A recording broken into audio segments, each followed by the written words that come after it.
being an SSA Central Informant Index. He's talking about an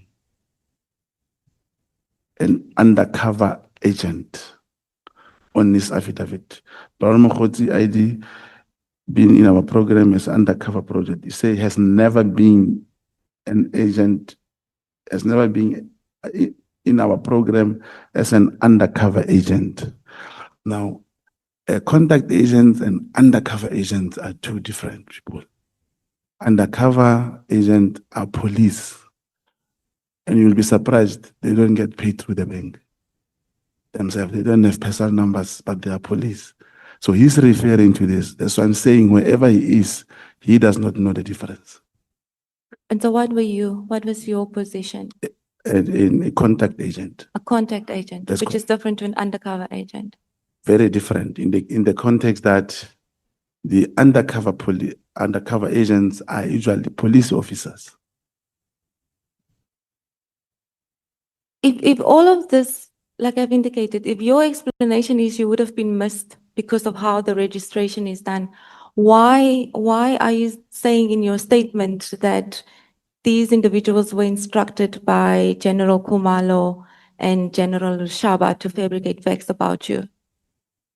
I'll speak shortly about General Lushaba. It's in the statement when he had a female friend to his house. In the morning, they stayed together. In the morning, the cell phone and the laptops were gone. In realizing that the phones and the state properties are not there, he went and opened a case of housebreaking. In that case, just to correct something, Chair, it's written Broad Lane. It was actually in Varelay. It was registered in Varelay. The particular case, the lady could not be found. And then this Major General Lushaba, I don't know how this information leaked because the officer of the crime intelligence who was assisting in compiling and gathering information that this is actually not a housebreaking but perjury. This Major General lied. He ended up being sidelined and being fired.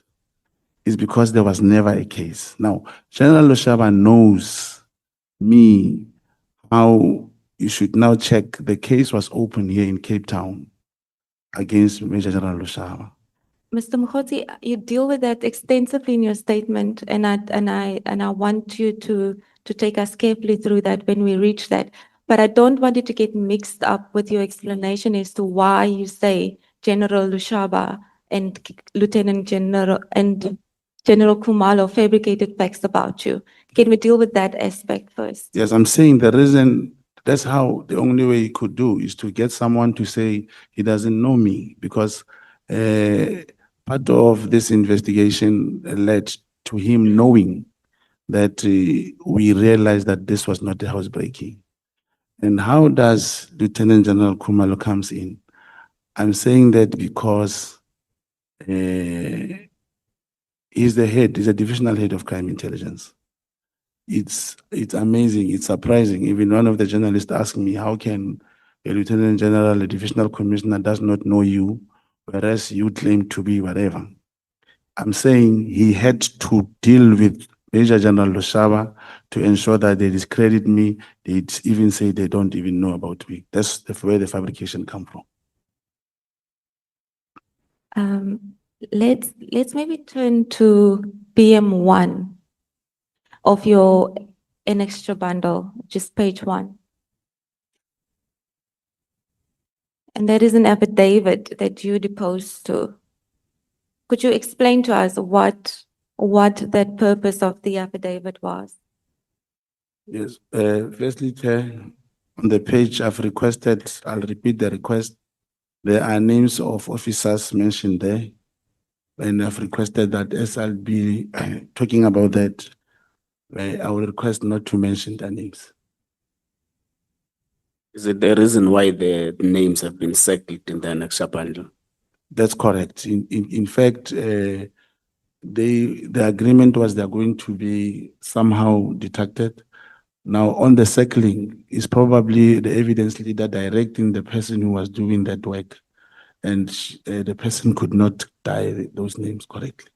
But that's the reason. That's those names that are circled should not be mentioned. Okay, look at Mary. Yes, Chair, just for clarity, we were trying to redact the names, but it seems the printers made a mistake. But Mr. Mogotsi has confirmed that if it stays in the house, it would be fine to make it available in the way that it Otherwise, currently there is. generally consensus between you and the witness Yeah. on the usage of this information. Yes. Okay, Honorable Malema.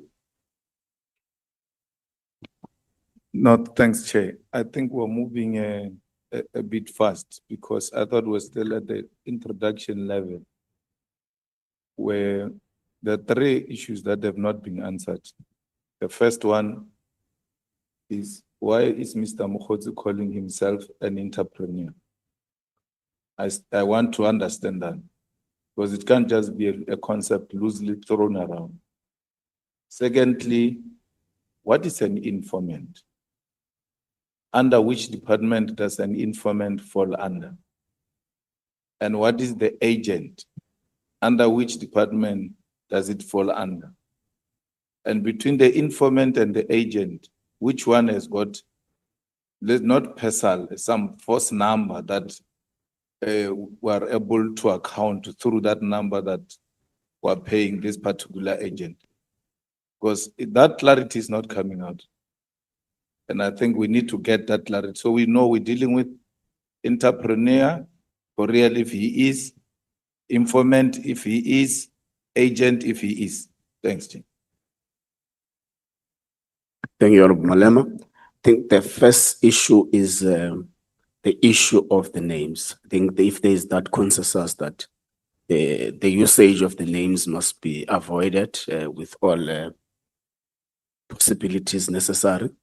You will also, Mr. Mogotsi, I was also tempted on Malema to enter on the issue of the informant, the conduct agent, and the undercover agent. So I think you must also give us the significant difference between the three, and also enter on, because as you introduce yourself in your own statement, you say, I'm an entrepreneur. So maybe you can walk with us through that. You can proceed, SC. Let's allow him to first deal with this matter, then we'll come to you, Honorable Skosan. Thank you, Chair. The question of an entrepreneur, it may be understood, in a different way. I only call myself an entrepreneur because I'm selling. I have a small business, and sometimes we do application for entrepreneur development program with CEDA. We make application, and that's how I put it that I'm an entrepreneur. Probably Honorable Malema and other people will able to say no, because you are selling on a small scale, you are there for this particular thing. I may not be able to give it in a proper way in which is understood, but I just call myself a small business and entrepreneur. To me, they sound the same. The question of informant, Chairperson. Now, before you go there, you are saying you are selling. What are you selling? Where? Or through Chairperson. I have some liquor outlets. I also distribute meat, manufacturer wars, and all these things to different, like your funerals, weddings, and so forth. Most importantly, I do a lot of catering, food to events and so forth. And none of them comes from government, by the way. It's only private business. I'm dealing with private businesses. So you have an abattoir? No, I have not abattoir. I buy from the abattoir. Okay. That's correct. You can proceed on the significant difference between the informant, conduct agent, and the undercover agent. Thank you, Chair, that you say I should perhaps give it in a proper way of explanation. I give example, if three people goes and steal somewhere and one get arrested, the two runs away. This particular one makes the deal with the police and tell them, you know, after stealing here, we are planning to steal even next door. But that information that you provide to the police, that moment, the police may decide that this become our informant. They go there and trace, and if a crime takes place and they manage to arrest these people, this person is immediately declared an informant. I'll give another way is that an informant will be this particular person can even come from here in Parliament, working here. If there's anything going on that is not correct, the moment he gives that information at that time, he becomes an informant. So in many cases, the police officer, especially in the detective section, they will realize this boy is always in town. He knows people who are selling maybe drugs or something, and they feel we can work with him, he can give us information as and when, then they make him an informant. It moved to the agent. The contact agent then now will not appear in any, this is having a relationship with the handler. This particular handler will bring assignment, will tell him there is this information, can you work on this? Now, the moment you are registered by a particular crime intelligence officer, then you start identifying in ranks, in maybe in government department, any institution, those particular individuals that you identify to work with you, they become your informant. You start having a network of informants again that gives information and you give to your handler. And this, for example, informant does not have a file. He say, police, tomorrow they are breaking, they come. He does not possess any file, but the contact now, there is a file where he writes, you get the assignment. This handler will go to his commanders and whoever and make arrangement and talk to them, get you permission and say, yes, we can do that. There's a CIT that's going to take place, mang, they're involved.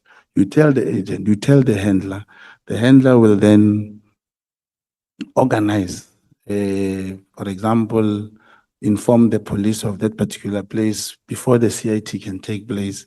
That's when the police will act. Now, in that sense, I don't know if I'm understood, Chairperson. I was going to give an example in a way of this particular, the BM1, this affidavit that is written here. This affidavit, it came from a source. This particular source made me meet with one colonel. And this colonel was aware of a disciplinary hearing to take place. And this colonel was one of the witnesses. He was called to KZN and be given a mandate how to fabricate stories to favor the employer to get this particular general expert. Now, in that sense, I had to speak to my handler, and the handler arranged the DPCI. We requested a permission to conduct a particular section called the section 252A, where you request in advance to conduct an operation. And I recorded this particular colonel. This colonel gave information on the plot, how they are going to dismiss the particular general between the two generals from KZN and the presiding. When we get to the statement, I believe that will be ventilated to the latter. But I'm saying, after recording this particular colonel, we were able to dispose an affidavit. A case was opened by the DPCI, and the investigating officer took the matter, the Colonel Schnell, and I don't know how far is the case and so forth. And to be precise, the same recording, it is this affidavit, which was used in Madlanga, Chairperson, where I was told, you are a liar, you are a professional liar, and so forth. This is the same one. It is because the same police officer couldn't trust me enough. I had to give him impression that when you give me this information in return, you'll get perhaps a promotion, you'll get whatever. I'm working with the Minister of Police, don't worry, this will be handled. And indeed, he cooperated, managed to record him, and the audio is there, and the transcript are available for the members to look at. Now, most significantly out of this, from Madlanga, after being called a liar, the same recording was used to charge this police officer. He was served with the document to appear before disciplinary hearing. I'm trying to show you that as an agent, an informant could not apply for 252A. But an agent can talk to the handler and request the 252A, which was granted, and that's the difference between the chairperson. Chair, just to go back to my question, and I think Mr. Mogotsi touched on BM1. Could you just explain what the purpose of this affidavit was? Who did it go to after you deposed to it? Okay, it went to Lieutenant Colonel Snell from the DPCI. In fact, he is on page 4 where he signed and administered that. I spoke about this affidavit. The names I'm referring to are not those that I'm mentioning now.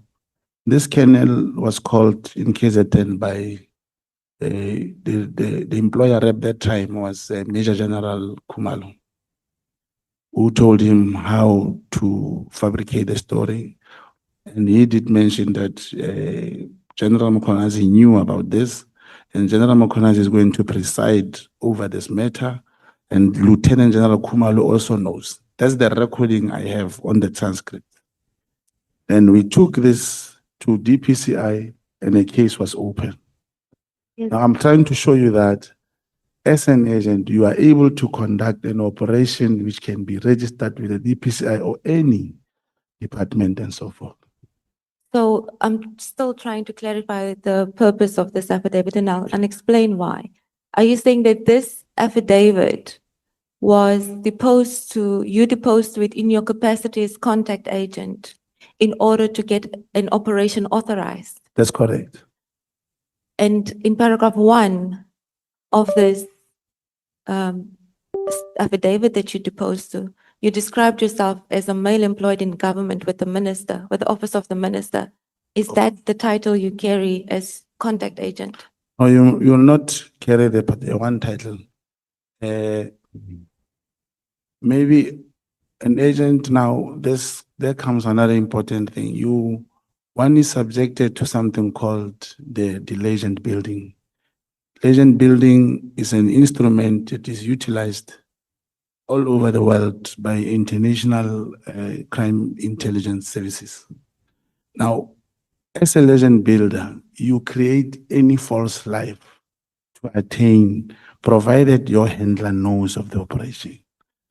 You see, I said, if I did not say to this man, I'm with the Minister of Police, there was no need for him to trust me and give me that information. But by the virtue that I promised him with this one, you'll also be, I'll try, because he wanted the promotion. I promised him, and this was done and explained in my affidavit what he wanted. And it also matches with what reflects on the transcript records, on the recording. So who approves the 25A? Lieutenant Colonel Snell. Advocate Maria, can we stay on BM1? It is BM1. Paragraph 1. Yeah. There is an ID number reflected there. The witness must confirm if that is his ID number. That's correct. There's a cell phone contact there. I think he must also confirm that. That's correct. I wish just to give explanation, because this also raised concern in Madlanga. This is my ID number. This is the current ID number that I'm going to carry for my life, unless with my application that I did to the 212 at the Home Affairs, they are able to rectify the ID, my date of birth. Now, that is why in Madlanga they said you were 13 years, you were 79, and it's in the statement. I'm trying to clarify it. That when I applied for ID, the ID number came out incorrect. And there's no way I can say, I don't want this ID number. I cannot use this ID number. It's there, it's my ID number. In everything that I do, this is my ID number. And when you cannot put a wrong ID number because you're a legend builder. You are using a legend building or whatever thing. You have to produce the ID. The Commissioner of Oath must look at your ID and fill it. Yes, indeed, this is the ID number that I have. And Chairperson, for information, even where I come from, you know, there is one guy younger than me. His ID was incorrectly typed in Home Affairs, written 1951. Today he's getting pension because of the problem at the Home Affairs. So it's unfortunate that when this affidavit and the 252A was operationalized, the state was able to use it to charge this police. But now, in Madlanga, they felt I lied, and therefore I'm a professional liar. Whereas it was being utilized to attain the state objective in terms of charging the police. Okay, pause a little evidence later. Honorable Scosa. Thank you, Chair. I just want to make a follow-up question on this for me to be clear, and I think members to be clear. Because paragraph 1 on the BM1 and paragraph 6, my question to him, you know, just for us to be clear, who are we facing here? The witness says that he's employed in the government within the office of the minister of with the minister's office. My question is, which minister are you working with? I'm not working with any minister. They said this is part of operation of legend building where I used false life to attain the objective. So are you giving us a signed affidavit, which is false? This is No, a no. copy of the affidavit that was submitted. Okay? Oh, sorry, Mr. Mogotsi. I think Honorable Skosana, this one is an annexure. BM1, it's different from the statement. Yes, I understand that. Okay. Yes, but that's what I'm saying, that I want us to be clear on this. Whether we consider it, because it's signed. So you can't say to us that he's employed in the minister's office, even on this BM1. Otherwise, it's misleading us. Okay. That's taken. I think also the evidence leader was proceeding in that note as well. Yes.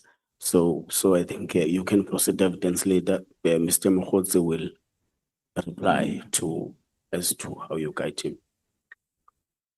Yeah, just to add on what Honorable Skosana has asked about the reference to being employed in the office of the minister and the lack of understanding of where this affidavit was going and the exact purpose of it.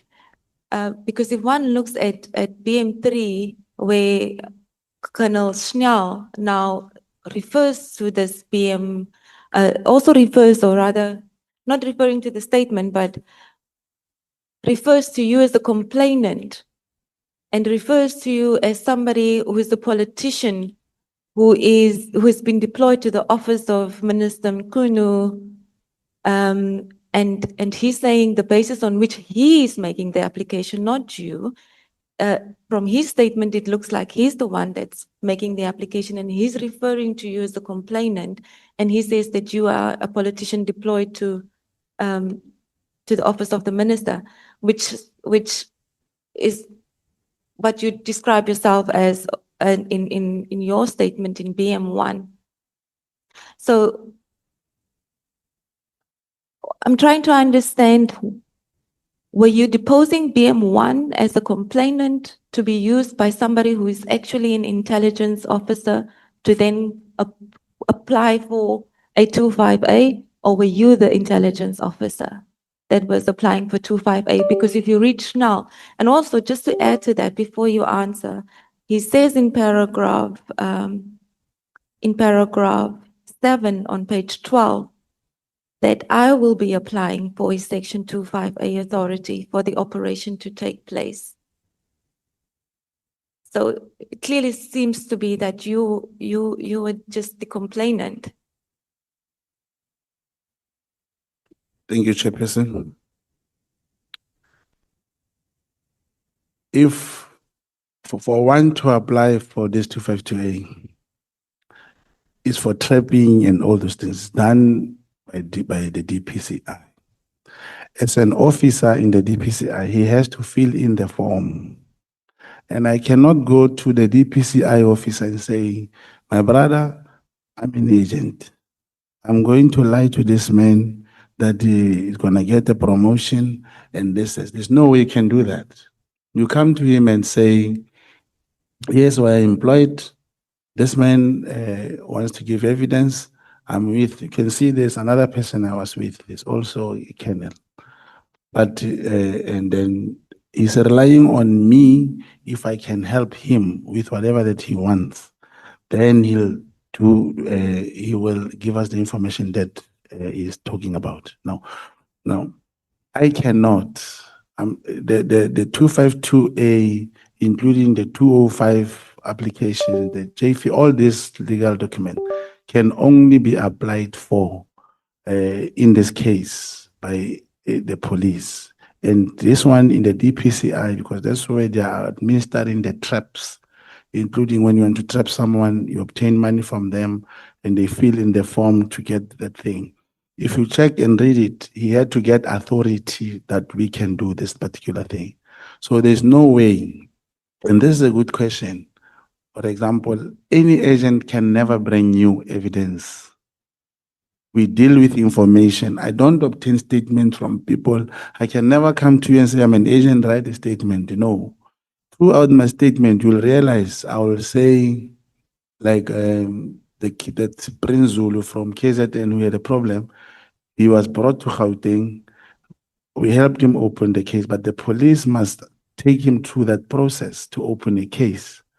In as much as I'm involved, he can open a case. I cannot obtain statement. I can never, even today, I know there's going to be evidence and evidence. I cannot produce evidence. I can only give you information, which I must tell you who is going to corroborate that information. Once corroborated, it becomes the evidence that you want. Mr. Mogotsi, so who did you lie to here? Who's the person that you needed to lie to in order to have this 25A approved? Because you're dealing with people who appear to be part of what you consider DPCI, part of the traps. They also seem to be part of COVID operations. So who did you lie to when you made that application? Thank you so much. You make an affidavit. First you record a person, you request an authority, and now it means I operated two people, Colonel Schnell and the colonel that I was recording. The affidavit that you deposed to, my question is, who did you want to get approval from? From Schnell? Schnell, that's correct. So you lied to Schnell? That's correct. And said to Schnell, I'm a politician working at the minister's office. Go and apply for a 25A and refer to me as a complainant. That's correct. That's how it is. Who then subsequently approved the 25A? Then submitted. Now I believe, Chairperson, you look at the outcome, if whether it worked or not, because the moment we get the man recorded and we have a document, it means it has achieved its objectives. Who approved it? Wherever Colonel Schnell applied to, we go to the NPA, obviously, for approval. So what then subsequently happened after the approval of the 25A? I recorded, the person submitted the recording and got the transcript, and my job is done. It's now up to Colonel Schnell what to do with the case. Also, just uh, on the Madlanga reference that you made earlier, that Commissioner Madlanga referred to your statement and said that you were lying when he referred to your ID number. And I think Chair has also asked you to confirm whether it is in fact your ID number. You addressed that in your statement and you indicated that you wanted to dispel the theory that you were fabricating your date of or your age, but you haven't provided any proof to show us any otherwise. That's correct. Well, that's correct, Chair. You see how the 1979 and 1977 came. It was commissioner, one of the commissioners in Matlanga, who thought I said I'm from Kondowesizwe. I was a member or a soldier, and he said, even if you were a soldier, were you a soldier at the age of 13? And I explained to him when I was in the SDU, actually it was not the age of 13. I was turning 15, I was 15 years, because I was not born 1977. And by the way, in these SDUs, there were people younger than 13, 12. I was not trying to prove that I was a soldier in Mkondo. Perhaps if I shouldn't have spoken about it and said, yes, I was 13 years, but I was not in the Mkondo, there was a SDU, we wouldn't be having the story of the ID and the date of death. I brought it in to say, no, I was not, indeed, I was not in Mkondo, but I was not 13 years old. And then with regard to any proof, those years you will have your baptismal certificate, and you get that other churches close down, other churches, and I cannot go and make a new baptismal certificate. Then that will be another lie to bring a certificate here that was done last week or last month to prove. I could not get. I looked even for those old priests. Most of them are no more alive. Okay. Just to go back before we move on your allegations of being a crime intelligence contact agent. Now, you say in your statement that General Mkonazi would not have known that you were at crime intelligence, that you were an agent. And General Kumalo, was he aware because he's the divisional head of crime intelligence? It's the same thing. General Kumalo come from the VIP protection. He only went to crime intelligence in 2022. You see, even, I don't know who can I mention. No, it's only handlers who knows their agent. You can never be brought in, they say there's a closing party of agent, you are full in a hole like this. Never, you'll never know who are these people. It doesn't require, it's only your handler will have a file number. Like what Honorable Malem was saying, there must be a sort of identity. And that will stay in the file with your handler. Unfortunately, the co-handler has been summoned to appear in Matlanga. I believe he'll provide all that this he has to bring from my file and so forth. How would this committee be able to be satisfied that you were in fact a crime intelligence contact agent? Every document that we've referred to now that speaks to an operation refers to you as a complainant, refers to you as somebody who who's deployed as a politician to the minister's office. There's no indication in these statements that you are a crime intelligence officer. I would be dead. If one operation come and I say, I'm this, there's no way you can survive. There's no way. An agent, that is why I'm happy honorable members were saying we should not jump. We'll get into the details. You'll realize how dangerous this is. And it is only through that handler who will submit the evidence and the information Probably the committee will subject it to this intelligence committee and so forth to look into those things. I'll give an example of classified information that I had, some of the messages that I had, the stories or the evidence which was presented here about the rifle of that was somehow stolen from the crime intelligence, the properties which were bought, all those things, there's no way we can bring evidence. They are classified. It may possibly help if the committee can really decide to summon that suspended IGI, the Inspector General of Intelligence. He has all the information. And the reason why we are struggling, Chairperson, it's so difficult, coming here, you bring information, and here is an honorable house, they want evidence. I can corroborate, and you say, give me the names, I can give me the names. This one was the handler who was traveling with Brigadier Sebola to go and meet. And 3 days later, this informant told us he's been followed. 5 days later, he was killed. Only this handler and his commander, I know them. I can give you the names to corroborate. Even the investigating officer of the case of the informant who was killed. Now, I'm having a property, was bought by crime intelligence. Whoever they're talking about 100 million, I'm sitting with one for 22,700,000. And the question was asked here, did you buy the property and whatever? General Kumalo responded the way, but I have a proof that property was put in the name of an individual, a young girl who's not even an employee. Similar thing, the messages that you go to in my WhatsApp, very tricky thing about this brigadier from BMW. The same question was asked. Didn't you have any person who qualified to do that thing? They were asking Lieutenant General Kumali, said, yes, they advertised. There's no such thing. Out of 25,000 police officers, a salesperson to come and head and become a brigadier of the crime intelligence, it's impossible. But it's all information.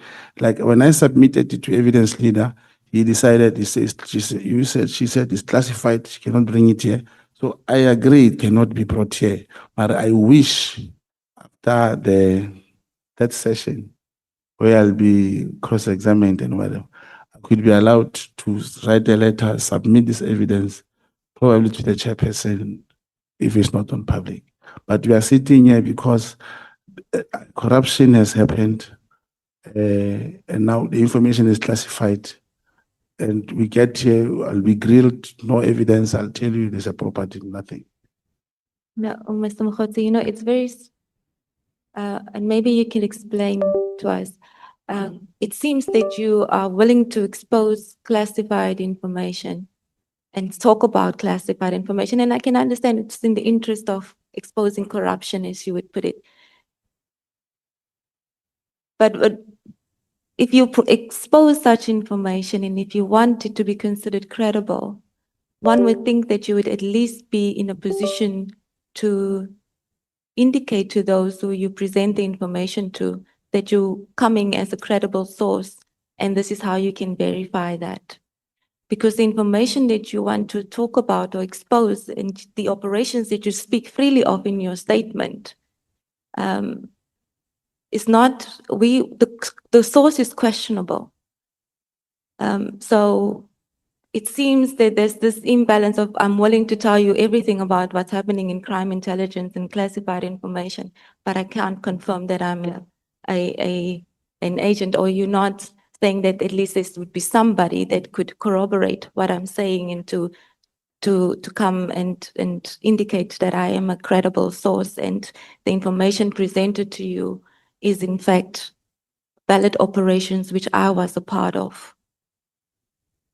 Do you see the difficulty? Yes. Through you, Chair,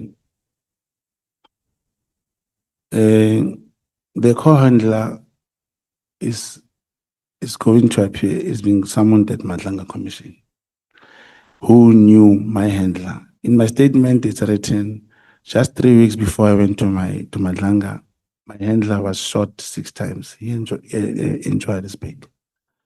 And my co-handler has written, I think, an affidavit explaining the role and all these things that I have done.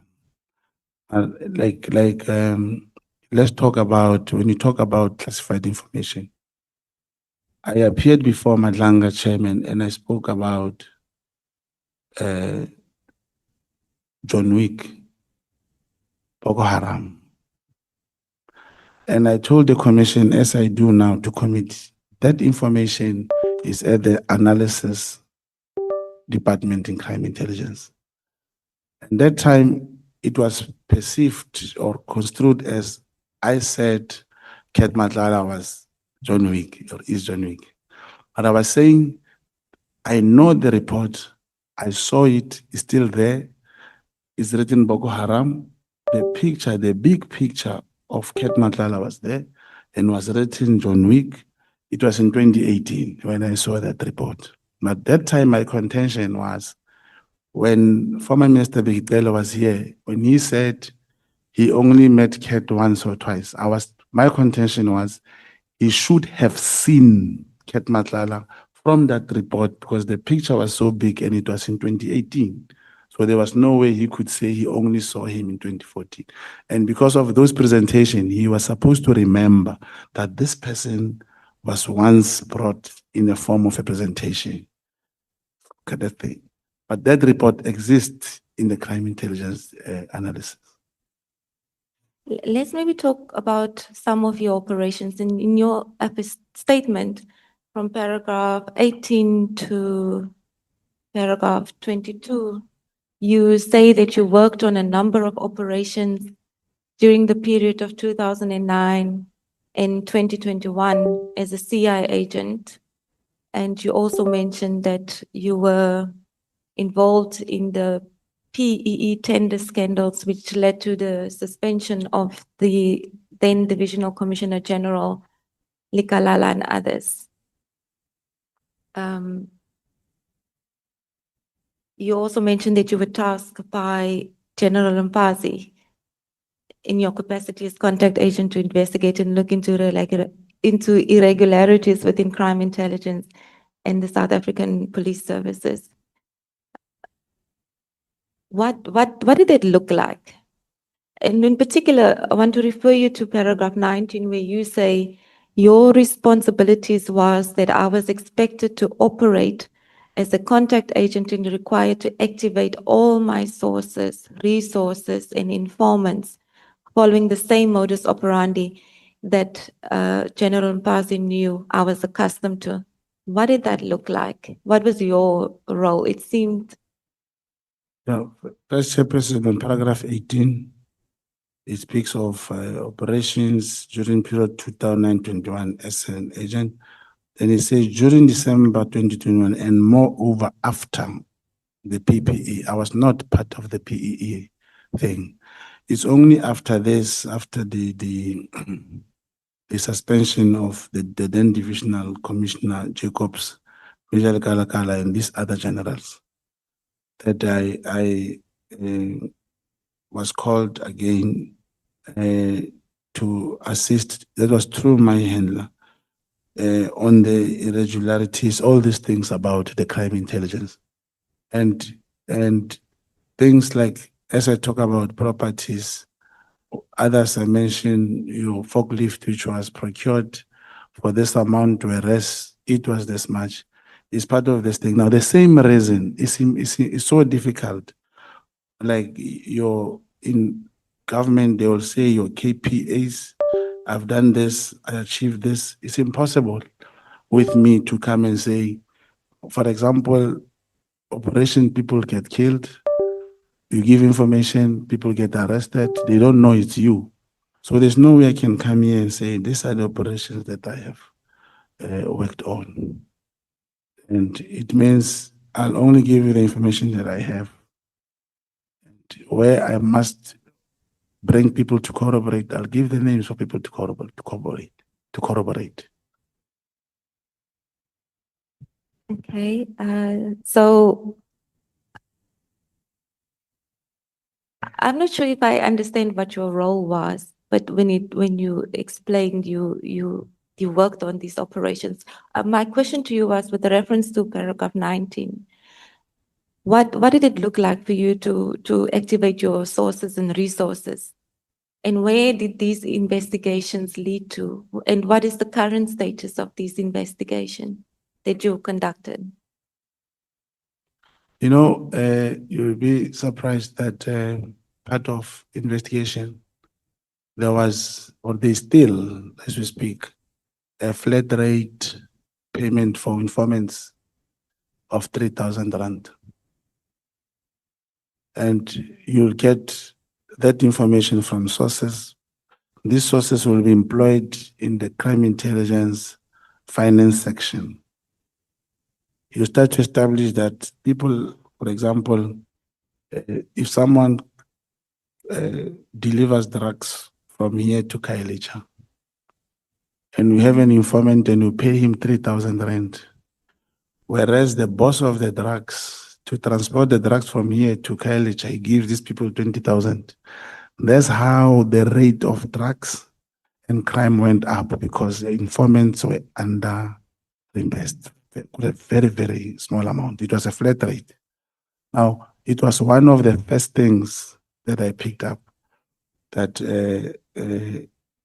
in crime intelligence, this is the problem. You get, even to date, it's not in my statement, there are 3 informants who are not staying at home anymore in Gauteng. They participated in CIT. When they were supposed to be paid, they said there was no money. When they were supposed to be paid, it was an instruction again that we want to meet this informant. Now, that information is part of operations in the crime intelligence. It's part of information that you need to collect. Give to the handler, he'll take it to collections and analysis, and they end up there. Were you investigating corruption or were you investigating drugs with General Mpasi? No, it was an overall thing pertaining to crime intelligence. What does that mean? And there's a reason why I'm asking this is because we had a witness here who spoke about the work that General Mpasi has done, and it was sort of, I don't want to say it but the witness alleged that there might have been foul play in relation to the death of General Mpasi. And so my question to you, when I ask about the nature of the work and investigations that you've done with General Mpasi, is also for purposes of clarity, and see if you can also assist in shedding a light in relation to those allegations that have been made. So were you working on drugs? Were you working on tenders? What was the nature of the operations that you were doing? Yeah, you see, tasks will come randomly in different, you will not be classified. It's not like you are working in town, you are working, you operate with trucks. You pass in a taxi rank, people are having firearms, and you say, no, I work with trucks, firearms are not a concern. With crime intelligence, we gather any information that is to do with crime. And it's true that, you know, it was known that General Mfazi passed on due to COVID and so forth. And his body was exhumed twice. That's when there was that lead that he was poisoned. The investigation is still there. And as to a witness who came here and talked about the work he has done, he mentioned so many things. Other work, I was not part of them. Many of what he said was not what I was working on.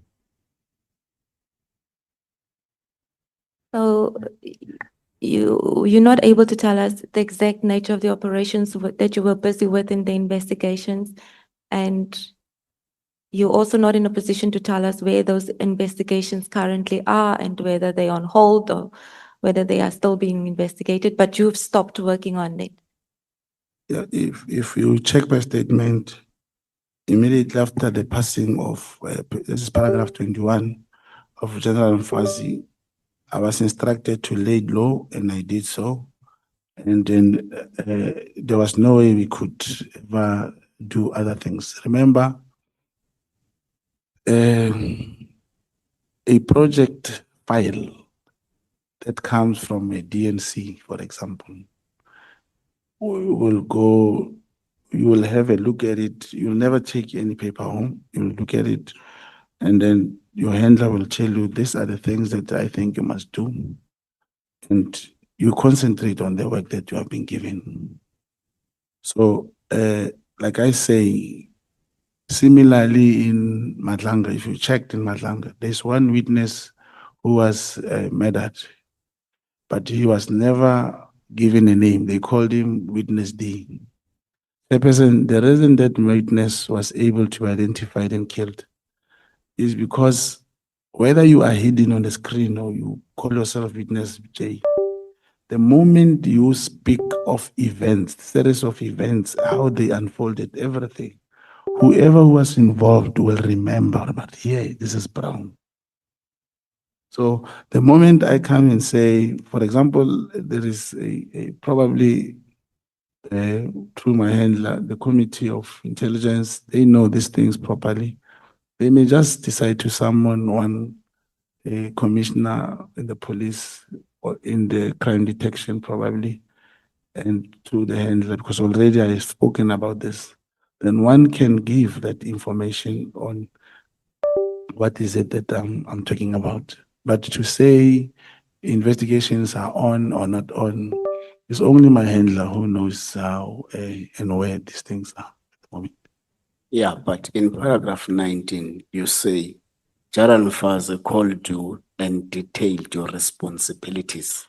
So the evidence leader is asking you, what were those responsibilities as detailed by General Mfazi? Oh, yes, a court reason. Yes, one was from the suspension of these divisional commissioners. Obviously, you will be given 4 or 5 sources who were working, for example, in Pretoria, those who work maybe in the head office, provincial office of Gauteng, that in these offices you'll find so and so. He'll go and talk to him, tell him I send you. Play low, he'll give you what you want, and obtain information, submit the information. So those kind of responsibilities will mean go to the, like when they bought vehicles and laptops, they'll say, go to the finance section. In finance section, you'll get someone who will tell you, indeed, they bought all these things and they're not giving to members to use. Or indeed, so much money was withdrawn, they said, who is going to the operation wherever, and that never took place. Now, immediately when they say the money was withdrawn, was given to Glass, it means your task is to look for Glass. So I don't know how will I put that in writing of all the responsibilities that was given. Okay, so we're going to move on, but before we do that, because this is your statement and you deposed to it to assist the committee with its terms of reference as you've put out in your statement in paragraph 4. So what is the committee to do with your information that you've given about your work with General Mfazi? Before we move on, how do you want us to view this? How is it going to be of any assistance? What are you trying to tell us with that? You see, on paragraph 4.1 to 4.4, this does not come from General Mfazi.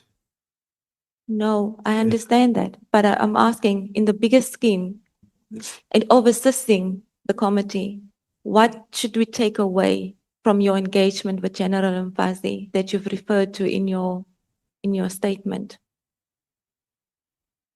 None of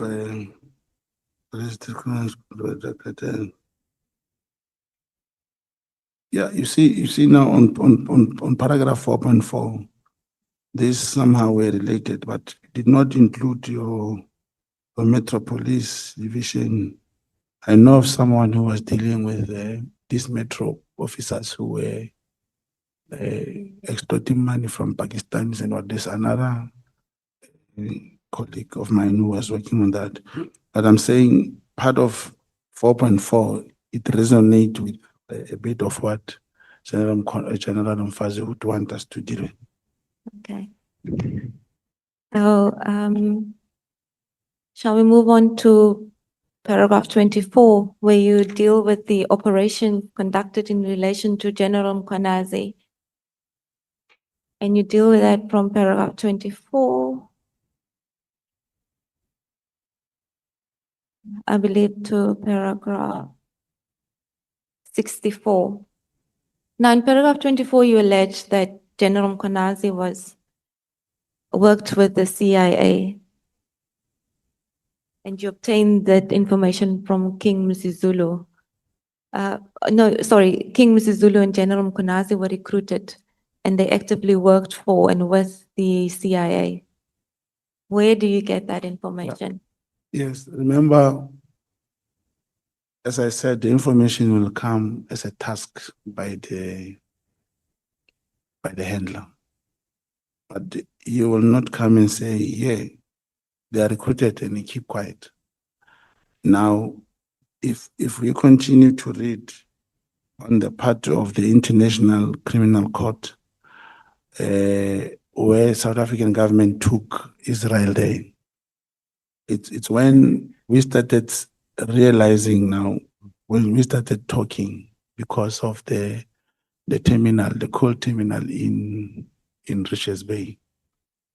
The contract and the arrangement, majority of that coal goes to Israel. And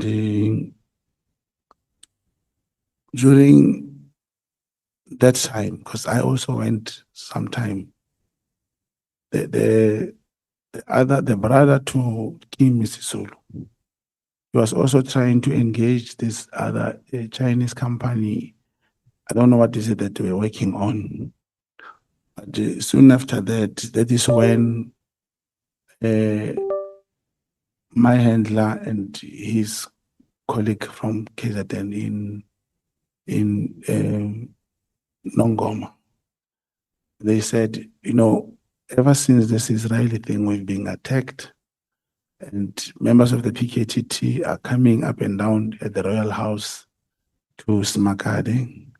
And in my statement, I do confirm that they did make contact, and they came to Gauteng, and they stayed in Midrand, where we facilitated the opening of a case against General Mkhwanazi. And that case number is also appearing here. Now, in the docket of the case, the information, the A1 statement from the aide and the brother to the prince, he did mention all. I did not take the copy of the docket, but I still have contact with the person who came to open the case. He did mention the harassment and how most of the time the fight about this is related to the terminal, to the Richards Bay thing, and how they want to extend the contract of the Israelis. That's the statement which came from the aide and the prince. Then the case was registered and transferred to Nongoma because of jurisdictional purpose. We'll get to that later into your statement.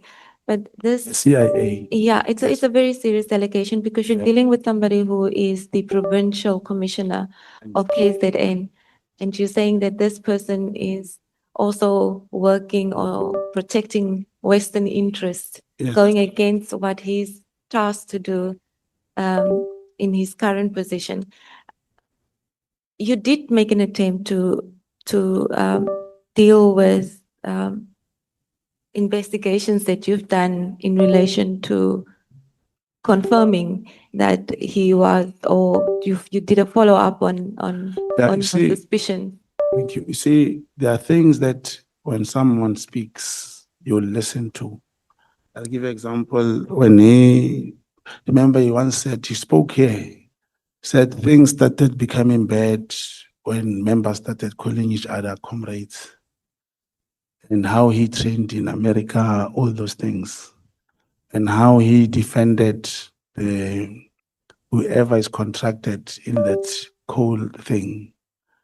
That's where the thinking came from, but it doesn't necessarily mean it came from me.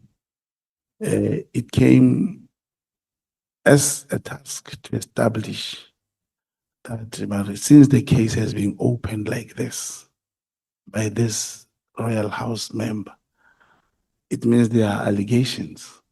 Tasked you. Then obviously his only one person is my handler.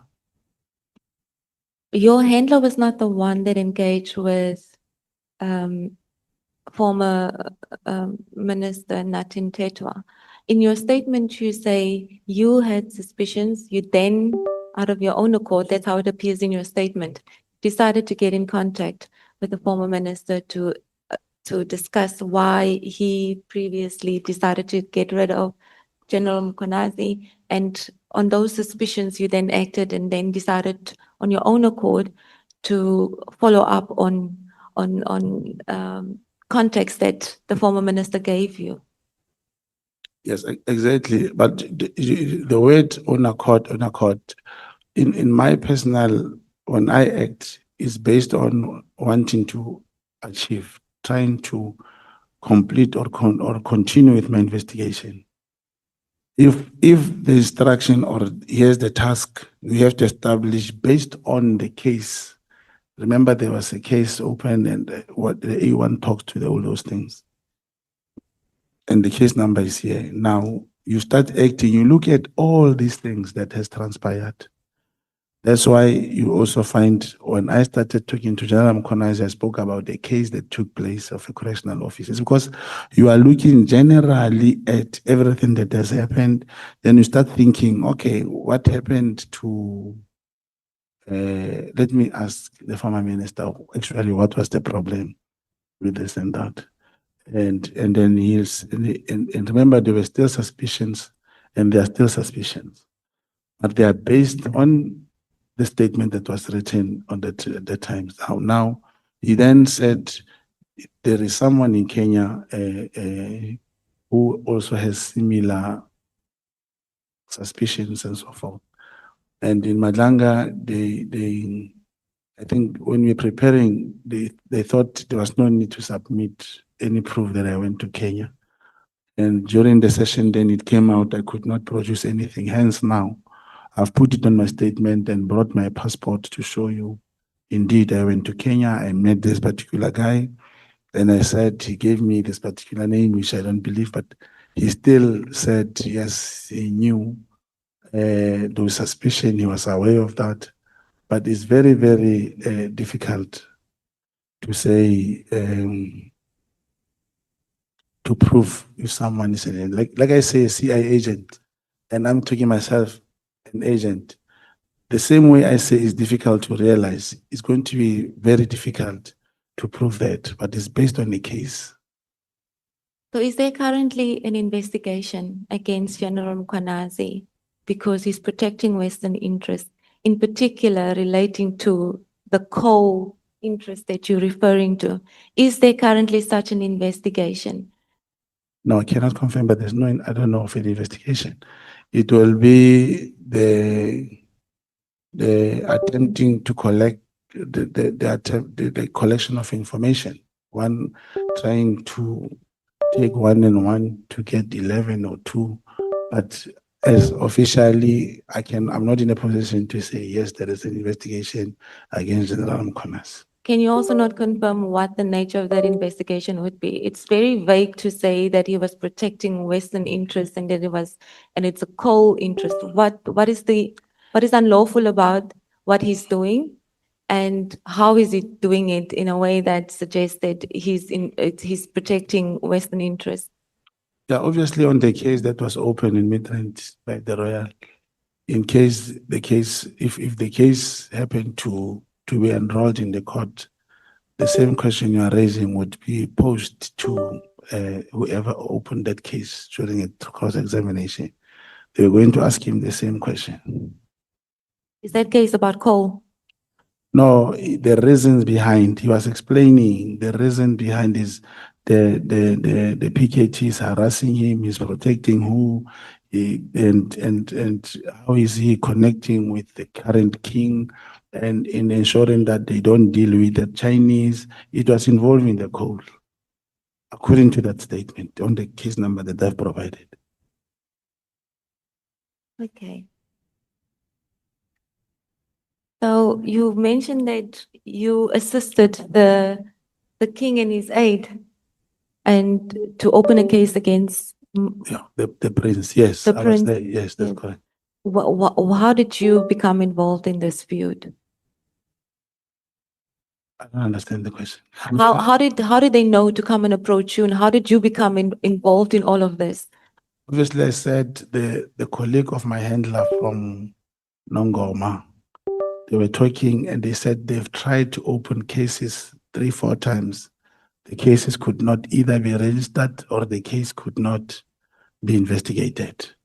And through, in this intelligence circle, you'll have one brigadier, maybe in the Eastern Cape, who has a knowledge, who will refer a person to another brigadier in Gauteng or and stuff like that. So they were referred to open a case. That's why the case was immediately transferred to KZN.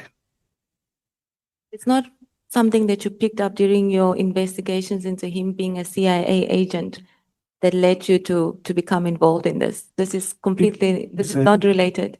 No, is the handler who brings the information to say another person in Nongoma, they are sending people here to come and open a case because the cases cannot be opened in KZN.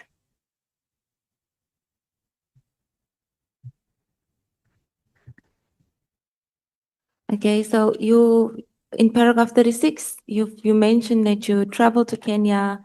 You've also just stated that you've attached a copy of your passport, or provided us a copy of your passport that confirms that you did in fact travel to Kenya.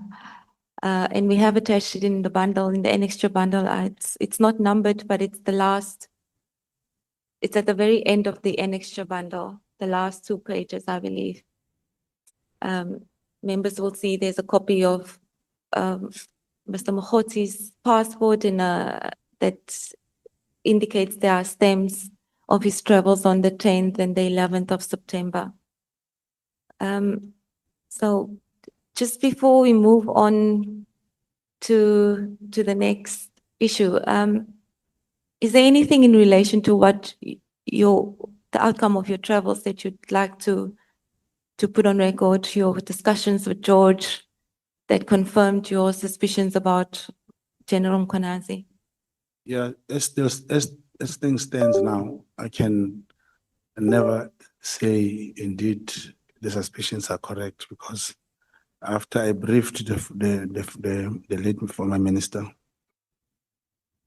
who also spoke of him coming to Madlanga at that time, and that George, he has a knowledge about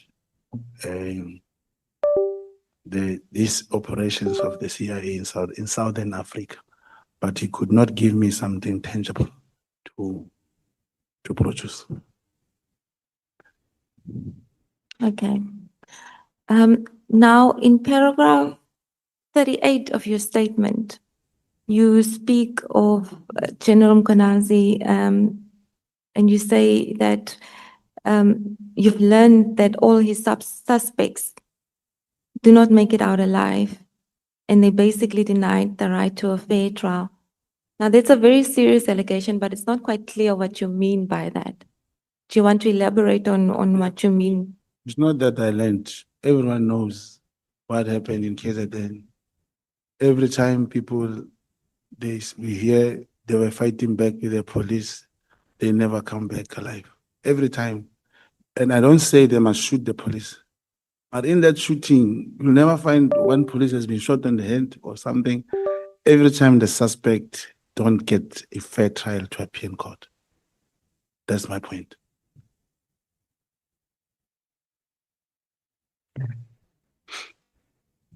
That's in your statement that it seems to suggest something strong. It says that I came to learn that all General Mkonazi suspects did not make it out alive. You're saying that every person he arrests No, does not make it's- it out alive and does not get a chance to have a fair trial. I think one of the reasons crime cannot go down in many instances, where there is death penalty in certain countries, people do go to court, fair trial, found guilty, convicted, and sentenced. But in a scenario where every time the criminals, and I'm not saying these criminals must go and do all these things, I'm just saying they should be arrested and appear before court. And you cannot have a democracy where every time, and as if the crime in the Western Cape does happen, Northern Cape in many places, but suspects do get arrested, others get away, get identified, and get arrested. But the ones for these people, they will not every time, and they don't get a chance to shoot back. I don't say they must shoot back. I'm just saying there's never evidence to know where these criminals comes from because they get killed before we get whoever who's sending them or the big people behind them. Yeah, but sorry, Honorable Maria, but you, in paragraph 37, you are making a series of events that you conducted Minister Mthethwa, former Minister Mthethwa, who died under suspicious circumstances. And the following paragraph is the one that says you have learned that suspects of General Mkhwanazi do not make it out alive. Yeah. And you'll recall that you just recently you made an allegation of General Mkhwanazi having worked for the CIA. Yeah. So what is the relationship between these statements? No, Minister Mthethwa was not General Mkhwanazi's suspect. He was never his suspect, and the suspicious circumstances I'm just I was referring to even here in Cape Town, from second floor or the third floor, it's impossible to open that window with a scissor. They are very strong. I was just talking my own view as how is it possible to break it? It's unlike this one in the hall. If you go in hotels, we can check, you can never open that glass and fall from there. It was my thinking. I'm still thinking the same. But it has nothing to do with General Mkonazi's thing. It's just that because again, I was referring to his suspects or the suspects mostly based in the KZN who have who usually get into fight with the police.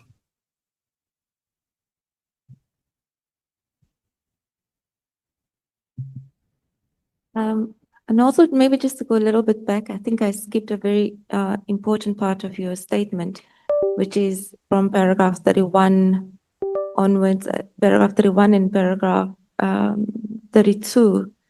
You referred to Mr. Matlala's engagement with General Mkhwanazi. And you say that Mr. Matlala reminded you just prior to when General Mkhwanazi had his press statement, or press conference, Mr. Matlala reminded you that he previously made reference to traveling to Durban in order to meet a person who could solve all his difficulties. Do you want to explain what difficulties Mr. Matlala had and talk about the alleged meeting between himself and General Mkhwanazi? Thank you, Chair. Usually when you know a person, you will not know all his problems. And he'll probably say, hey, I have problems. But the day he says, you know, there is this important person in the KZN and this meeting that I have to attend, and should that meeting materializes, I think my problems will be solved. That's what happened. And there's the same evidence that I led that then I had to, because he mentioned the date when I drove to Durban and waited and all those things. and followed them to the place in Umhlanga. It is unfortunate that in Madlanga, one of commissioners said, General Mokhanazi never said he's staying in Umhlanga. But my investigation was based on following the man and see where he goes, and that place was Umhlanga. It was in Umhlanga. Now, the most important thing out of that meeting is I did not see who the person was, who did he meet. And after some time, after he got arrested, there was a press conference of General Mkhwanazi. As he was speaking from the prison cell, from his phone, the same day after the press conference, he did mention that, you know, my brother, do you remember the day when I told you I went to KZN? I actually went to meet General Mkhwanazi. And I still maintain that given the period of time General Mkhwanazi had when addressing the media, I believe he was supposed to take the country to confidence that I also met with Ketmala. And during the press conference again, he did say there was a meeting arranged by Minister Senzo Mkunu, National Commissioner, General Sibiya and himself. And in conclusion to what you are saying, he did say he will never have a meeting with a criminal. Now, to my surprise, the alleged member of the Big Five sat with him, corroborated by Major General Senona, who said he was just busy taking some drinks. It shows the environment where they were sitting. They could even have drinks together. But he never took the country to confidence that actually I was with Ket Matlalo. What were you doing in Durban at the time? No, I traveled specifically because Ket did mention he was going to meet someone important. I actually thought it was Becky Kelly. What were you trying to achieve? What were you? You Sylvester- traveled because Kate said he was going to Durban to meet someone, and what was it to you to? Yes, know? yes, if you check now, part of the task when dealing with Ket, it included to know who is he working with, who is he meeting is important. Yes. And then he also told you that he gave General Mkhwanazi money. No, I just said I gave him something, and I did try to explain to evidence leader that he said he gave him something on the phone when he was talking to. And then further on, you allege that Okay, can you you. pause there, or Court Maria, Honorable Malema? So, thanks, Chair. When you say, he says he doesn't meet criminals following the meeting of him, Sibiya, Minister and Commissioner, but he doesn't take the country into confidence that he met Matala and General Senona. Are you implying that Matala is a criminal in your own words? It's derived from what he said. He has linked him to be one of the Big Five. No, let's leave with what he said. You're saying because he met Matlala, after he told the country that doesn't meet criminals, he meets Matlala and he doesn't keep quiet. He should have told us that he met a criminal Matlala himself. So are you regarding Matlala as a criminal? No, I'm not regarding him as a criminal. So why is that important? Why should you tell us about a meeting of a general himself, Matlala and himself? If meeting the minister and two generals, the third one being himself, has one criminal amongst them, it definitely will apply when he meets the person who is alleged to be a Big Five. And not just someone who steals milk or whatever. He's accused of being a member of the Big Five. Yeah, but also, Mr. Mogotsi, when we say General Mkhwanazi said he can have a meeting with the criminal, are you referring to the media briefing of the 6th of July? That's correct. Didn't he say The minister arranged a meeting between himself and Gerald Spear to try and pursue peace between them. And he later said, there can never be peace between a police officer and a criminal. That's correct. Then where do you get the meeting with the criminal thingy? Yeah, the peace spoken was spoken in the meeting they met. And I'm saying, you're saying he said you'll never meet with a criminal. But if it refers to the press briefing that all of us have a statement now, Yes. it didn't say he'll never meet with a criminal. He said there can be a peace between a police officer and a criminal, and referring to a meeting between him, the Minister Mkunu, Yeah. and Gerald Spear. And there you are correct. I may have. So do you agree that you are quoting all this out of context? That's what I believed. That and it's important the distinction what you are drawing now. It shows that peace and meeting is not the same. No, but You are you are referring to a meeting with between Jerome Corners and Mr. Ket Matla. Yes. And you are referring to what Jerome Corners said in the press briefing. Yes. That's Which are correct. two complete different things, because Jerome Corners was simply speaking about a meeting arranged by Minister Mkunu. Yes. So do you agree that you have quoted all this out of context? Yeah, maybe I should put it this way. If he feels he cannot have peace with criminals, referring to one, either Minister Senzo or General Sibi, it means one of them.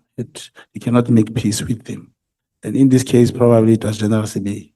So if it means General Sibia, unless we say General Sibia can be more criminal than what he alleges about Ket. Malam? No, Mr. Mogotsi, we are now agreeing. There must not be a disagreement. We should all agree that he has never made a commitment never to meet a criminal. He made a commitment never to meet peace with a criminal. I agree. Thank you. Allocate, Maria. Proceed.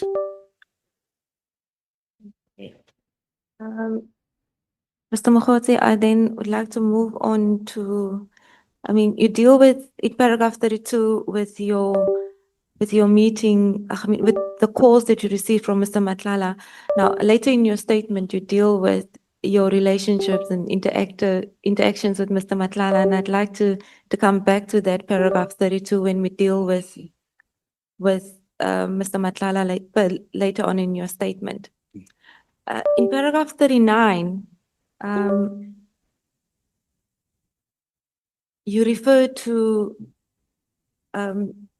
General Mkonazi and Minister Becky Kele, and that they were involved in a tender that was awarded to Magma Security. And at this point, I just want to know that you've been saying in your statement that you've been conducting a number of operations in relation to General Mkonazi. And when you refer to these operations, you refer to, I've learned this and I've learned that. But it's not quite clear where this is going and how this investigation is going in relation to these different aspects that you seem to be learning about. Are there real investigations being conducted, and where's the information, the real sort of evidence that can corroborate these learnings that you've acquired through your investigations with on General Mkonazi? But speak to us about paragraph 39 when you refer to this Magma Security. Was there an investigation conducted in relation to any irregularity about the security company, or is it just another learning curve? Okay. Where I use the word I have learned, mostly I'm referring to the information that I have. Mm. And I also realized, I don't know if Chair will, in paragraph 39, sentence number 3, where I talk about Magma Security. There, remember you're doing this virtually, I was saying may have conducted the downloading mirrors. May it be rectified, please. Yes, there's a company by the name of Magma in KZN. And there is, of course, a litigation and of another company that is fighting for the same tender in KZN about Magma. And I also learned that, remember, there is a device, a machine, and I can see it's not listed here. There are 3 companies which have this. It's called Cellbrite. Cellbrite. The Cellbrite machine is the only machine which, when General Mukhonazi was here saying to members, they can retrieve messages and see and whatever. So, with the information I have, in South African Police Service, Yotli, the entire, there's no one who's able to use that machine. There are 3 companies in possession of these machines. That is Magma and these other 2 companies. Now, because of the relationship Magma has with General Mukhonazi, that's where the suspicion is thrown that it was actually used to, even all these messages about Cat, Mamang and Mama, it is this company that has done that thing. Hence, I believe many messages which were not in favor of certain people were deleted. It's because of this machine, and Magma has this machine. But you have no proof of the allegations made in paragraph 39. As I said, I'll give information, and the committees here, I did the same with Matlanga. Information I give, I must probably be told, right, bring us people to corroborate this, what you are saying, so that corroboration can convert the information I have to the evidence that you want here.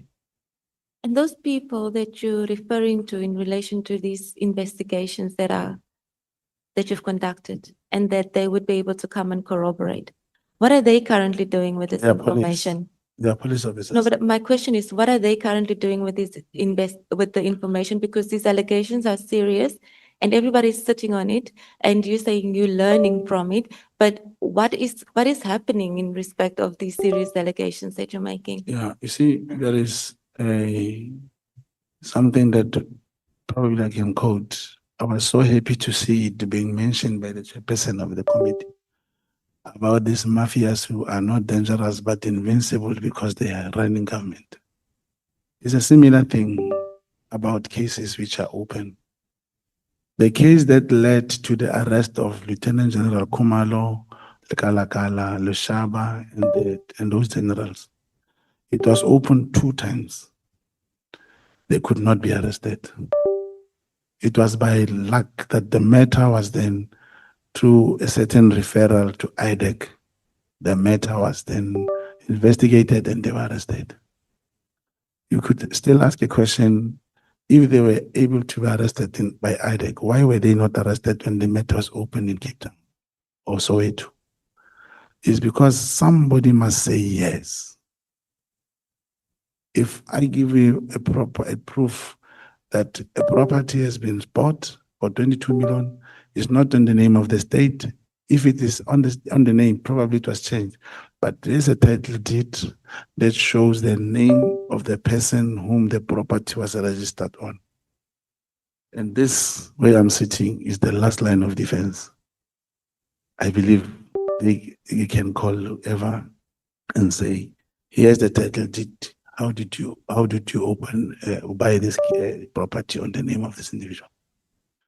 So you're saying in order for the committee to step in and deal, or rather you consider the committee the last avenue or the last sort of resort that can come in and assist. But how will it do it? Must it now call these people that will come and corroborate whom you have not mentioned here? Will you give the names later? How is the committee going to come to your assistance if you haven't given it enough information? The committee gave me 3 or 7 days to bring that should be corroborated to the attention of the chairperson, including the proof that the forklift was bought for 900,000 instead of 250. The property, 22 million rand. The whatever information says there were 120 million, but I only mentioned the 22 million property evidence that was bought. Now, imagine I was with the evidence leader yourself yesterday, but we still cannot produce it here because it's classified. Now, I said, remember, I'm a layman. I cannot make statements, but if the committee feels to compel whoever, probably the NPA, probably whoever, and say, here's the information, why are you not acting? Probably something will happen. Yeah, but there are also other serious allegations you make. The properties aside, you're saying that there are cases that are not being furthered. There are cases that are being opened but not prosecuted, or they're not allowing cases to be opened. And it seems that that information should be readily available, especially the ones that you've mentioned here in your The 20 minutes. statement. Yeah, but remember, that is classified information. Probably if the committee could summon the IGI or have access to the IGI report in whichever way that is allowed in terms of the law, then we will not talk about those things. Everything is there.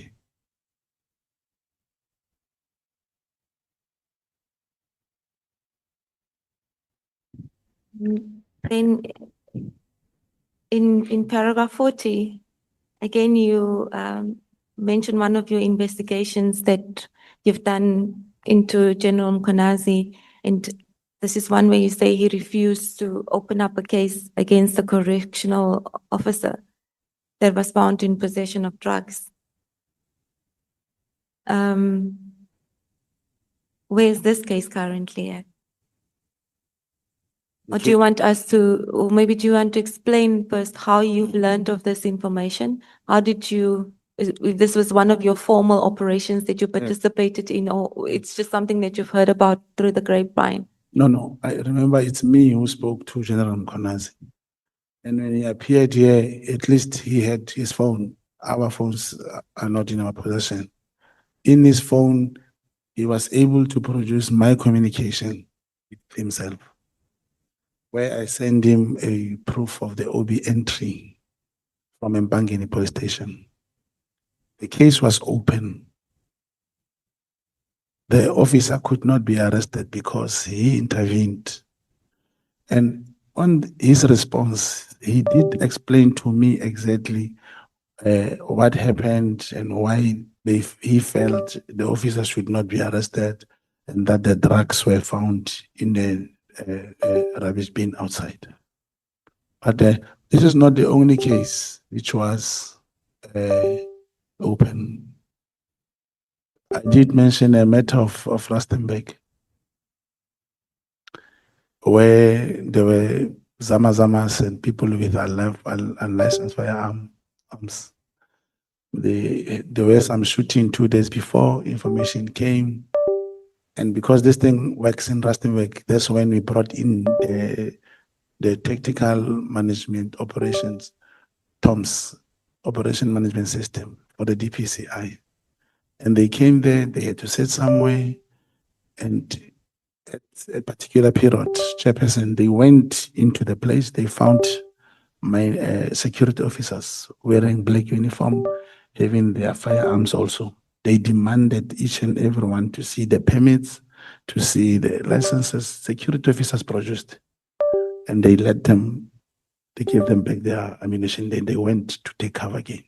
At the right time, from the information that was provided, those guys came, and the police arrived. They pointed those people, is in the exhibit. They were all lying on the floor. The pictures of rifles were there and the firearms. The case number was open. The people were detained. They were given rights. All the firearms were put in the SAP 13. That's when the problem started now. Receiving a call from General Mboto, he was still a Major General, talking to the arresting officer. Why are you detaining those people? Those people are officers. Arresting officer responding to, no, General Mboto. We went there first. This is what we found, the firearms with permit with the security. These ones are not security officers. That's when 20 minutes later, the former head of HOC, General Lebeya, he also called the arresting officer on the same information. Arresting officer said, no, these are firearms. They don't belong to security company. But if I just conclude, then this is what happened. 2 days later, those people were released and they were given back all those rifles. Those rifles were never subjected to ballistic testing. We don't even know whether they were involved in any crime before or so forth, but they were released. I'm showing you that there was another operation which took place where people were arrested, but because of whoever makes decisions decided let them be released. It happened. Just like in Mpumalanga, where the correctional officer was just let to go. My question to you in relation to that investigation was whether this was an operation or something that you were actively involved in, or whether this is something that you've just heard about, or is this what you're saying? You've just heard about this? Yes. It appears to be the same with both of these investigations that you're referring to, even the one that you just spoke to, where you said that General Mboto released people that were supposed to be arrested, and we will come back to it in your statement. But were you involved in that operation? Was it you? Were you part of it? Or is this just another thing that you've heard about? It's not heard about. That one, I heard about it, I made calls, I was involved. I was not on the site. Remember, when you provide information, you cannot go to the scene in the shooting line and so forth. But in Bangeni, it was clear. Then there was a defeating end of justice, which case had to be open, and because General Mkonazi decided this correctional officer should not be arrested, and I spoke to him about that. That's when I sent him the OB entry from Mbangi. As you'd note that when General Mkonazi appeared in front of the committee, and I think you've just mentioned it, he expressed concern that you appear to have this kind of information available, but you're not part of the police. And you deal with it in your statement, and you say that, well, the reason why General Mkonazi would think that I have dubious relationships with senior police officials is because he was not aware that I was a crime intelligence official. Not But- official. Sorry, a crime intelligence agent, contact agent. Okay, just a second. Honorable James. Thank you, Chair. Mr. Mogotsi, I'm having difficulty in understanding who you actually are within SAPS. You are part of investigations. You reference in your statement as part of my investigation, as if though you were a police officer, a detective. You also say that you sent proof of an OB entry. An OB entry, that is the book in SAPS at the station, at the local station. How did you gain access to the OB book? Number one. Number two, you also say in your paragraph 40 that the correctional officer who was accused of being in possession of drugs, right? You are this detective within SAPS. The drugs wasn't found on the member. The drugs was found in the bin at the home. And this is why it was recorded in the OB book. So why are you saying that General Mkonazi refused to arrest someone that was not found in possession of drugs? There's a big, big difference when it comes to being in possession, dealing and trafficking in how it is recorded. And how did you gain access to the OB book? Who sent you that photo of the OB book with this recording? Because you are not a member of SAPS. Thank you, Chairperson. It is unfortunate that this has happened and I'm there. And it's going to happen in so many ways, and it's going to continue to happen to have access to information by nature of what I told you I am. Now, It is true. You see, where I say we discovered he refused to arrest the correctional officer. Indeed, that is the response which General Mkonazi has sent to me after I send him the OB. Now, the question is to where do I get the OB?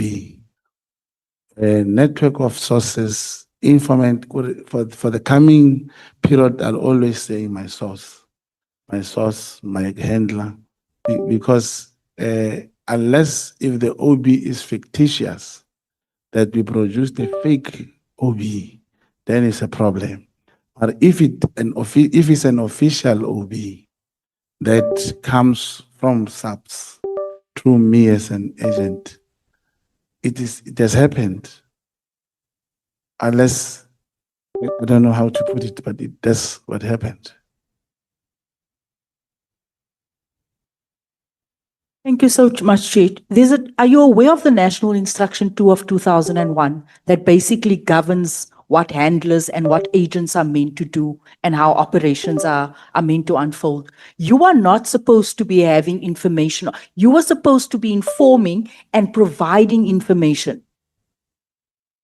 Are you aware of the national instruction? This isn't just done any which way. I've been listening to you the entire morning, speaking about rates, recruitment rates. There's no such thing. There's absolutely no such thing. We are governed here. We don't come here and we say this is how things work. You are recruiting people. People are working for you. It's like you are the SAPS member here. Your entire statement gives us the impression that you are a member of South African Police Service, which you are not. You are an informant, and you are governed by Section National Instruction 2 of 2001. It doesn't make sense, everything that you are telling us here all morning. My investigation, it is not your investigation. Speaking of your informants, there was a problem, there was a flat rate, there was a standard rate, there was a recruitment rate of 1,200 Rand. No, there's no such thing. Thank you, Chair. Okay, Mr. Mogotsi. The honorable member and myself, we are in two different worlds.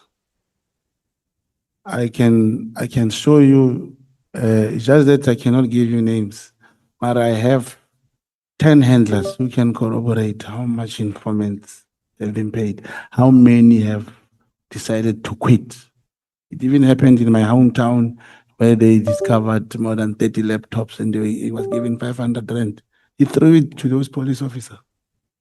It's I can hear it's referring me to a particular act of the law, which laymen like me will just work with his handler, get the information, work on that. And these informants are not recruited by me, chairperson. You get to identify him, tell your handler. Your handler will probably even talk to another detective in another town about this information and say there is an informant that side. You get that there is an informant who's staying maybe in Langa, but he's not in good relationship with the police in Langa. A handler here will be able to get the station commissioner in Langa, talk to him without showing them this informant, and still operate and arrest the suspects. That is the point I'm trying to make. Okay, Mogotsi, proceed. Okay. Then just further, before we close on your investigations on General Mkonazi, I mean, we've seen throughout your statement and you've given now your testimony on various investigations that you were trying to conduct in relation to General Mkonazi. And it appears from your statement that there was a build-up to something. Because if you look at, for instance, at paragraph 48 of your statement, it says, I wanted to create an impression that I was close to the minister, and you wanted to sort of get closer to almost draw General Mkonazi in. What were you trying to achieve there? And then you read paragraph 48 together with paragraph 53. Why was it so important for you to gain General Mkonazi's confidence and trust to execute a mandate? And what was this mandate that you're referring to? Thank you, Chairperson. You see, maybe I should clarify that part of investigation. Collection of information, transferring of information, it can only exist through investigation. When you send someone to do something, either to a bar where people are drinking, that person go and sit there. He's there to investigate. He cannot just get sent, say, ladies and gentlemen, now I'm here. Now I want to know who's selling. He has to investigate. He has to identify the people that you sent him to go and look for. But let's get to my messages to General Konas. The same thing with him. If I did not send him a message, probably we wouldn't be having this whole thing. Because my feeling that time, my intention was to get General Konas. For what? Like I said, let me show you, this is so important. The page that you referred to is page, says page 39, eh? I refer to paragraph 48 and I refer to 53. It's on page 14 and 15. 48. Yes. First of all, by me sending message to General Mkonazi about the thing, was to get closer to him, was to start talking to me, and he knew we did, we started talking. And can you imagine, like you said, Chairperson, the person I'm referring to is a provincial commissioner of the police. It's true. Now, unless you say this is a lie, we never spoke. Through my operations, I got to him, I started talking to him. Even before he had a press conference, I sent him a message after I information that he was going to have a press conference. And I said to him, congratulations, you're about to save the country. That's it, that's the information gathering. But I'm not in the police, but I know that you wouldn't just randomly investigate something which is not aimed at something specific. If you conduct an investigation into somebody, it must be that you have certain suspicions. And through your investigations, you're trying to gather evidence or further information that can support the suspicion, and you build up your case throughout your investigation. But there are a number of investigations that you've done in relation to General Mkonazi. And then in paragraph 48 and 53, you tell us that you wanted to gain his confidence and you wanted to get closer to him to achieve what? And what was the nature of the investigation? What were you trying to further? Let me answer that through Chair. You know, Lieutenant Kumalo, General Kumalo and General Mkonazi, they work together. And check paragraph 52. I send him a message that he must be mindful that, and that he must check his standing with Lieutenant General Kumalo in an effect to elicit his response. And after sending him that message, he responded immediately. And because I had a picture of the crime intelligence session which was taking place elsewhere, I sent it to him. And he confirmed in the committee that indeed, this meeting took place of the crime intelligence. And it means this person was there or he was told by someone who was there. That's what he said. But he never stopped talking to me because I said, this is confidential. Please keep it to yourself. We'll talk, something of that. It's a way how to get closer to a person. In paragraph 53, you said you had a mandate Yes. from your handler. Yes. What was that? What were you working towards? like I said now, if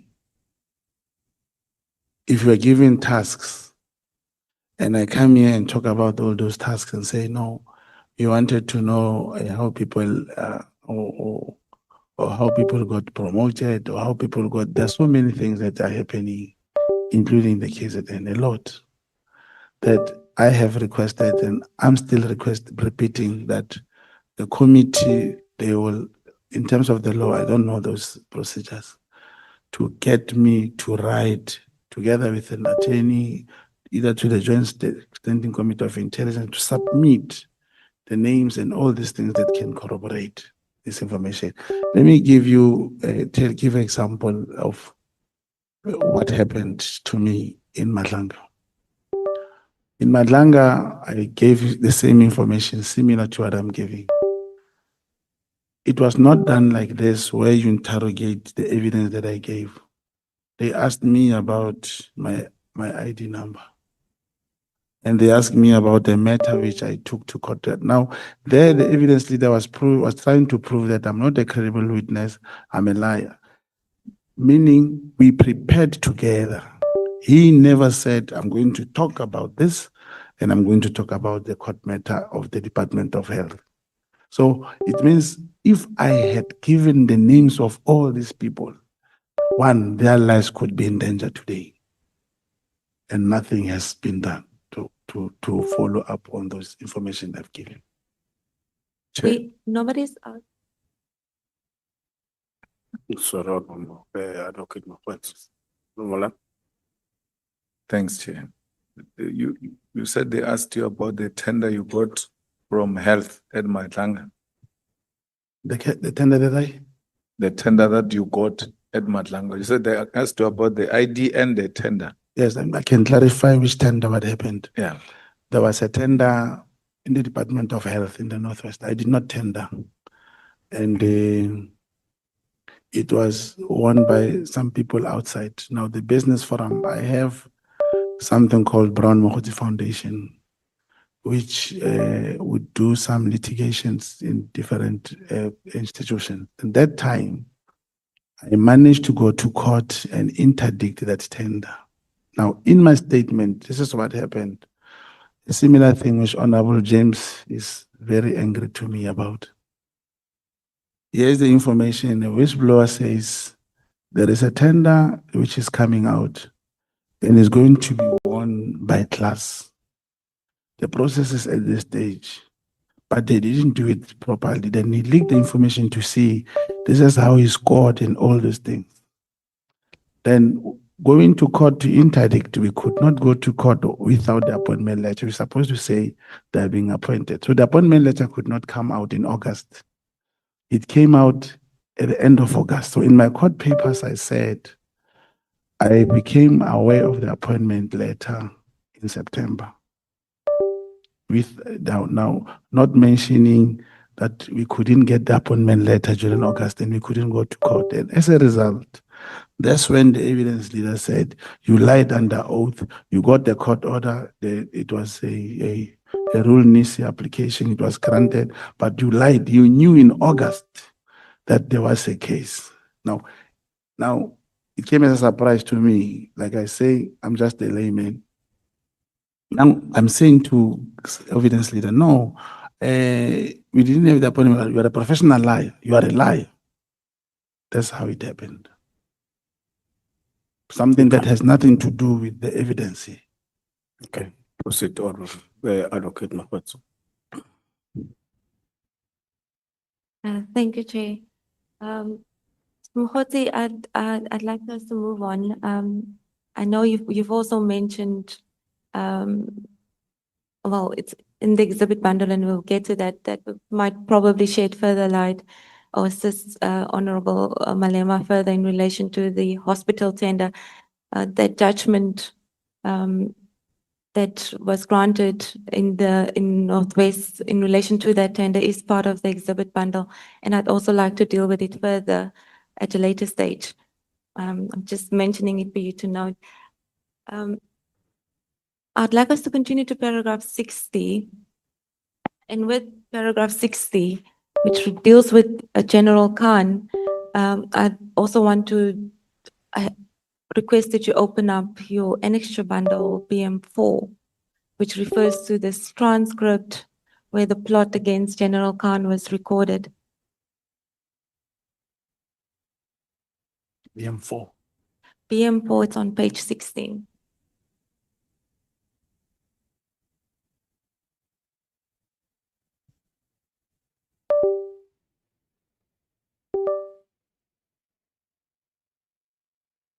So before we get into it, just on General Khan, yeah, Index. it's the black bundle, the Index. black, yeah, Sorry. page 16, 16. yeah.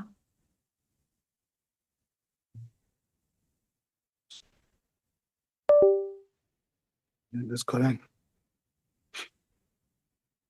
So just to put on record, General Khan, how well do you know him and what is your relationship with General Khan During the recording, at any given point, and how long have you known him?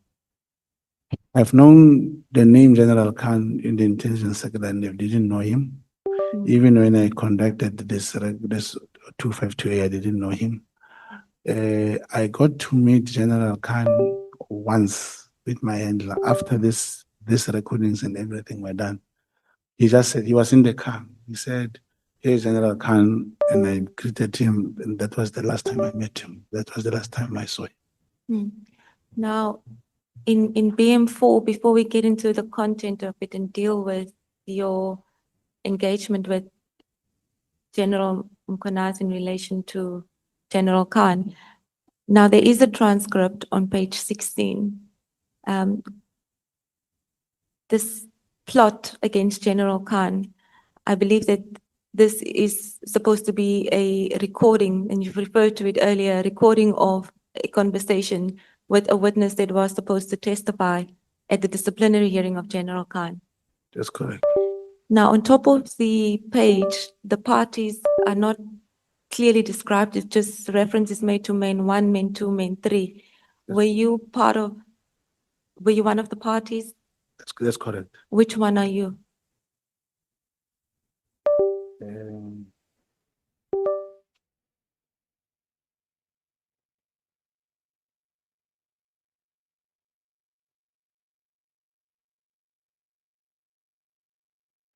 Just remember.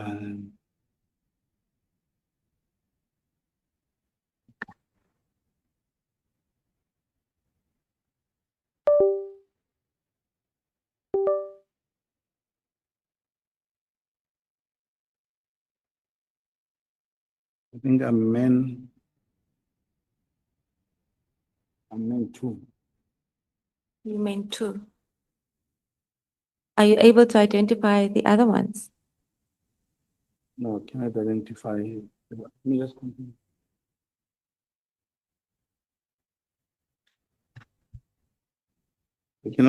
I know the person. That's the person I requested not to give his name in public. I know the person. The number, all 3, all 1, 2, 3, I know all of that. I know number 1 and number 3. You indicate from which of the 3 was going to be the witness? Number 1. Number 1. And the role of number 3? Wait, with the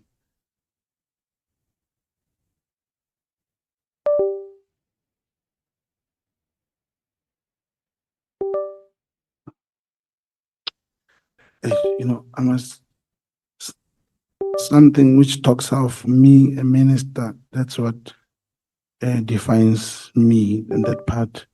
The other part, the other man, like I said, is also a colonel. When we did that thing, he was present. And if you check the affidavit to Ludi Schnell, that the person is also appearing there as number as I must just confirm through something if really I'm number 1 or number 2. Someone.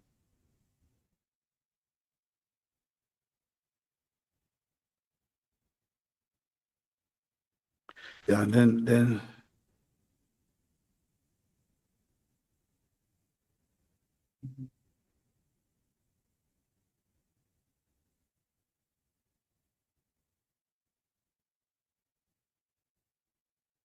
yeah, I think I'm him. No, I'm number 3. Number 1 is the witness. Number 2 is the kennel I was with. That's correct. Yeah, I'm number 3. Yes, something I remember I've said. Okay, so when you discuss, when you say in paragraph 60 that you made a reference to General Khan specifically and wanted to create the perception that I know of the plot against Major General Khan to have him dismissed. If you were engaging with the witness and it seems that you did in fact know of such a plot, it is more than just creating the perception that you know. If you were if you were in discussions with the witness who was asked to fabricate allegations, No, when I say I didn't know General Khan, indeed I didn't know General Khan. I knew him in this intelligence circle, but I also knew of this General Khan. It also came to the media that he was being given a notice of disciplinary hearing and so forth. I knew that he was going to be subjected to disciplinary hearing. so how did you know about it? I mean, General Khan he's in KZN. Is he stationed in KZN? Where is he? No. What is his position? Someone called this Major General, and I think he's No, where is he stationed? In what division? I cannot confirm it on. So how did you become involved in this? No, remember, here's a witness who says, talking to that other person, and this person brings this colonel I was with. Now, the colonel knows that who the work that I did, who am I? He knows, and he's also close to my handler. Now, the colonel cannot tell another colonel that if you give us this information, we'll give you promotion. He cannot do that. He had to get someone in neutral and come there and say, no, I can do this for you. That time it was me to give me that information. Now, after he told me, that's when I told my handler, and then we applied for these processes. So I didn't know, it was just a task. No, sorry, I'm not sure I got the explanation. How you keep referring this person. It's not clear how you. Man one is the witness. No, this is prior to the recording because you Yes. must have obviously have known about this before you decided to record. Yes. Because there was a whole 25A that happened, I believe, before this recording took place, isn't it? That's what you told us earlier. Yeah, it was done. The in 25A was preparation. to record this. Yes. So prior to all of this happening, how did you get involved in this whole thing? Like I said in intelligence circle, there's no way, how can I put this? Let me give it in this way. You remember when General Mokonas was talking, he said, I told him a head of intelligence in KZN was retiring in his statement. That's what he said. In the intelligence circle, you will know something. It's not, and I didn't even know the name of that head of intelligence. You will know something about someone. You will know there is a particular general. You'll know him, but not that you interact with him or you know the general. No, I didn't know him. But we heard that there was this truck passed somewhere at some past years, and this particular general, obviously my handler knew this general. He'll talk about him, and the co-handler will talk about him. They know each other, but I'm not meeting with any general. Are you saying your handler gets you involved in everything that he hears about without coming to you with a proper briefing about what this operation is about so that you can have proper background? Because now every time you talk about an investigation, it's I've heard, it's a this, it's a that. We don't get a sense of a proper briefing that will contextualize or that will give proper background to the investigations that you were conducted. Yeah, obviously, Chairperson, if I have to do that, it means well, it will take very long to say it was Monday, we met 9 o'clock, he came with papers and he was trying to brief me. No, I'm giving you an information that you are able to comprehend. I'm saying if this handler comes to me and say, there is this information about so-and-so who wants to tell us something about a plot, but I got it from another kennel way. That time, I don't know that kennel. Then that kennel comes to me and say, yes, indeed, this man, he has something to do, but he wants something in return. He has something to tell us, but he wants something in return. All right? Now, can you play this role so that you can be the person who claims to be able to give him what you want? That's where I fit in. I don't need to know because it's like now you ask me like about general. Let me give example about my handler. I don't know the name of his wife. I don't know his kids. I don't know anything about him, but I know he's my handler. I work with him. I don't go back, deep into those things. So what made you bring up General Khan in your conversation with General Mkhwanazi? What is it that why did you discuss General Khan with him? Oh, well, What role did General Mkhwanazi play in all of this? I don't know. Remember when General Mkhwanazi responds, I'll forward my handler and say, hey, Baba, now this man is saying 1, 2, 3. He'll give me a clue what to say. Then I'll just, sometimes I copy and paste. Sometimes I add something, but it must be in line with the instruction of the handler. If the handler say, if you remember the message, after I send him the crime intelligence thing, I said, General Khan will brief you. But he didn't ask General Khan. That's how the mind works. If there were disciplinary proceedings pending against General Khan in relation to whatever misconduct he might have committed, why did you see the need to go and play a role and go as far as participating in a recording to get closer to the event? Why did you participate in this? Hey, a job is a job. Even if it was General Jumbo, if it was General whoever, if the task says that, let's say it was a colonel or whoever, I will still participate if there's a task that I'm able to do. Doesn't necessarily mean it's supposed to be General Khan for me to participate. You won't believe I was so surprised when I saw him. I thought they were referring to someone very huge. And I just saw, it was the first time I saw him. He was sitting in the car.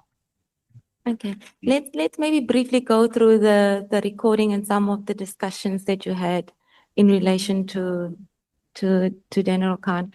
If I could just refer you to page 17.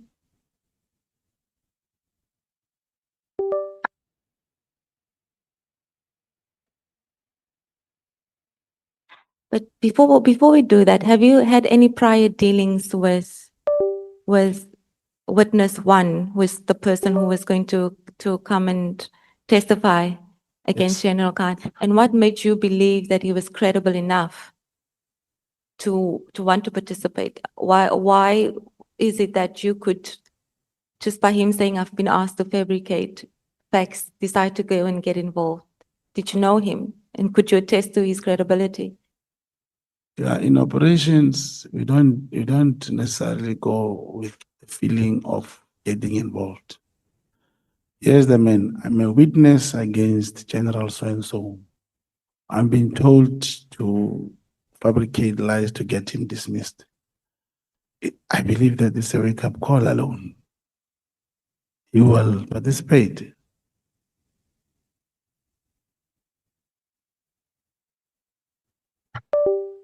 Okay, so witness one appears to have had quite a bit to say while you were talking to him about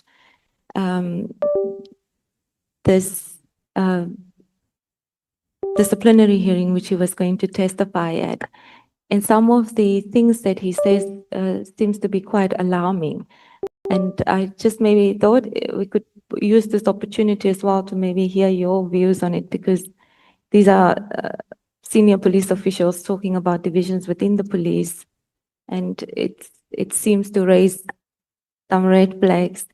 So on page 17, you have the witness say DPCI is a cartel, and now my issue, I'm going to be a bit, the ANC and the minister, I don't know who is their people. Even if the minister can go back to them, they can open the system even tomorrow. Things that have happened. The minister, if he wants, he can go to you. I don't know what you've experienced. What does that mean? DPCI is a cartel. Number one was giving his frustrations, and the reason he wanted a post, according to him, he qualified. That's why if you go to the other paragraph, he says he had qualified, but they didn't appoint him, and all those things have been closed. And then he said, no, even if the minister can go back to them, they can open the system even tomorrow. Things that have happened. The minister, if he wants, he can give that to you. I don't know what you have experienced. You know, he's telling me how I must talk to the minister and see to it that he opened this opportunity for him so that he can be appointed.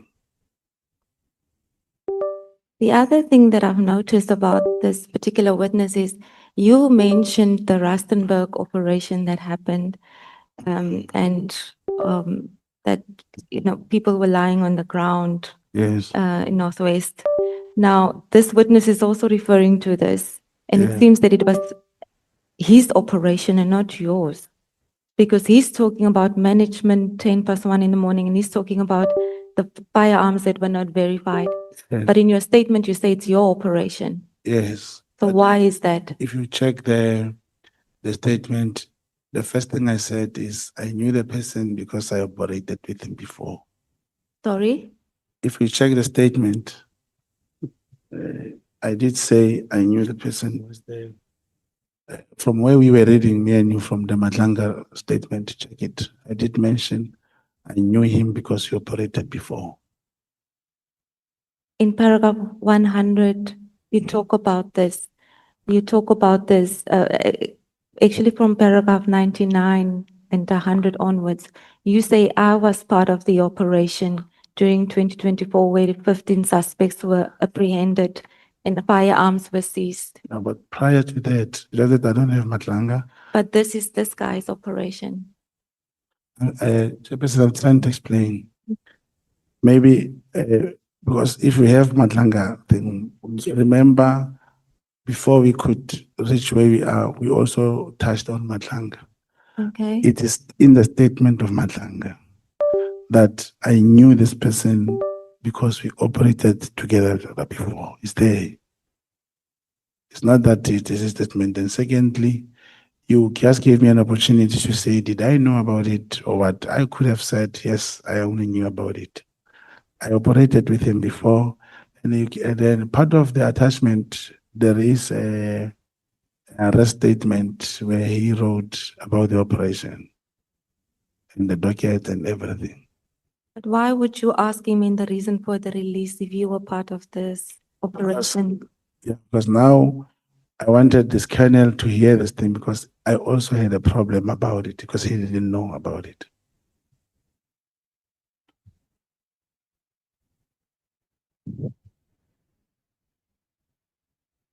where is witness one stationed, or would you be giving away too much information? Where is what? Where is witness one stationed? What is in which division is he?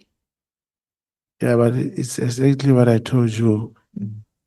Some information when you give a background to know the exact person, Mm. but it is there on the statement. I wish you could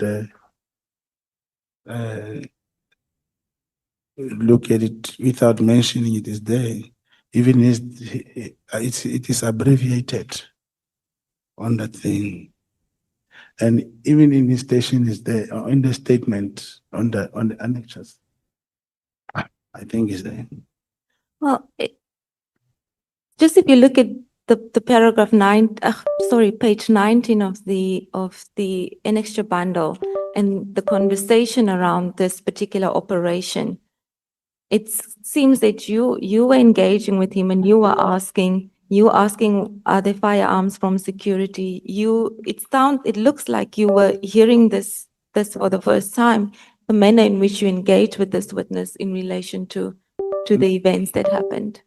Was leading him to tell the person I was with, because the guy is also from crime intelligence, and there was no way I could tell him this number 3. There was no way I could tell him about that particular operation. But if you get the statement from the arrest, they'll tell you of the person, the source, and you see the description of the source, and he's one of the people who can corroborate about that particular thing. Where will we get that? Kerry, he is available to corroborate that as to my involvement. I was not at the scene like I told you, but he can give you the exact. So what was your role in this operation? It's when you know the place, when you know the person who was complaining, because it was that operation is in my province, is where I come from. If some few police officers were complaining about these samazamas, how they do their things. So what was your role? Is to tell him, if you are able to bring a manpower, come this side, meet this police person, and he has information, then they meet, they start talking, and they bring the manpower and arrest the people. That's the information you give. I was not on site, I was not there.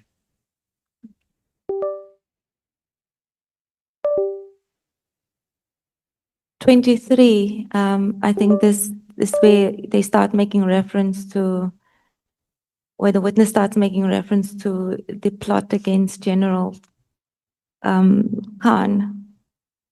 And he says, he refers to a Major General Kumalo. Page 23. Yeah, page 23. And then was that? So Major General Kumalo, who is Major General Kumalo and what was his role? Page 23 of the transcript of the bundle. The General Kumalo is a Major General from the KZN, and according to the information that time, he was the employer rep in the case, in the hearing. He was the employer representative. That's correct. Okay. And then he said that it was Major General Kumalo, or rather, I never spoke to this is what the witness says, I never spoke to you can't hear what he says. I was consulting with the Major General. He told me after consulting with us, he said we must get rid of Khan and I must give feedback about this.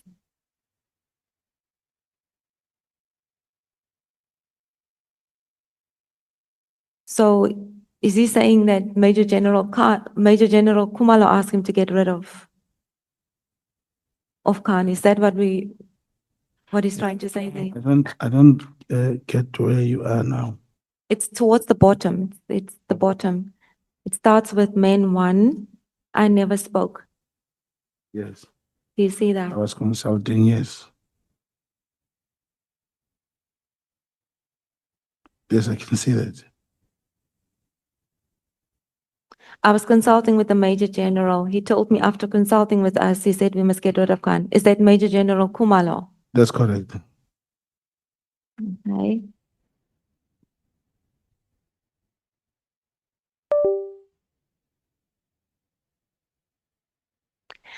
And so it continues on page 24, where he talks about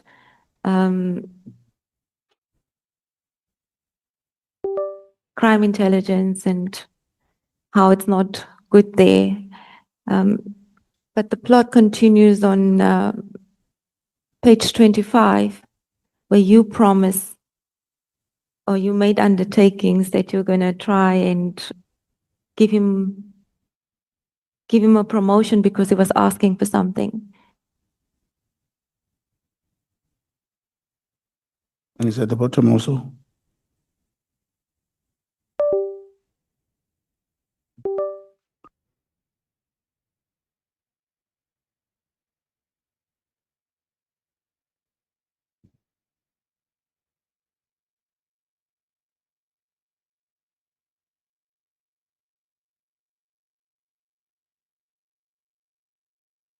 Yes, it's towards the bottom. It says, but this is coming from Mentu. Write an email to the minister to say this is what happened.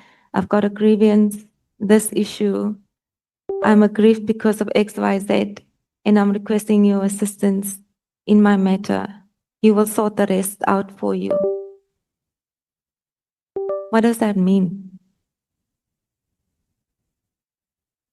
Yeah, I read the email to the minister to say this is what happened. No. Now, if you check prior in above in page 25, there's box number main 3, main 1, main 3, main 1. On main 1 again, he said, "What's in for me? I suffered, you know, I've been a lieutenant colonel for 15 years. But now, no, but we will make a deal. I know 16 years. I can make deal for you tomorrow. You know, the deal is what I want. Do you remember the grievance for not being appointed for the post here? This is where I said he has also applied for the post. He was not appointed, and the minister can reopen that, change that job for him, and he get appointed. So here, that's when I was advised to write the email about that grievance so that we can get the minister to sort him out.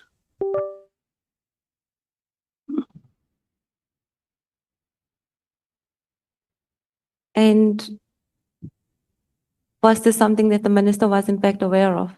No, Did you engage the minister about this? no, there's no way he can engage him. In fact, even the minister, when he saw this, he couldn't believe. He was very angry.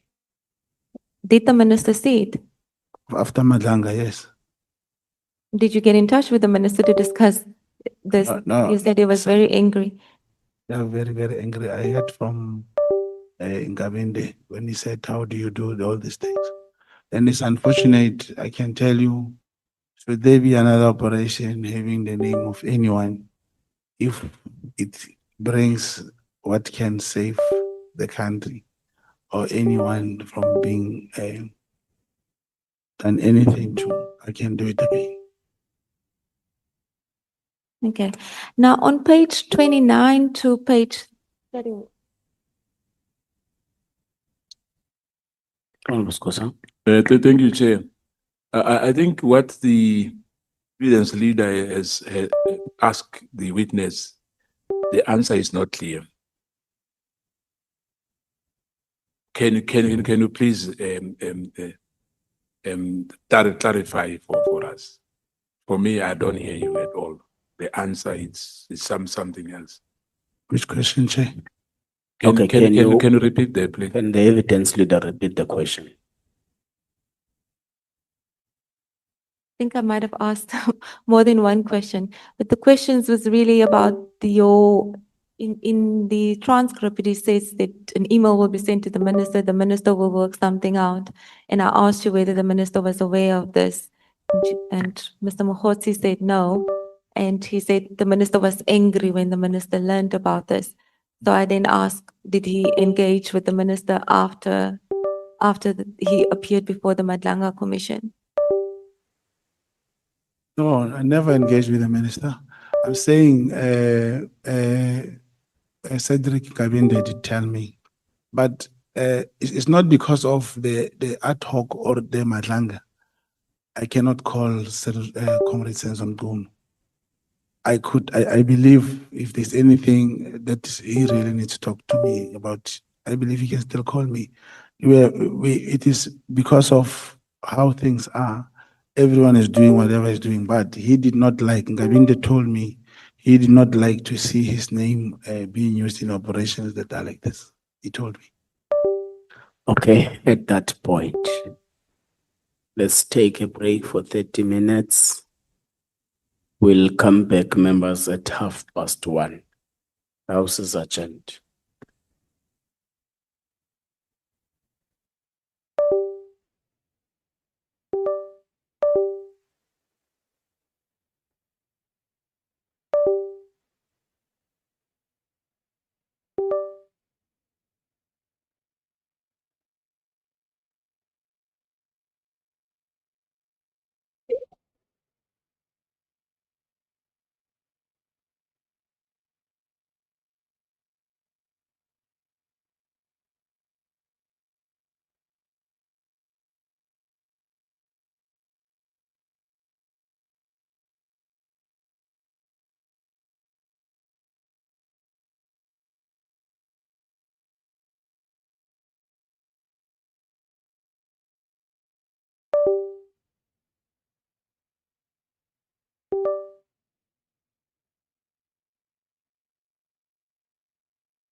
And the minister and let me think, what does that mean?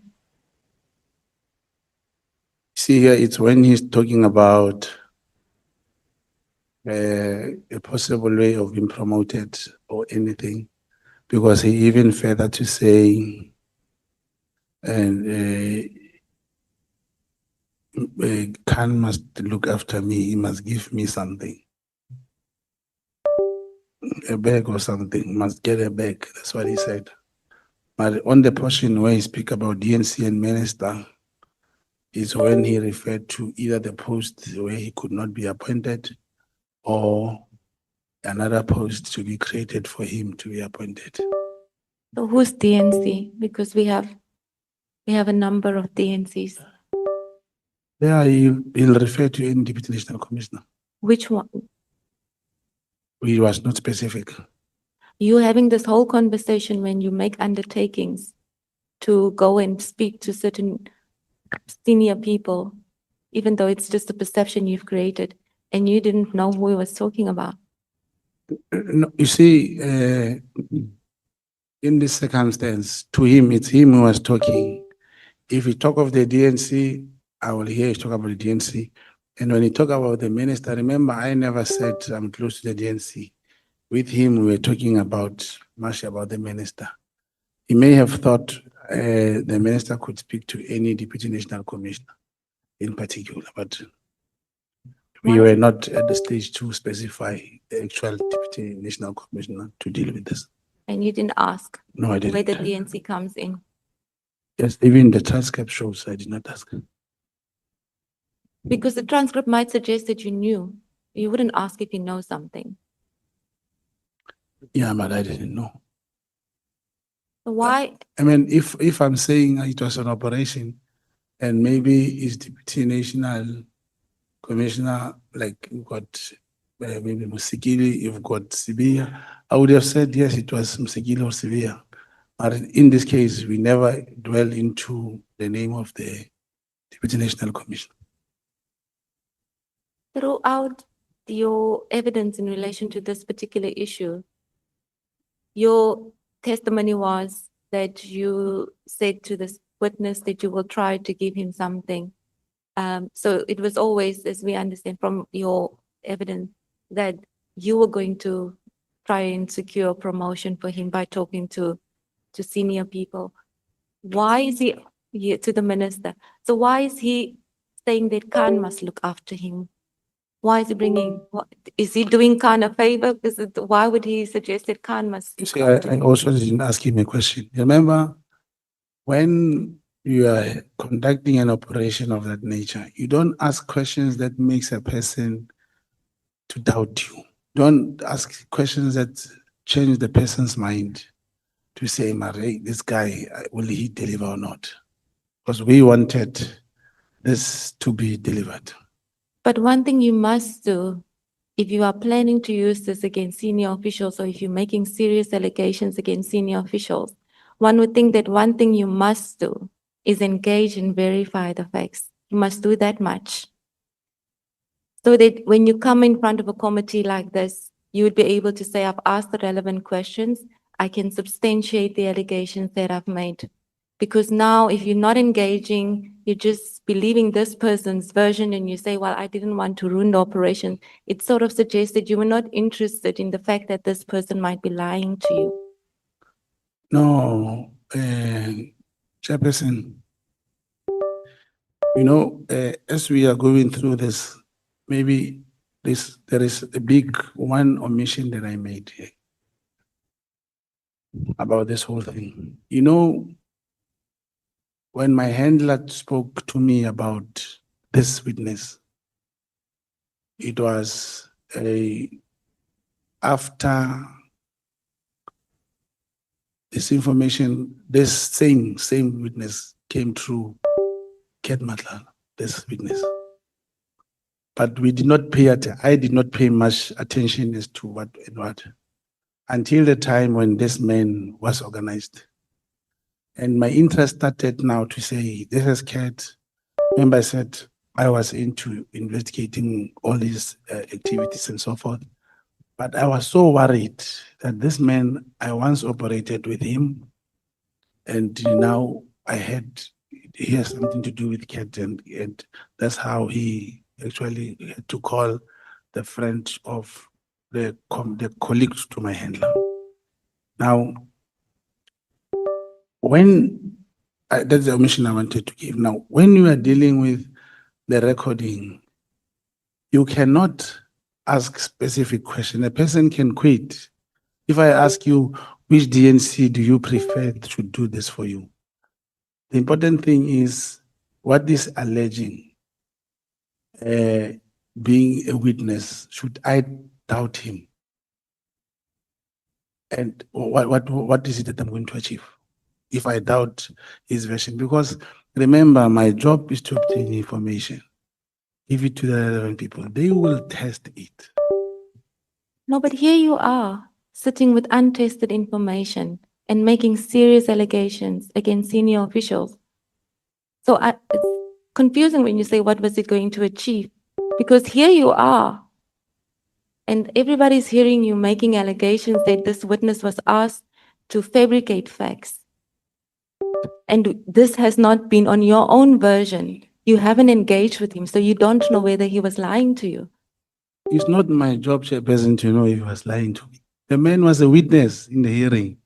And he showed me a card. I'm from KZN. We have to go back again. I was with Major General Kumalo. He says this and this and that. What is it that I must still investigate out of this witness? Because this is now my intention. That time. That's why the plan was to make him a tool for witness, to give a statement as that there was a plot against this general, and he was made to fabricate and plot against this particular general. That was now the job. We are facing that whole scenario with that intention. Now let's say I'll give you an example. Do you know in Madlanga the same witness? They came with a statement which he provided during the crime scene, during the day of the crime scene that crime busting. What the evidence leader was trying to show me was that what he wrote that time and what he was telling me was not consistent. That's what the evidence leader was telling me. And when I looked at, it's exactly what you are saying. But at that time, I'm the one. You are not there. No one is there. I'm the one who's sitting with the man. And I can't tell him you are lying. He's showing me a ticket. I'm from Devon, and I'm the witness in this thing. They are fabricating this. They say we must fabricate to have a man dismissed. And the time is very short. We have to apply for authority. Then it was granted. We did the recording. Now check those things, because it was even verbal. It was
Once there is information, it's very raw, the information I have. I give it to Colonel Ludishnell. Now, in his investigation, he's the one who would go and say, Major General, there is this matter about you. And you are implicated in this way. Here's the story. Here's a recording. Not me who can do that. Like I said, a contact agent cannot obtain statement. There's no, I get when you talk, you're talking as if I was presiding over a certain matter where I had an opportunity to ask Major General Kumalo that, is it true? There's no way. The man is recorded, but here is the element of the man demanding something in return. How will he get that thing in return if he does not deliver the 204, whatever that you expected from him? You wanted him to be a witness. So if he was prepared to be a 204 witness to give evidence on that, how will I doubt him? Who am I to say you are lying? Because it means he was going to be subjected to this testimony on his recording. Because now he's caught saying, I want this and I want this and I want this. It's read, it's there, it's in the transcript. The only available option for him was that we also now request that he must be turned into a witness against whoever who was plotting with. And indeed, as he promised me last time, remember I said he was charged for this recording. At the same time, I think he opened a case against the people who were plotting. Now, it's that audio altram will only appear at the right platform, not with me. Mogotsi, you said it was unfortunate that he was arrested, and that's why we wanted to make sure that he is protected in this and his name doesn't reflect. But more importantly, why was it so important for you to not ventilate the facts and accept this unverified fact without bringing it to the attention of Major General Kumalo and General Kumalo and Lushaba? Why was it so important? Why were you willing to take such a risk by accepting this and unverified and coming to platforms like this with those unverified facts instead of creating that space where you, by engaging with the witness, had an opportunity to do so and also to take it further by allowing them to just to have their say on it as well? Why were you willing to take such a risk? Yeah, Chairperson, this is very important evidence leader. When the recording was done, it was never noted that, just note, this recording is going to be played in Madlanga, it's going to be played in any committee. It's not the first time an operation of this kind was done. You record a person and he admits that indeed I have said this. That's the first step. Before then, you apply, the intention is to apply and give that to the investigating officer, whom he has written an affidavit and do everything. Now it shows if he had taken steps going forward with this matter, it is him who had the responsibility to go and establish the facts. Because at which capacity will I speak to Major General Kumalo? Come to him again and say, hey, there is this man. There was no way. The evidence, the information I have given, it must then be turned into tangible evidence or anything to be used in terms of the law. Hence, it was recorded in terms of the law. That's the step that's how far I could go. So in which capacity today are you sitting here and saying that the facts were fabricated? Those unverified facts? In which capacity? Am I sitting here? It's not my version.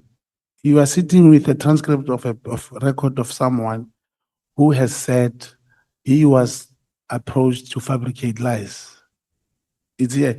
Imagine if I did not record him and I come here again and say, there was this guy, his name is Colonel Mama. He wanted to record, he wanted to give a statement. There was no way. What I have done so far to register the recording, to apply for the recording to be conducted, have it recorded and submitted. Now it is the police who at their level who must establish the facts. Are you not creating in your statement the impression that these facts were in fact fabricated? Are you not saying in your statement that General Lushaba, General Kumalo, and Major General Kumalo fabricated the facts? Is this not what you say in your statement? It's based on what the men have said. But that would then be unverified, like I keep saying. If Okay. you say it wasn't your place to verify it, wouldn't that? Now, yeah, maybe I should give another example. General Mkonazi came here and he told this committee that Minister Senzo Mgunu and whoever, and they said his members will come and brief the committee. He spoke about the big five, he spoke about so many things. Till today, there's no any link that speaks about Minister Senzo Mgunu, the big five, and the drug cartel. Now, it's I hope if General Mkonazi comes back, you may be able to place a similar question to him. Now, he does not have a recording. He does not have a message from someone saying, I'm selling drugs. But he was able to come here and say, there's a drug cartel, there's a big five, and all those things. Now, I'm sitting with audio, a recorded transcript of someone who is a commissioned officer. He's a colonel by rank. I didn't find this man under the tree or in a taxi rank, and I say, hey, he's a commissioner of, he's a police officer. He's saying, I'm a witness in this matter. This and this and this has happened. And he didn't know that you were recording him. That's why we had to apply. Now, here's the evidence of this man. The questions you are asking me should be directed to this witness at the right time. Unless I lie that there is a recording here, the transcript, and they are not existing, but they are existing. It's similar to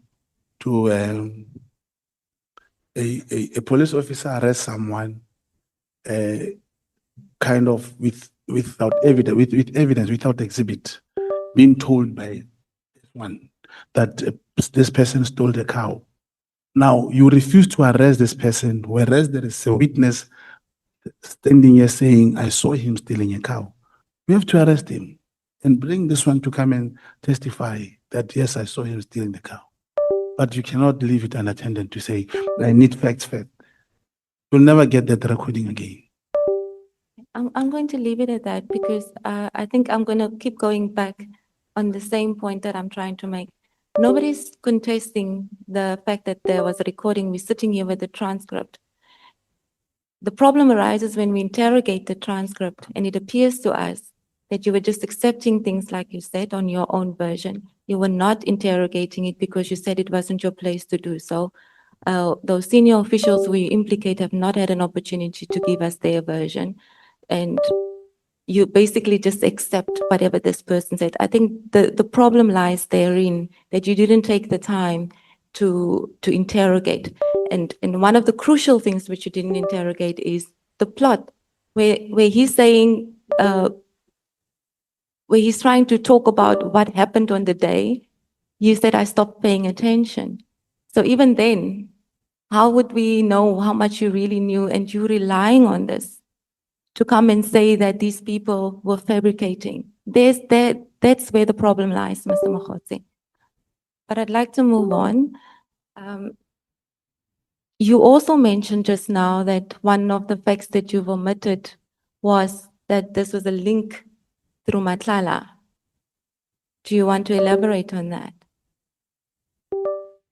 No, elaborate in which sense? In the sense of how was this link? How did you come I'm to learn of the link? No, I'm saying one of the things I did not mention when my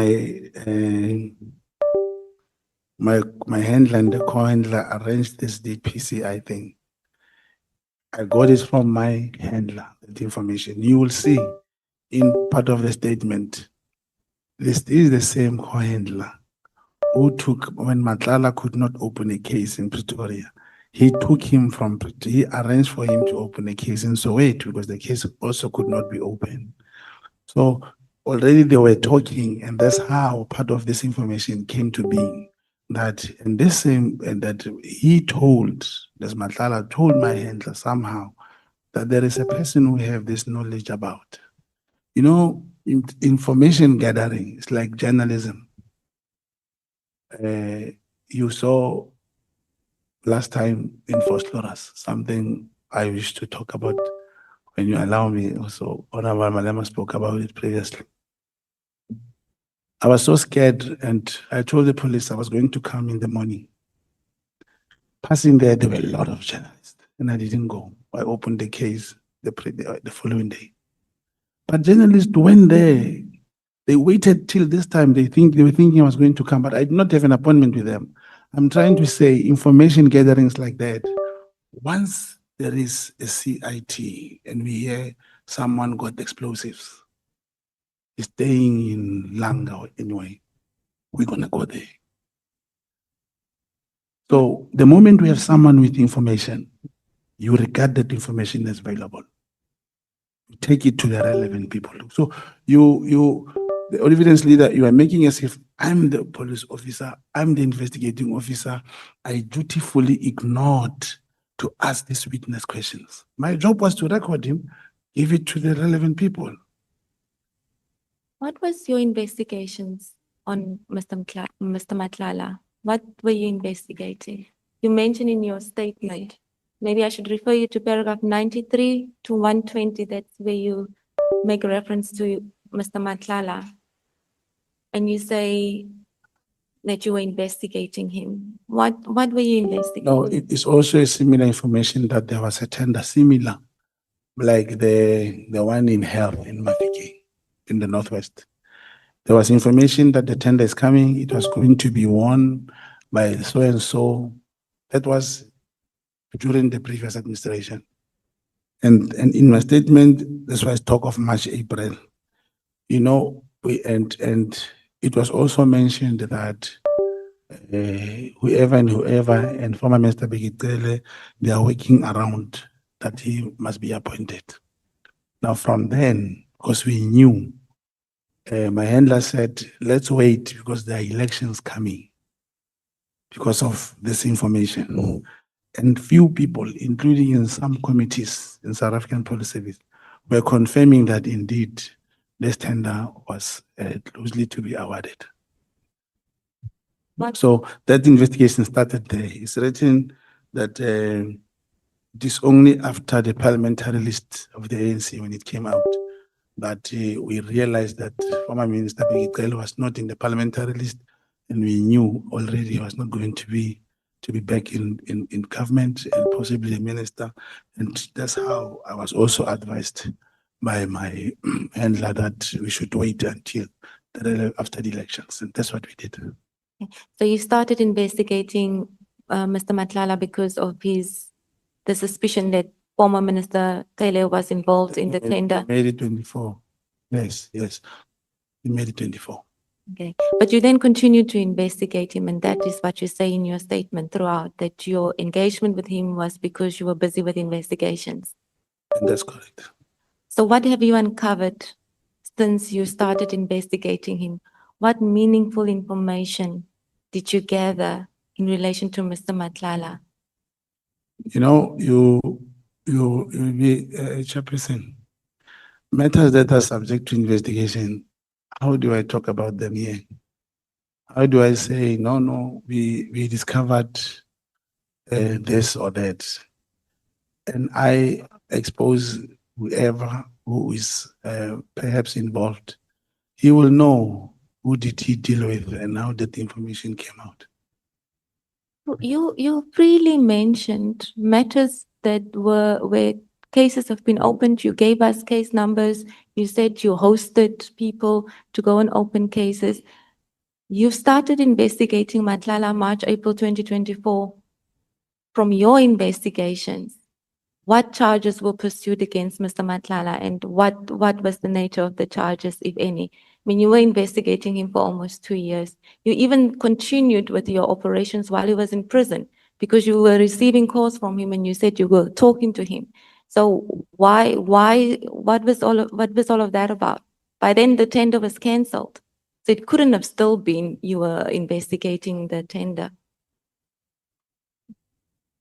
You know, I don't know how to put this. Perhaps I should just say those matters are under investigation and I'm not at liberty to talk about them. But you will realize that it's very, very dangerous, Chairperson, to mention things that I'm not comfortable with. To tell you that there is a case number, I still don't give you the status of the case. I've never given you any status pertaining to any case. I'll just say case has been opened. I'll just say case was opened in Cape Town, was opened again in Soweto, a member of parliament. They could not arrest them until the section 27 referral was done with IDEC and they were arrested. I don't give you unless on matters that are of public knowledge, where General Mkonazi spoke about the involvement of IDEC as to why did they arrest. He wondered because it's an HR matter and so forth. When he was not worried that the case was open in Cape Town, it could not be investigated, in Soweto, it could not be investigated. He started to be worried only after the arrest of these generals. He also further attacked the presiding officer on that matter to say, how could he impose the kind of bail condition? And guess what? That presiding officer had to recuse himself. Let's go back to your matters. Yes. In those matters that I've referred to where we have case numbers, we know what the nature of the investigations were. You said you wanted the committee to step in and to help you take those investigations further. You happily disclosed that because you wanted the committee, you said it's your last resort to see these matters further.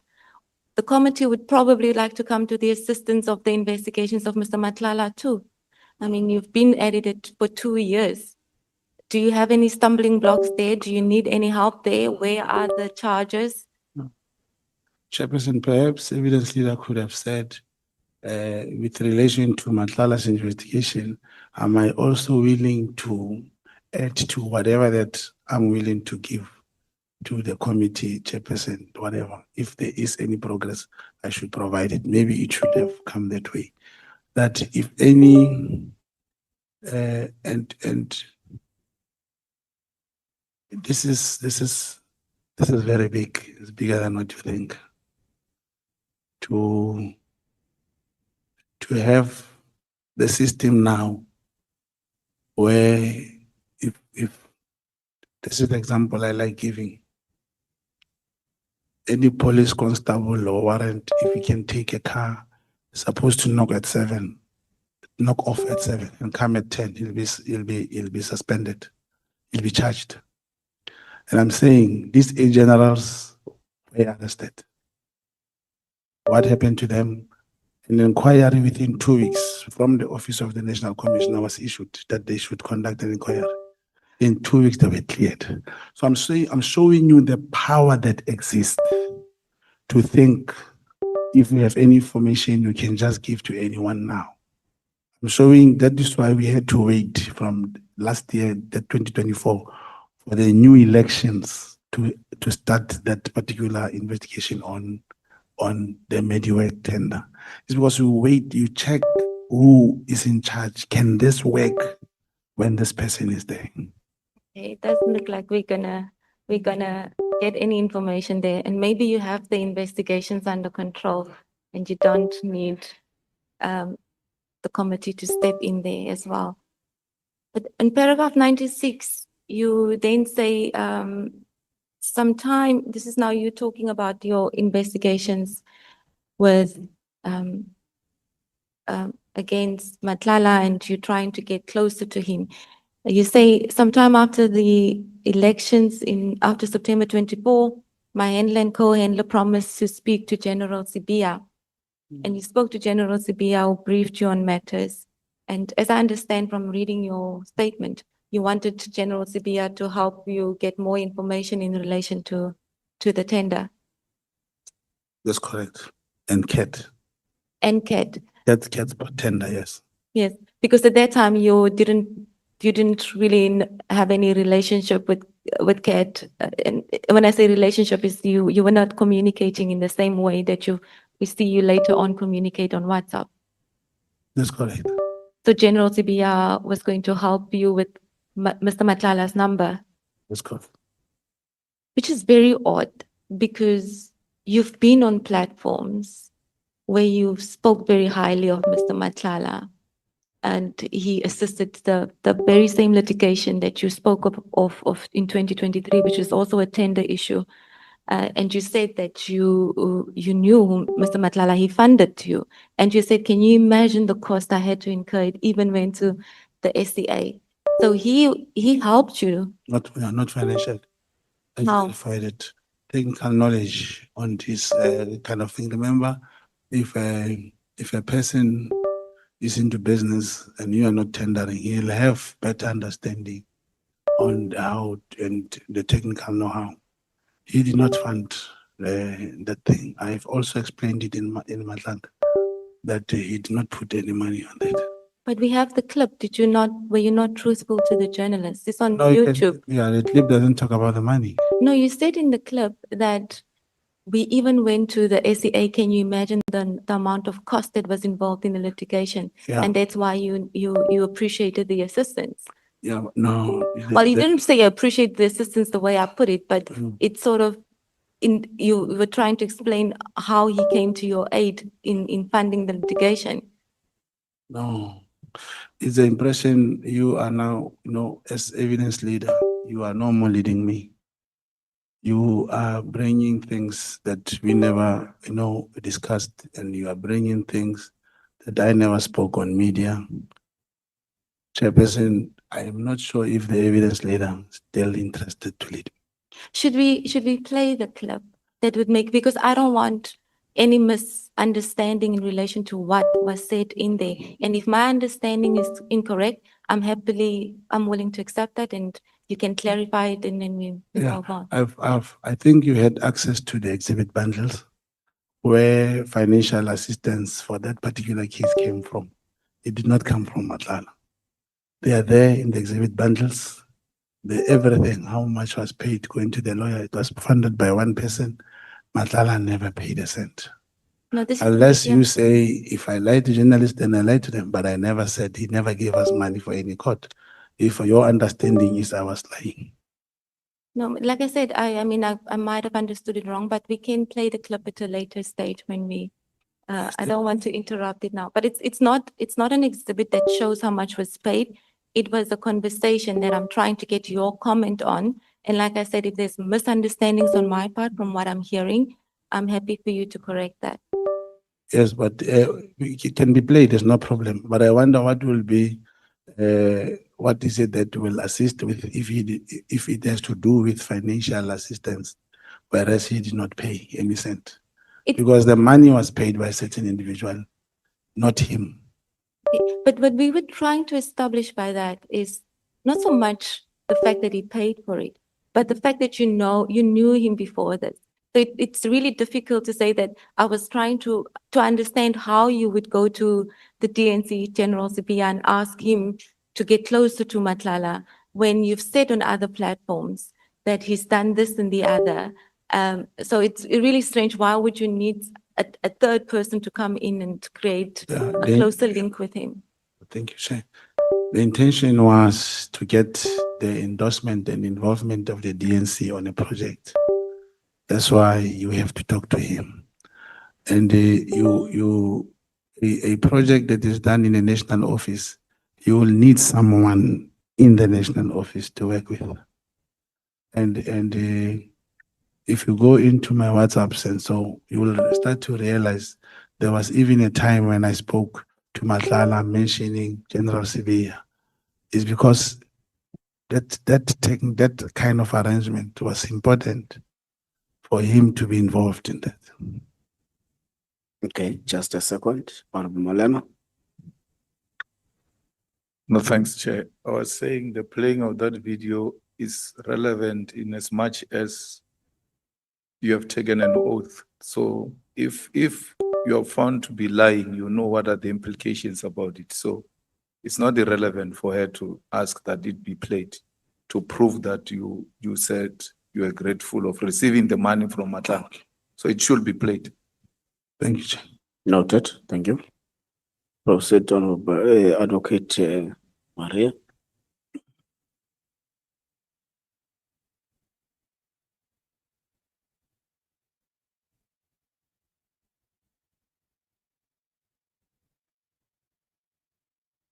Okay, you can proceed now whilst we are still looking at the clip.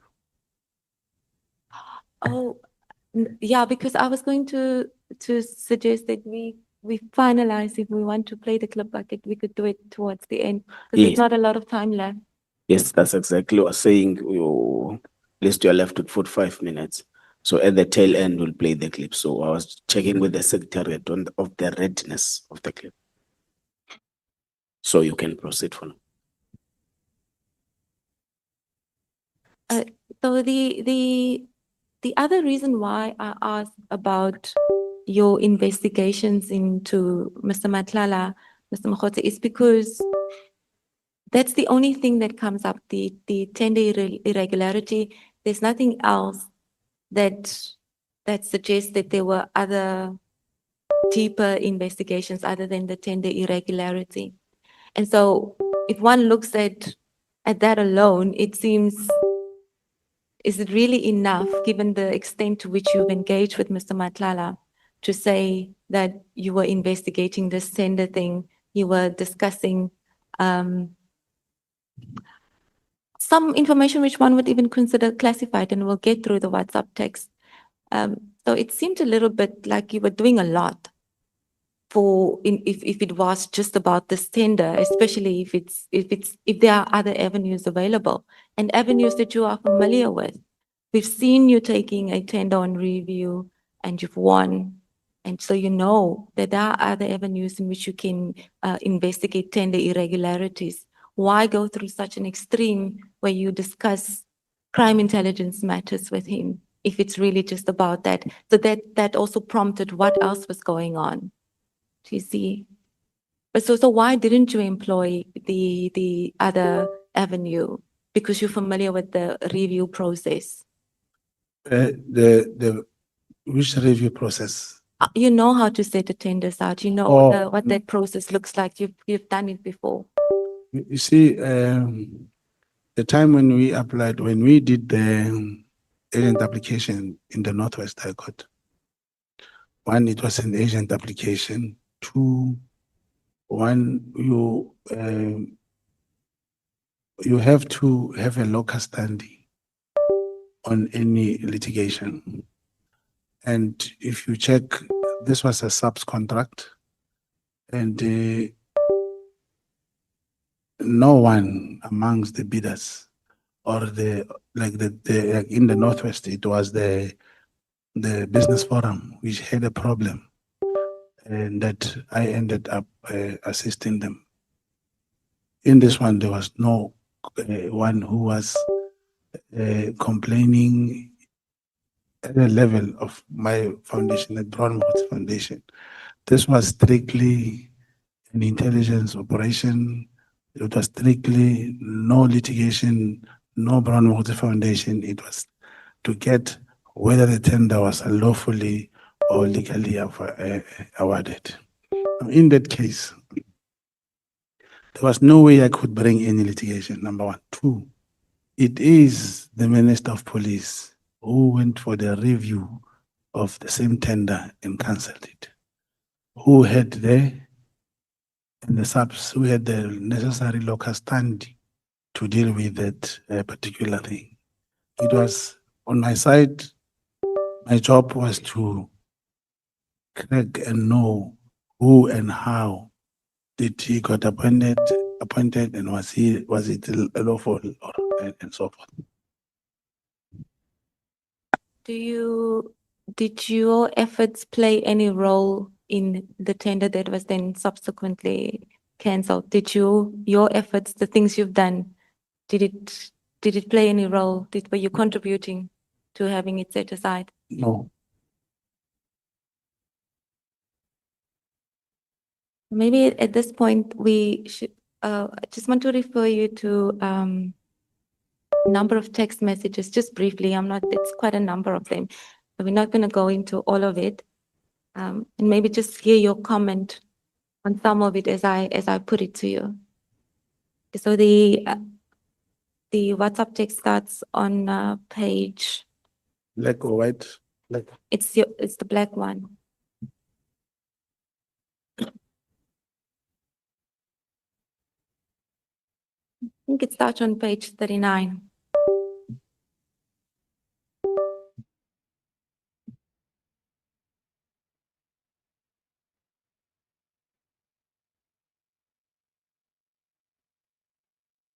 So in your, Did in you your, say 39? sorry, yeah, page 39. So these WhatsApp texts were also presented to you before the Madlanga Commission. And in that statement, as you're doing in this statement, you have clarified your position in relation to this text, and you've said that during my evidence, you were presented with this bundle, which is the one that's part of your annexures, and you say that safe from what is stated above, and we refer to some of the This text page, above. statement. Your statement, sorry, it's on it's paragraph 120. It's page 32 of your statement.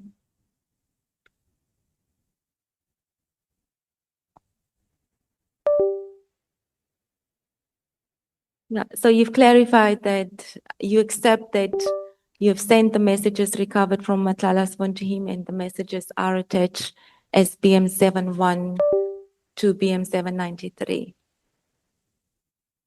Now, the reason why I'm taking you through some of these WhatsApp texts to hear your comment is because some of it has also been presented to other witnesses. And so the committee has had the benefit of what other witnesses' version is, including Mr. Matlala, on some of these text messages. And so because the exchange happened between the two of you, it would only be fair to put these text messages to you as well, so that we can have a full picture, and also in furtherance of the Audi Ultra and Partum, that you also have an opportunity to say your say on it. Now, you could go to page 42 of that bundle.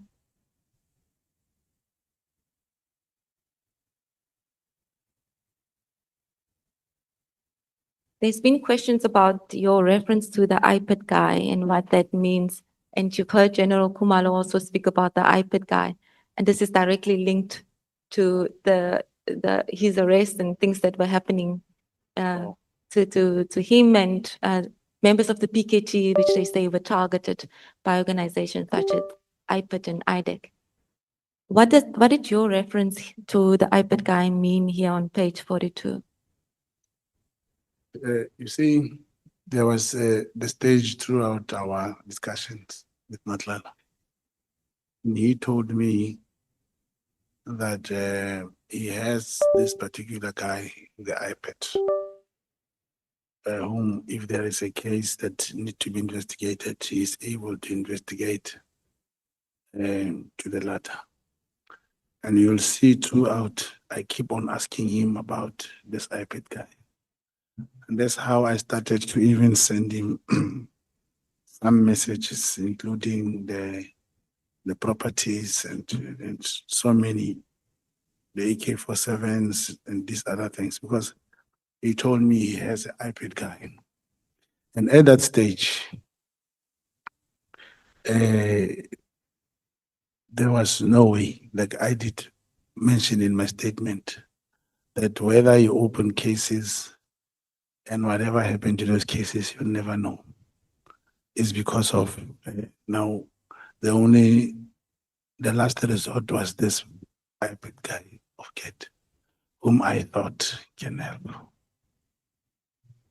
This is very odd again. Come again? This is very odd again. That the person you're investigating is also the one you go to for assistance Yes. to investigate senior official.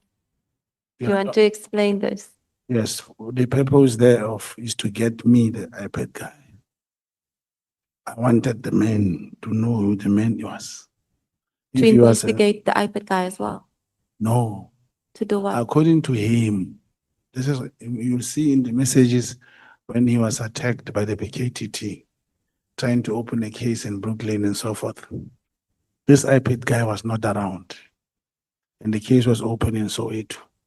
And further, he told me now that you see this iPad guy, if there is a case with proper evidence, he can act, and he can do this and this or this wonders to arrest where there is evidence. So I wanted this iPad guy, not to investigate him. Yeah, but besides the iPad guy, you also speak at BM 7.5. You also speak about 25% deposit for accommodation. Was it also part of the investigation? No, that was for the January 8 in Cape Town. So the person we're investigating funded the January 8 program. He offered, of course, yeah, and it's not the first time we'll ask someone to assist you for January 8. The subject of your investigation. Not the subject of investigation in the context of how you say you are investigating a particular person. Therefore, if he's a businessman who wants to fund an event or a number of comrades, we cannot ask him to do so. Proceed, Advocate Holmes. Okay. Why did you have, it appears you had quite a lot of faith in Mr. Matlala, that you would go to him. I mean, you, on your own version, have been at crime intelligence since 2009. You spoke of operations where you were big operations and senior people that you were in touch with. You even had General Sibia that you were trying to get into your camp. Why would you go to Mr. Matlala for help? You have all the connections in the police. Yeah, maybe there is a misconception here. Hmm.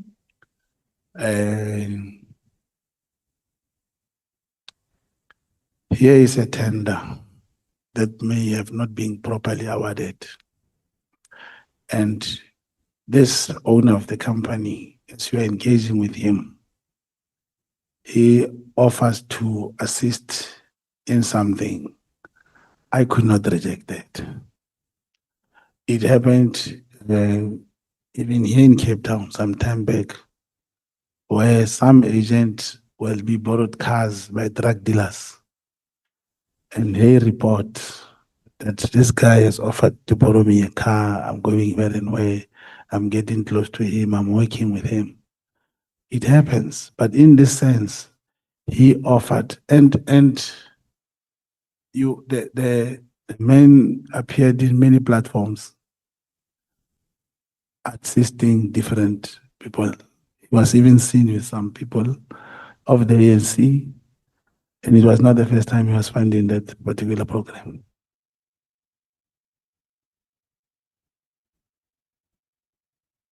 Let's maybe move on. But I do wish to say, I mean, you're not willing to explain what the investigations were that you were busy with, but it leaves a lot of questions and a lot of confusion if you were busy with investigations which must be quite confidential or high level, or I don't know what the phrases are that they use for you not to want to disclose it on this platform.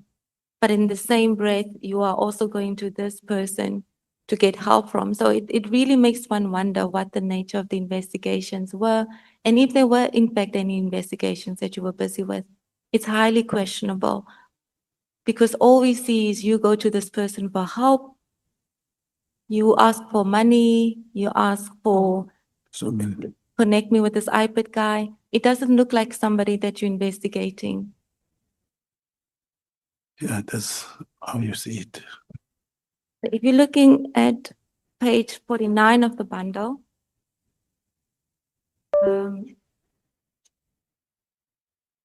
this also came up during some of the witnesses that appeared and gave evidence on this. It's a text to Minister Mkunu saying, we got a breakthrough. What do you have to say about this? Yeah, a similar question was asked at Madlanga. I really could not remember. I still cannot remember.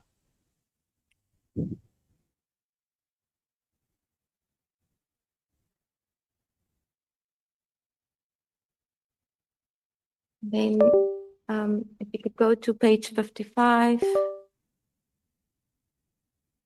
Do you remember the content of that text message? Minister, I'm going to get the case number in this judgment for you. Now we got something proven by the court. This is the matter now, which either the BIA or the minister can charge Kumalo and apply for Rule 9 of the disciplinary hearing. Yes, I remember. It was also asked at Madlanga. I'll repeat the same answer that yes, there was a court judgment, and that particular court judgment, it was ventilated during Madlanga that I was not correct. It did not imply to what I said, and I accepted. I still do, because they had the copy of the judgment in Madlanga. Just that I don't have it here. I was implying that the PKTT members had kidnapped and whatever, and the person was sent to prison, and that person was acquitted later by the Constitutional Court. It is that's exactly what I was referring to, and still the minister never responded to that. So you did in fact want disciplinary proceedings to be instituted against against General Kumalo or the PKTT, as you say. Why is that? As a matter of fact, you know, there are so many PKTT cases, which they also made mention of the one in Fort Hare.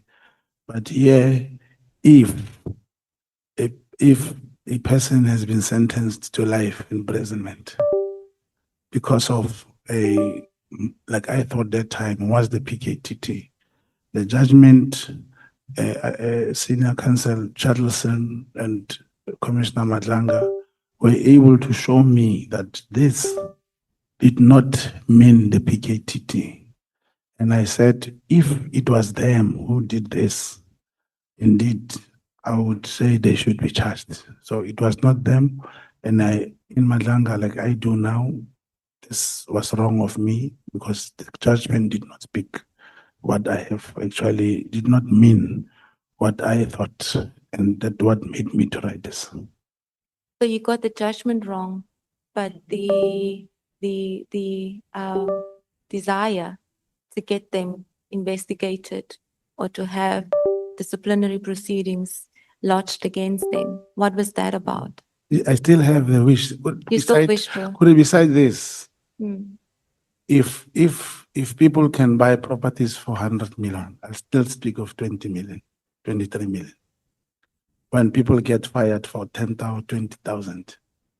When, like I said now, I still don't understand how other police officers will still, how do they still go to work?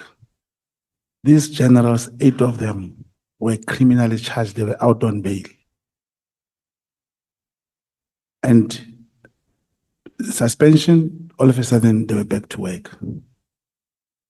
And here's the Major General who had time with the girl, and all of a sudden he opened a perjury case. When he get arrested, the presiding officer get threatened, he recused himself from the case and all those things. There is a lot that is going on. And if ever certain people should not be treated in a way others are treated. I mean, if they've committed a crime, they've committed a crime. Are there a number of people that you're working with that feel that same way, that share your sentiment, and then who are actively trying to ensure that justice prevails, that those who have also committed crimes, or that everybody who commits crimes are held accountable for it?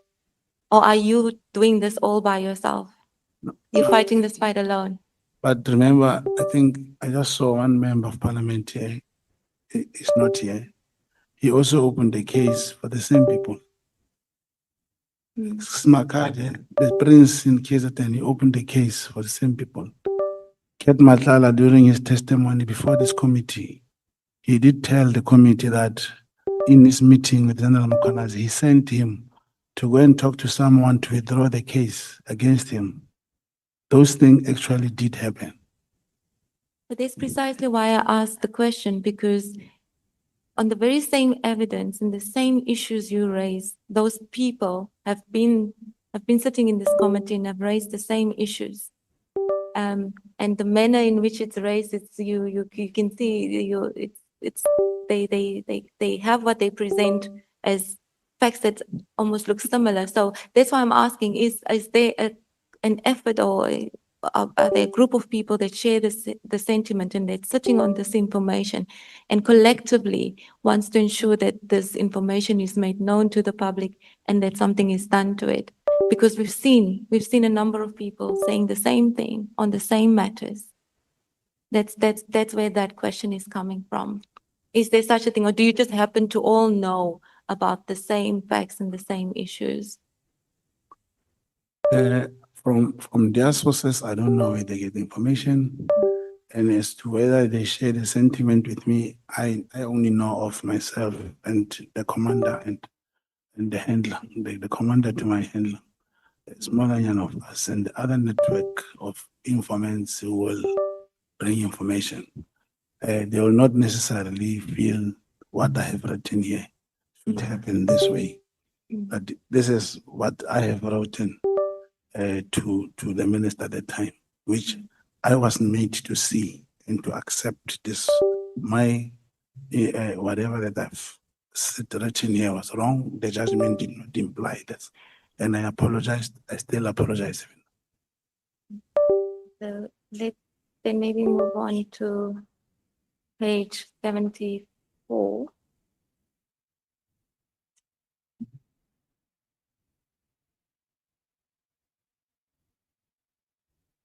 Now, on page 74 to 75, it's not very clear, but I think if you look carefully, you might be able to see.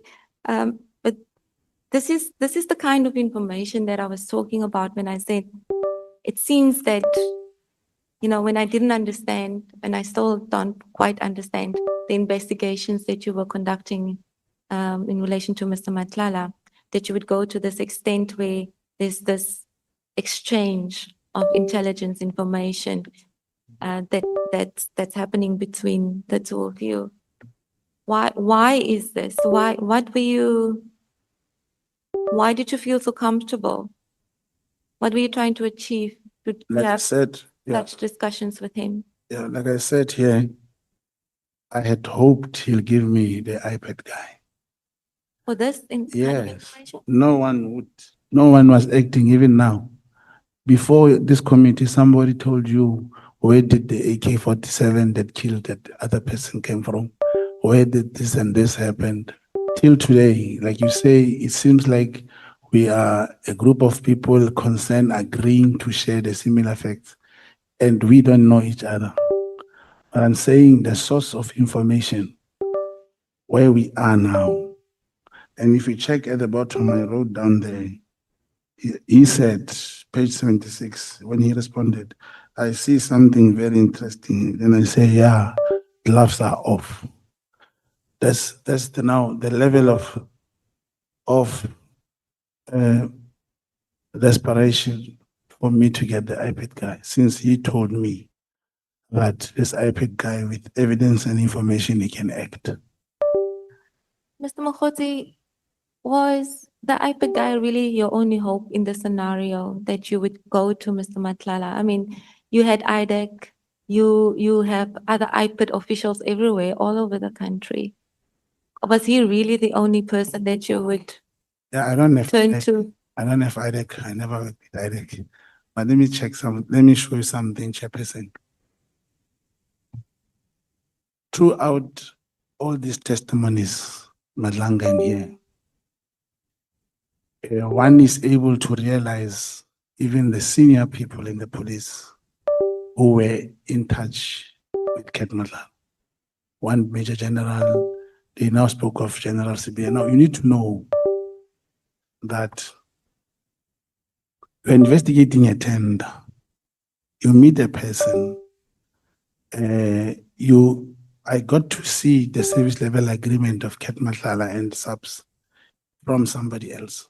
Now, as you are going on, talking to this person, engaging on this, and he has this particular iPad guy who can help in this. Who else must I give this to? Because if my phone was not confiscated, I would have shown you who did I send messages to? Who did I send in this country? Even members in this country. Last line, say crime intelligence is collapsing, this and this. I've sent those messages. It's immaterial now to talk about them because I don't have my phones.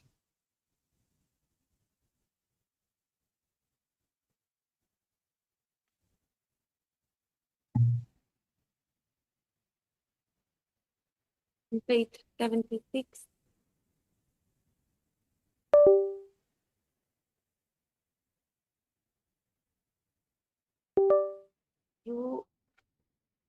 What we see here is an exchange between yourself and Mr. Matlala in respect of a meeting that you were planning to have. Was this in furtherance of your investigations, or was it you trying to get closer to the iPad guy? What was No. the meeting about? No, here it was not about necessarily iPad guy. The iPad guy was made reference at a time when there was a need to effect or to share information which could make him help us with the investigation. Now, here it was a meeting in Kemmers Bay, which was planned to be held there. And I asked him, is he still coming to Cape Town? Is he going to confirm the house in Kemmers Bay, which he never confirmed. This is the meeting in Houghton. You say, where must we meet tomorrow? And then it says Houghton, the time, that any time, my boss. But this is not a Camps Bay meeting.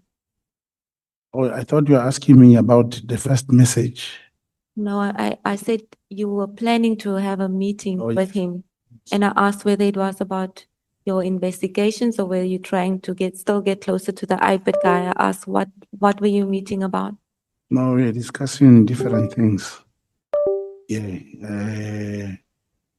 See, when there's an investigation on a particular person, it's not that every day when you are with him, you must find something. You even organize sometimes things that he likes.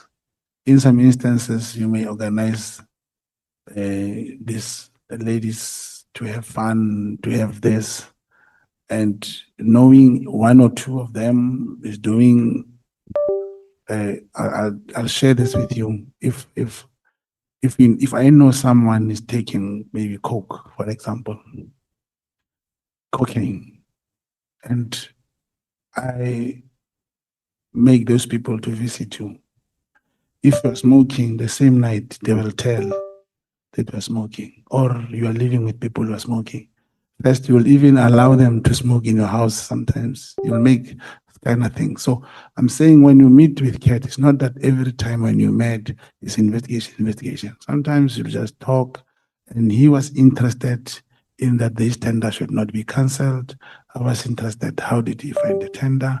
And he also came to say he needed to fund this thing. Unfortunately, even during your session with him, he did say he met with General Bekitere. He told him, go and give Mogotsi money so that we can arrest Nzomtun. He said so. So I'm showing you may find they have their own operation, which was used in the form of money, but I know he offered this January 18th. I don't know, was it the time when he was after he met with General Dele or not?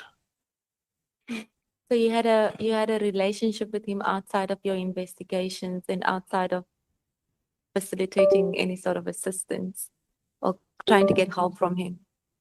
Because that's what you would essentially do if you're trying to um, hang out with friends and but we get never, things they like. but we never socialized, me and Kat. We never went out and have drink or something, never. So this occasion wasn't Oh. one of those. We went to meet, and then I know he was too much to know about the tender. Every time that was what he wanted. Okay. Okay, just a second, Honorable James. I'm so sorry. Mr. Mogotsi, you mentioned ladies using drugs, cocaine. Can you just take us back? I didn't quite hear what you said. I'm so sorry. No, I was giving an example that if you are investigating someone or wanting to get close to somebody, and you see probably like night clubbing and stuff, sometimes you are able to organize people who are taking such things to be in his or her company. If he allows them to use such things in his house or wherever, you may find he's also either selling, distributing, or whoever is living with has no problem with drugs. That's how you get close to a person. So it was just an example. Thank you. Thank you.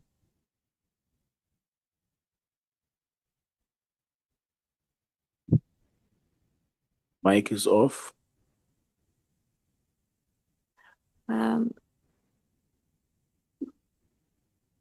Page 83, and I'm asking this because there was reference made to other platforms about this Impala thing. You, on page 83, ask Mr. Mogotsi to assist you with something for the guest. And, sorry, Mr. Matlala, sorry. And he says Impala. What does that mean? Me asking him about Impala. Oh, the time in Cape Town, like this thing in Camps Bay, he did mention for me he may have some Impala meat and stuff that we can have for our guests at time. So that's what I thought. So it's like So meat. yeah, now the other platforms, if you can see it goes with something for the guest and so forth. But the other platform about Impalas, I don't know which one are you referring to. No, that's why I'm asking for clarity. I thought I heard Impala and I just thought I should clarify what does Impala mean when you ask for organize something for the guests and it says Impala. So it's wild meat. Yeah. On page 91.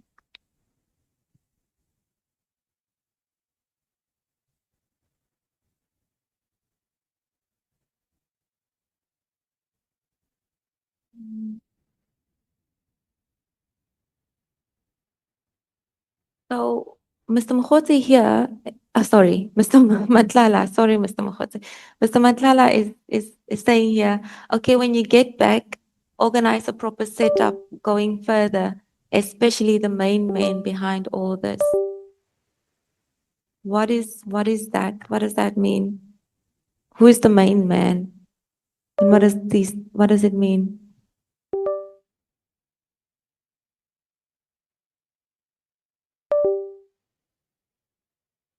This is after your meeting at Houghton.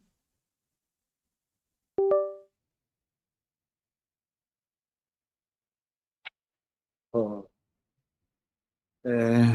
See, I cannot really confirm the big man, but usually, most of the time, Kat was expecting to actually meet with the minister. He wanted so desperately to have a session with him. But then I did not, I can't remember, I think it was the minister. He never wanted, because I've once said I can arrange chief of staff and general civil. He didn't want them. It means he referred to to the minister. So that is what that refers to. Yeah, that he's looking for the big man. Okay. And then on page 93, Mr. Matlala is asking you to go to the media, whether you can go to the media about articles that were about crime intelligence information, it seems.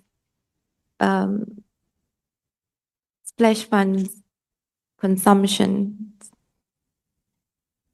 And this is where I suppose where it gets confusing, where we get your statement and you tell the committee that you are a crime intelligence contact agent and you are busy with heavy investigations with Mr. Matlala, and every exchange, most of it, is in relation to investigations that you've conducted.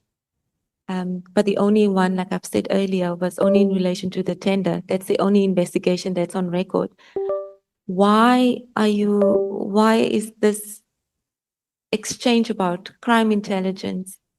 Was this part of your investigations, or what does this exchange mean? And the reason why I'm asking this is because we've had people from crime intelligence come before the committee and say, well, we don't want to make this information available because some of it might relate to properties which might affect witness protection and the like. And some are, and we've seen it, have been, because I believe there were charges as well of information being made available to the public, which is considered crime intelligence information, and how that is viewed in a very serious light and a very serious transgression. But now we have somebody from crime intelligence busy exchanging this kind of information with somebody who's supposedly investigating. It seems really strange. Why would you exchange information, and why would you even discuss with Mr. Matlala that he could possibly publish the information? And did he in fact publish the information? No, but it is him who sends to me. Hmm. And he asked me if he can run the story. My guy want to run the story. And then I said to him, I came on Friday. And then and I asked, and I responded that he must share first to see what is it that he wanted to publish. And the answer to say, why would we share information? Now, now you see the information is already on the third person beside me and Kate that he wanted to share. And this information as to, you are talking about the crime intelligence officers and them who cannot disclose this information and so forth and stuff like that. Do you ask me, you see, I'm not a crime intelligence officer. So you don't prescribe to the protocol that's applicable to them. It's not that you prescribe or you don't prescribe. I'm saying, But there are laws. once the information, now perhaps this should be clarified. Here's the information in front of me. And if even the committee will, including Madlanga, where the information is brought before the committee, the same committee which has so much power to even summon the IGI or whoever to deal with this, it means the committee is not going to get any truth. We are investigating the allegations as the committee. You never get the truth because whoever who's doing anything wrong is doing it knowingly. It cannot be used against him because it's classified. Now there comes information to people like us. It gets out there and it is presented here. Now people get charged. It means the truth will never come out. Hence I asked, if possible, if the committee could summon, including the suspended Inspector General of Intelligence, person, he has the power to, because he has the report, this IGI report. Maybe the committee may have access to it and look into it. Now, the truth that whatever information that we give you, it comes in bits and pieces. It means it will never work. Do you see how you're asking the committee to come and help you Yeah. in relation to crime intelligence or allegations against, That way. yeah, allegations against crime intelligence and possibly investigate that further to see if those people should be charged? That's essentially what you're asking the committee. No? No. What are you asking the committee to do? The committee to meet with the IGI, with the information, the committee get the prosecuting authority and say, is this prosecutable or not? But it should be investigated, isn't it? The Before you IGI has reach to that investigated. level. The IGI, Yes. there is a finding of the IGI. Again, if a property has been bought with the state money, he has the title deed, and is registered on an individual. Now, we have to declassify it before, or there's no any commission of crime committed. But you see, and I don't want to go back to it, but you see the difficulty that I've raised earlier about you coming to the committee and asking for classified information to be declassified and the exchange of classified information in WhatsApp text between yourself and Mr. Matlala, but you're not willing to at all give anything to this committee in relation to what you've done insofar as Mr. Matlala is concerned. It's not that I don't want to give. We have given you, it is you, evidence leader, who had to hide that information, the evidence, the only evidence I told you. This is the only evidence I have that the property was bought as a title deed and this is the amount. Because it's classified, we understand. And I've requested rather to the committee, maybe after this session, the same way communication has been sent to us, to me, I get a letter detailing, this is what we want, this is what we want, this is what we want, corroborate this, just whatever that I said. So that, like in the case of that informant who was killed, I know who was the handler, and I know the investigating officer who investigated the murder, I know the commander of the handler. It can be corroborated 100%. And then with this one, the property, here it is, then you get whoever who must lead the prosecution for the prosecution of these people. Okay. I think we're talking past each other, but I was trying to say that information is put in front of the committee. Be it redacted, yes, we note that, but the committee will know where to find it. But the committee won't know where to find is what your investigations in relation to Mr. Matlala. Yeah, but Chairperson, it seems like I have promised that there is something that we got against Matlala and is about to be arrested and so forth. If there is an investigation, depending where it is, there are state institutions that are investigating Matlala, where when you participate, you give your handler, he meets with them and give them that information, and they take it further. It's not that from me you can obtain any written statement or anything written. I've said that. Because once the committee can call us to do that, is when I'm going to involve my handler, whom he will involve his structures, the institution commanders going up on how to deal with the committee on the information. You know, there's a reason why I keep going back there. And you, on your own version, have also confirmed that there seems to be links, there seems to be the people that you've referred to in your statement that you were assisting are also people that are known to Mr. Matlala. And then we have information, the exchange of information that's taking place, which, like I keep saying, makes you also wonder, why would you exchange such high-level information? And why would you rely on links provided by Mr. Matlala to investigate senior officials? And then we are faced with WhatsApp text, like we have here on page 103 and 104, where Matlala is saying to you that you said on page 103 at the bottom, I think he needs cash. And Matlala say, okay, arrange with Khan to give him cash if the information is worth it. So do you see how it is, one would wonder what the nature of the investigations were and why you would rely on links provided by Matlala and why you would consider it trustworthy? Do you see how interlinked the information is and why it's so important to at least get a sense of what these investigations were? Because you've brought serious allegations against senior officials with links that are provided by Matlala. And then we have Khan, who's supposed to be the one that's wrongfully being disciplined. And I'm not questioning whether there was that's not the point. But the point being made is you said that facts were fabricated against Khan by senior officials. And this is the same Khan that is also referred to by Matlala. And that's the point. I'm not going into the merit of the disciplinary proceeding. But do you see how interlinked these things are and why one would wonder what you were doing with him?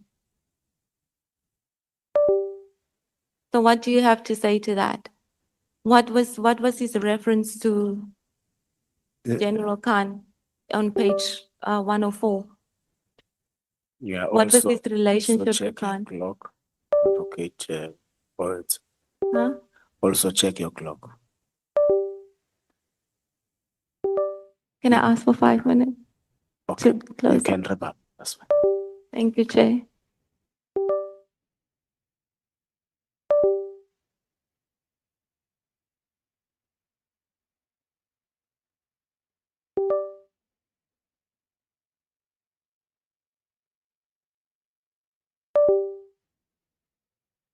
Yes, I got it from 103. Yes, 103 to 104. yes. You see, this is now, if you check it correctly, it goes with almost the date of the recording. When I said, I think this guy want cash, it is the same colonel that I said he was referred to my handler by Ketmatla. And I went back to him and said, I think this guy want cash. But do you see how, And I said, I just wish you could help him with a statement because he was not putting some of the things into context. And that's why he said, if information he give is worth it, he should Khan should help him. But I never pursued because I couldn't get hold of Khan. I didn't know him. but do you see I how, get what- how even more complicated it gets with your explanation? Because your explanation suggests that was there really then an issue? I mean, if you are the one that was investigating Mr. Matlala and if it was something that probably taints his character as a very, very poorly, or because why else would you investigate him? You must suspect him of something.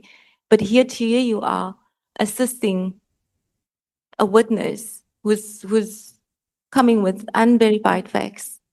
No, I wanted to know, Do you understand how Understand. how it looks? but the issue here is, Chairperson, I wanted to know if somehow Kat sent this man is to say all these things.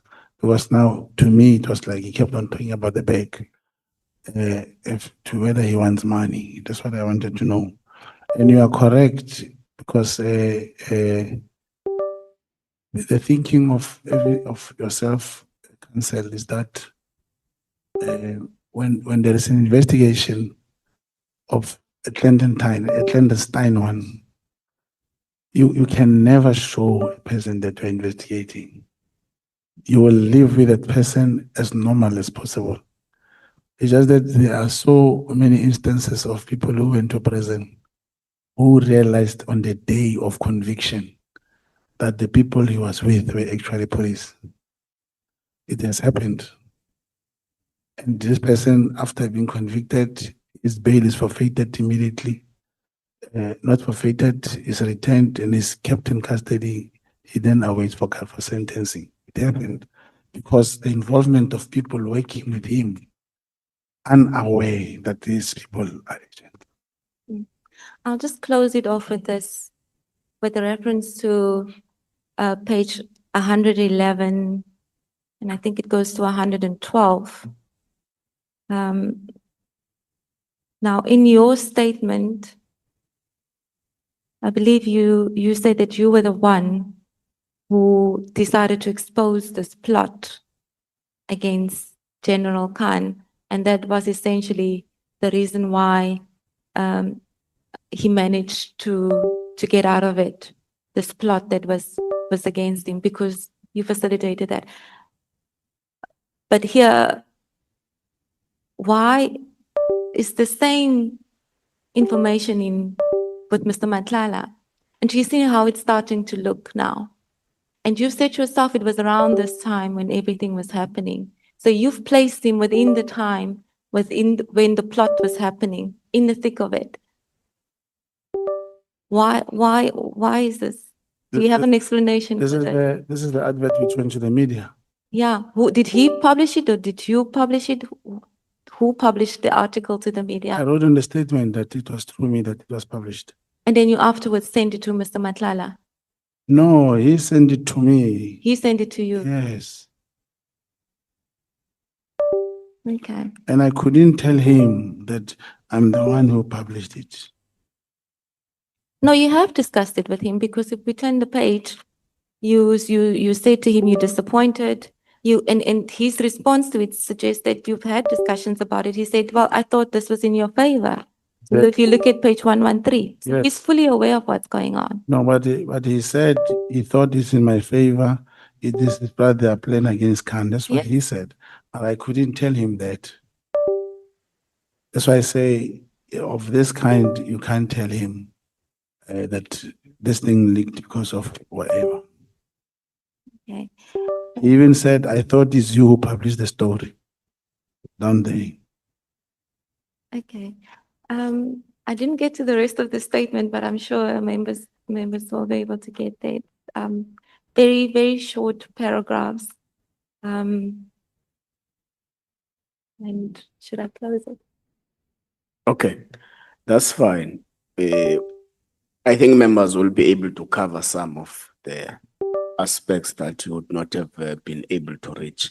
Yeah. But also there is also an opportunity after members have asked to do a sweep up in terms of aspects, important aspects that you think that should have been covered, but they were not. Thank you so much. Okay. Locate Mogotsi. Thank you so much, Mr. Opa Brown Mogotsi, for that cordial conversation with the council. Now it's time for members to interact with the witness. Traditional times are going to apply. But I think please take note that Honorable Sokanyile has assumed a full member status. Honorable Brettenbach, between Honorable Sokanyile, we are going to reverse that full member status if you're making noise. Honorable Brettenbach, who between Honorable Klopa and Honorable Kolabana who will assume the full member status? Honorable Kalabonor. Thank you so much. Okay, welcome. Honorable Nomvalo, will come to you, Mr. Mogotsi. Honorable Nomvalo. No, I wanted to remind you about the recording. Oh, yeah. Okay, thank you. You wanted to say, Advocate Nkize, the Secretariat says you have been asking about the recording. The Secretariat says it is with you. Taking care of it now, Chair. I'm sending it. Okay, how long is it? There's actually two. One is 1 minute. One is, I think, 2 minutes. So it's two, but sort of related. Okay. Okay. Can you quickly do that so that we're able to place it? Mr. Brown Mogotsi, you raised your hand. You wanted to raise something? Yes, that's Will correct, permit. Chair. Thank you so much, Chair. It's just a small concern from what happened previously in the committee. It's a well-known fact, especially about Honorable Julius Malema, you know, what he has injected throughout the past years, the nature, the power, the influence. I even saw Donald Trump crying, saying, arrest this man, arrest this man. That's how influential Honorable Malema is. Okay, And what then I part was of so of the concerned. statement is that? I'm bringing my concern, yes. Now, imagine that power attached to Honorable Malema. You know, he spoke here and said, this Mogotsi must come here. I shot at my car and I didn't want to open a case. Also that I'm claiming to be an agent. It's not only Honorable Malema, by the way, but I felt that this power, you know, it can crush me and I may not be seen. Again, I must come and appear here. And 3 weeks back, the same incident happened to that other guy who was shot at 16 times. And no one, not even one bullet touched him, and nobody said he shot at himself. In his statement, he said, I didn't open the case. So I needed also to say I did open a case the following after that day. And they found some DNAs and they just need me to take out my DNA so that they can compare people who were involved in the car. The second one was the team MK. You know, how that really, I couldn't believe. One said to Mr. Paul O'Sullivan, are you a white brown Mogotsi? And then they say, I wanted pizzas and I may come here and I'm spoiled. And given that I must still come and appear before honorable members, those aspersions is just my concern. That maybe they'll say something about it, no? Because it's an honorable house. Thank you, Chair. Okay, so you are just alarming us with a concern of what you think that honorable members may have said in different capacities, but in relation to the work that is done both by the commission and the ad hoc committee. Yes, that's correct, Chair. Especially that I must come and appear. Probably there is a predetermined position which I will not be able to dispute. Like I say, I can be easily crushed. And be spoken by such powerful influence people in that way. Okay, Mr. Mogotsi, we wish to assure you that this process is an absolutely neutral process that is inquisitorial in nature, that seeks to extract evidence and truth out of what has been accused before it.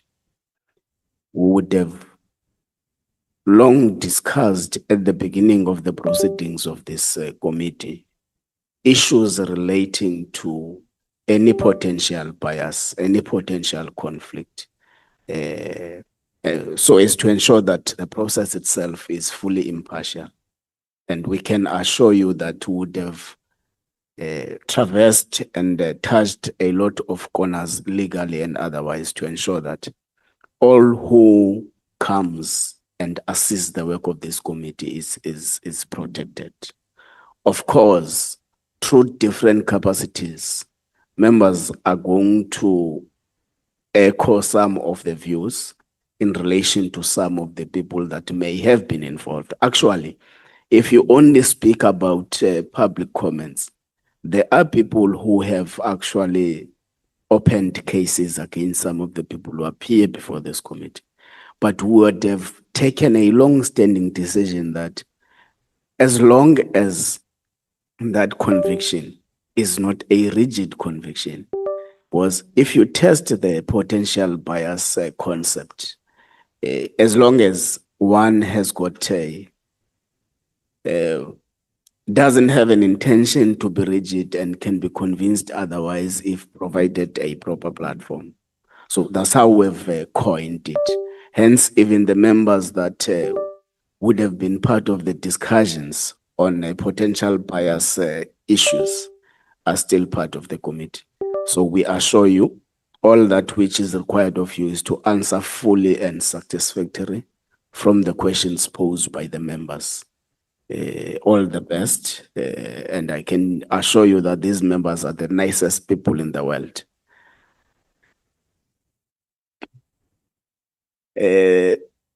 Okay. Honorable Sangoni, who from your team will start? It is the chief whip chairperson. Can we just confirm amount of time that we've got? Is it 30 minutes per member? Full members, 30 minutes.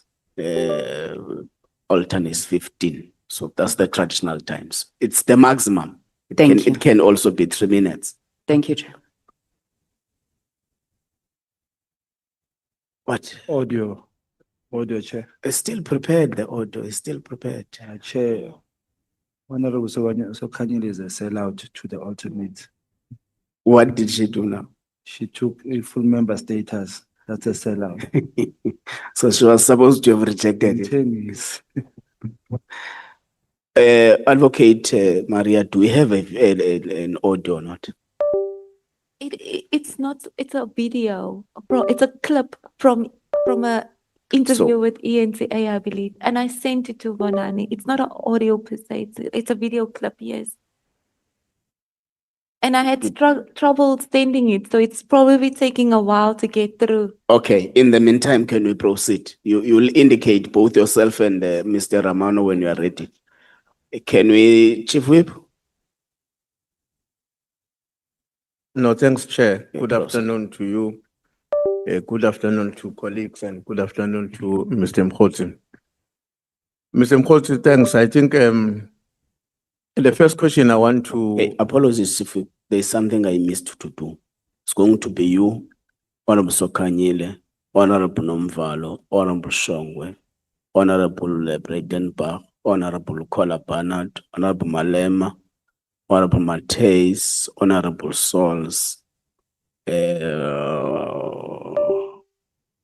Honorable James, then Honorable Vessels, then it's going to be Honorable Sols, Honorable Vessels, then Honorable James. Then it will be Honorable Sangoni, Honorable Skosan, and Honorable Kloba. In that order. We'll announce if we are to take a break anytime. Chief, please proceed. Or the No. video is ready, Chief. Chair, can I just indicate to you that there is a commitment which I can't postpone. I doubt I'm going to take even more than 15 minutes. Okay. So I was beginning to be worried when you are deferring time more and more, because I think in the midst of these questions, if I have to leave, I'm going to have to leave and indicate to you so that Honorable Sangoni can deal with them. There is an emergency that needs my attention Proceed, Chief. here. I will come back in an event where there's still time, you are not done. So thank you very much. I think the first question I wanted to raise, Mr. Mogotsi. The investigations that you were conducting about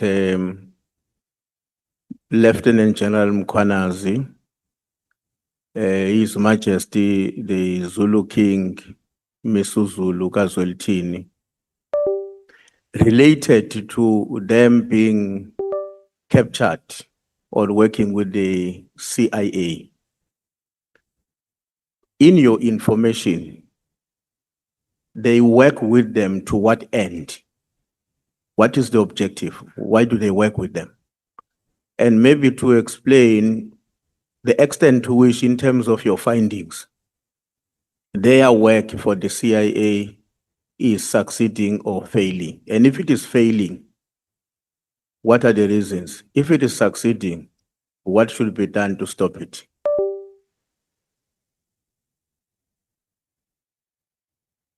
Yeah, you can go ahead. Thank you, Honorable Chair. As I've alluded, the case which was opened in Midrand by the 8 and the Prince Zulu, in the statement, the suspicions emanates from what they have written insofar as the Richards Bay terminal was concerned. And they thought that now that in that statement, the coal may not be going to, because that coal was benefiting Israel so much. And according to that statement, this way I'm relying, is that they're being activated to serve those interests, and to say whether they are succeeding or failing, since those were just simple allegations that we wanted to verify, and I had even to go to Kenya, and I cannot give an answer whether they're succeeding or not. But the investigation was as a result of the statement that was written in the case that was open with that. So they were intervening in the work that they were engaged on in terms of your information. You are saying that the coal that is is shipped out of Richards Bay, most of it we are arguing that is intended to Israel. Is that what you are saying? That's correct. So when they were intervening, His Majesty and Lieutenant General Mkonas, they are intervening in order to do what? In order to make sure that the coal continues to be sent in big volumes to Israel, or intervening against the people who were intending to block that coal going to Israel. Yeah. And who were those people? Yeah, what I've raised earlier was that even so, the same phrase, they were in engagement. The intention from the discussion was that it seems the plan was to contract these Chinese to also utilize the terminal, as opposed to those that are in transporting to Israel. Now the conflict started there, and the case was precisely open because, according to them, the PKTT members or General Mkonas was sending a lot of police to harass them, to threaten them. And in those altercations, they'll keep making reference to the coal. Now the case were open 2 or 3 times in KZN, and the matters could not be investigated, matters gone anyway. That's how they got in touch through my handler to come and open case Gauteng. So what is the role of the king in that case? Because in your statement, you are making references to the fact that we know there is a litigation, a legal dispute relating to the Zulu kingdom. Now you are making references to the fact that the side of the Zulu family, if we were to put it that way, which is backing up Prince Smakate to become the king, got abused and harassed by PKTT members. And you are saying that harassment is as a result of the loyalty of His Majesty King Mrs. Vulgazweltini to the Israelis. No, How do we connect that? because these other ones, the intention was to do the contract through the Chinese. Which one? The The Smakate? Smakate. They were going to be part of the contract with the Contract with the Chinese. Chinese, and the power of the KZN provincial like police was influenced to harass them from making that decision. Now, if you check, I remember he was asked this question as to do you have the authority to sign this contract, because they say it's the Majesty who could possibly sign on behalf of the kingdom. And he said that particular portion in terms of whatever belongs as part of his right. Yeah. You know, there's a line of discussion that Advocate Muisa was following with you. And all of us, many of us, were keenly interested in your answers, but it was difficult really to get a proper explanation. So let me try and rephrase by part of that question. And I will give you an example. For instance, in your statement, on paragraph 103, You are making references to you assisting Mr. Matlala to open a case with SAPS in Soweto. But we also know, not from that paragraph, that Mr. Matlala made certain favors to you in terms of money, booking certain people. Now, what is not coming out very clear, which is what she was asking you to clarify. Why are you so cozy, very close to the extent that you acquire favors to the person that you are actually and effectively investigating because he is part of a particular criminal network in our country? How does one, in a simple term, explain that in a manner that can be understood by ordinary South Africans? Thank you, Chair. First, I must emphasize, I do not believe Ket Matlala is a member of a particular, this big five and stuff. I don't believe. And the part where I assisted him, there's nothing to do with his criminality or anything. He was harassed by the members of the PKTT. According to him, he opened the case in Brooklyn, could not be registered. The paragraph said, then I activated my handler that if he comes to Soweto, he should open the case. And that's what happened. And then the part that you're investigating a person and he funded this thing of the January 8. You know, I so wish there was probably a situation where they say Matlala gave me a subcontract or he gave me he gave me something to benefit directly myself and my family and business. So if there are a list of people coming to Cape Town, having a celebration, the money coming through, channeled through me, now it's like the money came to me. And it may be wrong at the layman's thinking to say this man, even though he's being investigated, he actually insisted he wanted to buy a table that time. And he couldn't buy the table. And secondly, even the handler said he must not be involved with the minister, he must not come to the minister. And we stood by assisting the traveling and stuff for 149,000.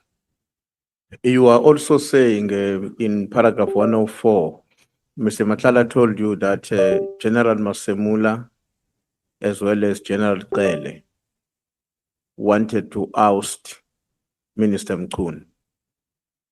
Did he explain for what purpose were they engaged in such No, he did not explain, Chairperson, but I believe even before this committee, he did mention that former Minister Begitele wanted a way to arrest Nzonkhulu. He did speak, and that's what he told me. And he never gave information as to how are they going to do that. Why did you not ask? Because, I mean, somebody comes to you and share an information as negative as that one. Yes. Why would you decide to ignore making a follow-up question as to for what purpose? It's not to ignore as such. One will think, oh, former Begitele, now that there's no more here, that's the only reason he'll want to remove Minister. No, but that can't be a rational explanation, Mr. Mogotsi, because ministers come and go. Yeah. We have no evidence that when ministers are removed or the term of office has ended, all of them then queue up to plot some agenda to oust their predecessors, their successors. Yes. So we can't accept as a rational conclusion on your part that I didn't ask this question because I knew that now that he's not coming back, he may be having a vengeance towards Mkhun. Mkhun was not appointed. I mean, Kele was not removed by Mkhun. His term of office came to an end. Yes. And he did not come back to parliament. You are saying that as well in your own statement. Yes. And then somebody comes to you and say, there is a plot that is going on, and people who are engineering the plot is the chief of police in the country working with the former minister. Yes. Why would a responsible South African like you simply not ask a question, but to what extent? Because these things might have serious security implications Yes, to our country, to you, to your family, and everybody else. it's true. So why can't you ask a question? Yeah. For what purpose? Yeah, the difference is, as human beings, what you think, I'll never think, Honorable Member and Chairperson. If a person give me this information, obviously, I will just let my handler know that there is this plot, because he further spoke about making sure that General Sibia is out of the service. If I informed my handler, that's where I stopped, but I did not ask him, and I took it very serious to an extent that one will say, we'll see how will that happen. And you, I mean, but Mogotsi, Mr. Mogotsi, you are from your own statement, and I'm going to come to that issue later to just to deal with it a bit. You have informed us that you were trained as part of the self-defense unit, Yeah. which was almost something like a successor following the disbandment of the Umkhonto. And surely, your level of consciousness about matters of security cannot be equivalent to mine, who was a pure civilian. Somebody comes to you and say, I have an information that the chief of police in this country is engaged in an agenda or a plot to oust a sitting minister of police. How does it become normal that you don't ask, where do you get that information and for what reason do you think they're engaged in that plot? yeah, Chairperson, if he says he heard it from former Minister Begitele, like I said, I did tell my handler. Obviously, he has informed the relevant people in handling that. Information as it comes, that's my job, is to make sure it reaches where it must go. And it's not that I was meeting Cat for the first or the last time. If that, I was happy that he came and he did say, former minister must give, said he must give me money so that they can arrest Minister Senzumkulu. He said that, and nobody in the committee asked him to the same questions that you're asking. At least the person who told me, he was telling the same committee. Nobody asked him, but to which extent and why would you want to do that? Because at the time when you talk to somebody, it's not everything that the third person will think that will automatically comes to me. I may have a different approach to this, as opposed to how an honorable member will expect me to do. No, we can deal with what questions we pose to Mr. Matala, and whether, in your own opinion, those questions were insufficient. We can deal with that maybe much more later. But the issue here is about you, Yes. because when the interaction happened between you and Mr. Matala, you had no knowledge that at some point these matters may be ventilated before the ad hoc committee. Correct. And me, I'm asking you about your frame of mind at that time. Yes. As a trained person in security, how should South African see you in the context of that? Remember, you are not an ordinary civilian who has had no exposure to a training, but we are being told by somebody, I have an information that the former minister is engaged in an agenda to oust the sitting minister and is working in cahoot with the National Commissioner of Police.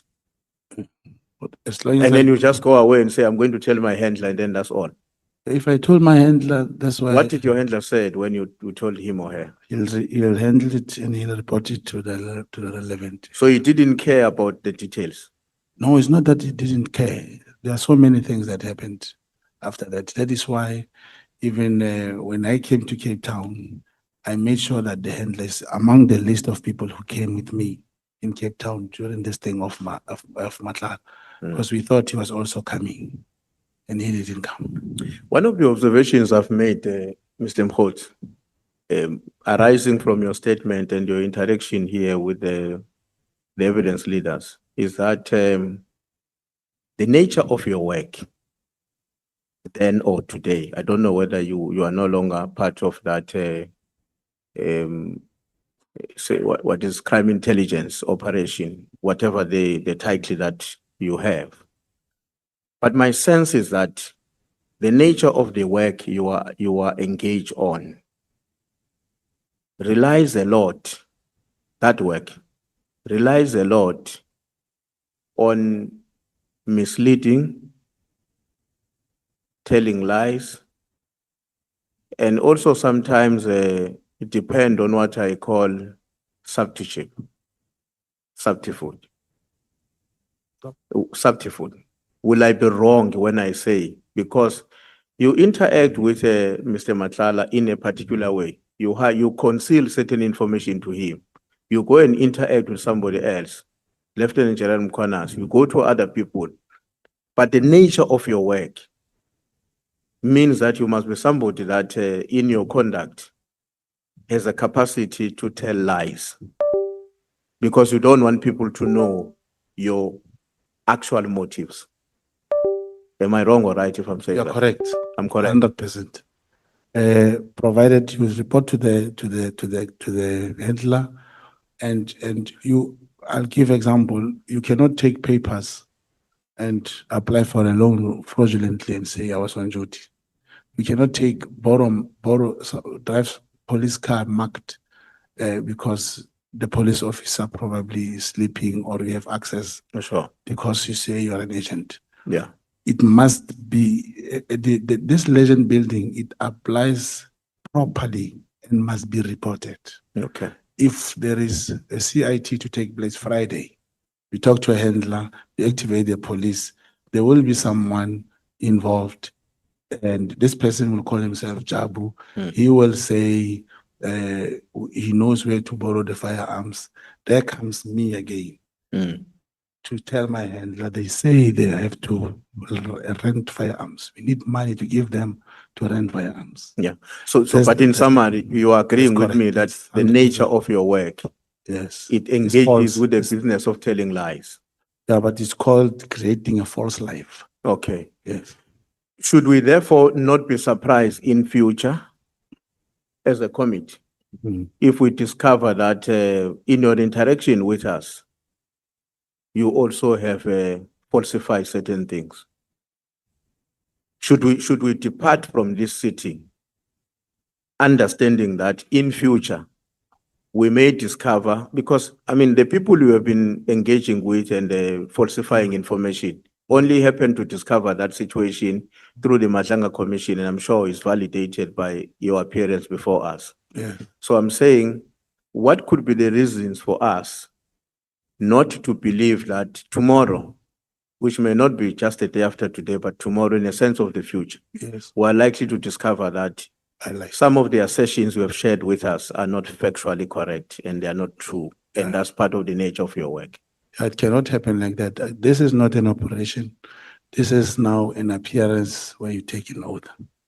And the intention is to help the committee with the truth, with the information to arrive at a certain conclusion. And in case there is something, I'll give example. I don't know from where this question is coming. I was talking to the evidence leader, showing her a certain name, saying, you know, this name, how this person died. I'm scared to show this name. But I ended up giving the name to her.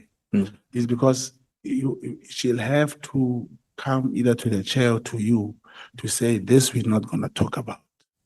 Rather, we hide it. I cannot lie we cannot lie in this platform. It's not an operation. This is a hearing. Okay.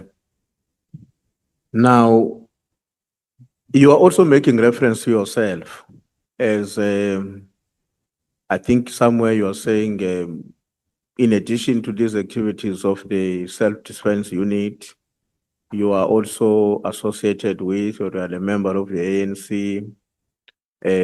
I want to assume that, knowing I'm quite certain you know that I'm also a member of the ANC. I want to assume that you are familiar with the fact that part of what constitutes the value system of the ANC is being honest, is being principled, and is to be beyond reproach in your private and public life. which means that not to do the things that you are doing in your life, which is to tell lies as part of your work. Why do you think that? Because when you square the circle with somebody whose survival depends on falsifications and lies to a larger extent, and what I'm saying briefly are values of the organization you claim to belong to. How do we put a square to that and say this is possible? Everyone, chairperson, honorable members, goes to work. And the ANC constitution it doesn't say people can kill, people can do whatever. If a soldier goes to work, he gets there, he fights, he kills people. It doesn't mean he's been politically incorrect when he's doing his work. And I'm saying, you check, you can't lie to achieve a false life, to achieve something that is not tangible. It must be something that will help the country. You cannot give an example about the recording, the same recording. Here comes a guy, like I've been questioned, did you verify him? What if he lied? And I say, he's a police officer. He said, it's a plot to fire this general from work. But for me to help you, he's talking to certain people. I'll want the promotion or something. Now, the same police officers who knows my job, they bring me in, come. Because a police officer can't lie and say, I'm working in the minister's office. He cannot write that affidavit. But slowing my handler knows. I wrote that, we recorded the guy is being charged. Now, this is exactly what happened in Madlang. You know why? It is the first time someone comes in public and speak like I do, that this is what I'm doing. Today, here in Cape Town, I saw one colleague of mine doing the same thing. Lying. Not lying, I know his work. Okay. But I will see him with a different person. I will see him like, I cannot tell this person, hey, this man is like me. Yes, but it must be within the confinement of this principle that you are given as an operator. But would you agree with me, Mr. Mogotsi, that in the light of what we now know about you, Yes. and we're still going to know as my colleagues are engaging with you, Yes.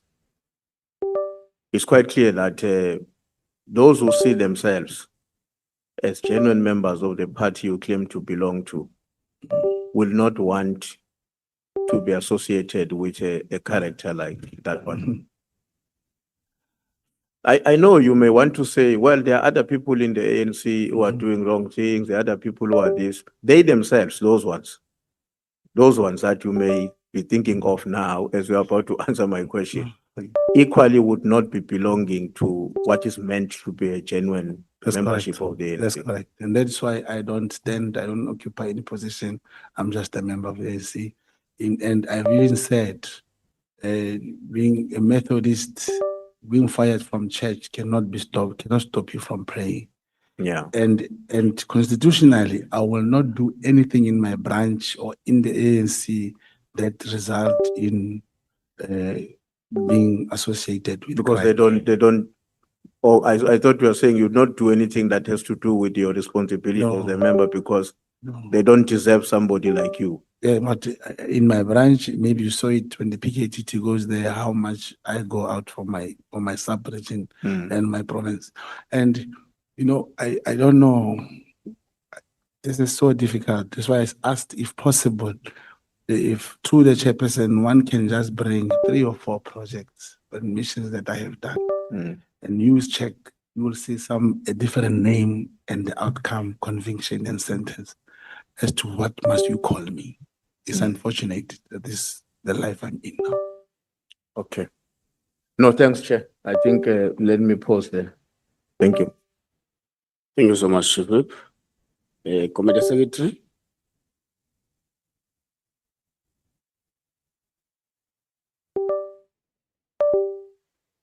Said the first one is 1 minute.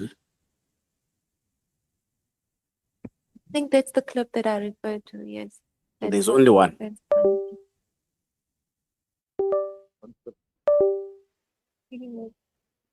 Can you explain it again? Chair, I said that's the clip that I was referring to when I asked Mr. Mogotsi about knowing Mr. Matlala since 2023. Sit.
that I paid for it.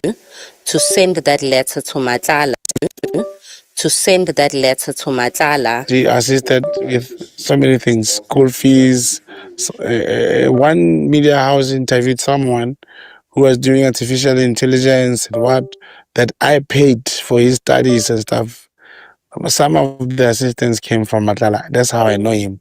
So you Marabi- felt loyal to him Not- to warn him that, look, No, this it was an excitement. Remember, the political trust team harassed him more than once. Now, and he was always complaining to me that he really wants to meet the minister. He wants to complain and give him his frustrations. Why would he say that to you, that he really wants to meet the minister if you're not an associate He of the knows minister? You're he's my not the comrade. link. No, he knows I'm his comrade. I'm the one who was running his branding when Senzo Mkhunu wanted to be a Secretary General of the ANC in 2017. I was running his branding. So you are a direct link then to Senzo Mkhunu.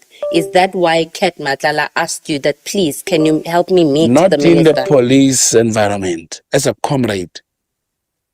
As a comrade. But can you see how problematic that looks? Yes. That you To are the- trying to link Kat Matlala to Senzo Mkhunu. Yes, who's a comrade, but who's in the police. Yeah. When Matlala is a person that has all these allegations of criminality Yeah. behind it. Can you see why this is problematic? I can see why you think it's problematic. In January, Kate Matala was not arrested. Kate Matala, I didn't know him as a criminal. But check now. Hey, Mr. Brown, hey, the police after me, what political trust team and all those things. There are so many allegations with Matala made about also General Mukonazi that I cannot mention. I've asked him for a statement. I've asked him if he can allude to what he was saying. Since he did not use the writing, I cannot mention. But the moment the team is dissolved, I was at liberty to say, hey, my man, this problem of political trust team is now over, they are dissolved. Not in the context that I have influenced it, that it should be dissolved, or my proximity to Comrade Senzo has led to its dissolvement.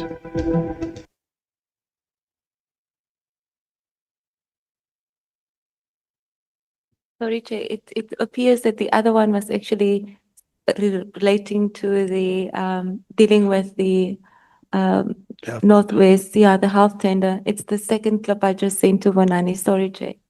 I got the clips mixed up.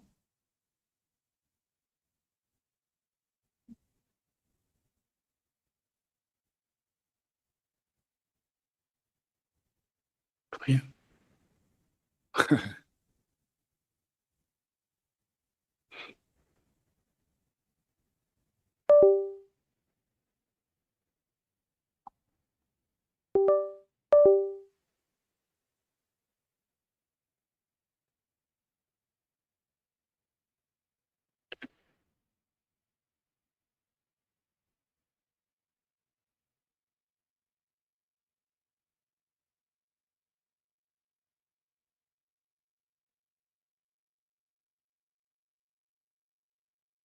The second clip is not open.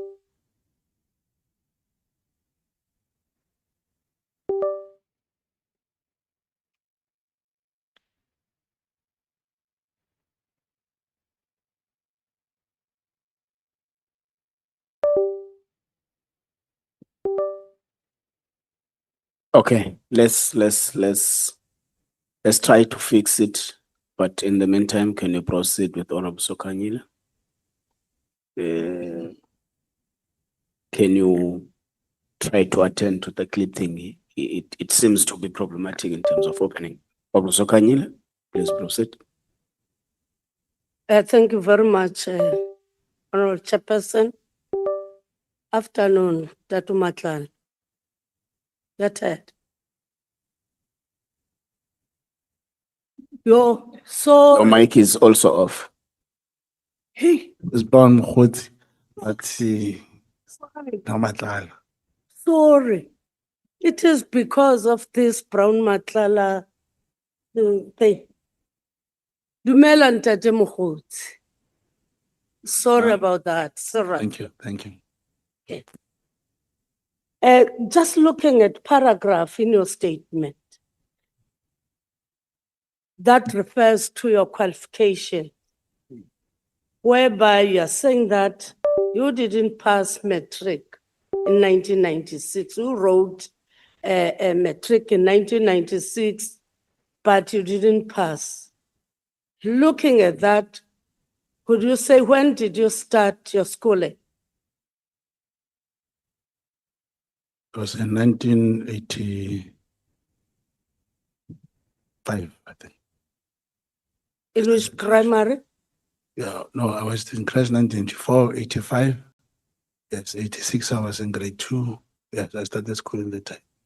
Okay. That's In correct. which primary school? In my Mafiki Mulema Primary School. Then the grade 12, The grade 12, I did the distance learning. that is matric, that you Standard didn't 10. pass. It was standard 10, yeah. It was a distance learning. Distance At learning Abed School, yes. And we Where? would- in Mahike. in Mahike. That's correct. Then where do you reside? Question again, honorable member? Where do you reside? I stay in Mahike. In Mahike. That's correct. You are from there. I was born there. You never went to stay in any other place. I stayed in many places. I stayed in Soweto. I grew up in Soweto. I sold in the train in Soweto. I speak almost all the languages in Soweto. In Shawela, I stayed in Naledi. I stayed in Malitsani. Then in BM1, paragraph 1 of your statement, why do you cite the residents being 2927 Chawelo, Soweto, and not talk about Mahike? Yeah, but I did mention I stayed in Soweto. I stayed in Shawela, I stayed there. And then in 1927 in Mumalo Street, Shawela, when I was selling the train, I was staying there. It's in Shawela Extension 2. Or is it because of your work?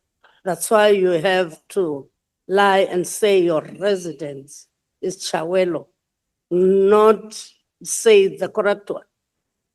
Yeah, but in a circumstance like this, when you run this operation in Johannesburg and making submissions and all so forth, there's no way I can ever give, except in circumstances of this nature, the actual address where I stay. There was Okay. no way, but this is where I was staying. Please pause a little. Honorable Malema. No, when she says, where did you study matric? She doesn't mean necessarily the place. She means the institution. So you are saying you studied in Mahike. Which institution, even if you're doing long distance, which institution did you write your long distance matric? Oh, that's correct. And like I said, at first I enrolled with them in college, and then with them I couldn't afford and write the center, so I chose an Abed Center in the Rehon area to write my exam, but I did not pass. In which school? in 1 year. In Damelin College here in Braamfontein, there's a correspondence college there. In Damelin, That's in correct. Joburg. That's correct. And then, in paragraph 14 and 15, you indicate that the section head undercover operation would dispose to an affidavit that you were not a crime intelligence undercover agent. You are indeed registered as an agent for crime intelligence. Is it so? That's correct. Then looking at that paragraph, if you're going to look at that paragraph 16, we are saying that there were individuals who disposed the affidavit about you being newly appointed in the crime intelligence. And they were asked to fabricate facts through a stated affidavit in order to discredit you. And you are saying that the people who instructed those individuals to have that fabricated information about you, they were instructed by Lieutenant General Kumalo and General Lushaba to do so. Do you think this information you are telling us, it's a social information to say it's Lieutenant General Kumalo? When I'm saying that it's a social, you can confirm to this committee that it's them, nobody else. Oh, thank you. I don't know if, should I give a yes or no, or I should elaborate a bit on that? Because To elaborate, why do you pick them, these two? one, the colonel, his name is not mentioned here. He was working in the support staff. And I'm aware that in 2024, he went to work as a colonel in the office of Major General Lushaba. Now, by virtue that Lieutenant General Kumalo was able to say, I have access to this police information and is the head of crime intelligence, it can be the only one who can tell this person to attest to write this affidavit. Because he feels that as a head of crime intelligence, to say this is final. There's no other way this can be opposed. And I'm linking General Lushaba in this because this colonel is working in his office, in his division. That's the reason. Do you have anything maybe to confirm that instruction? No, I do not have. I did mention. Balwa. I did mention that, Chairperson, the information I'm giving will always be raw, and in most cases, I will have to bring someone to corroborate this. But for far as this colonel came in 2024, he cannot even know these all other agents. Yeah, he cannot. Or is it one of those individuals that were instructed to inform you? Yeah, as you put Or it's it, a person that you cannot name to us? or the person who wrote the affidavit, the name is not, I cannot mention here. The name is somehow hidden here. His names and IDs and everything. Now I'm saying I may be wrong. I'm just feeling that probably I must put it in the proper way. That I feel that this instruction came from Major General Lushaba. He's working with Major General Lushaba. And in the crime intelligence, Lieutenant General Kumalo is the divisional head, is the head of crime intelligence. It is him who can just tell a person that I am not in that space.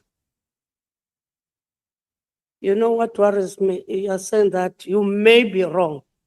It's for the first time you are saying that. Yes. I've been listening to you giving information to say that you don't give an information that is the truth. You need to give a falsified information. Were you not saying that? No, Chair. I was saying during operations, one will engage in operation in a falsified, and not that every time, but in this case of maybe wrong, because the moment you say, can I produce an instruction that was written, whether it was verbal or written? That's why I'm admitting that I've written this because I know it is only Major General Lushaba who can inform this person to write this affidavit. Nobody else. When you were employed as a contact agent with crime intelligence, were you registered in the same year? Yeah, there you get recruited. It's not employment in the sense of having a personal number or something. What happens, they take your ID and then they bring a form where you sign and they take away some few weeks or days. They'll come back and start orientating a person on how these things and where and who to report to when it's a problem, when the handler is not available, who to talk to. And then that's when I get registered in that file. But in this case, I was, of course, registered at first as an informant with a number that is provided in this BM 27 years. Now, in that sense, an informant, after being registered, being recruited, I could not be re-registered. You cannot have two numbers. So they do it in the manual form, and the file is kept by the handler. Your name is put on the crime intelligence database, people owe. It is not kept anywhere. No, it's kept by the handler. He knows. They have the file. If you have, I was explaining this during the day, Honorable Chairperson. You in any country, there's no country that has a database of agents, because where there is corruption, if one cop is corrupt alone, he can give out all the names of people who are doing things that are not lawful, and you'll have all the people being wiped out. There is a way in which the system is managed. Okay. Thank you. In paragraph 18, you indicate that you worked on a number of operations during the period of 2009 up to 2021. Can you clarify the discrepancy? One, the CI official you rely says you were deregistered. Is the thing that you have just you have explained. But from 2009 up to 2021, and you were deregistered in 2001, and you only undertook operations in 2000. Can you again explain that? Oh, okay. The 2009 comes in 2001, informant deregistered, and Then you have that number. yeah, but that yes, yes, that time, but that you are deregistered. But when you are recruited, they cannot give you another number. You are going to use the They same know- number of 2001. Yeah, the handler will know how and do whatever that he must use. But it's there. You cannot be registered twice on the same system. But most importantly, it was in 2009. But now 2009, there is a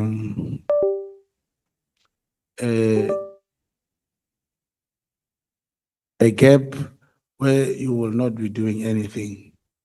And most importantly, in between, from 2001 to 2009. That is when I was not doing anything. 2009 to 2021, I've done different projects and operations. From 2009 up to 2021, 2021. yes. Now, from 2021, There was nothing also. There was nothing. Yes, until when there was this PPE tender. But I wanted to mention this gap of 2009 and 2021. mm, It was not an everyday thing. But in 2021, that's when, it's not that they give me a new number. It's when through somebody I was called to say, this general wants to meet with you. And then we started engaging. He told me about this PPE scandal and so forth. That's when I started working again with this other, with the handler. then in paragraph 12, that's why I'm asking.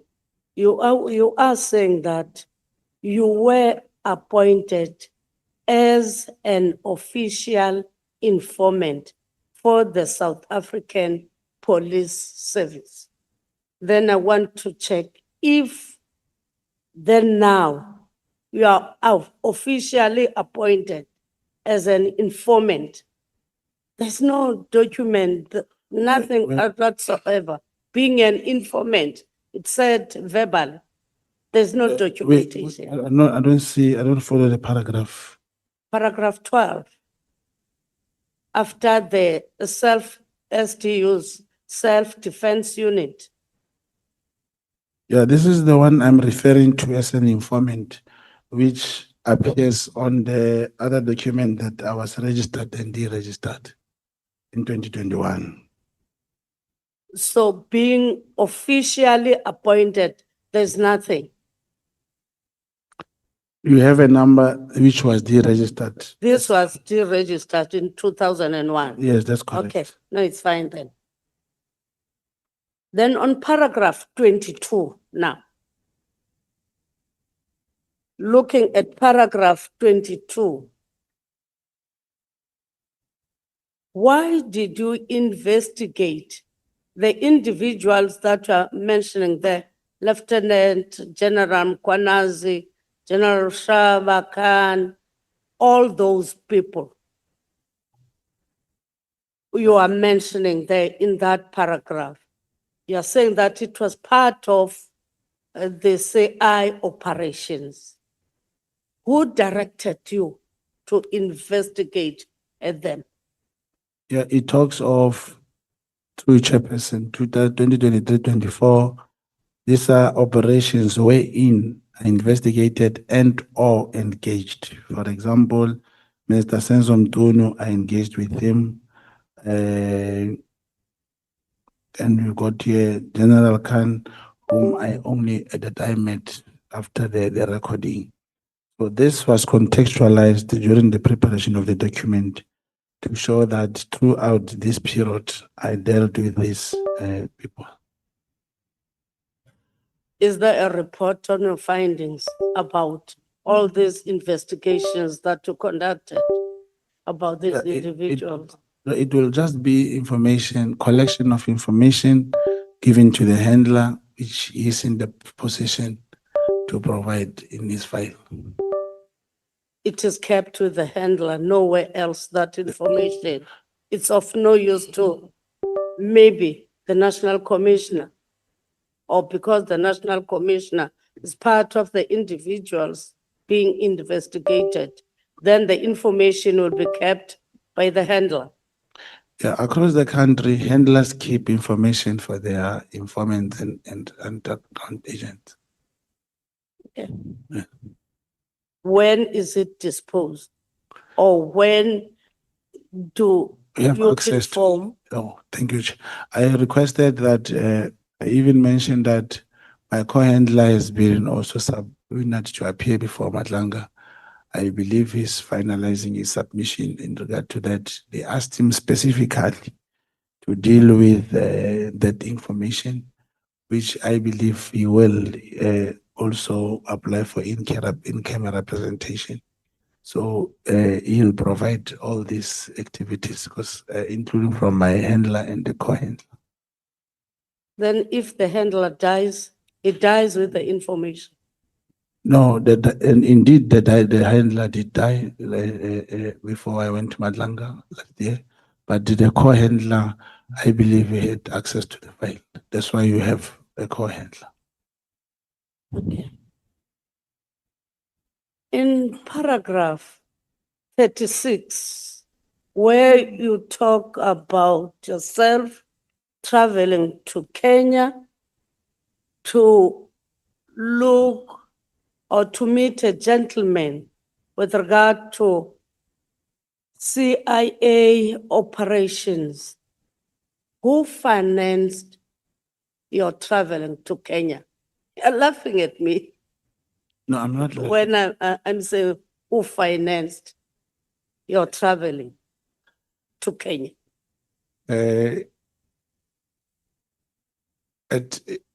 Some things you'll have to find a way to go, and when you come, you'll get the thing. But there I went on my own. Or you got the ticket at the airport? Yes, I flew the ticket, and I've also attached the proof of the I'm passport. saying that you got a ticket already paid at the airport. No, I had to make ways to pay for it. And then it was not financed by the crime intelligence. Okay. On paragraph, Sorry, Honorable Sokanyile, Honorable Sangwani. Thank you very much, Chair. Honorable Sokanyile asked a very direct question. She said, who paid for it? Not who did not pay for it. Who paid for it? I paid for it. I paid for it. you said that you paid. Then can you elaborate on paragraph? Hold on there, Honorable Sokanyile, Honorable Malema. How did you pay for it? EFT, cash, E-wallet. e-wallet, No, it was paid for with EFT. EFT. So EFT is in the bank statement. You can be able to provide us that bank statement or proof of payment. Yes, I can look for it the way it was paid. Yes, I can look for it.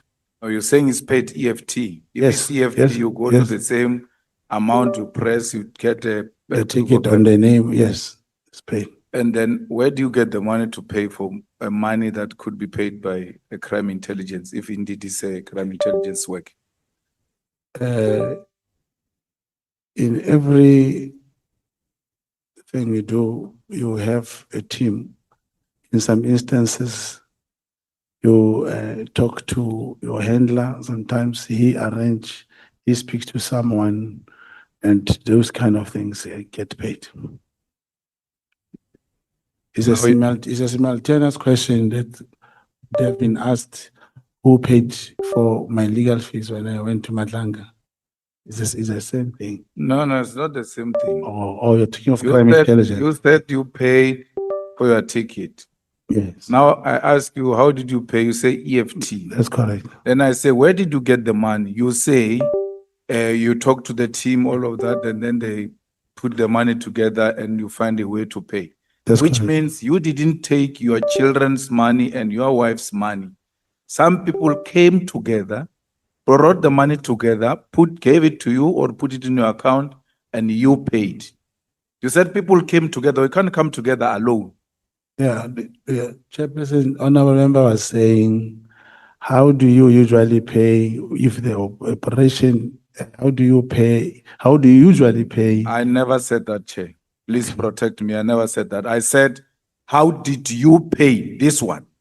That's when I And said then you it was said paid. EFT. Yes. And I said, where did you get the money? Why would you use your hard-earned money instead of using the money of the crime intelligence for intelligence work?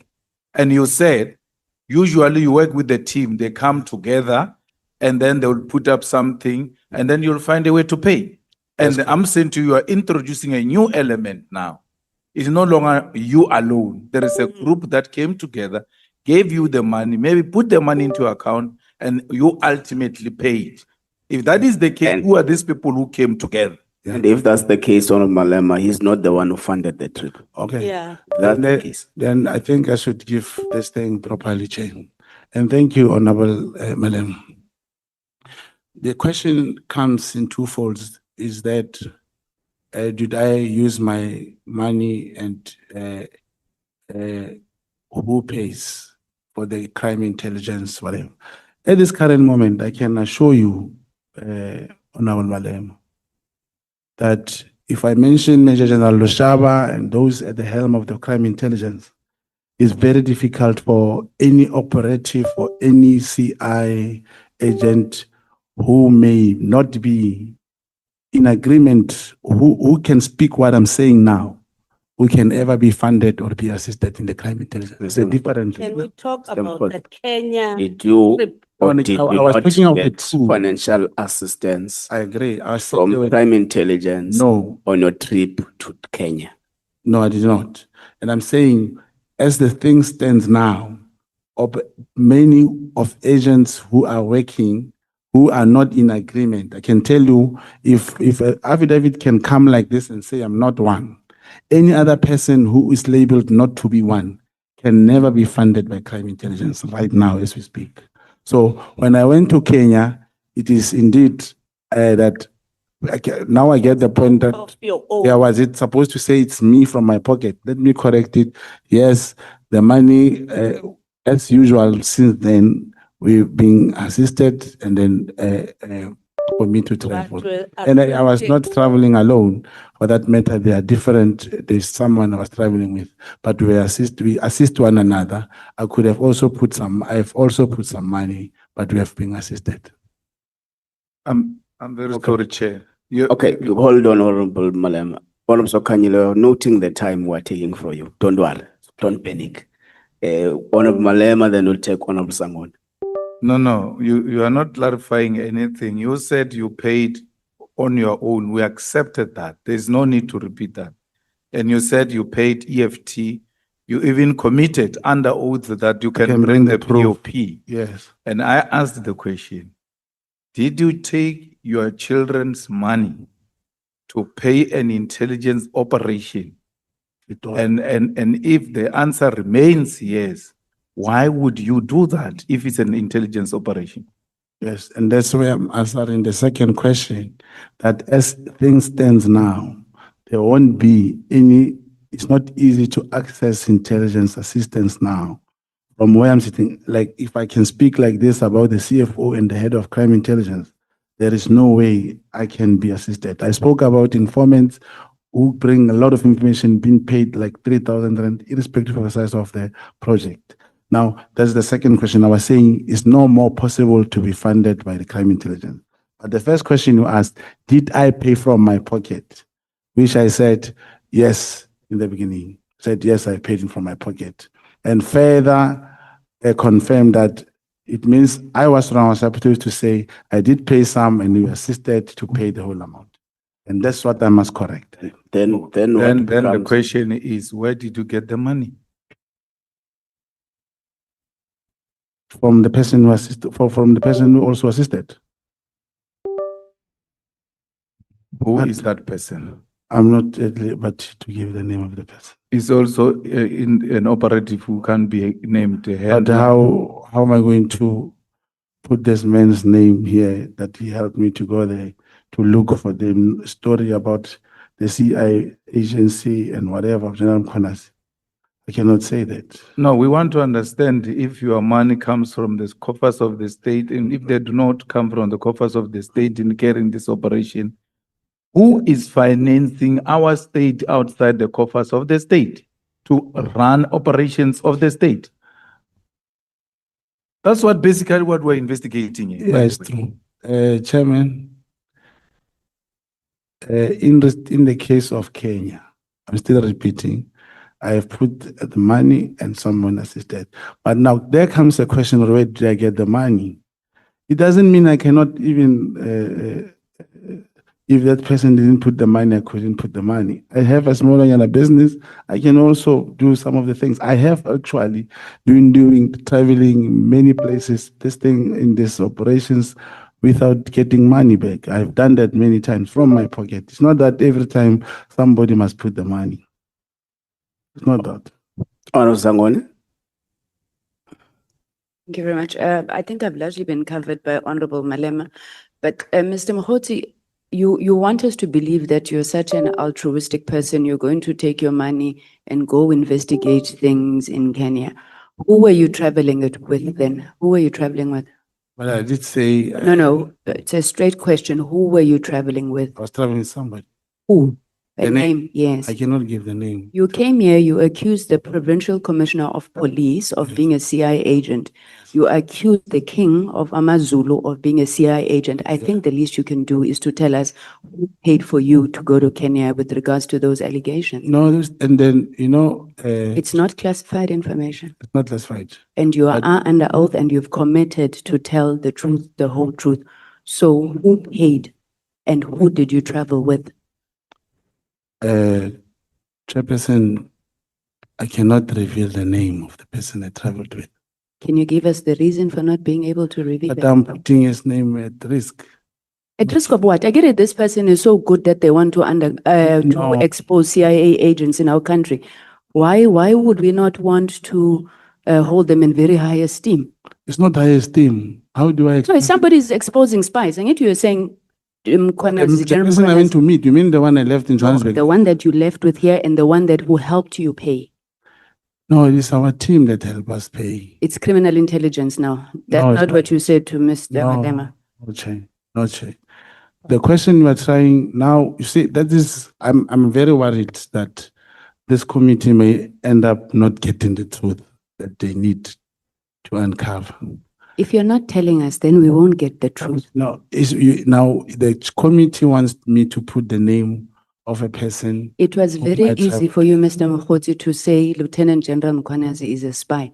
I don't see why it is so difficult then to tell us who was prepared to fund you, proving that Lieutenant General Mkhwanazi is a spy. I never said. I said the information from the docket, from the A1 statement that was written, that is available with the case number written here. It shows that that person feels, the person opened the case, that's how he feels. So that's the person you traveled with. No, it's not the person I Okay. traveled with. Chair, I think at some point we are going to need your intervention. This witness is clearly undermining the oath that he's taken in this parliament. Thank you, Honorable Sokanyile. Mr. Mogotsi, you'll recall that we have taken an oath That's correct. that you are going to answer truthfully and satisfactorily That's correct. within the ambits of the law. Yeah. And it is within the ambits of the law to request to give the committee information if that information is not a classified information. Yes. And you have confirmed, It's not. you're on record that it's not a classified information. That's correct. And therefore, you ought to share the information with the committee.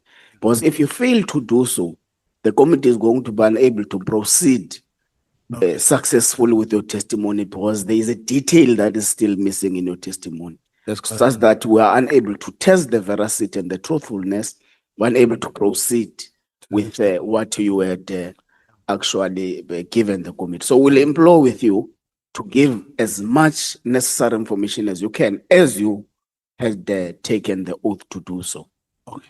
No, Chair. Do you now want to tell us Yes, I'm with going whom to did you request. travel to Kenya? Yes, I'm going to request, just like names of people in these documents are hidden. How about I give the name to the chair and not in public? But Then you then the wrote, committee- you wrote in your statement that Yes. former Minister Natim Tetwa has made an allegation that he is suspicious that General Mkhwana is a spy, the CIA spy. Yeah. So you never thought of the safety of former Minister Natim Tetwa. Who now, Surely. you say yourself in your affidavit, who now died in suspicious circumstances. Yes, but So that, which lives do you consider important to protect and which lives do you not consider important to protect? Chair, I think there's a misconception here. I'm requesting that, how about the names? Just like the affidavit of this police who said I'm not an agent. There's another affidavit where my name is written without. There is even the person that I recorded who wanted to give the plot and everything, their names we have agreed should not be given. I'm requesting to the committee that I rather give that name without displaying it on camera or, on public. Then we can have the name. Yeah. And it can also, remember, because it's Honorable Sangweni was bringing this, I even said, here's an informant who was murdered. There's the handler to corroborate, his commander, and the IO, the investigating officer of that person who was murdered. I have the names. I've requested. Rather, I give you all those things so that we can get those people to corroborate. Okay. And I'm requesting the same. I can give the name.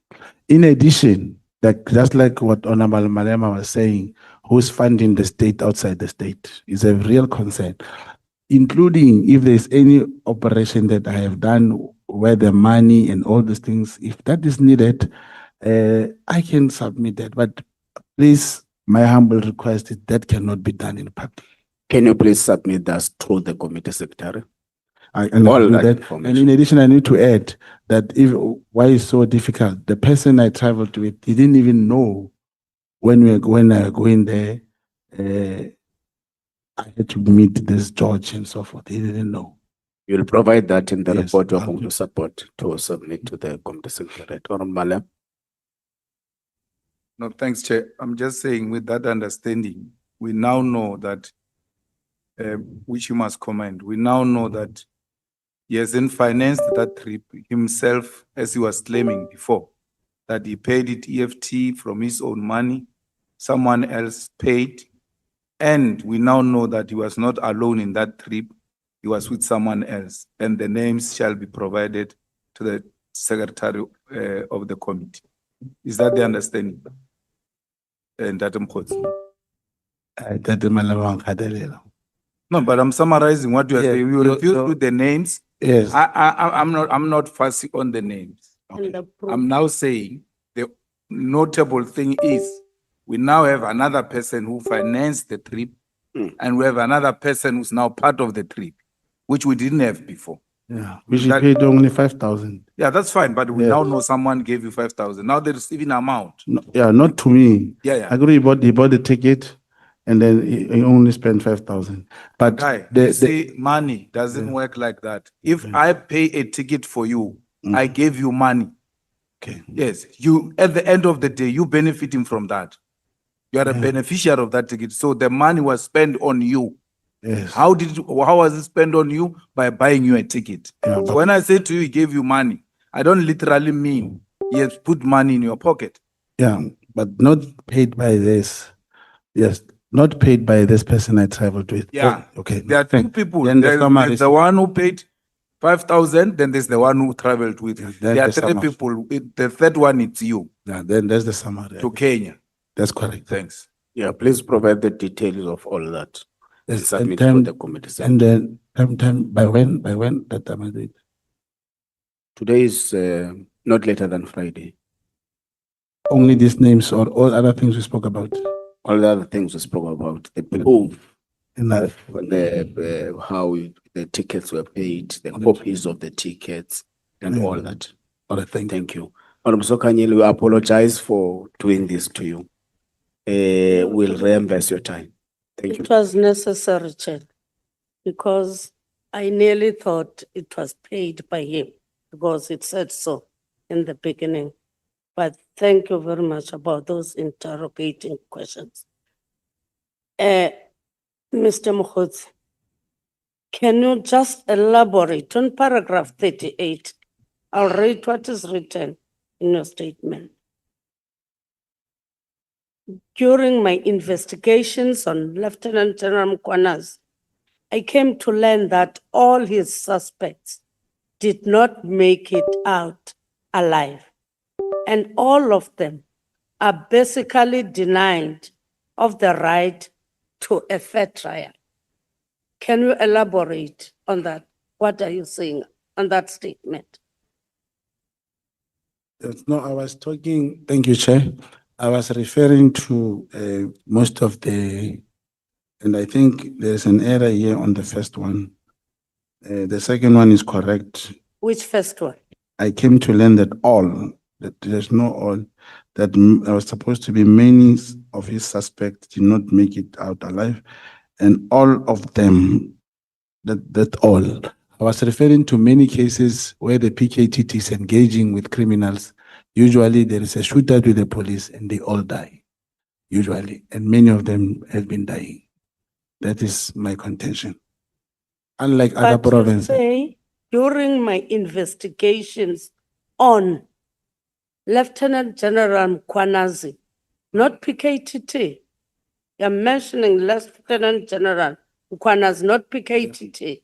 You're saying that you came to learn that all his suspects, not the PKTT, because Lieutenant General Mkwanazi, I don't think is PKTT also, Yes. unless you're saying so to Yes. the statement.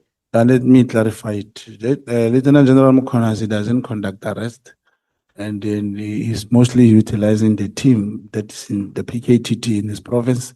So to him and the PKTT, I'm referring to, they are usually he's using the same team, and the suspect never get back alive. And it is So you were it's a- investigating the PKTT, not Lieutenant General Mkwanazi. yeah, the PKTT do exist in KZN, Honorable Member, under the command But of General Mukhonasi. you are saying that during your investigations on Lieutenant General Mkwanazi, why do you say on Lieutenant General Mkwanazi, not on PKTT? Yes, I have never investigated the PKTT, or perhaps, Honorable Member, to say, to show that the police service falling under the command of General Mukhonasi in the province, majority of cases where the KZN police are involved with criminals, usually criminals don't get out alive. That's the point I was saying. And there's no way General Mukhonasi can go out and shoot the criminals or arrest. He doesn't arrest. I'm talking of his command, what he commands in this province. Yeah, but the statement doesn't say what you are saying now. Yes, but according to me, that's what I'm implying, Honorable Chair. Then according to us as the committee, because we take what is written here.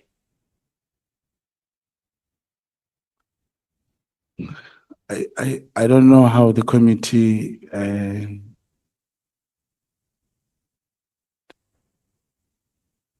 defines what I have written, but this is, if they take it that way, I've put it that it's like a leader of political party. If you refer to him, you may be referring to political party. If you refer to political party, you may refer to him.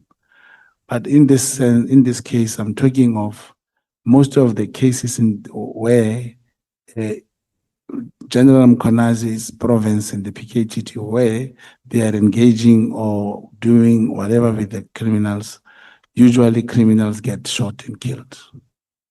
And every time everyone is watching, one police was injured. I don't say they must be injured.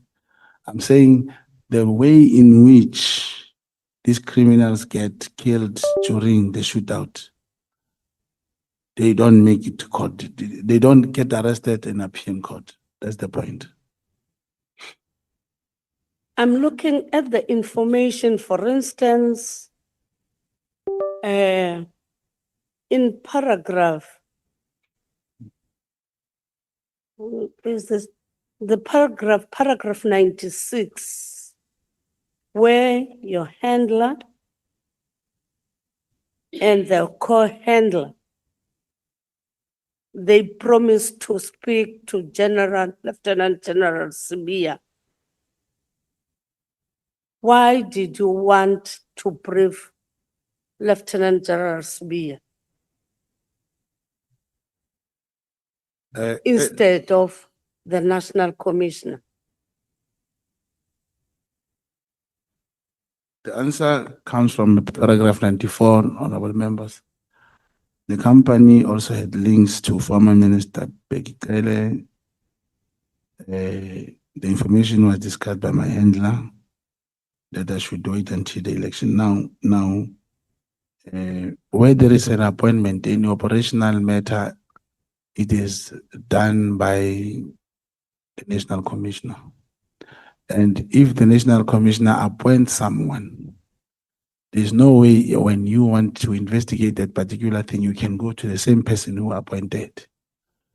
And from the source and the information provided, the tender process did not involve General Sibiya, and General Sibiya was not part of that bid.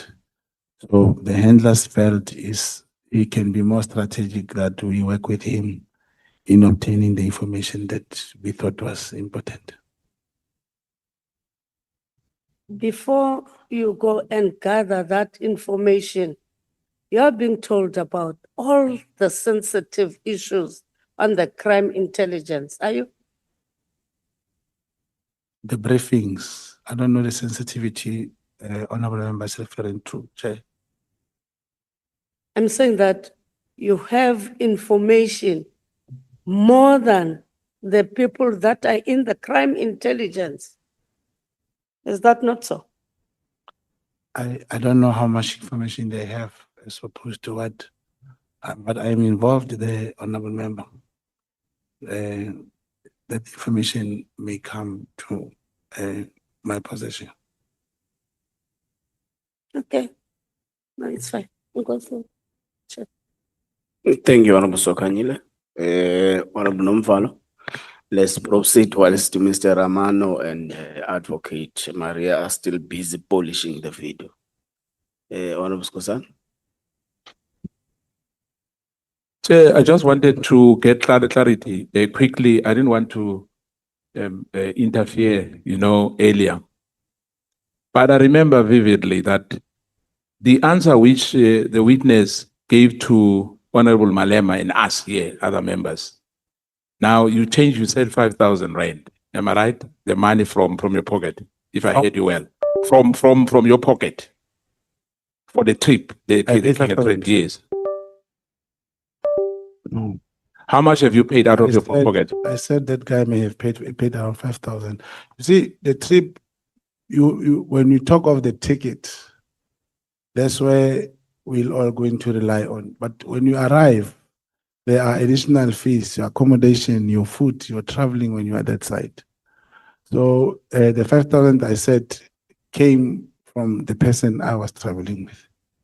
Yeah, because in the Madlanga Commission, you mentioned 1,500. Do you remember that one? No, I never Okay. said 1,000.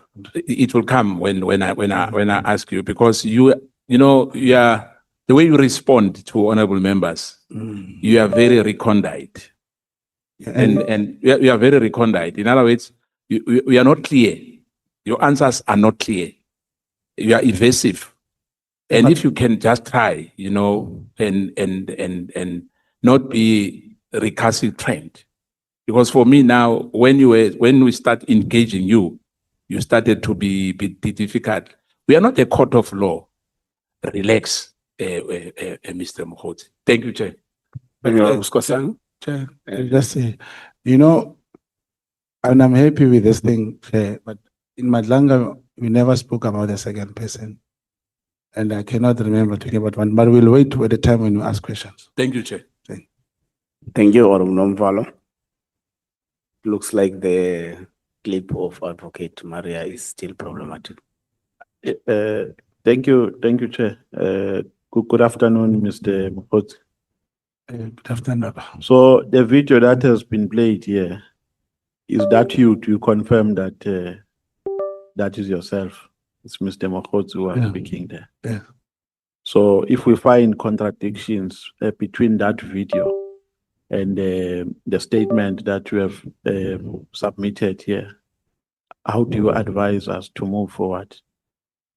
How do you I don't think there'll be contradictions, but I don't think the committee can really want to compare the statement under oath and what I speak to the media. No. I think you don't understand what is expected of us. Here, we're not confined in the statement that we have deposed. We use all the relevant mechanisms to probe the mechanisms, to probe the arguments that we have written in your statement. Because they were doing an investigation, and the investigation is not solely reliant on your statement. It is based on the allegations that we are probing. So we're not going to be confined in your statement. So there's nothing peculiar when something which is irrelevant to the arguments that you have made and to the allegations is put before this committee. There's nothing peculiar. So I'm saying, And I'm saying also, Chair, we will have to stick to what I'm talking under oath. If I've spoken to the media and you and the committee want to, if there's anything probably that I have forgotten that I mentioned, and it then affects my statement, I'll still stick to the statement because it's under oath. no, but remember the statement that you made when you were talking, I think during your interview, is not outside the allegations. Yes. It is within the allegations. So there's no way we can overlook it. Yeah. Now let's go to paragraph 3. We are saying here, you became aware of the health tender because you were advised about it by one of your informers. That's Madlanga statement, No. the court application. In your statement, the tender, the health tender, you are saying Yeah. here, you became aware about it when you were informed by one of your informers. Correct. So you are saying here, the informer informed you when in April? When? No, but it's not the health tender. Oh, you're talking about SAPS, not the No, Northwest. let's go to paragraph 3. 93. 93. Yes.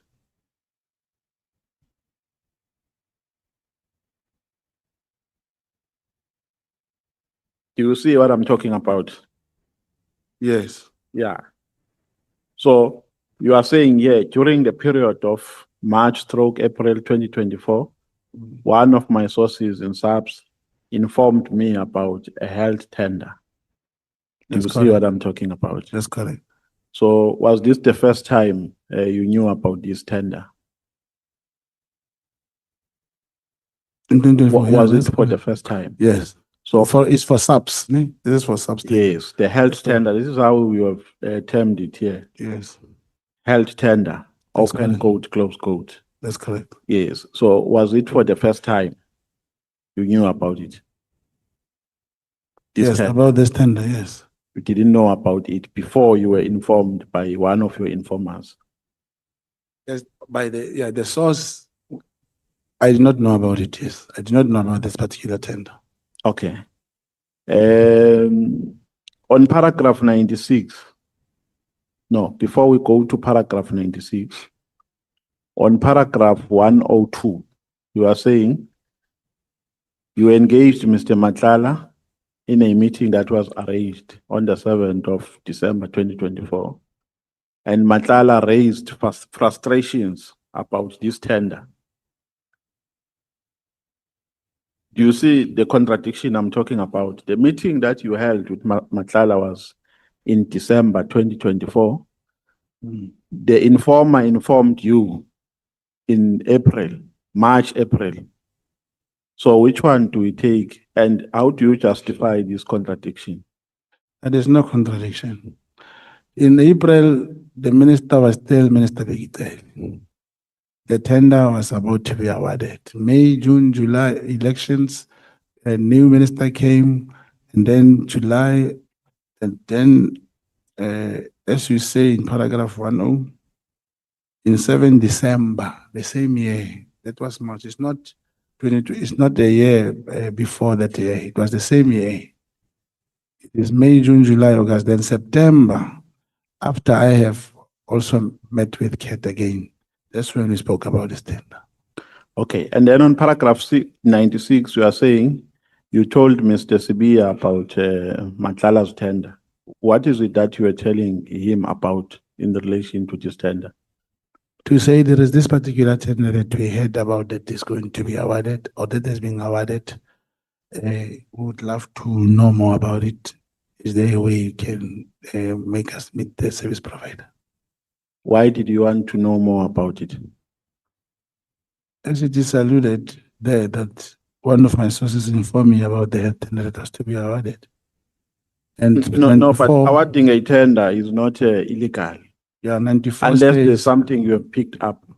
paragraph 94 says this company has also links with former Minister Taylor. The information was discussed with my handler, who indicated I should wait until elections ahead and then view changes will be made. Now, yeah, initially it means we felt that the tender was not lawfully awarded.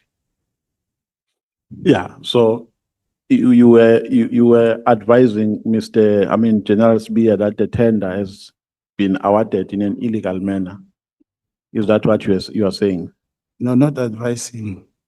What happens is that it is now my handler who has to go and talk to arrange for me to get hold of Deputy National Commissioner Sibia, which he did.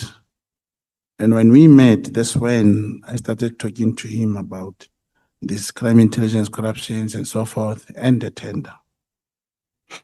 Yeah. Okay. Now we are saying you are an agent of crime intelligence, and your responsibility is to keep the link between crime intelligence and informants. Now I want to understand your modus operandi. At what stage do you report to your handler? Say I come as an informant and give you an information that this is what has happened. At what stage do you report, and what is your handler expected to do with that information? And at what stage?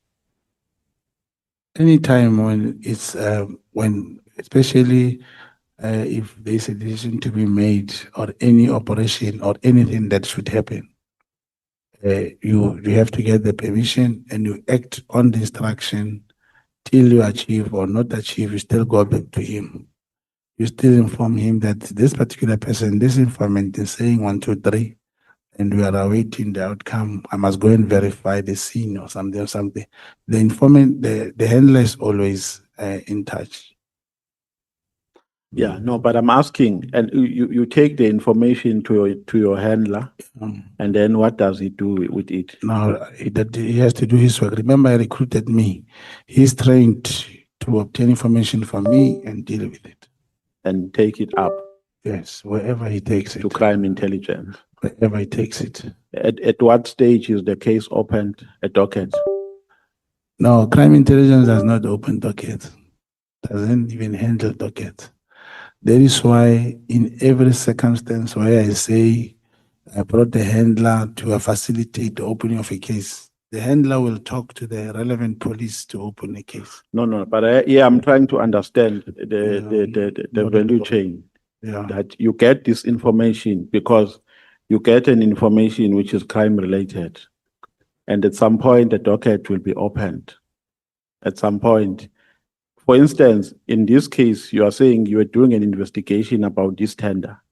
Yeah. Now, if you found wrongdoings, you are going to take that information to your handler, right? Yes. And then your handler was going to take it to wherever he has to take it. Yes, and if there's wrongdoing, a case should be opened. Yeah, it depends. Because that is the ultimate goal, isn't it so? But the handler has that authority to open a file number. Let me show you. If a case is open here in Cape Town, a person in Kempton Park or KZN, when he has a case number, he'll be able to punch the computer and see that in the computer that he has the case open. So if you investigate Brown Mogotsi, and he's also perhaps a police officer, you'll have a manual file. This file number, it operates almost like a case number. That is why with a file number, you can even do 205 to locate if two people were together, and the cell phones and LMS you can do. We can follow someone through the phone with a file number. And that file number, once there is tangible and what you call prima facie evidence, is when can be converted into a case number and be given to the police, and then they can run with it. Okay, we are saying, during the case of, General General Khan, General Kumalo tried to persuade, the witness to fabricate evidence. According to the statements from what I've recorded here. Yeah, who is that witness? The witness I've requested is one Colonel, is one of the names that I requested to perhaps submit separately from this. So you are not going to disclose? In some part, the name is there in some copies. We just requested that it should not be disclosed for now. Okay. Just a second, Honorable Nomvalo. No, so sorry, Honorable Nombal, you are leaving an important point. We don't just investigate people in the crime intelligence. You don't just wake up in the morning and say, "Well, investigating this person." What is the process? In terms of I don't know, I don't understand process in terms of depending on the crime. Yes, someone comes, he gives you information about me, Yeah. and then you take the information to the handler. Yes. Now I must be investigated formally now. Yes. What is the problem? What is Okay, the thank process? you so much. Honorable Chairperson, this will give me an opportunity really. Let's say the case is related to car theft, to cars or firearms. The handler has a responsibility to, if the police station is Alexandra, then the handler is in Soweto, but the information come through an informant or whoever, but the head is in Soweto. The first thing he's going to do is to identify the police station where or the area of jurisdiction. And then he'll tell the informant or whoever brings the information, what is it that you're talking about? And he say, no, it depends. What is it that must be investigated? I wish you gave me a clue that so-and-so is stealing cars. The first thing you may ask, do you have his cell phone numbers?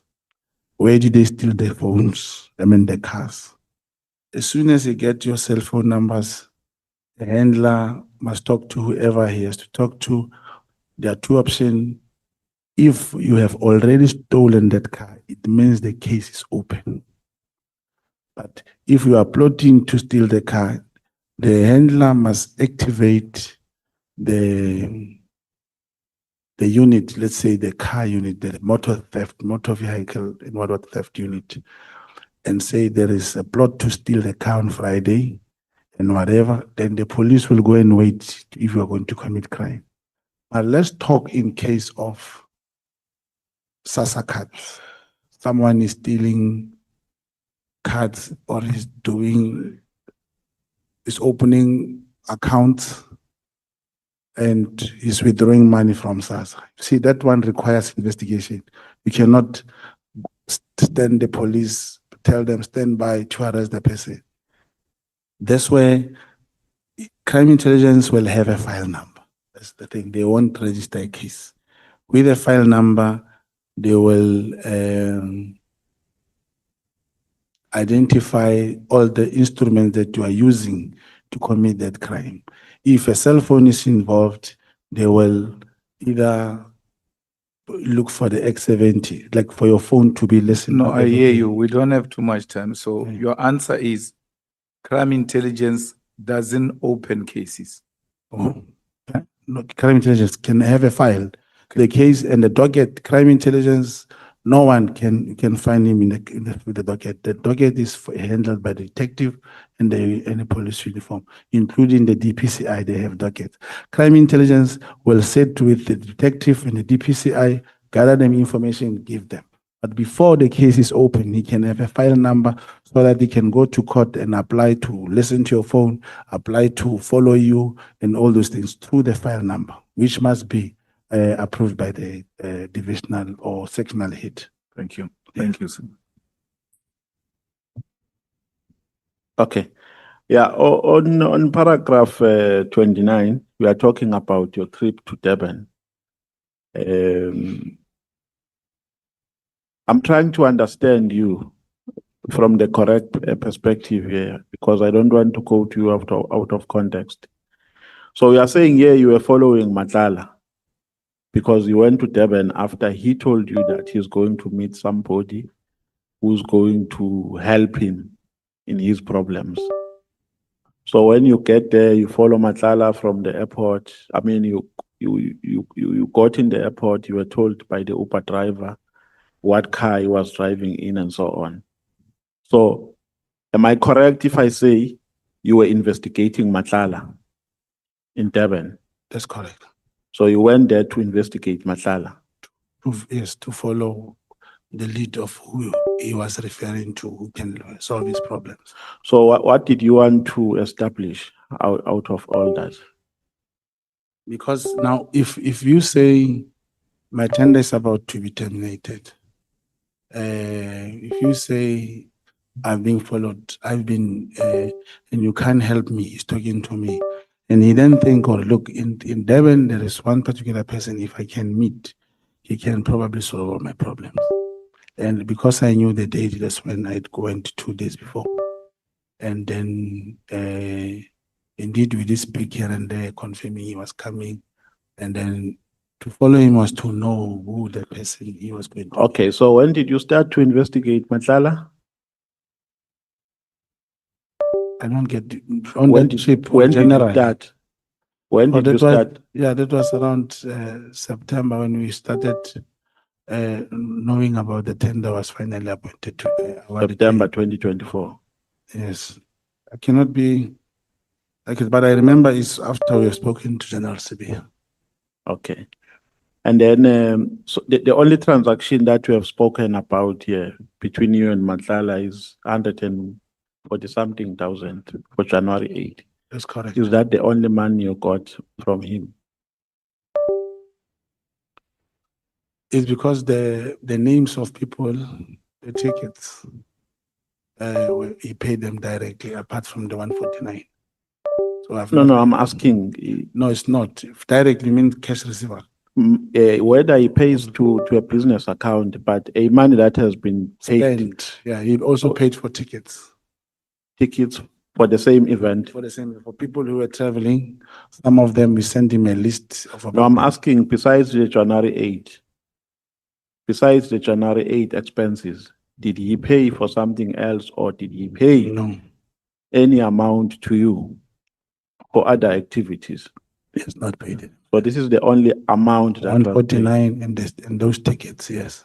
Except this amount, have you ever requested any money from him? Yes, it was for some regional whatever in the Eastern Cape, and he never assisted us. When was that? Unless I refer to the messages of the WhatsApp, I cannot remember. Okay, no, I just want to understand this correctly, Mr. Mogotsi. So you get to know this guy in 2024, correct? No, never said I knew him in 2024.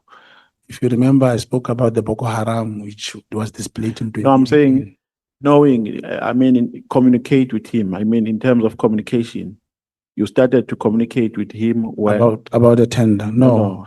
If About anything. No, we did speak before. We spoke before. That's why even on the. When you say before, from which year?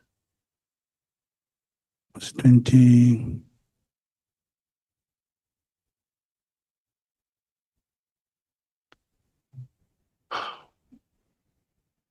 Okay, I must get the date. Remember, Before Minister Mkhunu yes, became. it was before. Yes, remember, even on the clip when I spoke about the AI and the court, it was the previous years. Yeah. Yes. So when did he become a person of interest?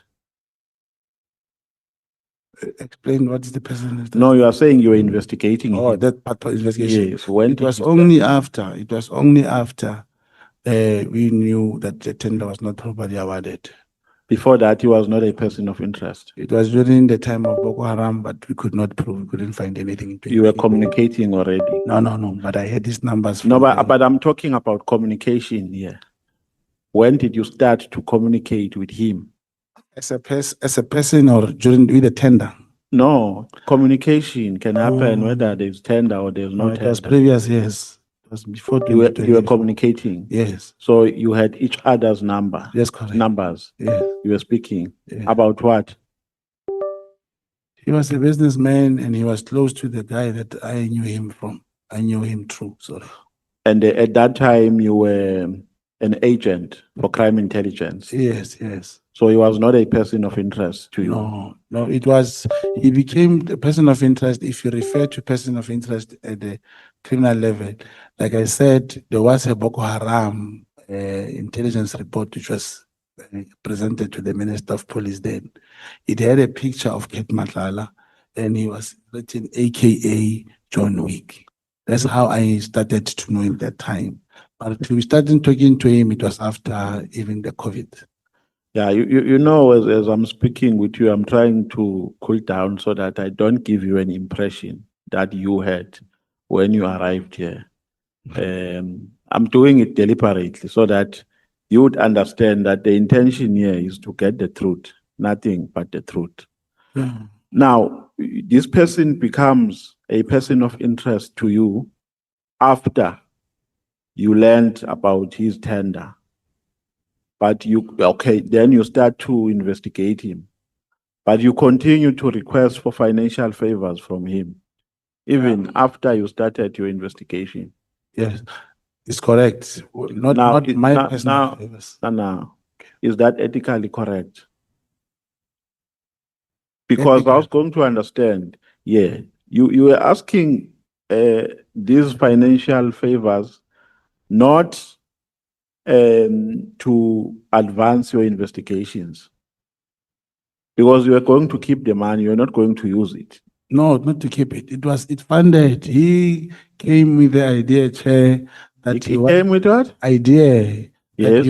he wanted to contribute something. He can fund the January 8th. No, but you said you also requested Yes, for the regional it was now for the regional conference or what? the whatever. regional program. Yes. Yes. But after he has said he can, Now the question is whether he requested or he didn't. or he offered. Yes. Is it ethically correct to request for financial favors from a person whom you are investigating? There's nothing to do with ethic, I don't believe. As an agent, I so wish, I don't know how. So you mean I really don't understand your modus operandi. That is why I was asking. I wanted to understand. I wanted you to give me more insight of how you operate.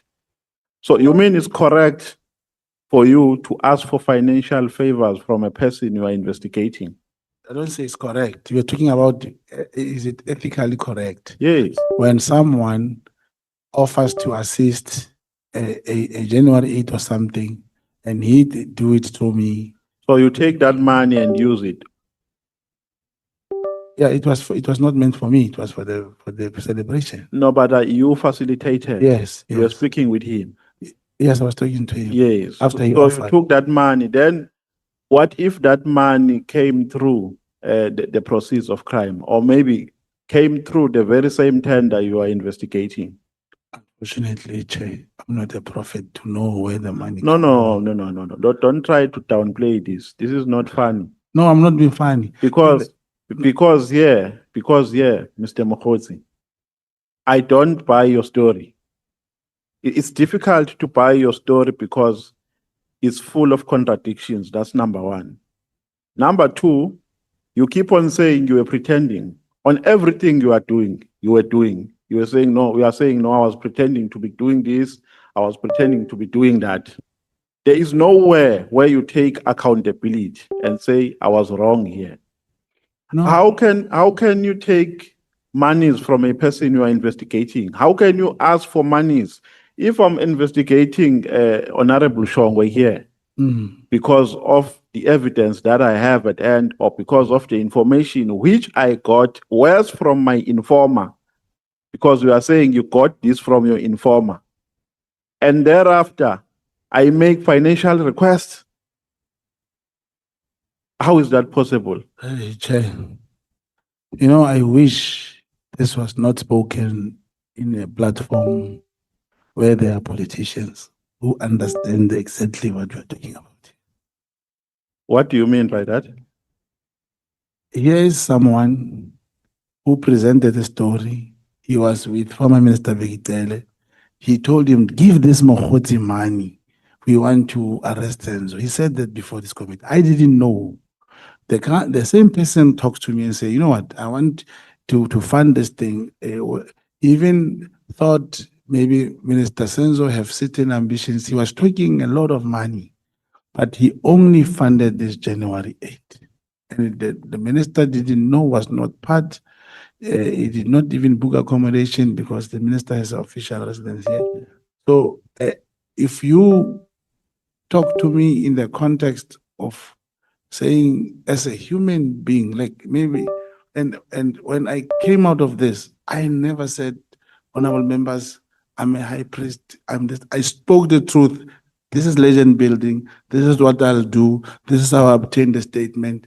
And so many other people who are even serving sentences. So I'm not just at liberty to say this and this and that. And other colleagues who will drive the cars, even here in Cape Town, who will be sleeping with this person, going. No. No, Mr. Mogotsi. You are leaving what Honorable Nomvalo is trying to. He's talking about moral. I'm talking about my job. No, I think because I don't see us making any progress. I'm just shocked. It's amazing to see a person who calls himself an agent of crime intelligence asking for monies from people he is investigating. I mean, it's really shocking, but let's move on because you are being argumentative. No, Chair. Please pause on Nomvalo. Honorable Nomvalo, you asked that Mogotsi, what do you mean by that? Because he says, I wish this was not asked in front of politicians who know how these things are done. We don't know that. We don't know that. So we want you to answer that question. What do you mean by that? What do you mean we know? We as politicians know. Celebrations. Even your political party. You're saying we're not asking about, he was not asking about celebration. He was asking about money. Why would you ask a money from a person you're investigating? And you said, I wish politicians, this was not asked in front of politicians because you politicians know. We don't know that. All right. The person offered the money. And also, Mr. Mogotsi, also recall that you have made mention of PKT team members who allegedly have been given money in Forte. In Forte, yes. Which is something you describe as very wrong and illegal. So you must recall that this is the subject of investigation. You are consistently requesting financial favors from the same person. Now make it make sense not only to us, also to the people of South Africa. It must make sense. How does that happen? All right, Chair, let's talk of a criminal case of Forte. There was a case, there goes the police, not an agent. Police goes there and you ultimately got the statement that they were given money by the people they have arrested. This is a different case. Here's a man, I understand you bring to say, perhaps you should ask me, the question should be, is it wrong to do as you are saying? Humanly, I'll say, yes, it's wrong. But I'm saying he offered to assist. And after assisting, something which during celebrations happens, he assisted. And that's the point I'm trying to make. Can I put a different point through you, Chair? The only thing that makes sense to me is you came across this information that this guy is being investigated, and then and I will deal with that when I deal with my questions later. You pretended to be investigating him, and then in the process, you started extorting this guy for money because you had promised him that you will do this or that, including amongst other things, maybe the case will disappear or something like that. Because for me, if you're investigating a person and you still ask for money from the same person you are investigating, the only possibility is that you are extorting the guy the money. Is that what you're doing? Yeah, but Chair, it may be perceived like that. If, for example, when he gave me money, I bought a car or I used that money for myself, I would really be guilty. And if you say, as an investigator, is it appropriate to collect money from the person investigating? Is it right or wrong? The answer is wrong. Were you not the beneficiaries of the people who slept at the accommodation that Matlala paid for? Myself? Yes. Yeah, that's correct. You slept there? Yeah. So what is the difference between sleeping there where the money paid for the accommodation and the money buying for the car? Because you are saying if we're buying the car, you will say, no, maybe I understand. But he paid for a room. That's correct. He paid for a room of a person who's investigating him. And therefore you're extorting him. And his plan was to arrive, to come and have our things. And you know, you can call it extortion, Honorable Malema, honorable members. I'm even thinking perhaps I should look for his lawyer, you know, and give him this money. Yeah, that's fine, Mr. Mogotsi. You took the money of a Yes. person you were investigating. That's correct. Yes. And that amounts to an extortion. When Because it was- he knew you were investigating him. When it was paid for the celebration which he offered to pay. No, that doesn't matter, but you took it. It was you. That's the It was case. you who went to ask for money. No, he offered. He even wanted, if you can look at the messages, he even wanted the tables for the gallery. So you have never asked him for money. I did on that. Yes, that's what I'm saying. You have been Which he did asking not him give. for money. Okay. Now let me accept. Oh, no, Yes. honorable members, I know that, and this has been happening. That's why I'm having a problem that the truth which is required for the committee to get this influence and whatever with the police, how we come here and we focus on this extortion and I was lying, I'm a liar, it does not change what General Mukhwanazi has said, does not change the properties which were bought, does not change the killing No, of no, Mfana. Mr. Mogotsi. Mr. Mogotsi. No, it does, Mr. Mogotsi, because we just made an admission now that you are going Wait, to hold on. look for the lawyer of Matlala and return the money. If we've not done what we have done now, Yeah. you're not going to be saying you're going to look for the lawyer of Matlala and return the money because this process has helped you to realize you were wrong to take the money from Matlala. No, Okay, it's not about being wrong. Let's pause there. Let's It's pause there. technician. Apologies, Honorable Nomvalo. We know this is your time. You'll be reimbursed. I think, Mr. Mogotsi, here you came, you adduced evidence yourself that there would have been, it's written here, signed and out, Yes. that there would have been an allegation or a suspicion that General Nhlanhla Mkhwanazi was the main witness of this committee, is a CIA agent. It's an information that comes from you that you would have been assigned an obligation to investigate that. You bring series of events, and amongst those is you traveling to Kenya as part of that investigation. Now, all Nomvalo is stressing a question whether is it legally permissible, whether is it ethically permissible for a person from crime intelligence who's investigating someone to still receive financial favors from the same subject of investigation. That is like a central nerve of what is being discussed here. So Correct. other things, leave other things. Focus on the question or non-value is posed upon you.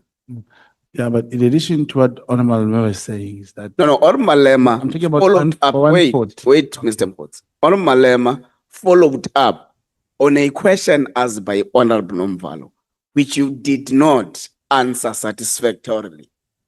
Okay. So I did say that's the issue. So the question of Honorable Nomvalo still stands. yes to say Yes. is it correct? Is it wrong? I said yes, it's wrong. If he's talking in that sense. Now, what Honorable was saying, the reason, because when I think we'll deal about these matters that are pressing the police and all this corruption taking place, the 149 comes into it. So to say, if I give it back to him, maybe now we'll focus on No, things that- it won't change the fact that you solicited financial favors from a subject of your investigation. Whether it is brought back and it is tripled when it is brought back, the amount, it doesn't change the fact that there is a solicitation of financial favors from a subject of investigation. But let's allow Honorable Nomvalo to proceed with this question. We'll come to you, Honorable Shong soon. Yeah, so if you concede to an assertion that it's wrong, you must swallow your pride and say I was wrong. That's what I said, Che.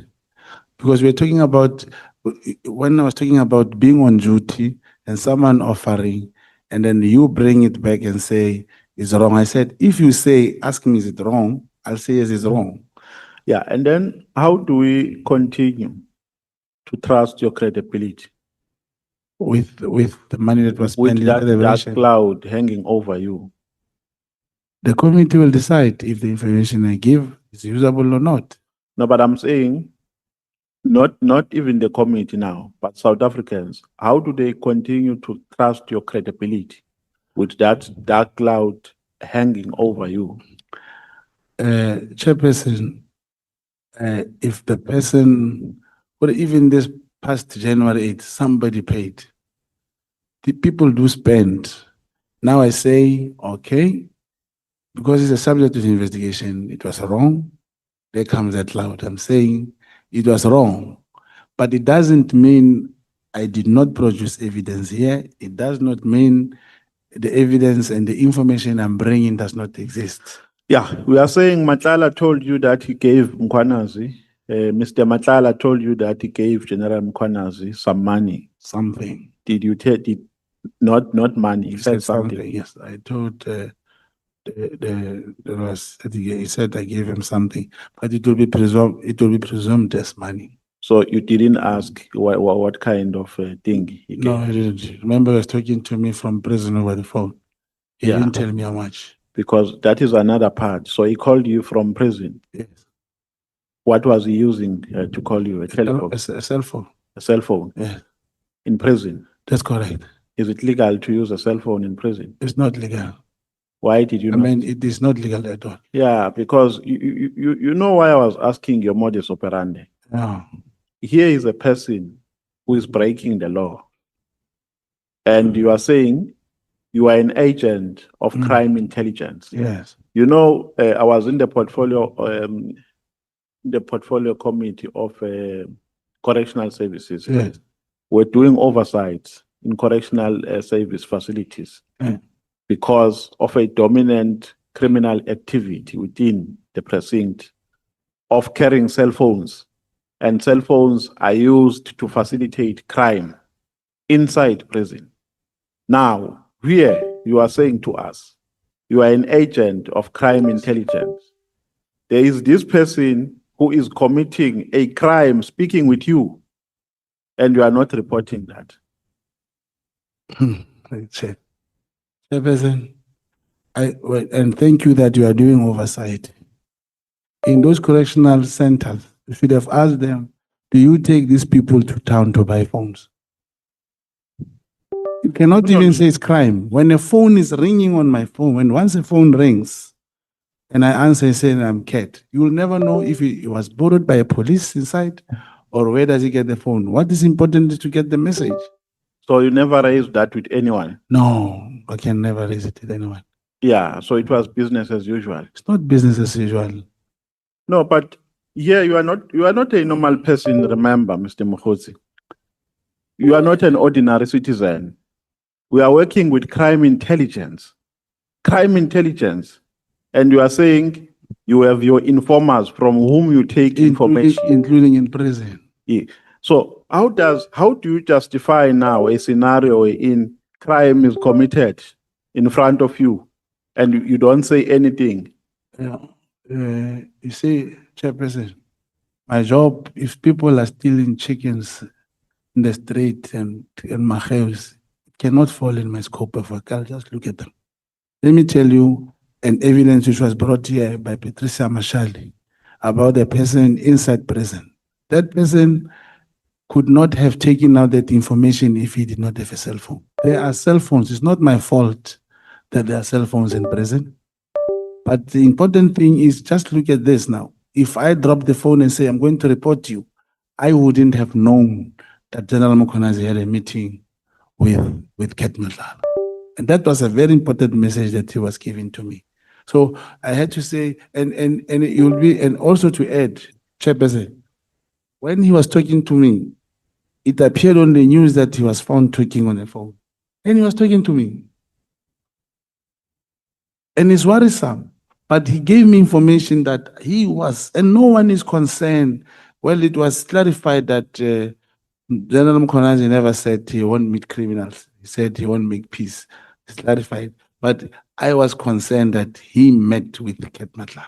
Okay, yeah, we are talking about cases which were opened in KZN and later suppressed.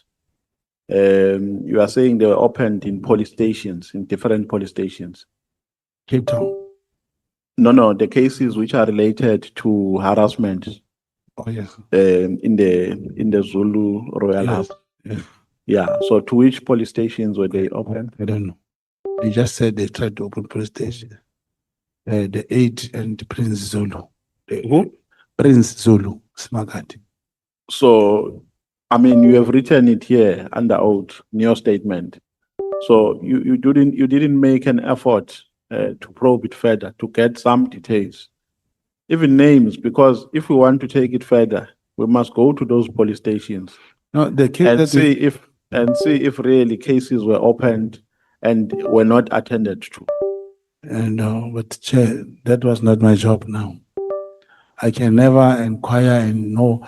What is important, just like here. Fadil Adams opened cases here against whoever. They were not taken serious, nothing happened. He then went to Soweto. Yeah, no. I'm not saying it's your job.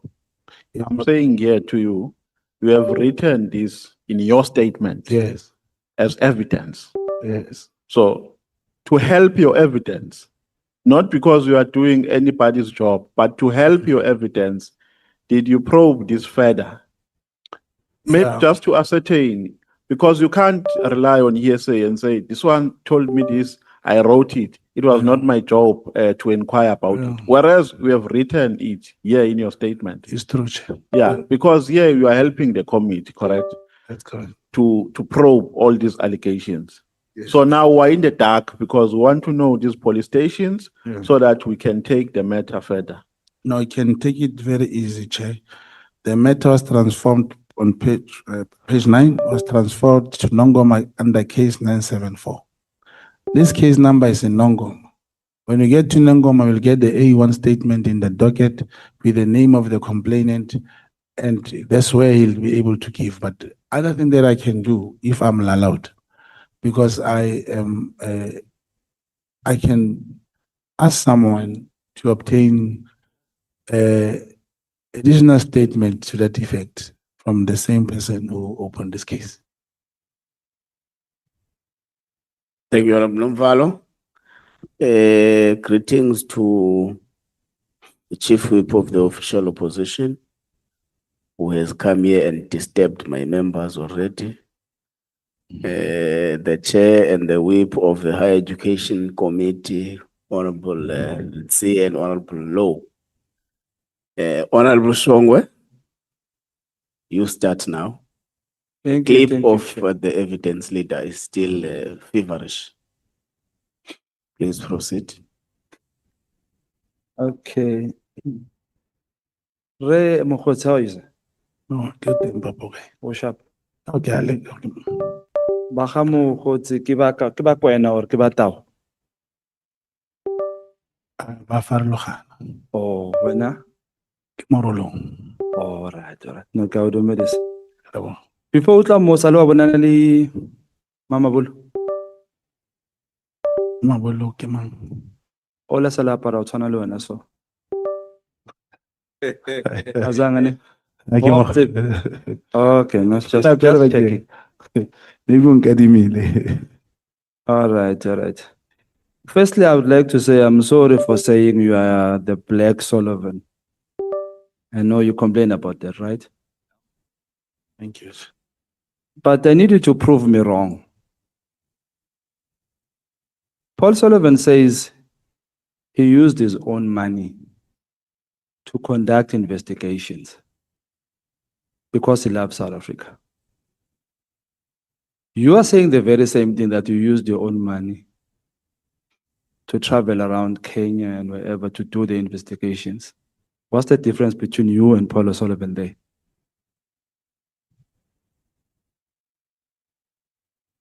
The size of these operations can never be the same. You know, I was traveling, I could not hear what O'Sullivan was saying, but he was talking about no. the private jet. So that I don't confuse you, you said you are angry or you're not okay with the fact that I said Mm, where now you are a Black O'Sullivan.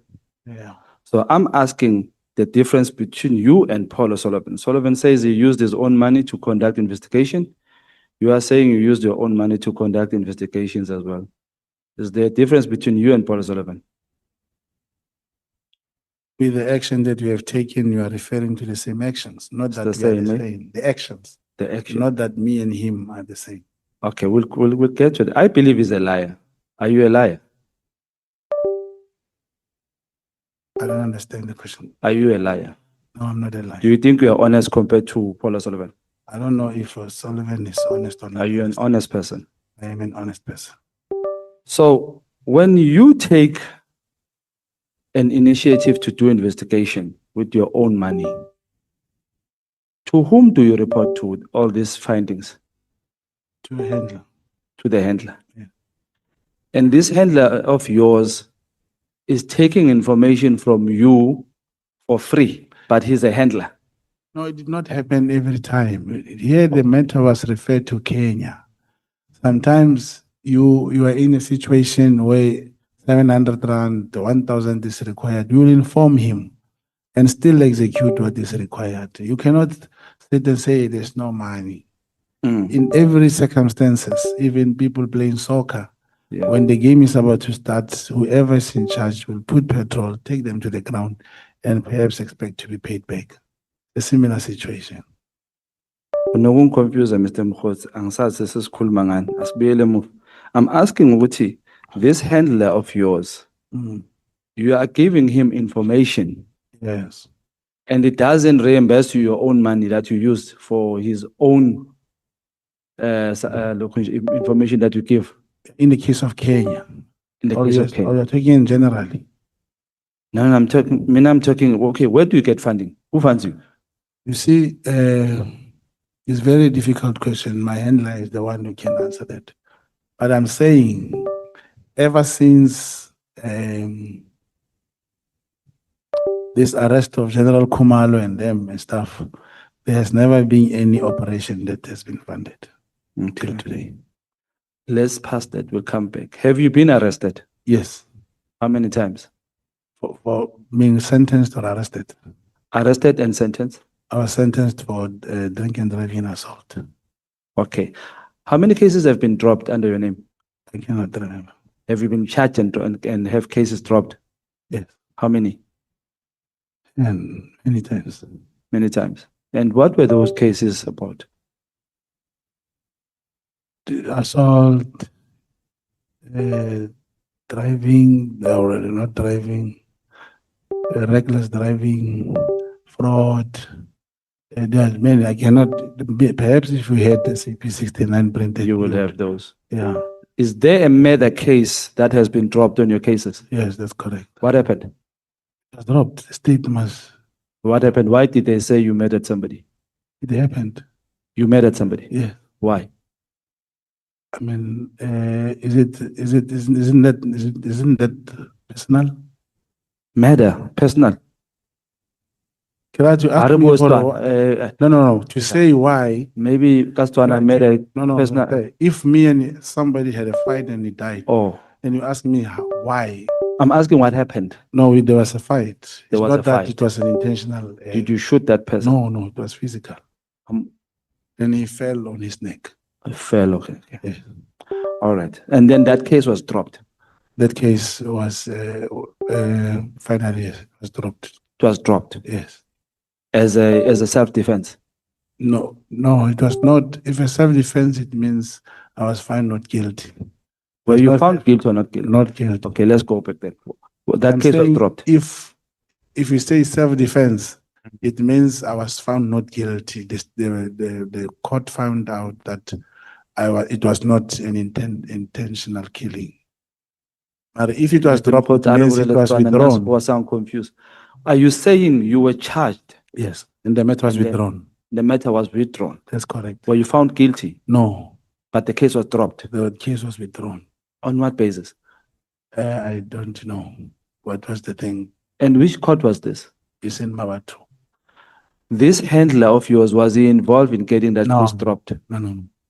The handler There that was passed, no- that and the passed on? witnesses, no, there were no witnesses. The other witness could not come to court. There were no witnesses. Hold that thought. There were no witnesses, Chair. Please hold, Honorable Shongwe, Honorable Mvalo. Yeah, no, it's a follow-up, Chair. Thank you very much. I just want to establish at what point was the case withdrawn? Was it enrolled? Yes, it was enrolled. It went to court, set for trial, and it was withdrawn. Because of the part of the witness. Well, the thing is, I did not really hear what was the purpose of withdrawal, but I was in court So when you say it was withdrawn, you mean it was withdrawn by the prosecution, by the state. Yes, by the prosecutor? yes. So they didn't communicate the decision to you, I mean, the reason for withdrawal? It must have been written in the docket. I was there in court, and the matter was withdrawn. At the time when the matter was withdrawn, where were you? Were you in court. prison or I outside? was in court. You were out on bail? No, Yes, in bail. on bail. You are Yes. out on bail. That's correct. So you are saying the witnesses did not attend? No, there was no witness. Well, the day when I was in court, there was no witness. And the second time, from the statement of the witness, because remember, the incident happened between me and this person. It was only me and him. So the state did not actually have the necessary case to prove. Did you plead? No, I did not plead. You did not plead. Yes. So how were you going to plead to the case? Because the way you are Not narrating guilty. it, the way you are narrating it here, Yeah. you are saying you knew what happened to him. You had a fight and then he Yes. passed on. Yes.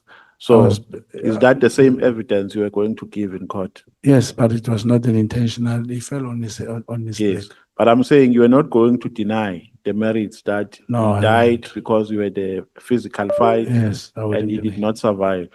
Yes. Okay. No, thank you. Okay, Honorable Shongwe. Just a second, Chair. Okay.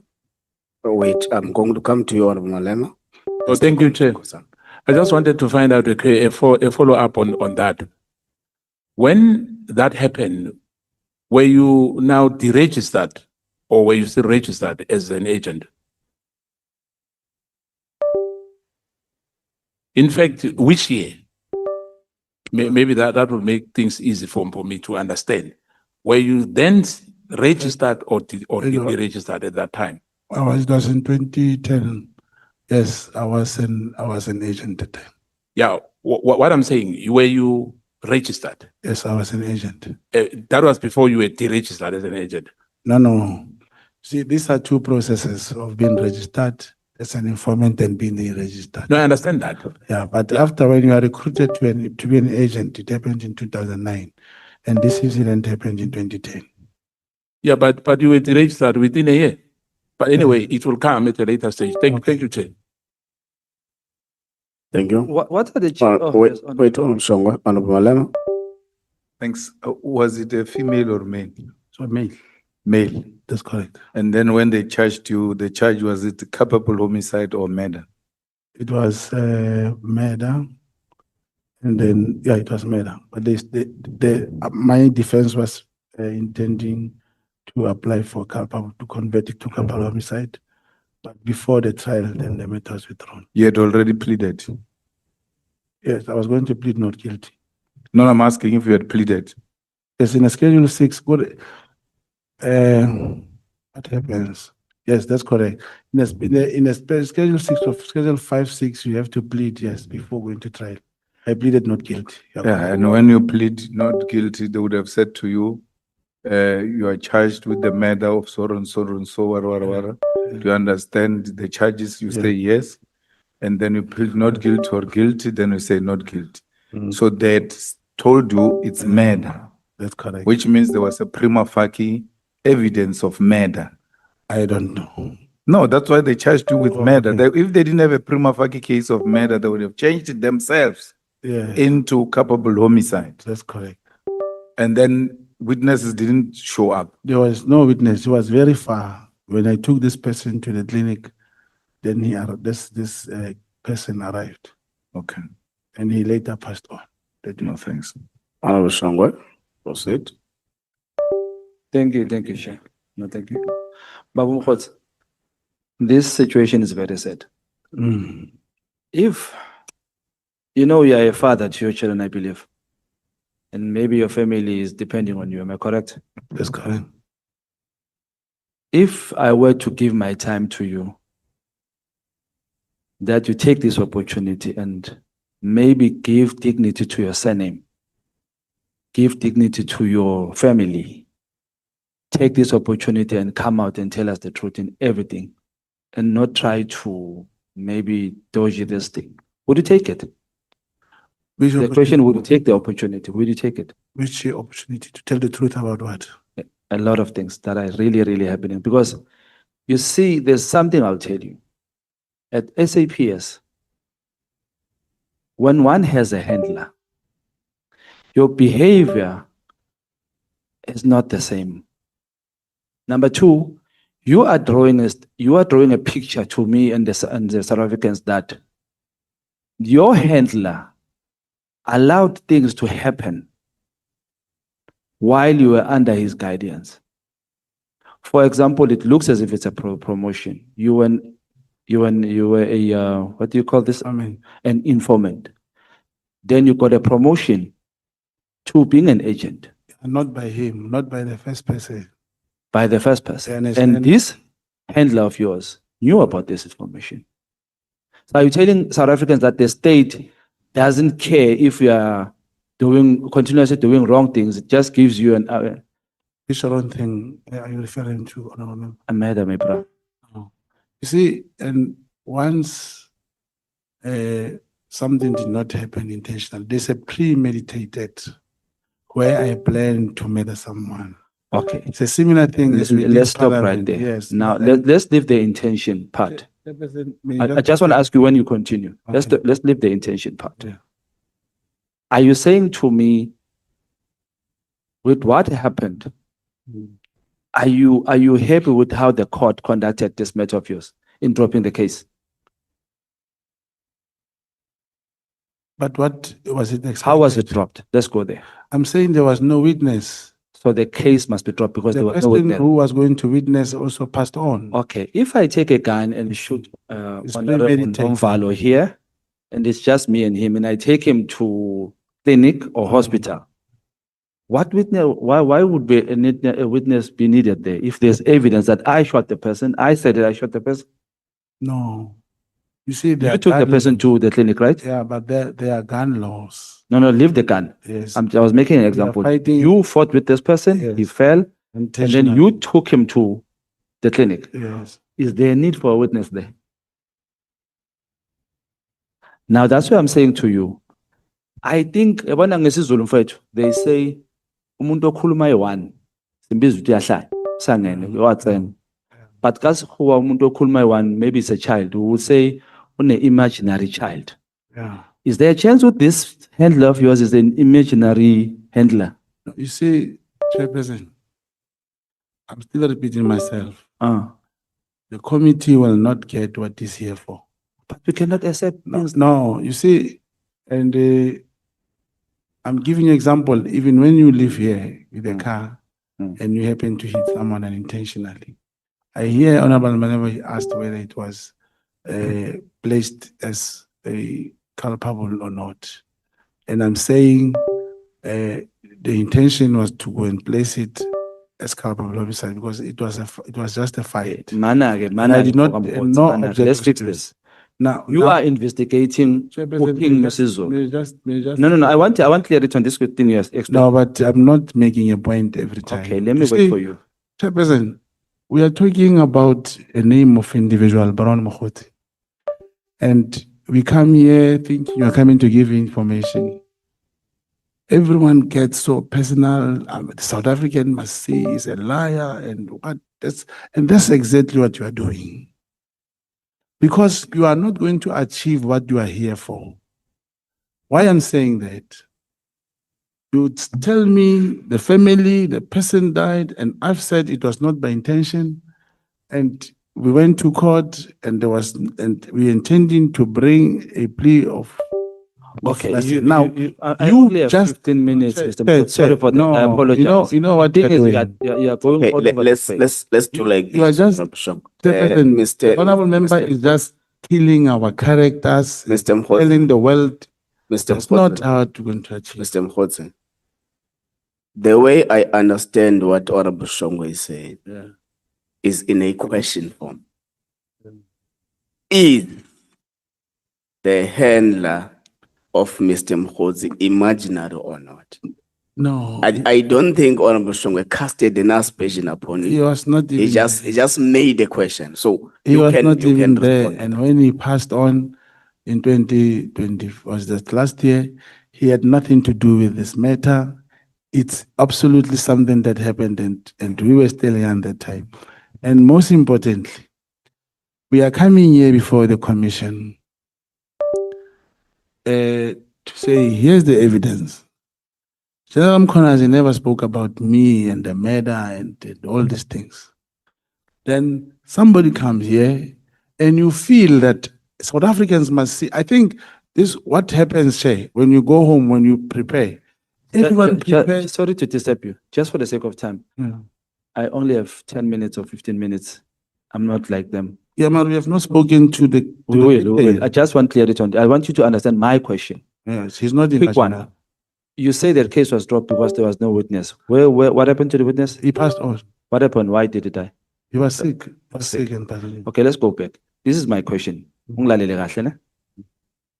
For the country to trust or your handler to trust a person to investigate the issue of Kenya, Israel, King Mrs. Zulu selling coals, and the ANC funder or fundraiser as you were, for a person to trust this type of a person, you'd have to say the character of that person is very intelligent and good, right? Especially when it comes to investigating matters, right? Do you agree? I agree. Now, this is the question. Why would your case need a witness if you yourself are taking that person to the clinic and you are taking that matter to yourself, you are taking that matter yourself to the police station? Why would there be a need for a witness? You don't get the point. Okay, you're not getting the question. The question is, when do we need a witness on a case?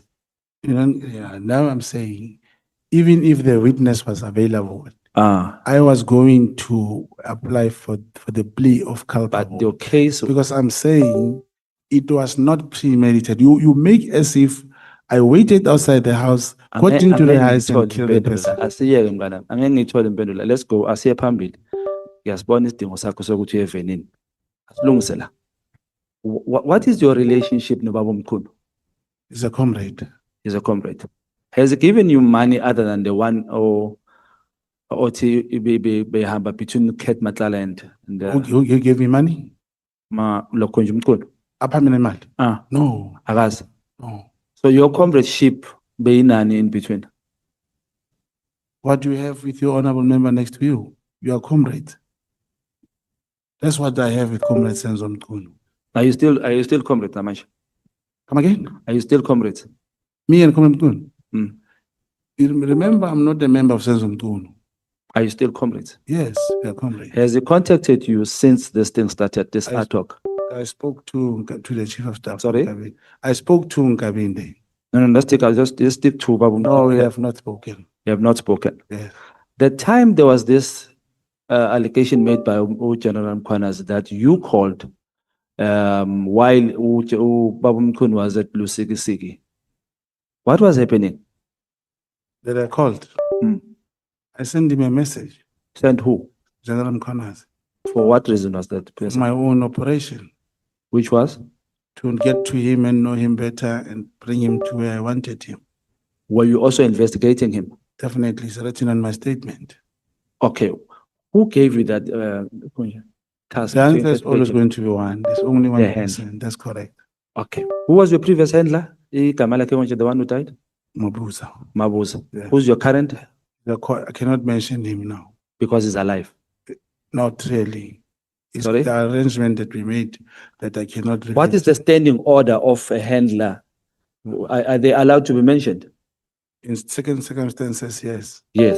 Certain In circumstances. certain circumstances. Yeah, not in In public. this like regard, that. why are you mentioning the one that has passed on and then not the other one as well? What will it help to hide him? What will it help to not- Exactly. Why? What was- would it was help to killed? hide him? Exactly. Yes. Why are you hiding this one? Where has he ever exposed me? He never told anyone I'm his agent. Has the other one exposed you? The one who who passed on. Yeah. No, he has not exposed me.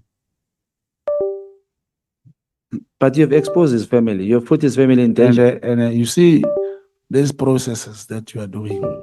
No, it's not the process. I'm trying to show you, Gucci, if you say you have a handler You know, and you are being trusted to I'm investigate serious getting- matters such as King Mrs.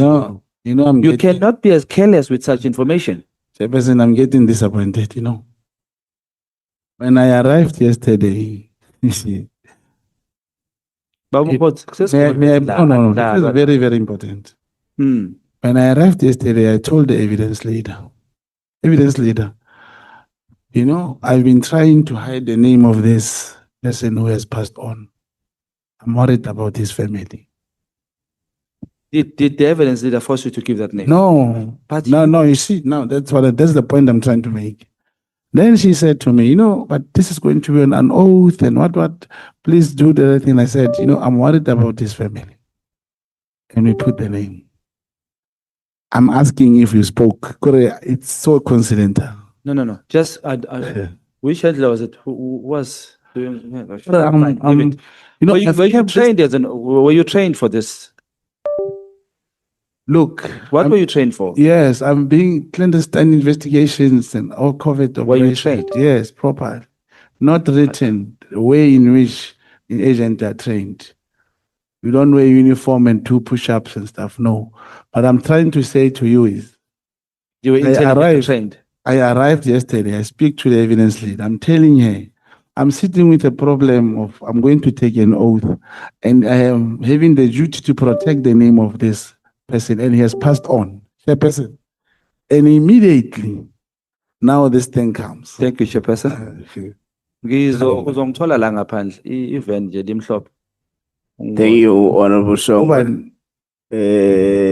Hi. We are not a fleet manager. Leave these things of fence. The person, you heard my concern. Yes, I heard your concern, I but, came yesterday. I but, spoke to the evidence leader. but, The same thing, and I said this person has passed on. but Mr. I Mogotsi, didn't want to put his real Mr. name. Mogotsi, I decided to put it. Mr. Mogotsi, There comes the question. there are a lot of Mabuzas who have passed away, including the former Deputy President, David Mabuza.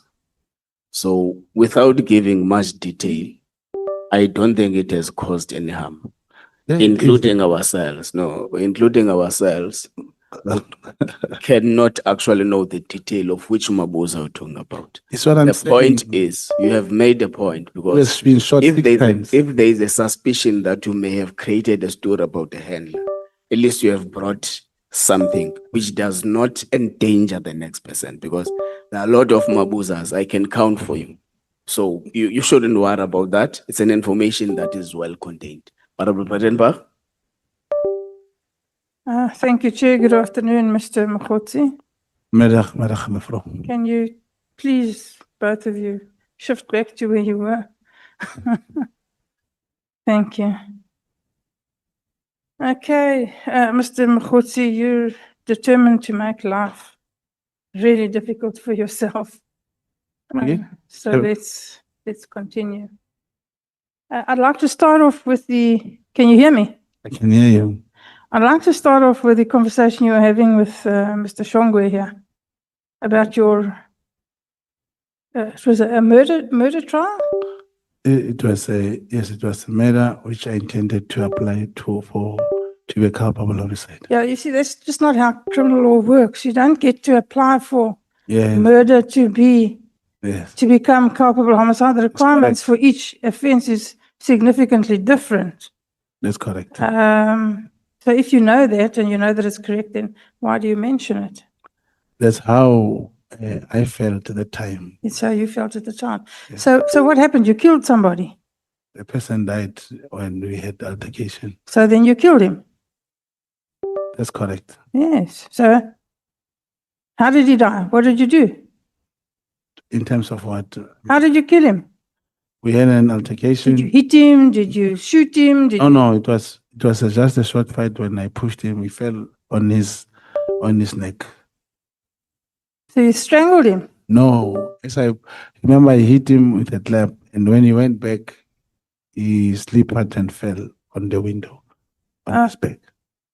Okay. So you said, as I understood it to Honorable Shongwe, that you in fact pleaded, or maybe to Honorable Malema, that you pleaded. You pleaded not guilty. That's correct. You remember that? Yes, that's correct. But a matter can't be withdrawn, Mr. Mogotsi, once you've pleaded. It's not possible. I don't know. No, I'm telling you. Yes, I know you're a former prosecutor. Yes. Once you've pleaded in a criminal trial, it cannot be withdrawn. Not possible. Okay. So what happened with that trial? I don't know. Maybe the commission should establish what happened at the Well, time. can you give me the details? I'll get them from you later. You don't have to waste my time with it now, but Okay. I'll certainly have to have a look at that because the matter cannot be withdrawn once you've pleaded. Okay. And you say nobody helped you with that. Nobody? Nobody helped you. None of your contacts in the No. police. So, I mean, you're quite comfortable with being in trouble with the law. It's not the first time. That's not the only time you've been in trouble with the law, right? What is honorable member implying? I'm implying that it's not the first time that you've been in trouble with the law. By Simple sitting- question. I don't. Have you or have you not been in trouble with the law at other times? Yes, I was. I had some. So I then- thought you are saying by sitting here, I'm in trouble with the law. No. Okay. So you'll find it easier to deal with this interaction if you just answer the questions, Mr. Mogotsi, and don't try and involve yourself in a debate with me, please. So the question was quite simple. Have you been in trouble with the law besides this? Yes. Yes. Then there's no need to say, what am I implying? It's very clear what I'm implying. Your criminal record, you have a criminal record? That's correct. Yes. It includes convictions for assault with intent to cause grievous bodily harm. GBH, yes. Yes. Defeating the ends of justice, reckless driving. So you're an old skellum. Or fighting. Yeah, you like to beat people, huh? No, it's not scary to beat people. You don't think so? No. I see.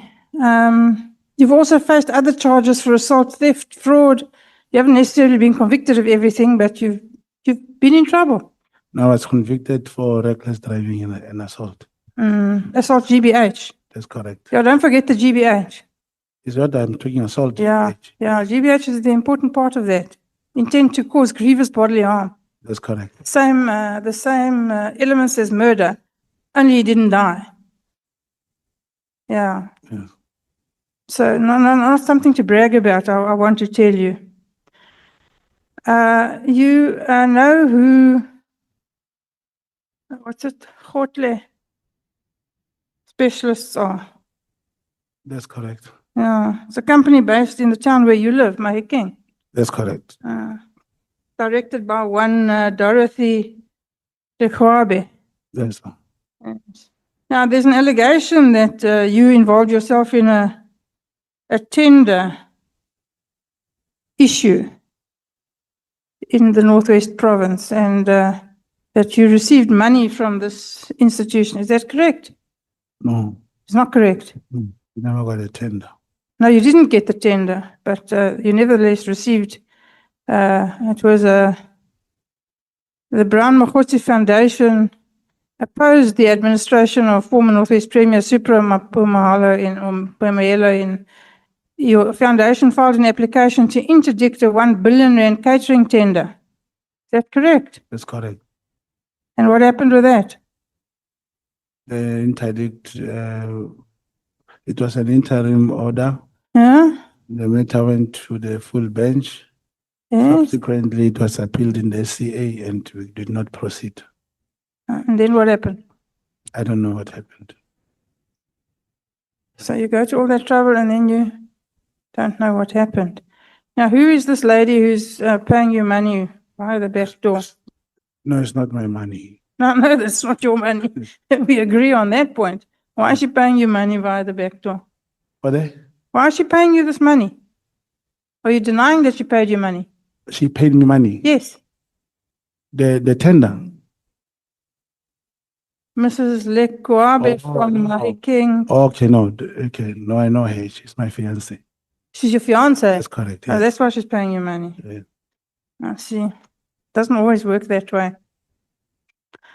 Now, you at great pains, Mr. Mogotsi, to convince us that you're a legitimate agent for crime intelligence, that you were first an informer, and then you got registered as an agent. Then you talk about things like that you investigated cases. You go to Kenya for an investigation, and you used information for investigations. What are you talking about? Is to collect information and give it to the handler. No, you refer to yourself doing investigation. That's correct. What are you talking about? Since when do informers and agents do investigations? You collect the information, you give it to the police. They do the investigations. That's their job. That's correct. So why do you say you investigate? You investigate nothing at all. Because to obtain information, you have to investigate the information. Ach, Mr. Mogotsi, please, man. I'm an old woman. Don't waste my time with such So, claptrap. Chairperson, the process of obtaining information, how do you collect this information? I explained to you, don't enter into a debate with me. That's not why we're here. And I'm not terribly interested in having a debate with you about a subject that I know quite a lot about and you appear to know quite a little. So if you are an informer, you ask people, you listen, you sit around bars and shebeens and I asked Mr. Maleme if I could use the word and he said I shouldn't, so I'll try and restrain myself. But you know what what I want to call you, yeah. Yes. You know what Informant, they'll be yeah, paid. you know what I want to call you. Yes. Yeah. No, not agent. Agent is not. Yeah. Yeah. So that's what I want to call you, that thing. And it is not a policeman, you're not an investigator, you're not a detective. Yeah. You just sit around and hang around street corners and read rubbish in the newspaper and look at stuff on social media, and then you package it together like it's real stuff and you go and give it to your handler like it's proper information. That's not investigation. That's just collecting little bits and bobs here and there. Doesn't make you an investigator. An investigator is a serious job. Yeah, you'll define it in your terms that you understand. Probably I'm wrong to call it that way. You are. But that's how we collect information all the time. So we've established that you're nothing but an informant. And now and then you get paid for the information that you bring, depending on how useful it is. Is that correct? When I was an informant, yes. Yes. And an agent, you get a salary. No, you get money differently. How? Cash. Yes, everyone gets cash. Informants also get cash. What do you think? Your informant opens a bank account and the police pay money into it. I mean, And the police who are in the Asian program, they Yeah, also get cash of course they do. without personal numbers. And Of course they do. Depends on how much your information was worth, whether it led to an arrest, etc., etc., etc. that's correct. Yeah, so it's not like Formal this work. this 007 kind of job that you've been watching too much TV with and flying off to Kenya to go and do investigations. Nonsense. And no informer spends their own money on doing investigations for the South African police. In 30 years, I never heard of that. The current circumstances. Tom. But I said with the current circumstances, that's what happened. Mm. Mm. So you say in your affidavit rather grandly that your statement is intended to assist this committee in evaluating the extent of misconduct and unethical behavior by members of the police and other relevant individuals or institutions. That's correct. Really? Well, how are you going to do that? How are you going to assist us? When what you've done today is made up flimsy stories, quite frankly. I'll say with respect, So, let's be strict with it. Okay. And you've told us these you really watch too much TV, Mr. Mogotsi. And you think we do too? No, honorable member, Yes. I never applied to come before the committee. No, Mr. Mogotsi, you. Now I get invited Mm. and I kept on saying, this is the last line of defense. The information, the way No. you say it, No, the moment you Mogotsi, get don't it, do that. I believe it will help. I'm not interested in how you got here. We all know how you got here. So let me tell you why you're here. You're here because other people have fingered you. And I'm going to call you that now because you agree it's what you are. Have fingered you as an impimpi. And you're here now to defend yourself. That's why you're here. You're not here to help us get any information. You're not interested in combating unethical practices and other malpractice in the South African police. People have exposed you and you're here trying to save yourself. That's what you're here for. And you think that you can spin these really flimsy stories and convince us that it's true and fact and real. Come on. But who exposed me, honorable member? Oh, everybody at the Madlanga Commission end here. Why are you friends with somebody like Mr. Matlala? How did you meet him?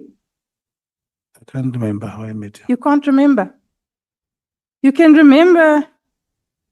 You seem to remember things that suit you and not remember other things that don't suit you. How can you not remember how you met Mr. Matlala? It's not so long ago. It's long time ago. How long? I said it was even just after COVID. But to say, It's a couple of years ago. and Even to I still say- remember. and to say, how do I meet him as my friend? It's, I don't know how to put this thing. And usually on TV, I always hear in this committee, you say, we are having conversation. I don't know how to respond to you, honorable member. As you sit there and now with respect, I can't even make one. You must answer the questions, Mr. Mogotsi. You see, you're rambling on here now. That I'm being fielded like a pimpy. Well, It's me who allowed you to use that word. I'm not the one. if the unfortunately. shoe fits, Mr. Mogotsi, wear it.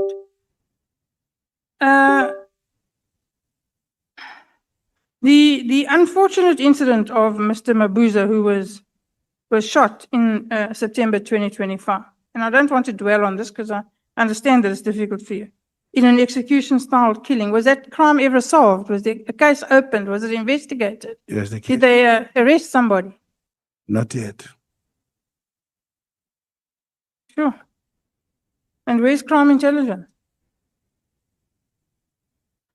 Lieutenant General Kumalo, they are there. One would have thought that they would have spent quite a lot of time They on a are, matter of their own person. yeah, they are heading crime intelligence. See, that's not working. You say that the affidavits in BM2, the individuals who deposed to these affidavits are newly appointed at crime intelligence, and they've been asked to fabricate the facts stated in their affidavits in order to discredit you.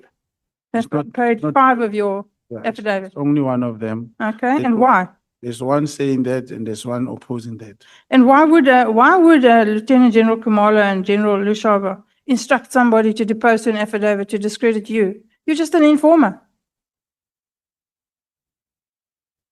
Why? I'll try and find out. I'll ask them. No, you say so. Having said so, you must know why. Because honorable member said this person only came to crime intelligence in 2024. And yet he put up an affidavit of someone he doesn't even know.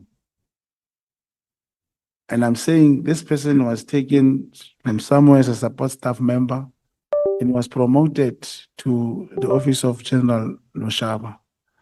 You know, even the same General Loshaba, you won't understand, no one will understand how he got promoted. How he got? Promoted. You know, he was born in 1983. He's a major general. And you go into subs today and check, there are more than 20,000 police officers who've been with relevant qualifications, who've been captains, warrant officers, and sergeants for all the years, including the woman who comes from BMW. No basic training, nothing. She got appointed, and then as a brigadier. And the person who came to committee said she was the only one who could do the job. Yes, I remember that, Mr. Mogotsi, and I was equally astonished, believe me. So you say that you know for a fact that these people were instructed by Lieutenant General Kamala and General Loshaba to depose the affidavits in order to discredit you.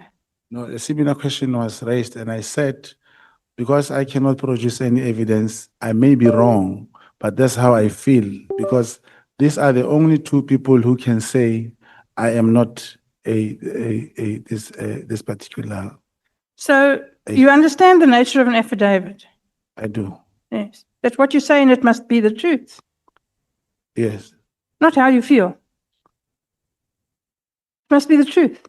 that's correct. You say, I swear that the contents of this affidavit are true and correct and within my personal knowledge, unless the context indicates otherwise. That's what you say in an affidavit. That's correct. And that's what the context are saying otherwise. No, you're saying you think so, you feel it. No, how else can this person who doesn't know me You say see the I'm not in the difficulty of database? having, Mr. Mogotsi, is that you admit up front that you're a professional liar. Wait, You say, I'm a professional liar. My job is to lie. You say so. I'm an agent. You see, then it means you cannot have a person of like a contact to appear before this kind of platforms. Well, Because 90 to 40% of the work they do I'll give you why I'm saying that. Even when there is a robbery, this person will lie to the criminals, like the informant who was killed. He left with 17 people. He was the 17th person. All 16 of them were killed. He came back alive. Only the police knew he was alive. But he was killed after being given 50,000 instead of 1 million. So now, how do you classify that person? I see Mr. Skosana wants to ask something. Thank you, Chair. I think the question is very clear to you. Honorable Breitenberg is asking you that when you started here, you said yourself that you are a professional liar. Do you agree? No, you can't. But I said you are empowered with an instrument called the legend building, which allows you in circumstances after getting permission from a handler to create a false life. It's not that I go around here calling myself Tapoli tomorrow. No, Mr. Mogotsi. I can never say that. Mr. Mogotsi, And we can play that. Under oath, I said this is not an operation.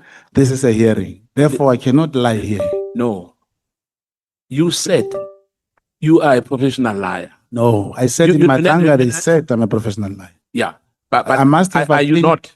No. Okay. Chairperson, it means I've attained qualification to be a liar. Honorable Skosana.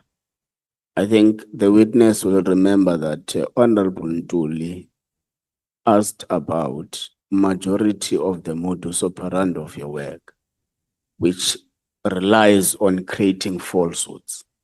Recall that the evidence leader was referring you to the affidavit at PM1. Yes. Where you created a falsehood that you work at the office of the Minister That's of correct. Police. Yes. So that's where the tone and the questioning from Honorable Bredenbach is coming from, which you have agreed here that this is part of the work. It's lied deliberately so Yeah, but to create a particular image of yourself so that the subjects of your investigation quickly believe you and have a trust on you.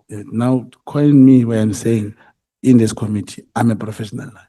No, I'm saying you said On part the- of what is your work is to create a follow-up, to lay in your subject of your When I'm investigation so as to ensure that they have trust in you, they give information. No, Chair, the way they're saying it means even if I go to church, that time I'm a liar, I'm going to church as a professional liar. Unless you say to me, if, let me give an example. If we are driving in a car and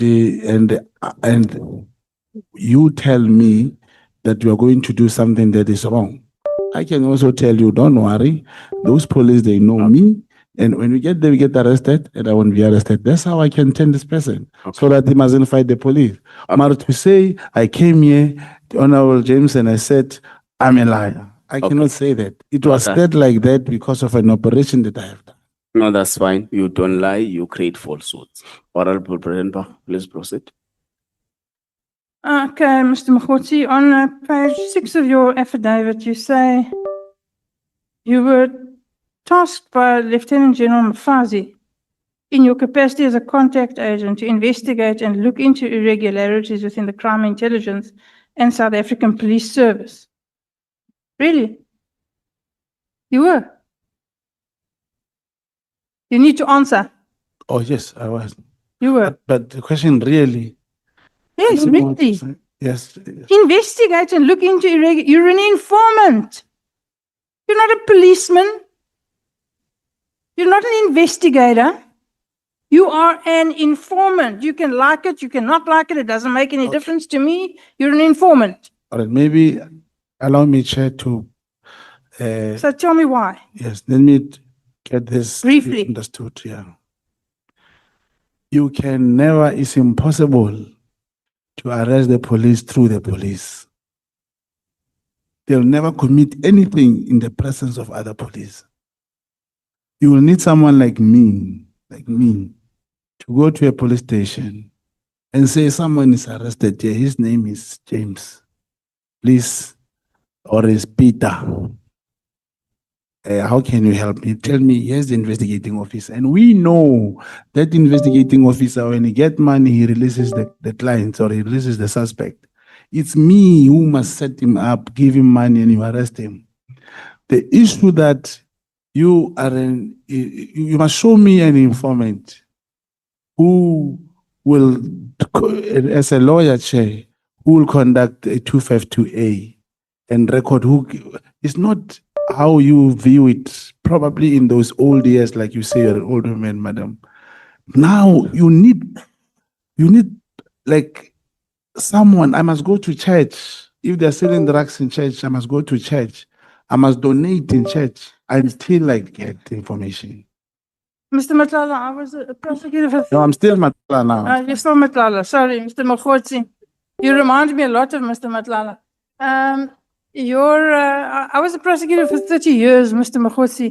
There's very little you can teach me about the criminal justice system. Really, very little. Yes. Very little. And you could not prosecute any more cases without agents and informants.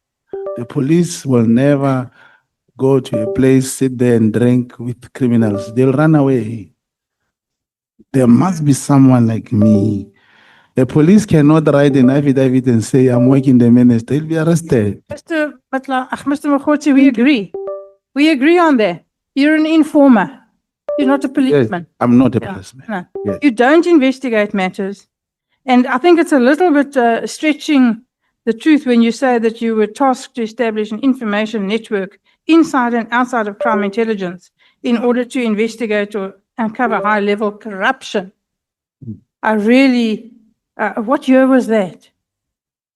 Through Chair, I don't know if I bring you a proof of payment within subs.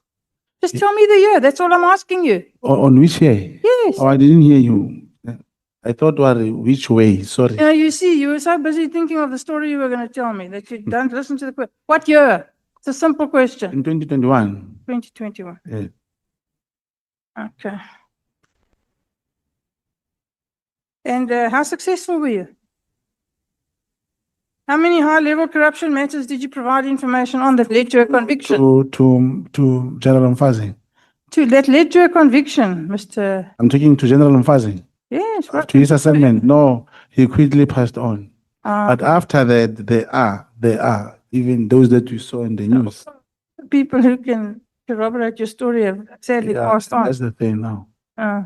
You know, when the policemen drive in the car and there are two of them and the one makes an accident, huh? Yeah. And you're the prosecutor and you say to the other one, what did you see? He says, no, I was bending down, tying my shoelaces at that time. Yeah. That's what you're doing now. You're bending down, tying your shoelaces. So you say you went to Kenya for what?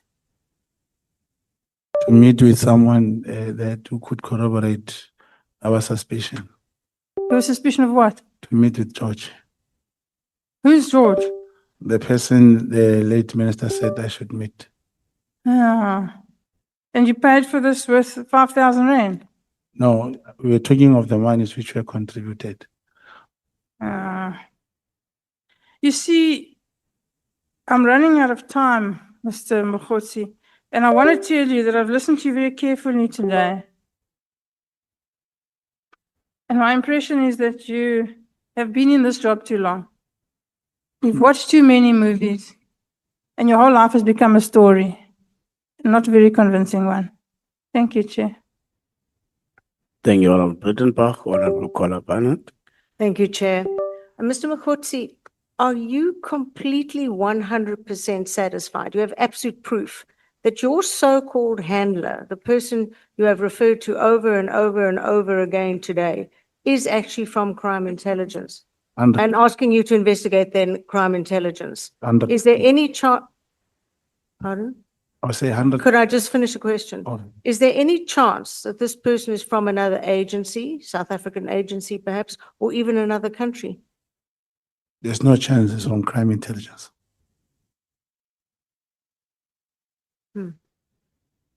Okay.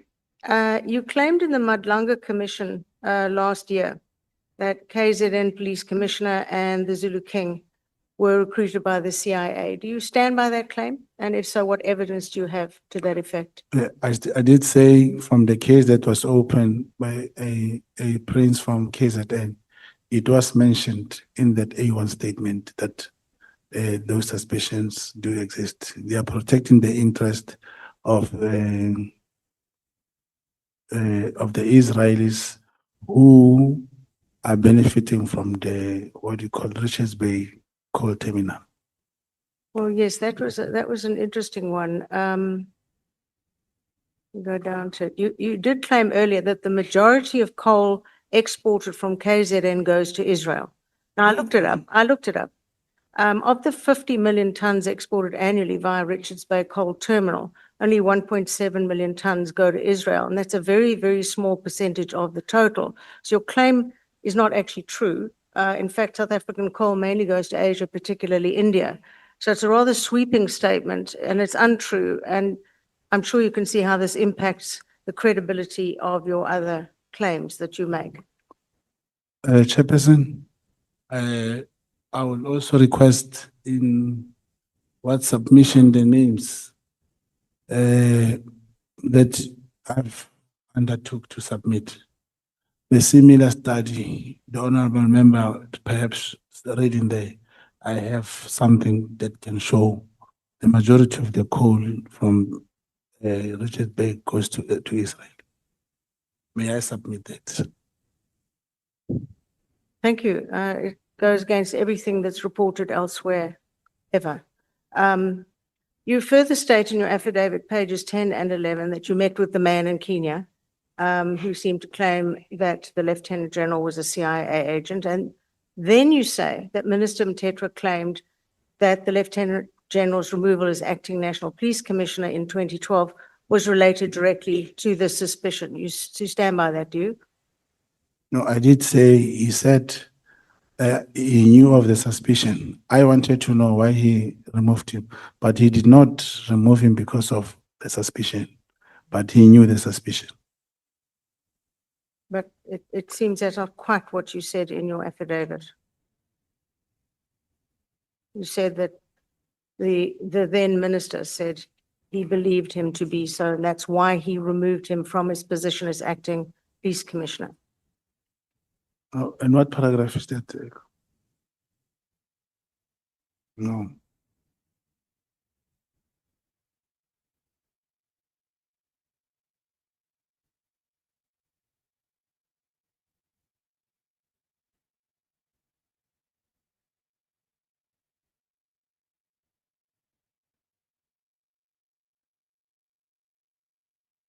Can't see the paragraph. Okay, No. I'll find it for you shortly. What were Lieutenant General Mkonazi and Becky Cele's links to the Magma security tender you referred to? Now, there's a brief mention in paragraph 39. Just expound on that. You did refer to a relationship between Lieutenant General Mkonazi and the Magma security founder, Shaheen Suleiman, in terms of bribery and tender favoritism, is what you referred to. In terms of Ketmatala, No, I can't hear you, Chairperson. on Page 30, paragraph 39. 39, Mhm. brief mention. You just made a passing mention, and I wanted you to expound on that. Of Or give more Magma. information on that, on your paragraph 39, Yes, to say he's, about the Magma security tender. yes, this company is based in KZN. Okay, Yes. And like I said, that if information comes that they say they have been involved together with former Minister Begitel in the awarding of this tender. There is a litigation in court as we speak. However, I also sorry, litigation against whom and who's being charged for what? not charge a civil matter Oh, it's a on the civil matter. particular matter, yes, on how it was awarded. Okay, And the other party is producing something similar to what happened to my case in Mahikeng, where you had to produce where we thought the matter, the contract was not properly awarded. Mhm. But in here, I'm making mention that the similar company may have conducted the downloading and the mirror imaging of the cell phones of Ket Matlala. And therefore, I was trying to also mention that because I did see, for example, the messages from former Minister Begitel in Kat's phone when I was with Kat. But when these messages were circulated or printed, they never came out. yes, I've heard of that. Yes, and secondly, like I also had something I did not mention when former Begitel was here in my phones. I have his both Are of those his. the magic messages he's never sent in his life? No. It's me who once spoke to him when he was still a minister of And he police. responded by message? And he did. Yeah, but now I'm saying I've got his numbers, Okay. both his phone numbers. I'm saying he swore in front of us he Yes, has never never. responded And to a then message. That's why I was saying in the I don't know how do I put it with the work I'm doing. I wish Kat's cell phone can be made available in the presence. And we have the whatever device. We can also show the messages that they deleted can be retrieved back. Okay. The message that affects them, they were deleted because I saw them in Kat's phone. Let's leave his information. I'm sure that will all come out in due course. Now, you deal in length here about the Khan investigation. From your perspective, you claim it was an orchestrated attack on the Major General, behind which attack was Lieutenant Generals Mkonazi and Kumalo. Now, that was on the 13th of September, 2025. And the minister died on the 30th of September, 2025, under what you refer to as suspicious circumstances. Now, let's not beat about the bush here. Are you claiming the minister was murdered, and on whose instructions? Do you have proof in the very next paragraph, paragraph number 38, you say all his suspects did not make it out alive. Mkhwanazi suspects. Now you seem to link the two claims as a narrative. Spell it out for us. Yeah, and first of all, I said former Minister Mthetho was not General Mkhwanazi suspect. And I said, even here in Cape Town, I'm still saying it's not easy that from the fourth floor, the windows that are usually installed cannot be broken with a scissor. It was my view that there was no way he could open the window himself. But the two do not go together. It is. Oh, so the one follows immediately after, but bears no relation to what you've just said. Yes, but it's the new paragraph.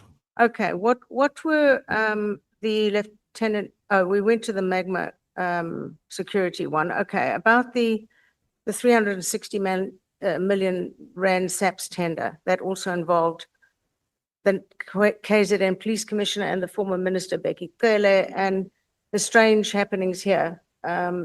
We've had Lieutenant General Mkhwanazi alleging that Becky Cele provided a bank account number to Matlala to receive payments. He then retracted this allegation in October last year. That was the Medicare 24 tender, which was for SAPS Health Services awarded at some stage in early 24, but it was only eventually cancelled in late 2025 once questions were asked about non-compliance and fraud concerns. Now, do you find anything strange in the fact that the SAPS Bid Adjudication Committee granted the Medicare 24 tender, and it was only about a year later when questions started being raised about the matter that it was investigated and what was wrong with it was revealed, and from the mismatched signatures to failing to reach the tender requirements, yet the tender had been accepted. Now, you seem to know so much about the SAPS. Who do you think signed off on this massive tender? And what do you think they got out of it?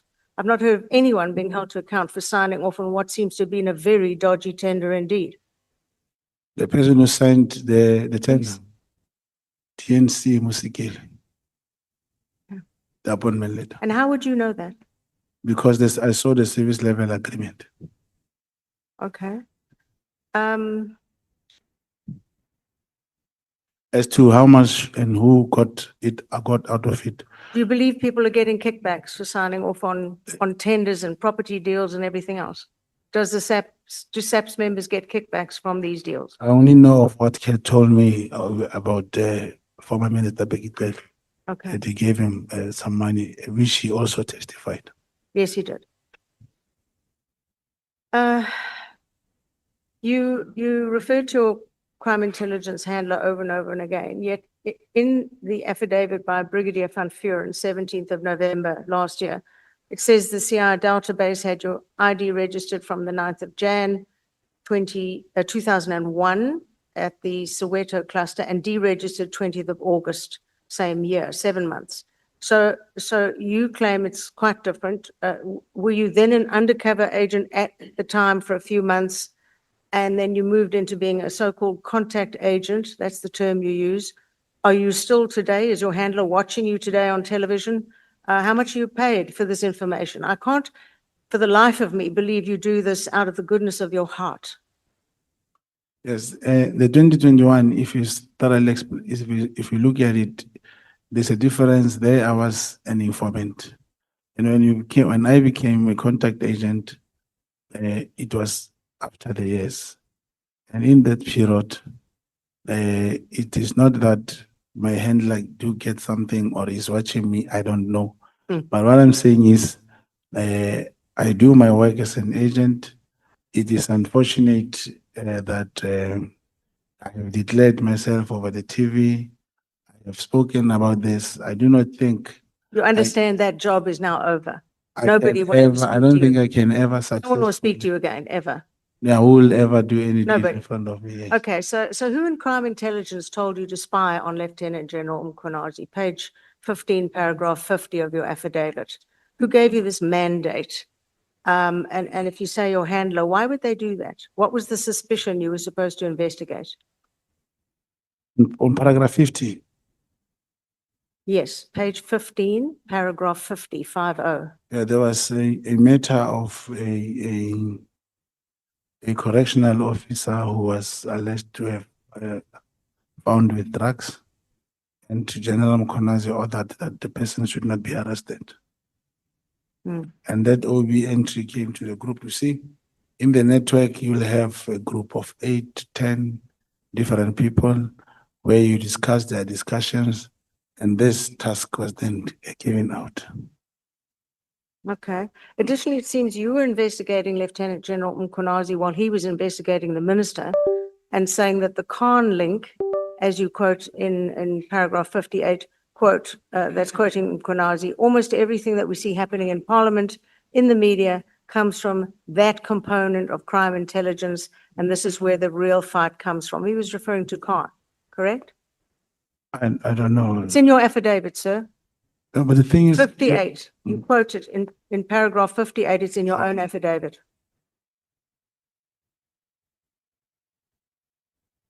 oh yes, this is General Mkonazi. Yes. Yes, Okay, I guess fine. when you speak, I can't hear properly. So Okay. forgive me. Right, I find it so difficult to believe that a contact agent who doesn't seem to be paid anything at all and is registered somewhere unknown would be privy to the sort of information and documents relating to the internal workings of the SAPs that you seem to be able to produce. But it seemed like well, after the Kenya incident, it is now that I said I'm not being paid. I said after this thing of the July 6, especially after the arrest of General Kumalo and the other crime intelligence general, all these operations were never been funded from the crime intelligence. Hmm. That's what I was saying. You claim that Lieutenant General Mkonazi met with Kat Matlala just before the press conference on the 6th of July last year. So on what day do you claim that Kat Matlala met the Lieutenant General at his, I suppose, his apartment at the Pearls in Mshlanga? Yes, I did say after I was in Durban following Kat to a place where he went, I didn't know who he met. He only confirmed during the day of the what do you call Yes, press conference you- that you the refer person he met was Kat Yeah, you was refer to what you thought was a meeting between the Lieutenant General Mkonazi and Kat Matlala. You weren't sure it was him. You didn't see him in person. That's what you said. Yes. Yet at the Madlanga Commission, the KZN Hawksett Major General Sonona said he had attended that very meeting. And it was claimed that the KZN Commissioner offered to help Matlala in terms of a murder investigation, to make it go away, in exchange for information about Deputy National Police Commissioner Sabaya. Now, Sonona gave evidence on the 27th of January, and of course, almost immediately afterwards, was told to leave his office, get out, 2 days later. Yeah. Is Lieutenant General Mkonazi likely to have done that? Some say the move was in retaliation for his evidence giving. Yeah, in the as a provincial commissioner, he may have influenced the decision to do so, including he had a meeting with the HOCs in the KZN because the head of HOCs is no more there, Yes, he's gone. which 2 days. in the Okay. actual way, it is a national head of HOCs who's supposed to go and address, because the HOCs in the province does not account to the provincial commission. Exactly. Were you surprised that despite a criminal investigation process being underway in terms of the list of charges against the crime intelligence 7 who were arrested, that the SAPs cleared Major General Lushaba and Lieutenant General Kumalo internally within 2 weeks of the arrest? They just cleared them. I must admit, I've seen this exact scenario play out many times within the SAPs, who run a parallel process to the criminal justice system. And they declare people innocent when, in fact, in a year's time, courts may declare them to be guilty. Are you surprised that that happened? I'm not surprised. Only it's similarly to the same generals who were arrested and criminally charged. The National Commissioner decided not to suspend them. But after General Mkonazi spoke about General Sibia, he was suspended on hearsay. So I'm not surprised. General Mazimola and the property purchase you refer to in Pretoria. Yeah. Now, your BM5 is a batch of basically blacked out documents. There's nothing there. Yes, yeah. You've said you made attempts to contact the president in this regard. Is he used to receiving calls from you? No. It was in 2024, the same 2024. I had to have contacts of the state president. I did send him messages. I did say, President, the crime intelligence is about to collapse. He never responded. I sent a second message.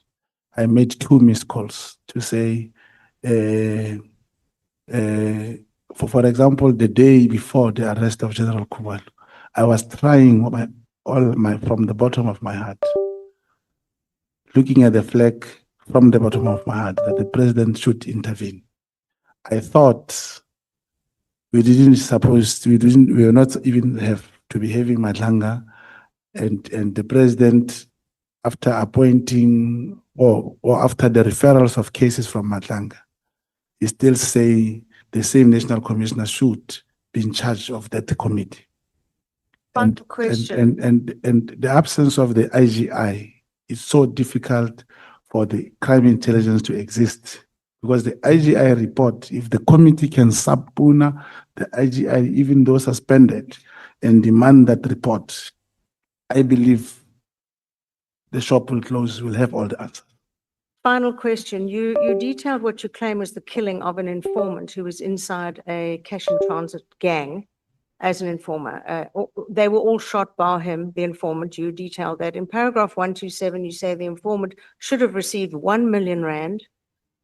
He was only paid 500,000, and his identity was then shared from that closed group, and he was then killed, assassinated. Again, it's not for this committee to join the dots in your affidavit. Who do you believe was behind the killing? No, the story again is not 500,000. 50,000. And the informant did not kill the suspect. They were in shootout with the police.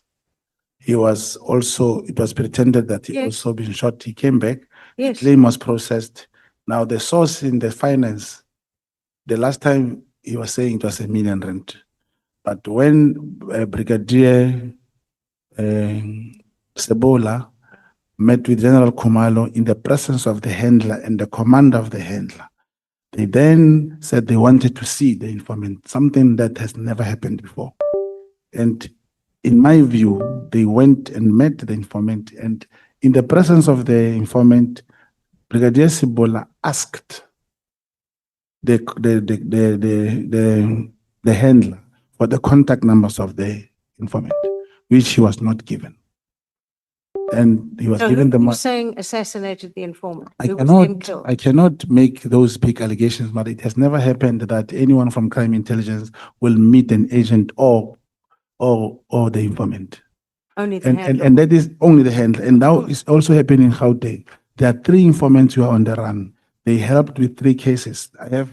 And were they also? They were not paid. They were supposed to Not come and get the money. One of them died. And He was an agent from Botswana. He was killed. These 3, they're not being paid. That's They are now the running. first time I've heard this happen. And they are looking, and now they jumped the handler. They are looking for the informant. Okay, I'm done for now. Thank you very much, Chair. Thank you. Members, can we take a quick comfort break until 10 to 7? Honorable Malema, we will be starting exactly at 10 to 7. 10 to 7. Yes. And now over the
Mr. Mogotsi, let's start at the thing, the paragraph number 1. I'm an adult male on your affidavit. I'm an adult male businessman and entrepreneur of full legal capacity.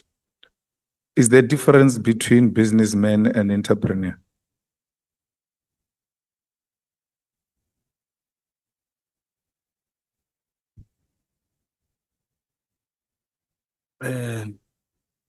If there is, I am not sure the difference, but I know that I'm a small businessman, You are?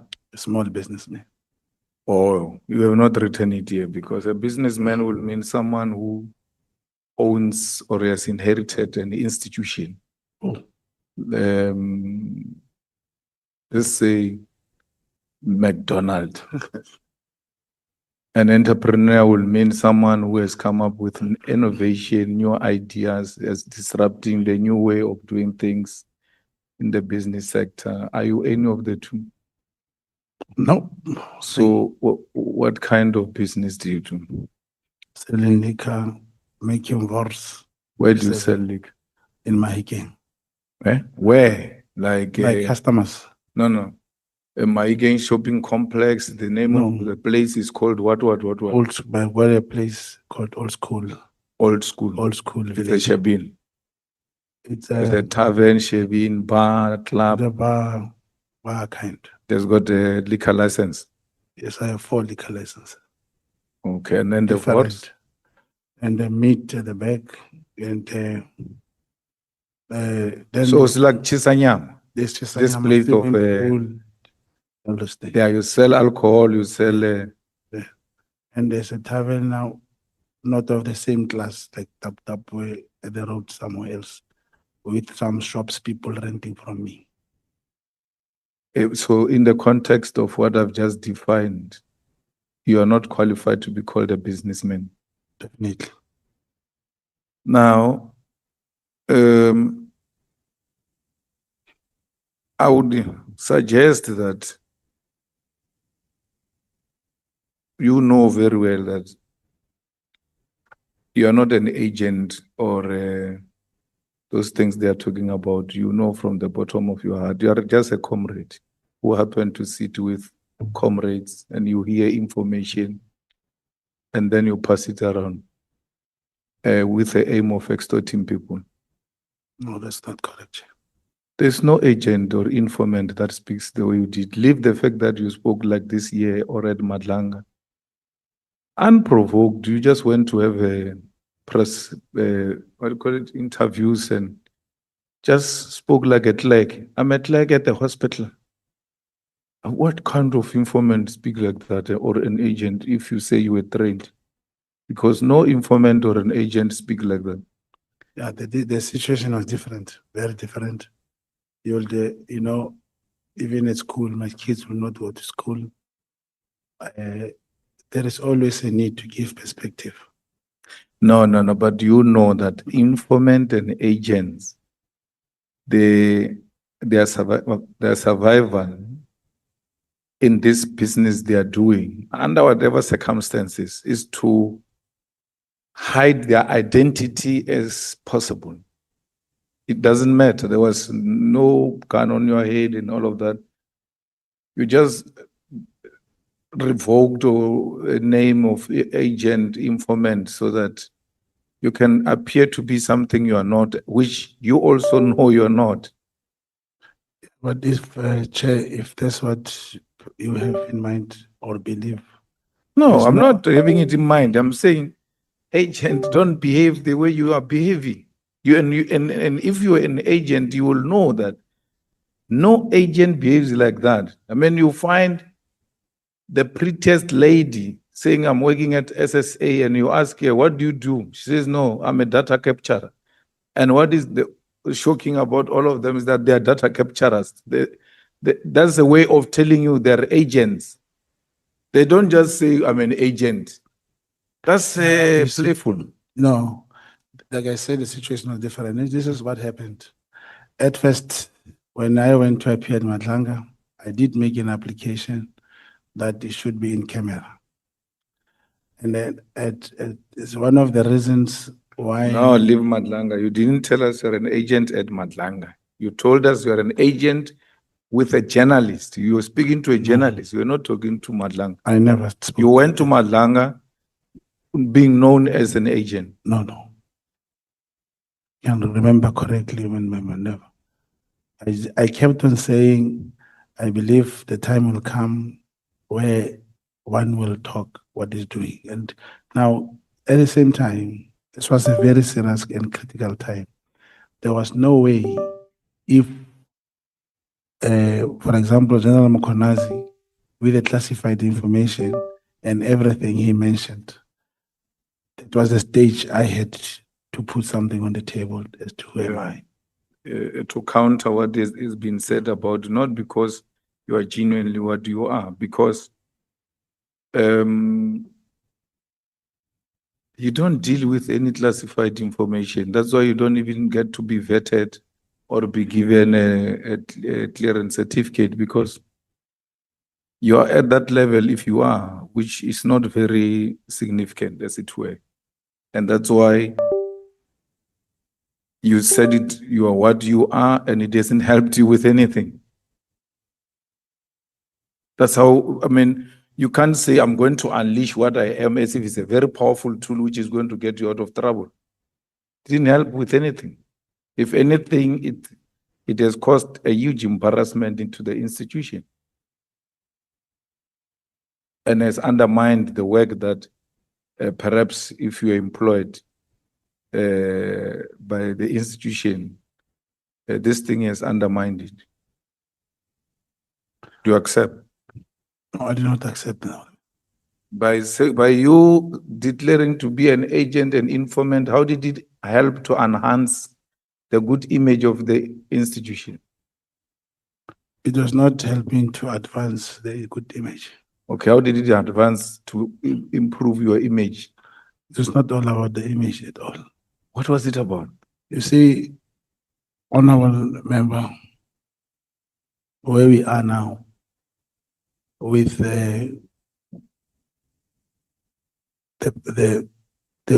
those who are controlling the police service as we speak, and especially the crime intelligence, I can assure you, if the committee or the commission or the president does not take any decision, it's going to collapse. You're not answering the question. How I'm saying that is where everyone has had to bring whatever that can assist to save the same organization you are referring to. If we were to ask state criminal intelligence, if you're an agent, look, don't stop with that story that when you are an agent, your name is nowhere, it's only being handled by a handler. That number comes out of your name. You give your name and your ID number. Yes. And the custodian of those agents is General Kumalo as we speak now. It's crime intelligence. I'm telling you. Because those people, he's not your handler. But all of you belong, if you belong to crime intelligence belongs to Kumalo. It doesn't matter wherever you are. If you are receiving money of crime intelligence, you are an employee of Kumalo. In the sense of organizational structure as the head, you'll say that there should be a way. I mean, remember, we cannot have a situation where every person goes around calling themselves agents, and we don't have a way as crime intelligence to verify the authenticity of these people. It's going to be verified. Yes, so I'm saying, if we were to ask crime intelligence tomorrow that you are you an agent through the chairperson, not in a publicized manner? Yes. Will they confirm? There is a way. You know, as we are speaking, I'm thinking, as a member of the committee, I don't know how can this be done to have that not in public. And you say, just 10, 12 days, give us the exhibit, give us evidence pack, give us something tangible. Yeah. if it's classified, you must say, how do you deal with intelligence service to declassify that and take a decision out of that? That's number one. Number two, you also tasked me to have, through the same way you want to verify, to get 5 extra people. No, no, we verify through institution. We don't verify through people. I'm We saying I as give a- you extra 5 people, Huh? which they must also verify if they can tell you. And you look at the exhibit, you look at the operations, you look at everything that these people have done. I accept that. Remember, my time is limited. All right. If I were to go through proper channel as the committee to the Yes. institution, which is a custodian of all the agents, will they confirm that you are an agent? Because you can't have people running loose, calling themselves agent, and there's no mechanism. It's true. Because it's the same as impersonating police It's true. and impersonating IPIT. It's correct. Yes, so if we're to go to crime intelligence tomorrow to confirm that you are an agent, will they confirm? Yes, they have to. Akira must tell you who I'm working with. No, no, no, no, no, no, no. They have to confirm through the person I'm working with. I don't want the person you work with because you've got a number. Yes. Your number is an ID. Yes. He'll And, submit everything. and your name. So all that's why they can give your handler money. Yes. Because they can't give money to a handler to go and give to a non-existing person. That's correct. And now, just to add- And if we find that you are not an agent, right? Do you give this committee a permission to open a criminal case against you of lying under oath and impersonating crime intelligence agents? Chairperson, honorable member, I have just given one practical example of 7 generals who were arrested, criminally charged. They were cleared in 2 weeks.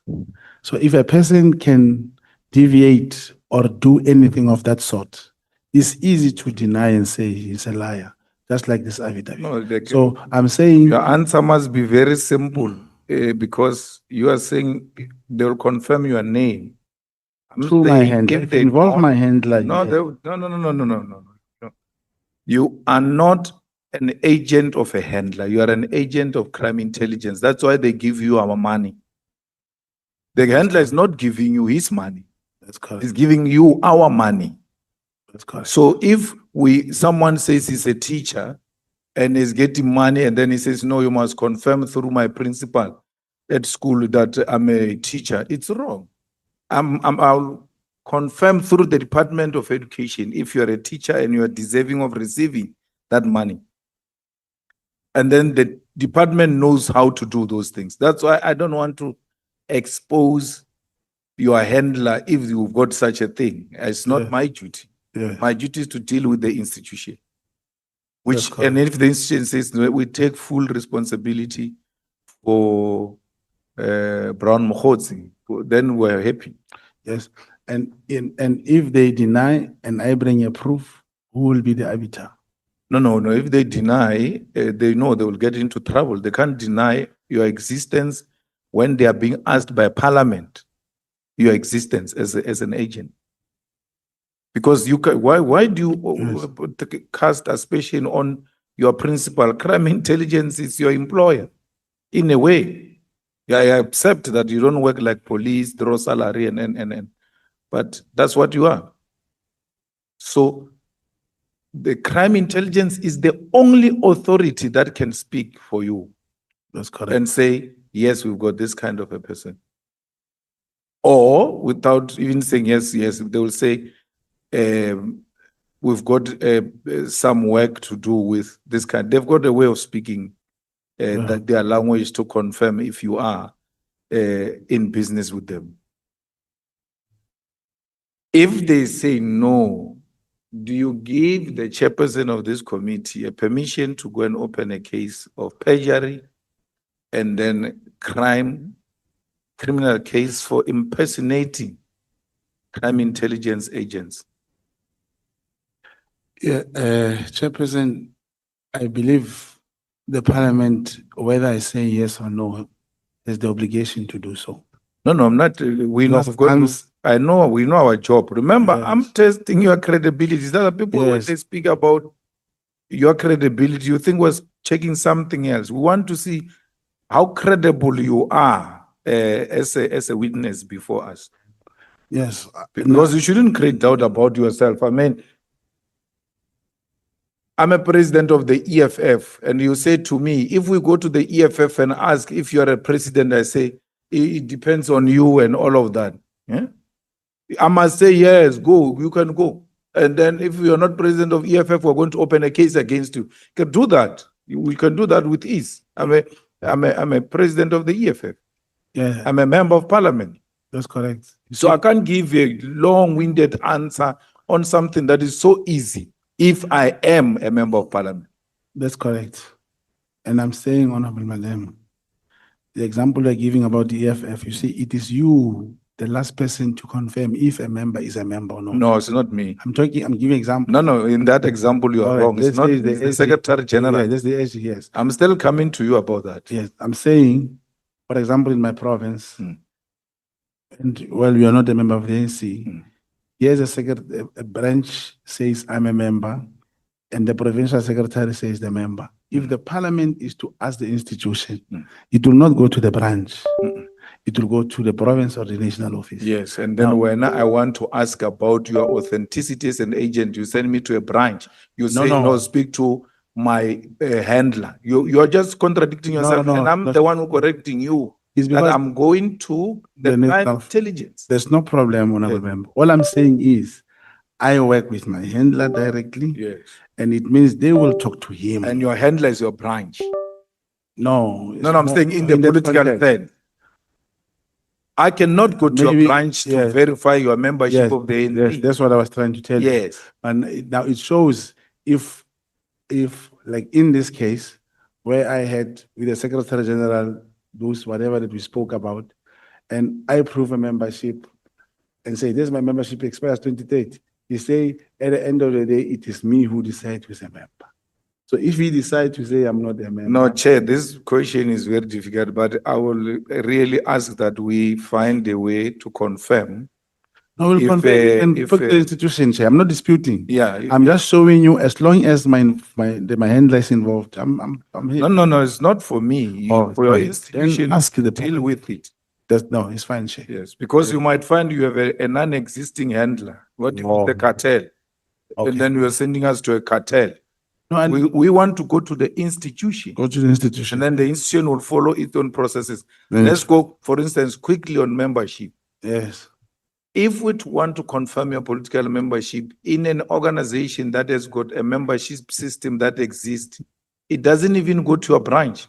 Yes. The Secretary General tells the membership office Yeah. to check on the membership system if your membership is in existence and is still in good standing. He's the one who issues Yes. the last attendance register if you guys are to have a correcting meeting. Is the custodian of the authenticity of the membership of the ANC. Yeah. So if he says you are not a member, even your branch can't say you're a member. Yeah. That's the situation I'm having. But Yes. go to the The institution. same way, if Kumalo says you're not an agent, your handler can't say you're an agent. No, can I go to the institution? You're correct. Yes. Yeah. And I'm happy that you say if they deny, then it will be the problem.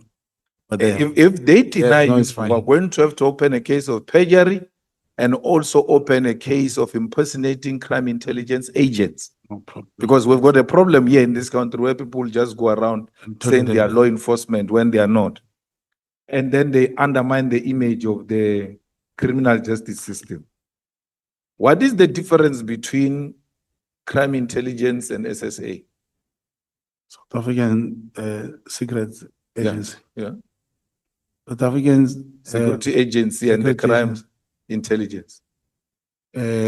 The crime intelligence falls within the South African Police Service. Mhm. The SSA is a combination of National Intelligence Agency, the Defense Military Intelligence, and the crime intelligence. No. No, You don't, no. Military intelligence belongs to military. SSA is an institution on its own, it's a department on its own. That's correct. And then there is military intelligence and all of that. Inspector General of Intelligence is one. Yeah, for all of For them. all of them, They yeah. all account to him. That's correct. Now, which agent will be responsible to go and gather a necessary information for whatever reason outside South Africa between crime intelligence, SSA, and military intelligence agents? In terms of no, crime intelligence do that also. No, you have no jurisdiction. Your crime intelligence is here. No. I'm not talking of outside. Unless we talk of outside operation. I'm saying outside South Africa, if Yeah. there is any information we need that requires of us to send an agent, which department will be responsible for such cross-border information gathering? The crime intelligence and SSA must coordinate. Not crime intelligence, SSA. Marnia does not get involved in all the outside missions, no. I've seen many, and they do travel. No, my guy, you violated the law if you are an agent. When you cross the border to go and gather information outside South Africa without being an agent of the SSA. Because if you needed anything of that sort, crime intelligence knows it would have shared that information with SSA. But CIA involvement into domestic affairs of South Africa are matters beyond the jurisdiction of crime intelligence. It's SSA. So why would you go and investigate CIA? No, it was not to investigate CIA. It was to meet someone who was outside of the country at that time. And this person, I met him, and it was not that it's a matter to be done between two countries. It is because he was outside the country. No, I'm saying you met this person because you want to find out if the king and General Mkwanazi are agents of the CIA. That's correct. So you're investigating CIA involvement with our citizens and domestic issues. And then this information can be gathered outside South Africa in Kenya. Yeah, because the person was in Kenya. Yeah. It's not that the operation or we're doing something in Kenya. You're operating in Kenya. Operation doesn't mean you must carry a yellow machine. Yeah. As an agent, you carry your body to go and gather information. You don't investigate. She's true. right, you don't investigate. So when you carried your body to go and gather information outside South Africa, you are now going beyond your means as crime intelligence. Yeah, maybe that may be correct. I'm not sure, Honorable Mariam. However, that's number one. I need to point two, something. you are not given a mandate by the head office, crime intelligence, if indeed it's a crime intelligence mission, because your handler is bound to a certain jurisdiction. Like every police station has got agents, informants, and all of that. So you are at that level. You are not at this level where you are being handled by these senior people of crime intelligence. For you, that's why you don't, to ensure that you're engaged in illegal activities, you don't get money from the state. You use your own money. And then there is another force that gives you money. And then you change, you build the story as you go. You say, no, that actually, you said 5,000 was used for ticket. Then the next thing you change and say, you said that, I said to you, he gave you money. You said, no, he didn't give me money. He paid for ticket. Remember, money, when we say someone gave you money, we mean money was spent by you. I don't mean, you remember me saying that? Yes. That's when you said he paid for a ticket. Then you changed and said 5,000 was used for food when we're a hotel and food in Kenya. Yes, Chemare, to go to Kenya and come back is not 5,000. No, I understand that. Oh, okay. I understand that. I'm saying you had to show that you're engaged in rogue activities, you go to Kenya. SSA doesn't pay for your cost. But you're carrying a mission of saving the country from CIA. That is not mandatory. There is no any agent or even a policeman, leave agent, a policeman, or a top operatives who can leave the country the manner you did and say they carry the flag of the country. You're not, you carried no mandate to go to Kenya. That's why our state was not responsible for you. It was your own mission for whatever reasons. I don't know what are the reasons. But you accept you were not on a mission assigned by the state outside the South African borders. The acceptance is because we are trying to prove the very the person who is in cahoots with the head of crime intelligence. There's no way they can fund anything if we are trying, if in my case, I was trying to establish the facts against them. And this only after the conclusion of the work. In whose mandate are you doing that? Obviously, you are investigating our head of crime intelligence. You leave the country, go to Kenya to gather information that will expose a person who's in cahoots with our head of crime intelligence. I'm not saying it's right, but you do that. Whose mandate are you carrying when you do that? The branch. We're gonna stop right there. And Is what? No, I agree with calling the handler the branch. No. I'm saying you had no mandate. I understand. There is no handler in the crime intelligence who can give an agent cross-border mandate. Because once you cross the border, you are carrying the flag. Because remember, if they were to pick you up there, that you are an agent, you are going to create a very problematic relationship between South Africa and Kenya. That an agent of South Africa was caught in Kenya executing a mandate of South Africa. That time you don't have mandate of South Africa. You held no mandate, none whatsoever, when you went to Kenya. And therefore, you are not an agent of South Africa. You were a rogue on your own with whoever running your own mission. Do you accept that? That's why we are not responsible for you. In that context, you're correct. And therefore, you must not call yourself an agent in Kenya on behalf of South Africa. I see the end. Chair. Honor's Kosan, all Malema is left with 3 minutes. Let's allow him to conclude. Oh. So we don't interrupt that. He's going to want to be reimbursed. Yeah, no. This person who died, but they say I'm left with 3 minutes. You gave 2 answers. I don't know which one is which one. You clapped this person and then he fell and the head hit the stone, or you pushed this person. No. The very touchy thing. Obviously, if at an altercation, when you fight, when you have an issue, after I pushed him, he stood up. No, after I clapped him, he stood up, and after I pushed him, that's when he fell. Okay. How many times did you take money from Kat Matlala?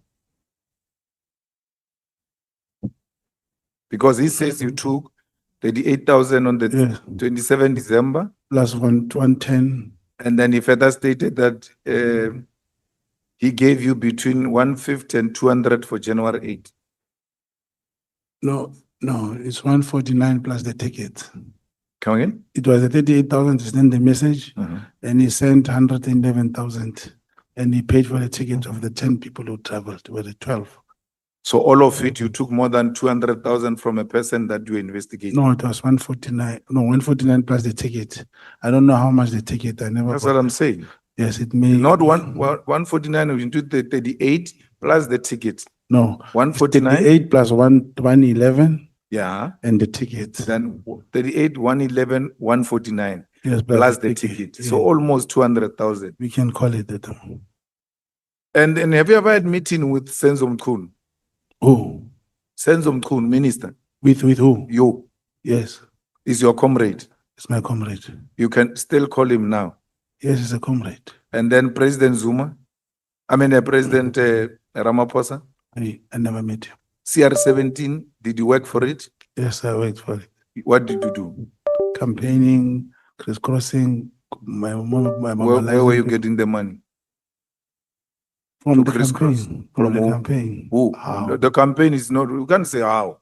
We're not under the tree. No, we're they in were- commission here. There were Who gave you the money? no, there was a coordinator Who? in my province. Who also. gave you the money? It was Soli. Soli? Comrade Soli, yeah. Soli? Suluman? Not Suleiman. Soli? Soli was Soli from who? Pretoria. Soli, I can't remember. And another one was there were about 8 coordinators, including Kaiser and Matobo. Do you have a contact of President Ramaphosa? His phone number? Yes, I do. Do you speak to him? No, I only sent him messages 2 times when I was talking about this problem. He never responded. And then you never spoke to him? No, Where did you get his number? I cannot remember. I've got so many numbers. So I also had your numbers. No, you just never. So they never spoke to you? No.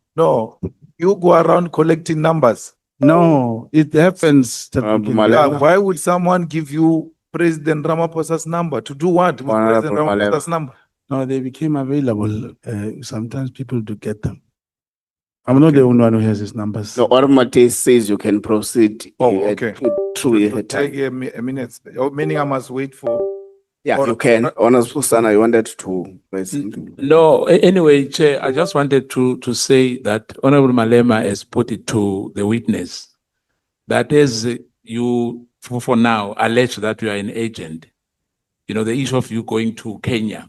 With SSA, we have domestic branch, we have foreign branch. This issue of you from the crime intelligence, whoever your handler is, you know, Honorable Malema is correct. You have no business at all of going outside the country without the mandate. And in fact, that crime intelligence does not qualify to do that. Do you accept that? Yes, I have to. Thank you, Chair. Yeah, I think also there was a suggestion by Honorable Malema that let's further write to the crime intelligence boss to give us the particular details of how they handle conduct agents, of what is expected of conduct agents, whether Mr. Mogotsi is a conduct agent, and all the related matters, including that operation. Proceed, Honorable Malema. Yes, Chair. And for the record, it must be noted that once it's confirmed he's not an agent, he impersonates the agents. And if he's an agent, there must be disciplinary measures taken, because for him to go and conduct intelligence safe work outside South Africa, it's not us who said he did that. He's the one who said he did that. But beside the point, now, that Mogotsi, Please, once again, Honorable Malema, Honorable Mvalo. No, thanks, Chair. I just want to clear my confusion. Earlier on, when I asked about the transactions, the transactions, you said there's only one amount that was paid to the amount of 140 something 149 in the ticket. by Ket Matal. That's correct. So was it a once-off payment, or it was No, paid? it is in the minutes, in the messages.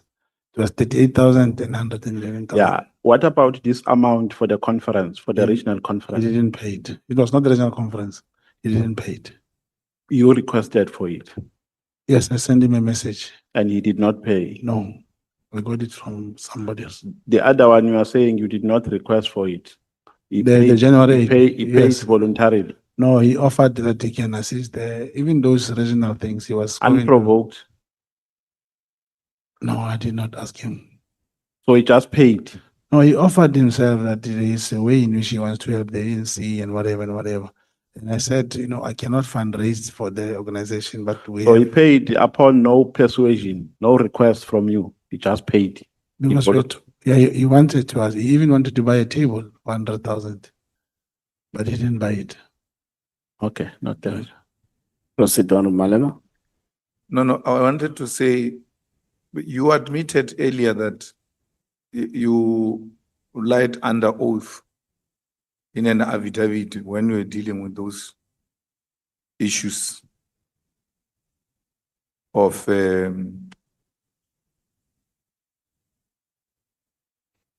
when you lied so that you can get a permit to investigate someone The record. to the court. Yeah. You said you lied under oath. You lied under oath to the court or to that guy. To the person who applied for 252A. You lied to that guy, and Yeah. that guy used the false information to get a permission of the court. That's correct. Not of the court, from the NPA, yes. To trap, to give authority to trap, to record. Yes. Yeah. So, do you accept that accepting to having lied like that is very problematic for your character as a person? Yeah, but it can be very, very detrimental.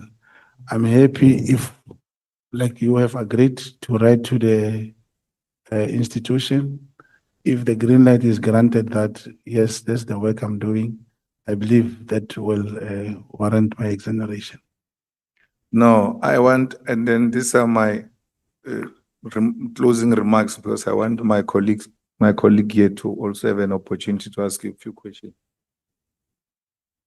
And this you must take with a good heart if indeed you have done a very good introspection.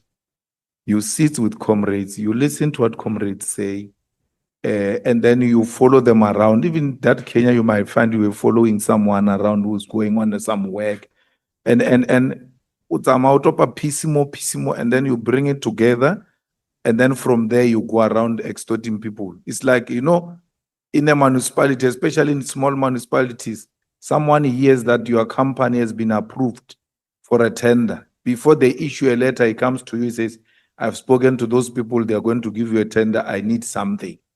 So you come across as being such a person who sits with comrades, who listens to comrades, who's got access to very senior comrades, and then without listening to detail, you want to now project yourself as some authority over information, which is incorrect. And if that is true, really, you must desist from doing that. Yeah. Thanks, Chair. Yeah. Not honorable member, I'm still saying I'm happy that you'll write to. Let's await the outcome. Thank you, Ormati. 7 minutes is still there. Are you not giving me the full 15? Joking. Thank you, Chair. Your murder case, Mr. Mogotsi, who was the investigating officer? I can't remember. Do you remember who the prosecutor was? No, I know it was in Mawatu. I can get that. And you do have the case number No, that you can provide us? but it's things that I can look for. Okay. And both the fraud case and the murder case was during the time when you were an agent, a contact agent? No, Okay, the did fraud- your handler know about it? The fraud case, yeah. And he It was something else and they got arrested. So let's talk about your handler. How sure are you that your handler was?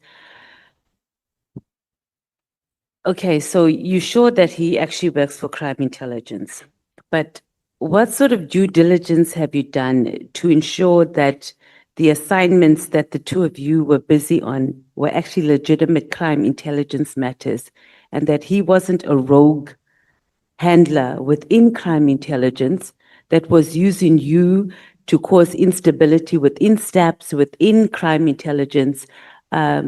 Because, I mean, it's very clear that our whole criminal justice system is divided, right? There's like rogue units, there's factions that are operating there. And in subs. Yes, Yeah. but I think it goes into the NPA, it's the entire, from what we hear. As soon as you get a witness here, you already know which side of the fence they are sitting on as soon as they open their mouths.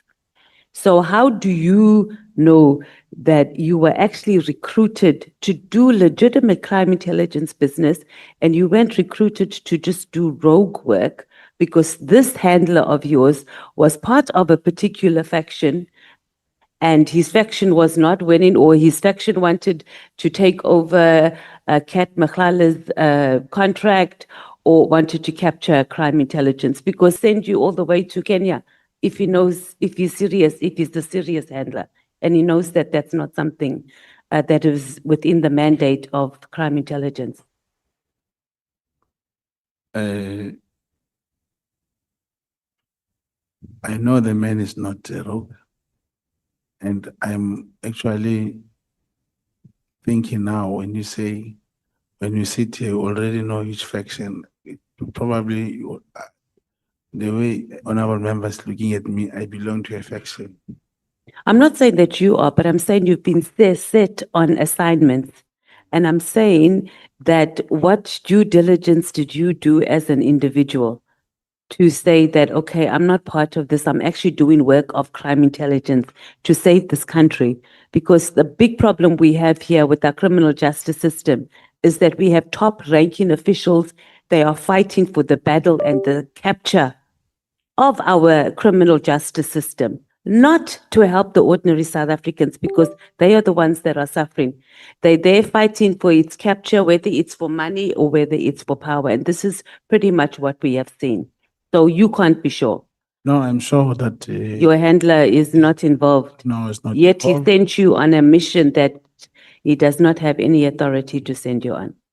As it was agreed to rise to the institution and so forth, I can understand logically, as Honorable Malema is saying, that foreign missions and whatever should be approved through certain institutions. From where I'm sitting, that is above me, I cannot tell. I'm hoping from his side, he'll be able to give answers.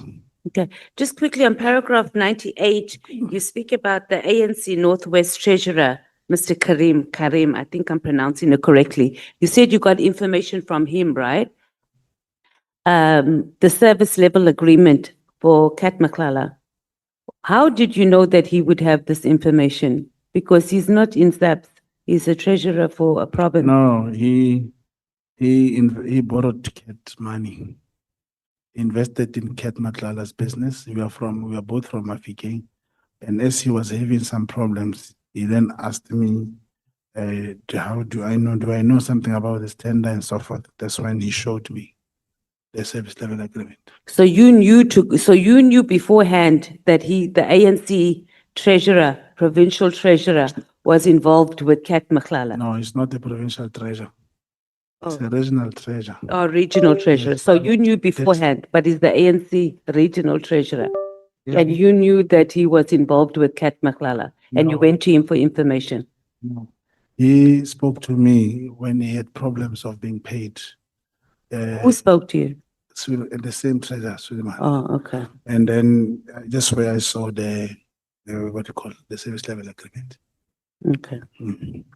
So he just randomly spoke to you around the same time when you were helping out Maklala on his. It was around those time when we got when he could not be paid. And then just quickly, you said you communicated with the late Minister Mthethwa. How did you communicate with him, and do you have copies of the messages or phone calls? It was a WhatsApp call the time when you But talking. do you have? Yeah, but Because even on WhatsApp calls, it'll show that a call on was WhatsApp made. call, yes. And then how did he send you the contact of the George in Kenya? Yes, he sent me the contact numbers. So it should be on your WhatsApp. From the same phones which were taken by the PKT. Everyone doesn't have their phones anymore when they Yeah. have to produce evidence. So just quickly, you said you were part of MK. MK was disbanded in 1993. SDU. So you were actually part of that new unit called MK Self-Defense. No, it was not called MK Self-Defense. There was just a self-defense unit when we were young.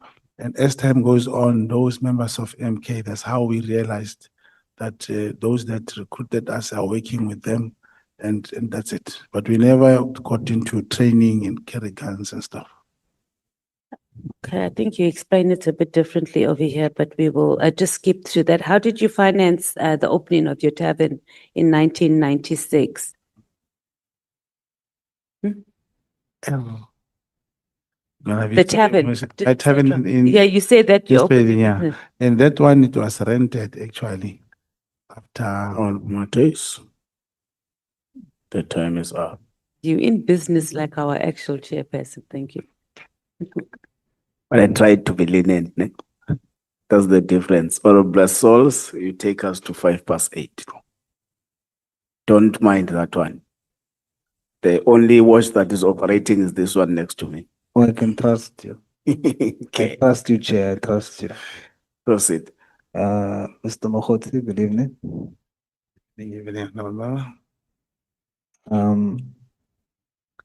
So I'm just gonna spend time in the introductory portions of your affidavit.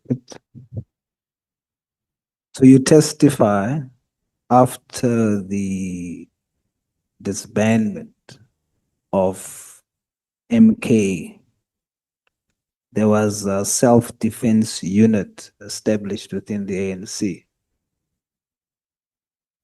Which year was the original MK disbanded?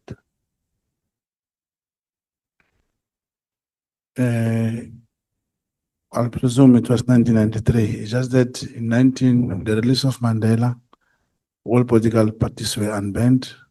And in 1993, just when the date or what date for election pronounced, I'm not sure, but it was disbanded around those years. So if the original MK was disbanded in 1993, then you did not join the original MK. Definitely, it was the self-defense. We didn't even know that it belonged to that MK. We realized when the MK members starting to work with us. So you are not an MK operative. No, it's working with those who were operatives who will kind of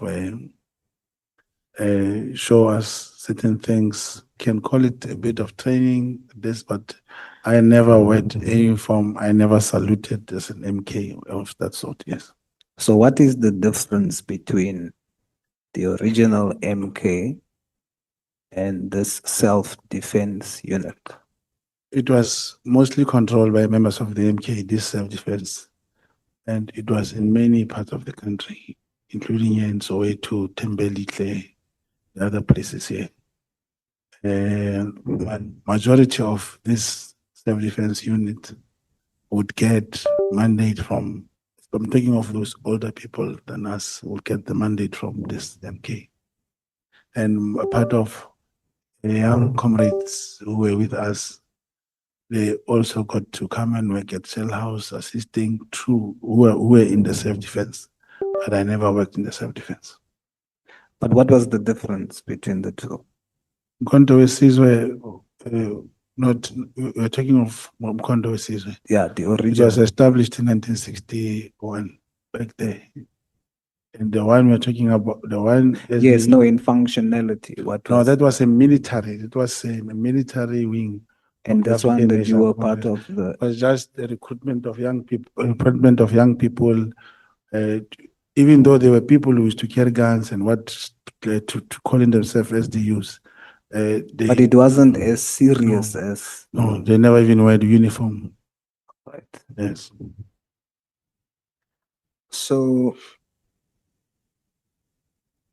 just explain to me the format. When you form part of the self-defense unit, what is expected of you? Do you leave home? Sleep at home every day. All right, so you sleep at home and then you go there wherever they are. Yeah, it's once or twice where they did at the back of Zakaria Park. Now the RDP place called, there's something, a township called Blackfontein and Lehigh. There used to be 2 or 3 times we'd go there. There was a shooting range of some sort, yeah. But I was never into that military part. What were you into? It most of the time when there's a meeting probably at the station, we'll attend the meeting, we'll be told of these different political parties from the hostels like the IFP. We'll sit, they call it entabeni nje, like a mountain, and watch, this other, mostly where the IFP were fighting the ANC to check when they were coming and all these things when holding meetings. They would to clash a lot between those two political. So you slept at home and you would go maybe 3 times a week to meetings. Sometimes you don't go for the whole week. Sorry? Sometimes you don't go for the whole week. Sometimes you don't even go. Yeah. So you But then, but and when most- you do go, it's meetings. Yeah, but then they would have something like they didn't call it political school. It was more like, oh no, they used to call it political school, but it was not political school. They would say like there's a way of conscientizing the young people in small classes, and then what is the ANC, the recruitment drive, all those things. All right. They start having those classes. So you testify you wrote matric in 1996, correct? That's correct. So you attended school. That's why I say you could even sleep at home. So you attended Many of school. us, yes. I came from school. I see. So you were in grade 7 then? Standard 7, grade 9, because you were in matric in 1996. I came from Africa in 1992, yes, that's correct. So you're in grade. So you sleep at home, you go to school. Sometimes you don't go to the self-defense unit training. When you do go, it's meetings and talks about and political patrollings. Okay, at night we used to patrol in our townships against those people who would attack this in our villages. It was mainly like the Zulu people would from, I didn't talk of in Soweto, you get that they ask a Zulu person holding a rand, 1 rand, or as to what is this, and it's what you one land, then would know it's a Zulu. And to identify who are these people. I'm taking those years. So to know specifically who are these people. So you were not full-time training in the self-defense unit. You were a scholar, but you were 15 years old, so you went to school, you were a minor. Yes, that's correct. But this will cost me to talk about. There would be so many sabotages of many things, of breaking into shops, Zabalungu, throwing stones, cutting electricity, and people will get arrested. One will have to maneuver to know who got arrested, who was injured, inform the community who's at the hospital, who's where, and stuff like that. Yes. So you say you were trained in clandestine. Well, let's simplify it: secret intelligence gathering and counterintelligence. So if we take your testimony, that means you were trained from 15 years. The part that talks of clandestine, it came now 1995. That was more like a fully fledged class, different from there on the street. All right. So you then had training from 95 to 96. It's like more we would hold books, have more like a class. Yeah, maybe 4 months, others. And only 3 hours a day, sometimes 2 hours a day when you come back from school. So you were trained on a part-time basis. Kind of, because for 1 year. 5 o'clock at the school sometimes. At the age of 16. Because you weren't trained in 1993 when you were 15. 95, I was almost turning 16 years. Yeah. So that's when you were trained, the specialized training. It's kind of a classroom. And how many days in the week did you go? I would think you went to school every day, and then after school you go for this training. Maybe 2 hours, yeah. But mostly, I remember the specialized training at the age of with the I don't know how is to refer it as specialized, But I knew it was more like a classroom, but during the Was it holidays, specialized? during the holidays, Uh, that's when we'll go every day Where do you go? in the classroom. Where's the classroom? But when you go to just a bit before Orange Farm, there was a white school on the road on the left. Oh, you got this training at the school? It was a classroom. Yes, at a yes, school. Yes, yes. You got the secret intelligence gathering and counterintelligence training after school at the school. There was an old school on the way on the left, on the Golden Highway, yes. All right. On a part-time basis, no? The classes, those kind of classes we did during the holidays, and after some time when the school opens, we'll still go on Saturday. And the 2 hours were spent mostly when the schools were open. So describe to me what a day was like on training, the specialized training. Just describe to me what a day like that would entail. A day in terms of what is written on the board, what is on the chalkboard. Yes, you are now on specialized training now. You are being trained how to, at the age of 16, you are being trained, specialized training on secret intelligence gathering and counterintelligence. What does it entail? Take us through. You see,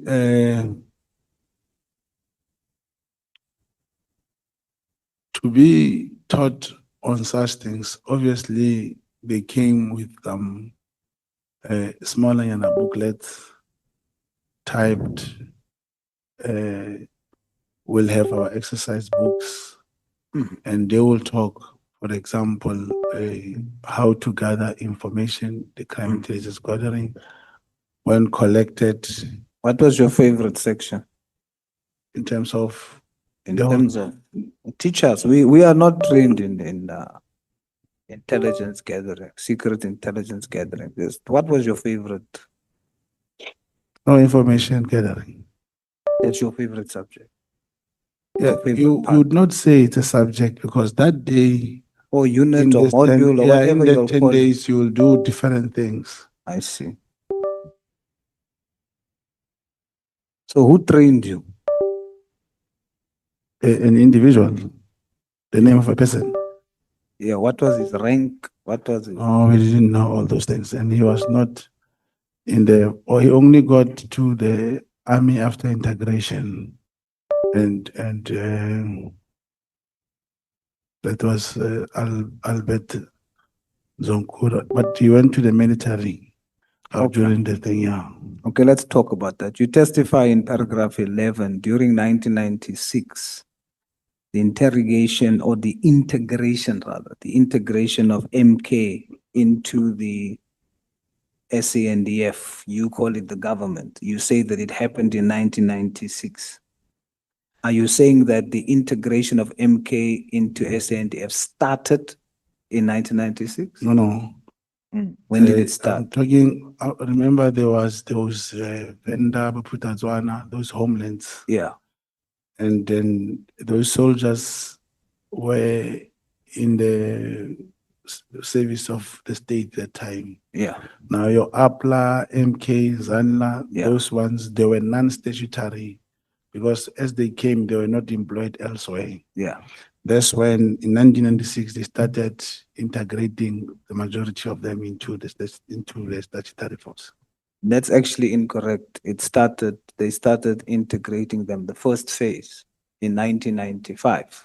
Yes, I'm thinking of 1996. 1996 is not the start I'm not in of the starting. integration. Now I asked you, is that when it started? You said yes. So it started in 1995. It was a process that carried on until 1998. Yes. And then they were fully integrated. Now, how old were you in 1996? I was 17 years. 17 going for 18. Yes. So then at 17 going for 18, you are now in matric. Yes. And then you started the tavern. Then I went back home. Sorry? That's when I went back home. You went back home and. Yes, when I was doing correspondence classes and I was selling, yes. And that time it was, I call it a tavern, it was more like a shebeen, it was not licensed. Then I rented the one which was rented. It So was- at the age of 17 to 8, between 17 going for 18, you started an unlicensed tavern. Yes, I was selling, yes. All right. Now, why didn't you? It's because, of course, because you were not an MK member, you didn't, and the classes was not MK training. It was just, It's my brother who got integrated in my car.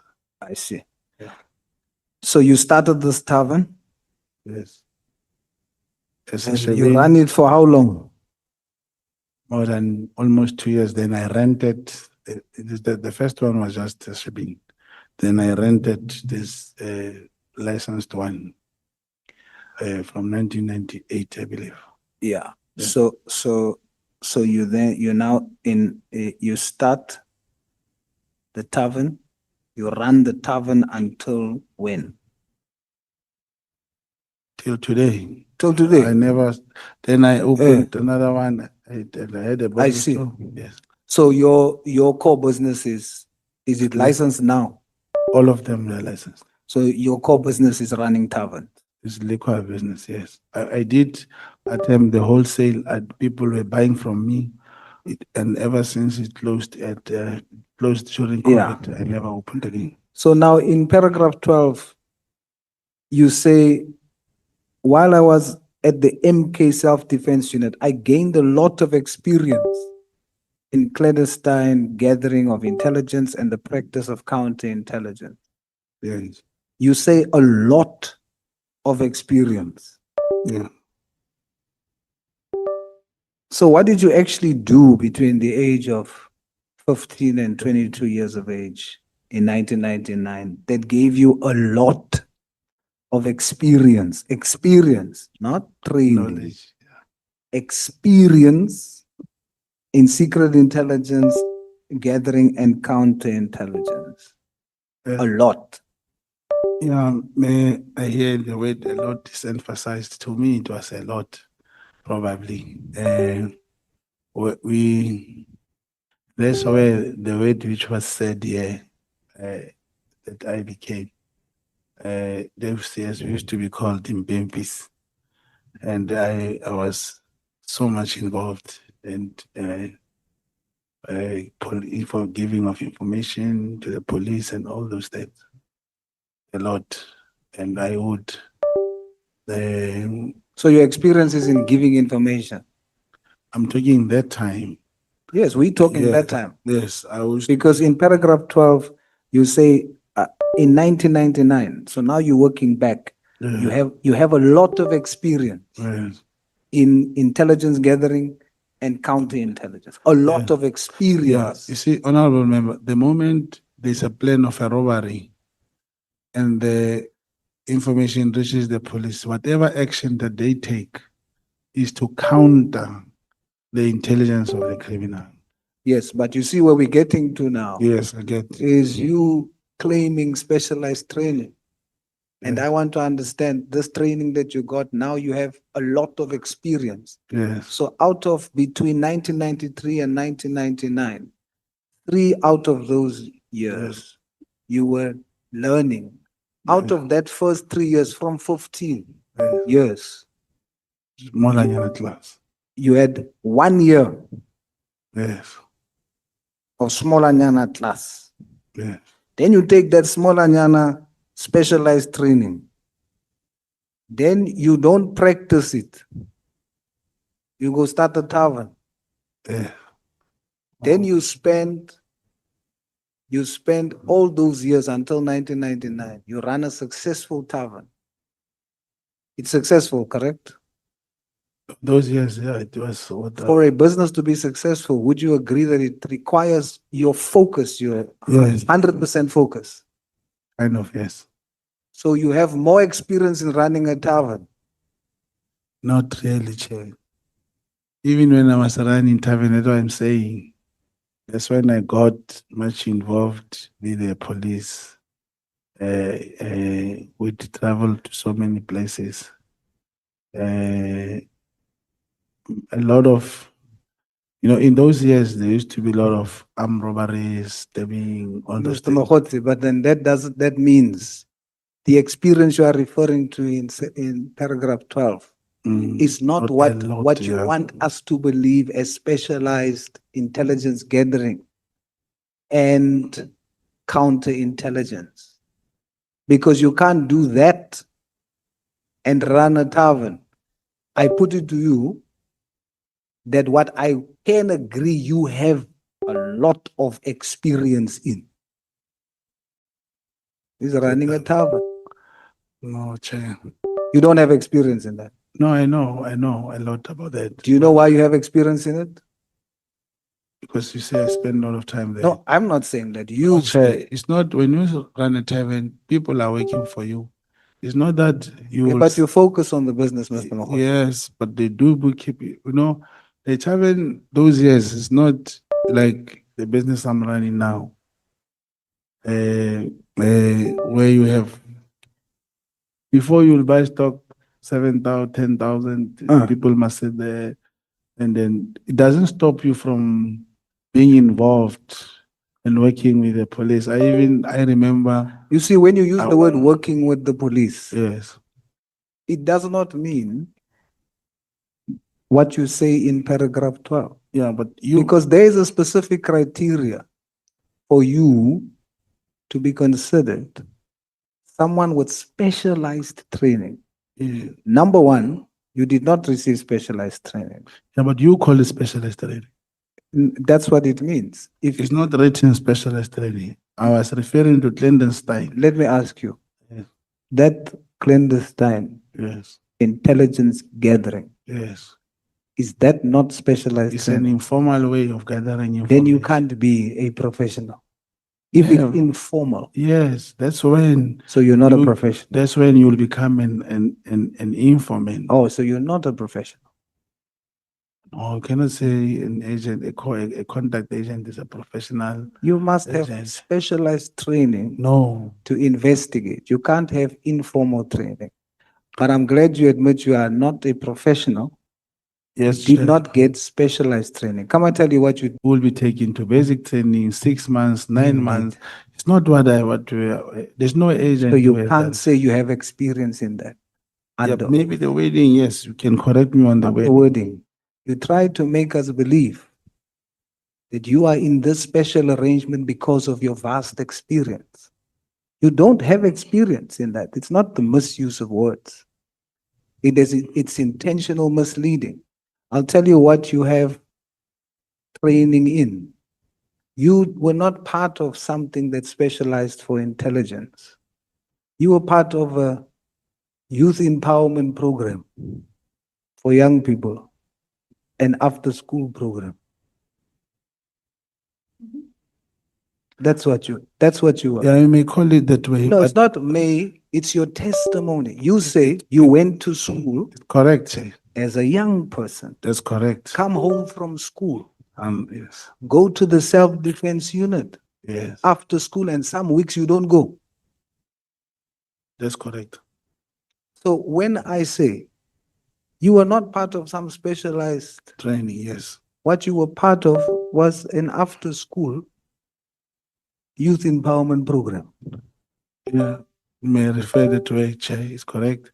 Correct. Yeah. Then Now, furthermore, they just going to Chair that I believe, you know, as we are talking, one get tempted to say, you know, this and this happened and I can prove. So I'm so eager that the chair in the letter, I believe the committee must obtain my file. In that file, you will arrive at the conclusion. I'm using what I have before me. Yes. I'm using words that you stated under oath. Yes. You wanted to make us believe that you have this specialized training. You don't. Yeah. And that's what I'm trying to say to you. Right. So you just participated in an after-school youth empowerment program. Secondly, the only experience, a lot of experience that you have is a tavern owner.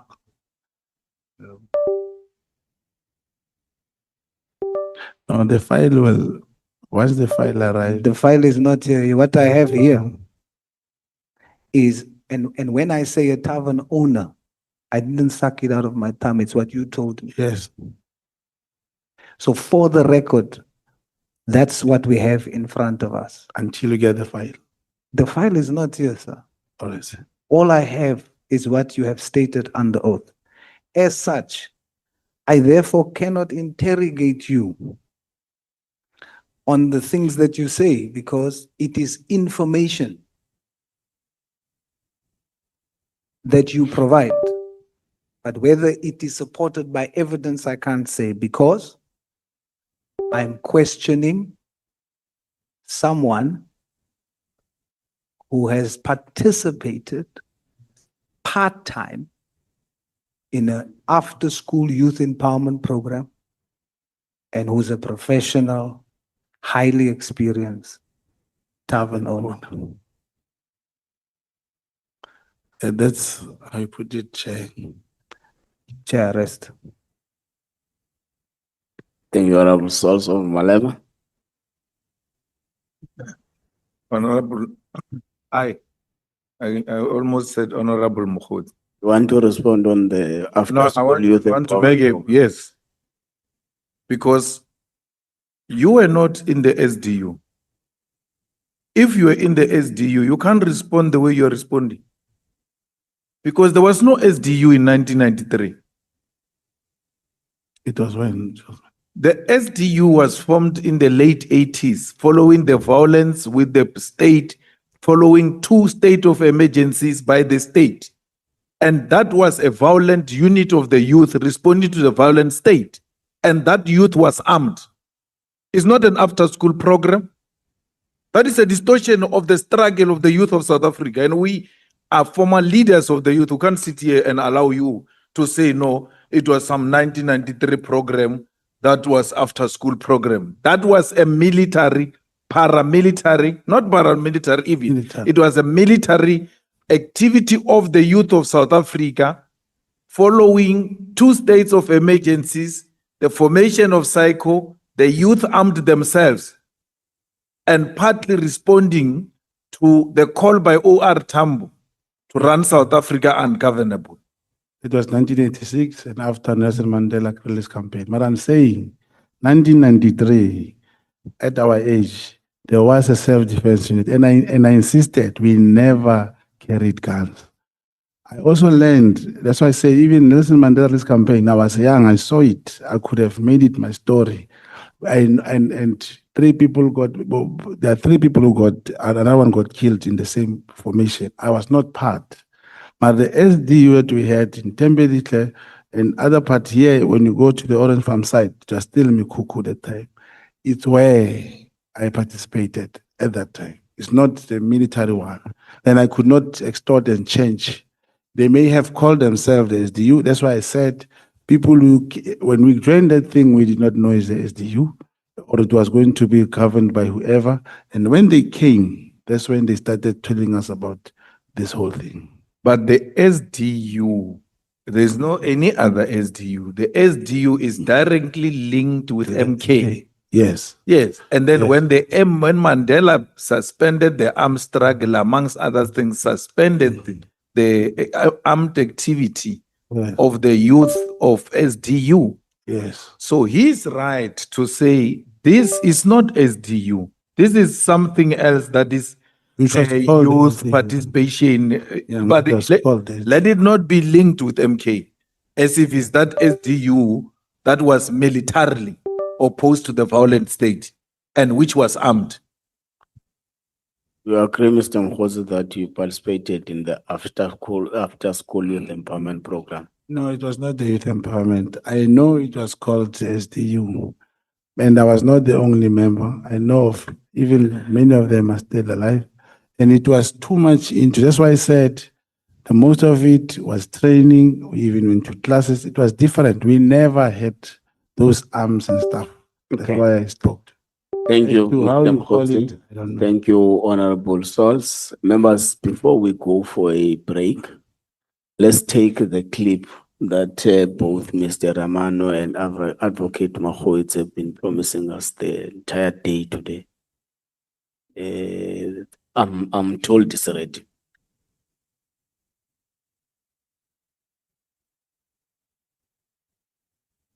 Their view. When Checkpoint interviewed Brown Mogotsi in July, he proudly disclosed his 2023 legal battle with the health department was funded by Vusi Musi Cat Matala. He never told me in advance, well, Baba, be careful.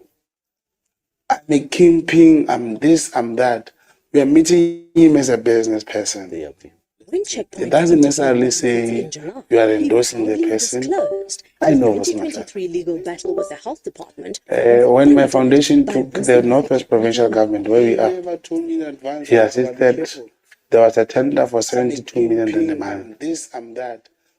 My foundation, Brown Mogotsi Foundation, went to court and interdicted that process, and the tender was advertised.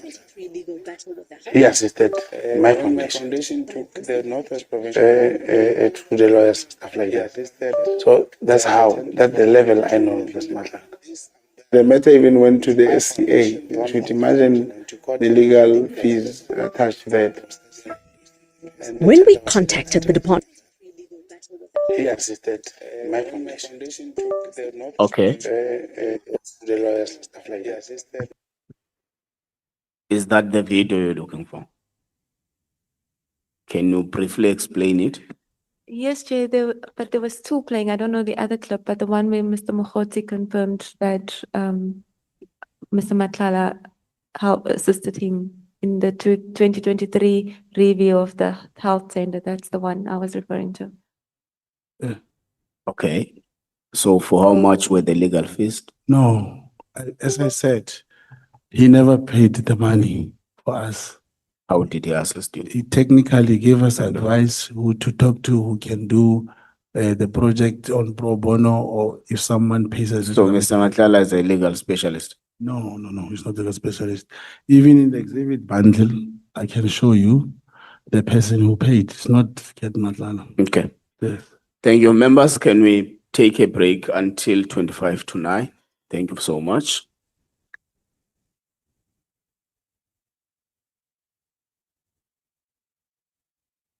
Not financial.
DU that was militarily.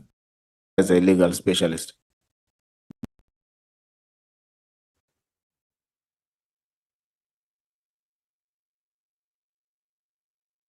The department. He assisted.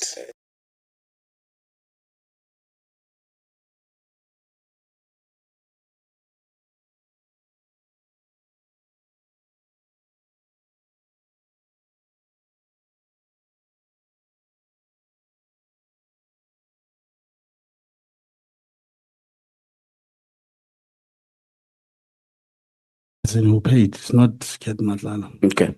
Yes. Thank you, members. Can we take a break until 25 to 9? Thank you so much.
Thank you, Chairperson.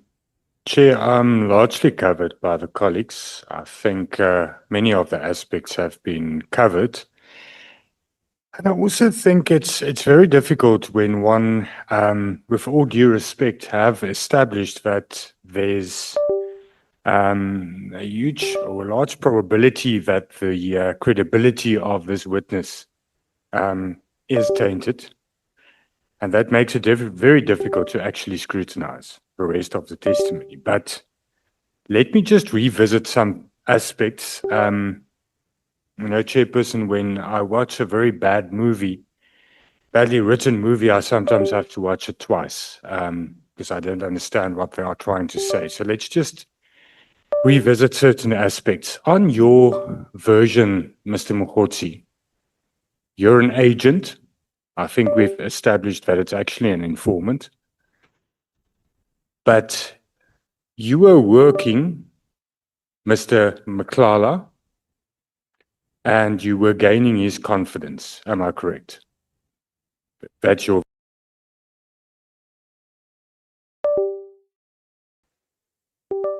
Okay.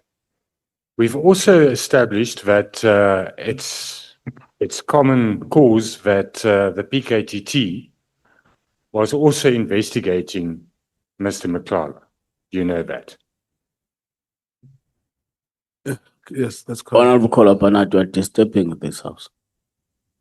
Proceed, Honorable Professors.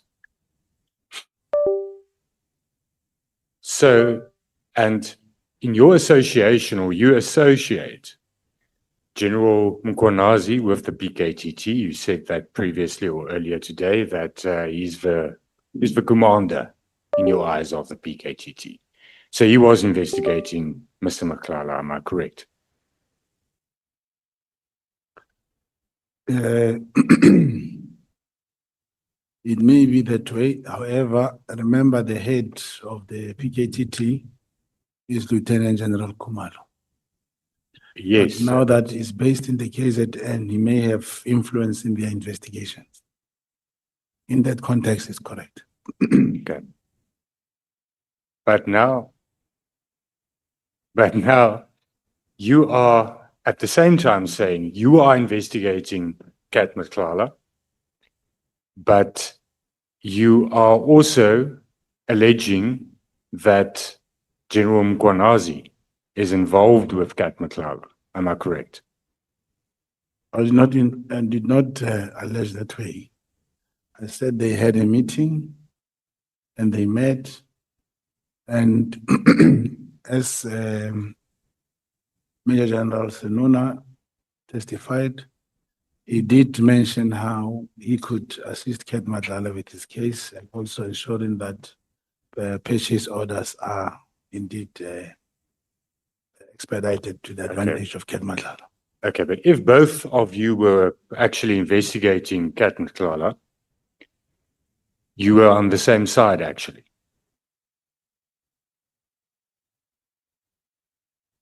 Not. Cannot be. Why not? Why is General Mkhonazi the enemy if you are, according to your version, working Kat Mklala to expose him, expose his links? They are doing exactly the same. That's why there was this this outrage at the disbandment of the PKTT, amongst other issues. But because of the fact that it seems as though it was done to stop the investigations into Kat Mklala. No, in actual fact, if there's a session that General Mkhonazi did meet with Kat Mklala, and he has offered him some purchase order, and he has even said if he can give information about General Sibiya, one, he will take away that attempted murder case. Two, he'll keep his contract. So that kind of investigation cannot be regarded as a pure investigation. Okay. In your statement, you then, with regards to this visit, and when you followed Mr. Mklala, according to your version, you You give an address in your statement. I won't read it out loud. Are you pretty sure you followed him to that address? That's the address that I saw him going into. But you know what that address is? In Mhlanga? No, I don't know. So you stood outside that house. You didn't see what kind of house it is. Yes, I passed, I saw where the car entered, and I went to stop elsewhere. And Where did you later- stop? Near the house. No, downwards, but taking an observation towards the house. You must have seen that it's a protected house with guardhouse and with police outside the house. You must have seen that. Not many police, but there were, yes, there was a car. Mr. Mogotsi, you wouldn't have been able to stand there in that street. I put it to you. Secondly, I think you know what house that is. It's not very difficult to establish it, but it's also very, very irresponsible to put that address in your statement. And then you say here that you can't expose other people to dangers, but you do that with this address. No. It's very irresponsible because you know what address this is. You know. No. Unless Chairperson,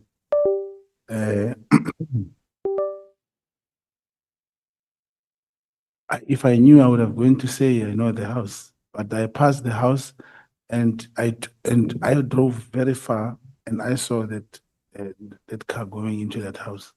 Okay. On your version, you then also made it look and appear as if you were close to Minister Mchunu. You fabricated messages according to your version, screenshots of messages that you made it look as if you sent to the minister and he sent to you. But there are certain messages that has been discovered in this whole and exposed in this whole process in front of the commission and in front of the committee that you sent on signal to the minister and he replied to, and when he appeared in front of the committee, he also confirmed that he did receive those messages. Now, there's a message that you sent him on the 26th of January 2025. And that message, and I'm paraphrasing, you say that there's a meeting that's going to take place between the Deputy National Commissioner, that's Sabia, the COS, the Chief of Staff, Nkabinde, and yourself in Durban. And that it's with regards to the Khumalo Mkhwanazi matter, and that it's significant. The minister replies and he says, don't unnecessarily. Do you remember those messages? It's not in the bundle.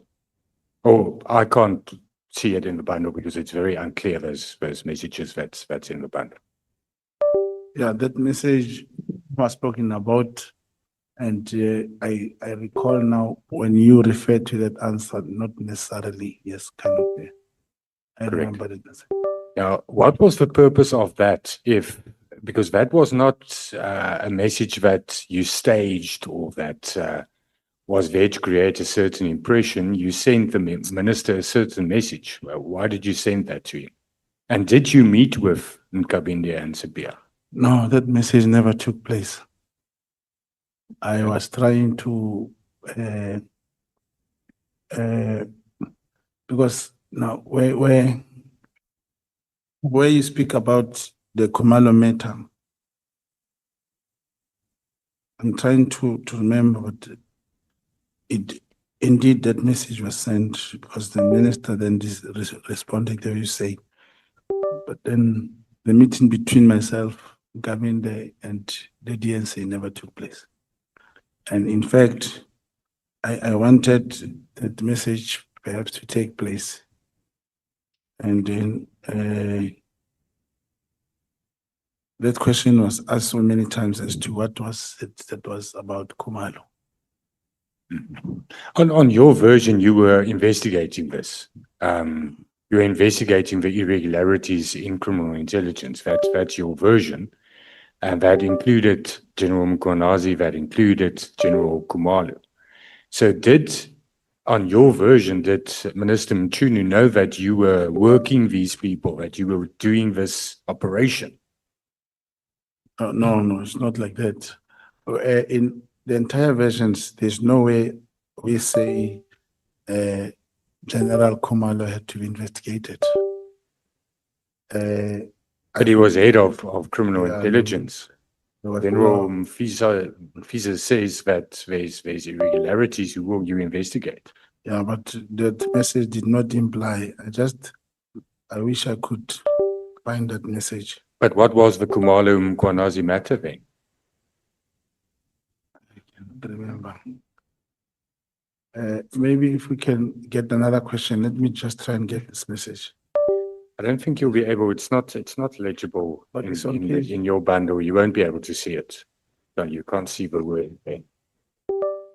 No, Mr. Mogotsi, let me rest there. I don't think we're going to establish anything more. I think, Chairperson, it's very clear. I think we know I know what I wanted to know. Thank you very much.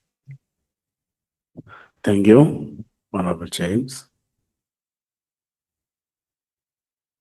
Thank you so much, Chair. Mr. Mogotsi, how are you doing today? I'm still okay. You're still okay, you're fine? Yeah, I'm listening to the fire. Listening to the fire. I'm asking this question because you had a hit on your life not so long ago, where they shot on you. That's correct. What happened there? I went to First Lotus, Mm-hmm. and as I was driving towards, after passing the garage, I saw one car.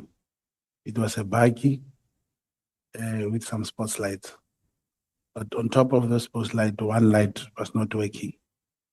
And as I drove faster, the car drove faster. When I turned a particular direction, the car started following me. And I sent the security guys to say, hey, I'm being followed. Mm-hmm. And as I was driving, because when I increased the speed, they also increased the speed. And I drive more faster to another township. And I sent the message to the person I went to see to say, you know, I suspect that I've been followed. Now, part of the area where I was after turning, there's a little kind of a bridge to go down. And as I went left, I didn't see the car coming. Then I continued driving inside that area, which I was not that much familiar with. But after some 2-3 minutes, I saw the light of the same buggy, which the other part was not working. And then I started driving faster again. When they approached me, the first What car were you driving? driving the maroon, what is it car? Chevrolet. Hmm. Yes. Now, when I saw them coming much faster, I also drove faster. Mm. And at that moment, before I could catch the higher speed, I had a gunshot. One gunshot. That's when I turned left. Where I turned, there was more like an open space. That buggy passed on a very high speed to when making a U-turn. When they were making a U-turn, that's when I climbed off the car and started running. Fortunately, there was a car coming, which disturbed them. When you make a U-turn, they had to wait for this car to pass. And I kept on running to get another type inside. So when they were firing all those shots in the, yeah, that's what I was gonna ask. No, I was not in the only one. Because it was shot in the driver's seat. I think there were more than 8 shots Yeah, no, it on was, that door. it was not shot. So you escaped death on that day. Yes, that's correct. It was only one shot which was hit while I was inside the car. Okay, and you're okay to give testimony today because the previous witness that came before us said that there was a hit on his life and he couldn't remember certain things. So I'm just making sure that this doesn't impact your memory. You are still okay. What happened, I opened the case and the police really assisted me. After 2 weeks or so, I received a letter saying they found some DNAs and I should avail myself that they can take my DNA. Thank you, sir. Thank Mr. Mogotsi, we need to establish today who is this man appearing before us in terms of your credibility, right? This morning you told us that you manufacture wars, you're an entrepreneur. Some people here have come to tell us that you were comrade. You heard that, right, Minister Nkunu? It was asked earlier on that you were newsbreaker. I think it was Cedric Kabinde. You're a comrade, you were newsbreaker, you were cheerleader, you are an activist, you are a fixer. And today you tell us you are an agent. Who are you? All of these labels that you've been given.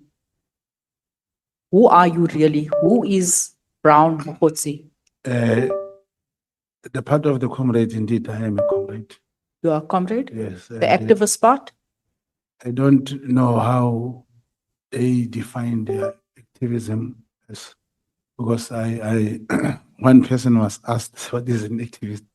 So I'm scared to get to say I'm an activist in which sense, but the part of the verse, even tomorrow, or even if I can make a video call at my place, you'll see I have a place, I'm running a liquor business, and the Chis Anyama also cut meat and all. And you're the agent. Yeah, the part of an agent, you know, until otherwise. That is what I know when I was recruited. Okay, tell me something. Did you receive any training? And I'm specifically speaking, referring to the fact that you say you're an agent. Did you receive any training? What I have given here that was opposed by honorable members, that's the most of what I've actually obtained, apart from being an informant and so forth. What did you obtain? Because there's mandatory training that you need to undergo as an agent. There's mandatory training that you need to undergo as an agent. You know, I hope when this letter is written, you'll also have to meet different contact agents. Okay, I want to ask you, did you ever undergo? You know, I can confirm to you of those that I know, many who cannot even express themselves, who knows nothing. Okay, that's fine. I don't want to know about them today. I want to know about you. I want Yes. to know because in SAPS, I serve on the Portfolio Police Committee. I know that you are meant to undergo training on the legal framework. No. You didn't do any training, It's mandatory training on the legal framework pertaining to agents. You didn't, No, no. okay? The operational security, that's another requirement. It's not, those things are not there. Not there, okay. Mr. Mogotsi, please talk to your mic. Okay. Don't leave it. So you were an agent, you didn't do any training on the legal framework, you didn't receive any training? You know, Just simple yes or yeah, no, sir? No. those legal training. Operational security? The knowledge and the little legal knowledge is what I have attained Okay. through So my participation. formal training, you didn't get anything on the operational security? Nothing? Report writing or Report record writing. keeping? Yeah? Contact agents, those are things that I know how to do, but it's I'm not that asking you, I'm asking you No. specifically about the No. training. No, contact agent. right? Never get that. Where does this training get done? Do you know? The For all contact- agents? I don't know. You don't know? But you And see, who's Honorable, who's responsible for this department? that's why I'm saying the affidavit of the person who wrote. No, I'm asking you because you are an agent, right? So when you're an agent, you are meant to have received all this training. And I'm asking you, where was this training provided For contact agents. for an agent, whatever you want to call it? I don't know. There's You no don't such know. thing. You know, Madam. The training Honorable, is done at head office. no, please, maybe I should just say this. Honorable Member, Honorable Chair, I'm aware that you are perhaps in this intelligence committee, joint intelligence committee. I think after all this that has happened, I wish to be summoned that I must bring something. Because we'll repeat same thing I'll say, contact agents.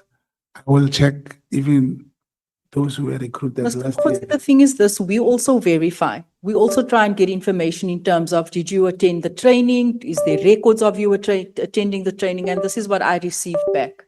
That these are basically, this is the training. It is done in Pretoria. And it is the person that heads up this unit is actually General Kumalo. Maybe it's a new thing. It's a Will new thing. never happen. This has been there forever. Chairperson, you'll never find agency Mr. Mogotsi, 10 of them. Is it your evidence that conduct agents do not receive police training Not police training. or agents The- training?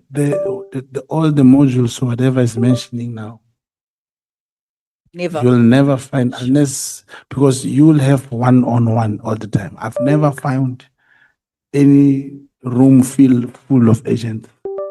I've never seen that. I'm Seated not in one asking classroom. you if you did the training with other agents. I'm asking you. I'm not asking if there was a crowd.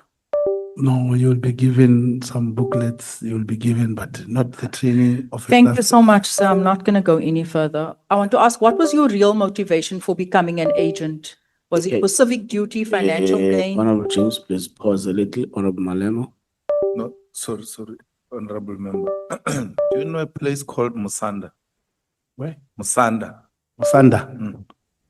in Limpopo. No, No. Musanda in Pretoria. No. As an agent, you should know Musanda. No. Che. Again, I'm asking you, No, if you're an agent, you should know Musanda. There's no place. I've never. There's no place I've of- never been to Musanda, but I can tell you of. Have you ever heard about Musanda? No. But I can tell you of places No where problem. I went. No, no problem. Yes. Honorable Nomvalo. No, I just want to broaden my understanding, Mr. Mogotsi, out of what you have told us. Yes. So if you say you are given booklets, you don't receive formal training, you mean you meet your handler in the first instance, correct? That's correct. And then he gives you booklets. No, at some stage, as we are working, as we are doing some operations. So how do you know the do's and don'ts? You see, that's what I was trying to tell you earlier about undercover agents who are classified as the top secret spies. They have those trainings that you are referring to. They are police officers. It's just that they don't have your official whatever and document understanding. They may be those referred to as by that top secret place where they get paid every month, just that they get paid cash.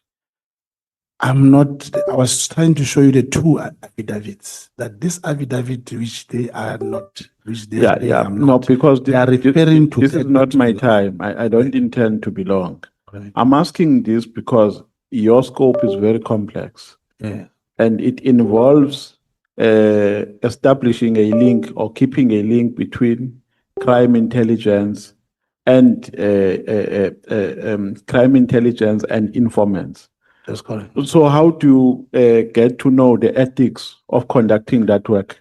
That will be a traditional way. We've been doing this, and so after you've been registered, they just send you to the field no, it's without inducting you. That's why I'm saying you are referring to those belonging in the agent program. Those are literally police officers. They even have ranks, these agents. What is the traditional way of doing things? Meeting your handler, filling the form, submitting information, meet with whoever you can meet with, where you are tasked. And you can, if you can check, most of this work that they do is different from what we've been doing all along. Okay, Honorable James, please proceed. Thank you, Chair. What was your real motivation for becoming an agent? Was it civic duty, financial gain? No, passionate? I did not become, I was recruited. You were recruited. That's So you were recruited and they didn't provide any training. That's fine. In all these operations that you participated in, let's say, did you participate in any drug bust as an agent? Because as an agent, you go undercover. You said earlier on, you become part of certain operations, you take on roles. What did you specialize in? CIT, I did before. Cash in transit. Yeah, you see, now. So do you become part of the No, ones robbing? How does it? Those that Honorable Malema is talking about, they get involved the way you're speaking together with informant. I have never, you won't find me saying, being arrested with criminals and I get exonerated and I go, no, not that particular. So what role did you play? It's you know, coming here and talk about that, it's very difficult for other people to understand. No, we'll If you understand. have, Not other people will understand. if can you tell have us. a network of informants, if you are a contact agent, like I mentioned earlier, you get some notes. That is why even if you can come to my house, you won't get a piece of paper talking about this, unless maybe, and even the phones I use, I have a different phone that I'm using for that thing. I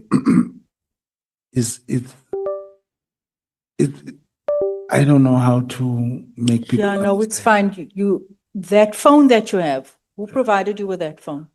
Which phone? The one You I'm have a mentioning? different phone, Different yeah. phone. You have Oh, different that, gadgets. yeah, that you'll have when you have money, they'll tell you, get yourself a phone. Or You have to buy your own phone. when you get money, when they give you money. How much money have you made with all these operations? Oh, Just more or less, because you've been doing this for very long. Just more or less.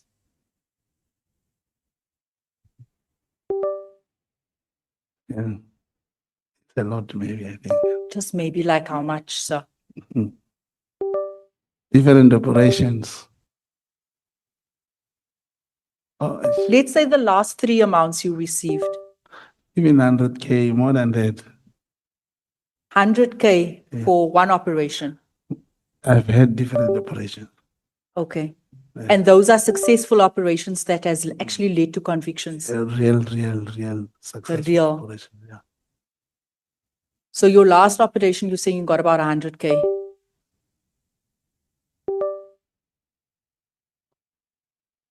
You see, Mr. Mogotsi, no, time is aside, running out. as I'm trying to show you something now, Yeah. there's an operation. Maybe I've got some money, I'll book hotels, I'll even get some cash, put in an account in the bank, rent maybe 2-3 cars for different people. It's a different sophisticated operation. I wish there could be a way to deal with this, not in a manner of the Yeah. public, like like we spoke about the Mr. intelligence. Mogotsi, what was the most you've ever been paid? I don't know how can I put that. You can just tell us. It's not difficult. No, like I spoke about 100K. 100K. How many operations have you participated in?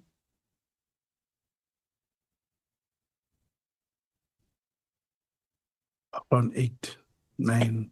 9. Big ones, yes. Big ones. 9 operations. Different ones. You mentioned earlier on that you were involved in investigations around the PPE tender scandal in 2021. What came out of those investigations? Were you also successful? Did you do well in that investigation? No, I clarified that part that it's only said moreover after that PPE. That's when General Mfazi called me. So you didn't do I any didn't do investigation, you didn't go undercover in that, you didn't find No, anything? it was after the PPE scandal. Okay. At any stage, did you provide intelligence relating to drug trafficking or drug dealing networks? Have you ever been involved in an operation pertaining to drug dealing? No. Nothing. You don't know of any drugs being trafficked. You spoke extensively earlier on about the operation at one of the correctional services where you had access to the OB book. And this is why I'm asking, are you involved in any drug trafficking operations? No, I've never been. Nothing. You only do cash in transit operations. Yeah, no, not only, including It was this other 2, 3 cases of kidnapping. Kidnapping. That's correct. Okay, so what about kidnapping? What is, you see, now it's cases of kidnapping where people are kidnapped and not, and we're not all successful out of the 3. Only one, the person was managed to be taken away from the kidnappers. I'm asking, so you also do operations for kidnapping yet? I was those cases, those operations. Is this because you have experience in kidnapping? Those people. No, you. No, you get to. You don't have no experience in kidnapping. You've never kidnapped anyone. No. Okay, then why do you have a case in 2008 for kidnapping? Case in You 2008? have a case, yeah? 2008 for kidnapping. Well, I've got it here. No. I've got it in front of me. There's a case. No. I've never been arrested for kidnapping. Well, I've got it here and I have the case number. Okay. That must be tested. Okay. The reason why I'm asking you all of those questions because we are investigating allegations of infiltration of civilians within SAPS. So this is why I'm asking you all of these questions. What work have you done? How you were paid and all of that. You understand? I also want to ask, how and when did you learn about the disbandment of the PKTT? From the media, from the social media. From social media. You do not have any information prior to social media. No. I saw the letter on social media. Okay. Did you provide any services or funds for the CR17 campaign? There's no way I could have funds to assist the CR17. You didn't assist with branding. No, branding was printed.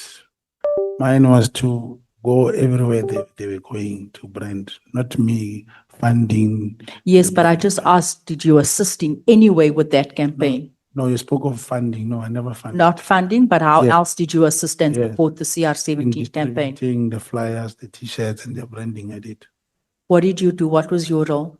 I'm saying distribution of flyers, the T-shirts, Okay. wherever when there is then what you call a rally, I'll go there, put the backdrop banners and the teardrops and stuff. Okay, so you played quite a crucial and important role in the campaign.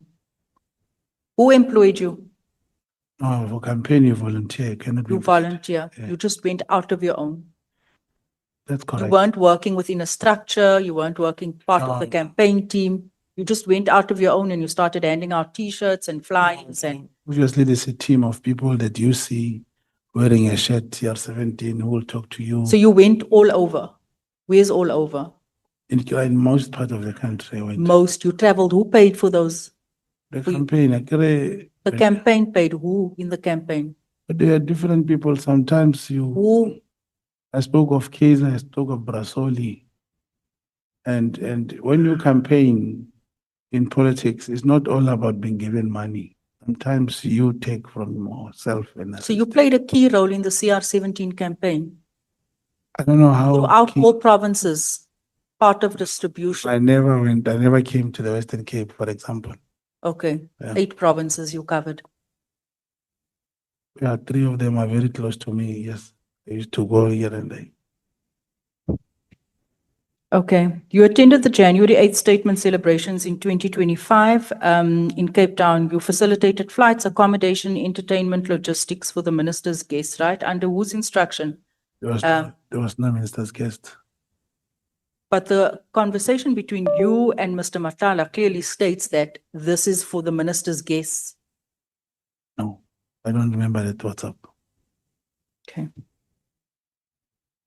Have you ever visited the minister at his official residence? Yes, we went. It was was it last year, 2024?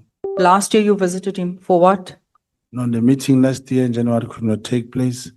The other one was when I brought the ANC leaders from the Northwest to go and visit to raise their issues. Okay, so you're quite involved with the minister.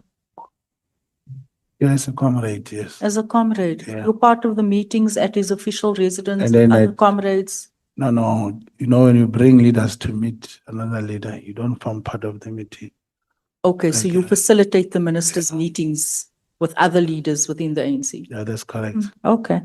Even last time, yeah, you know, Lieutenant General Kumal was talking something like a chair, something like a ice boy.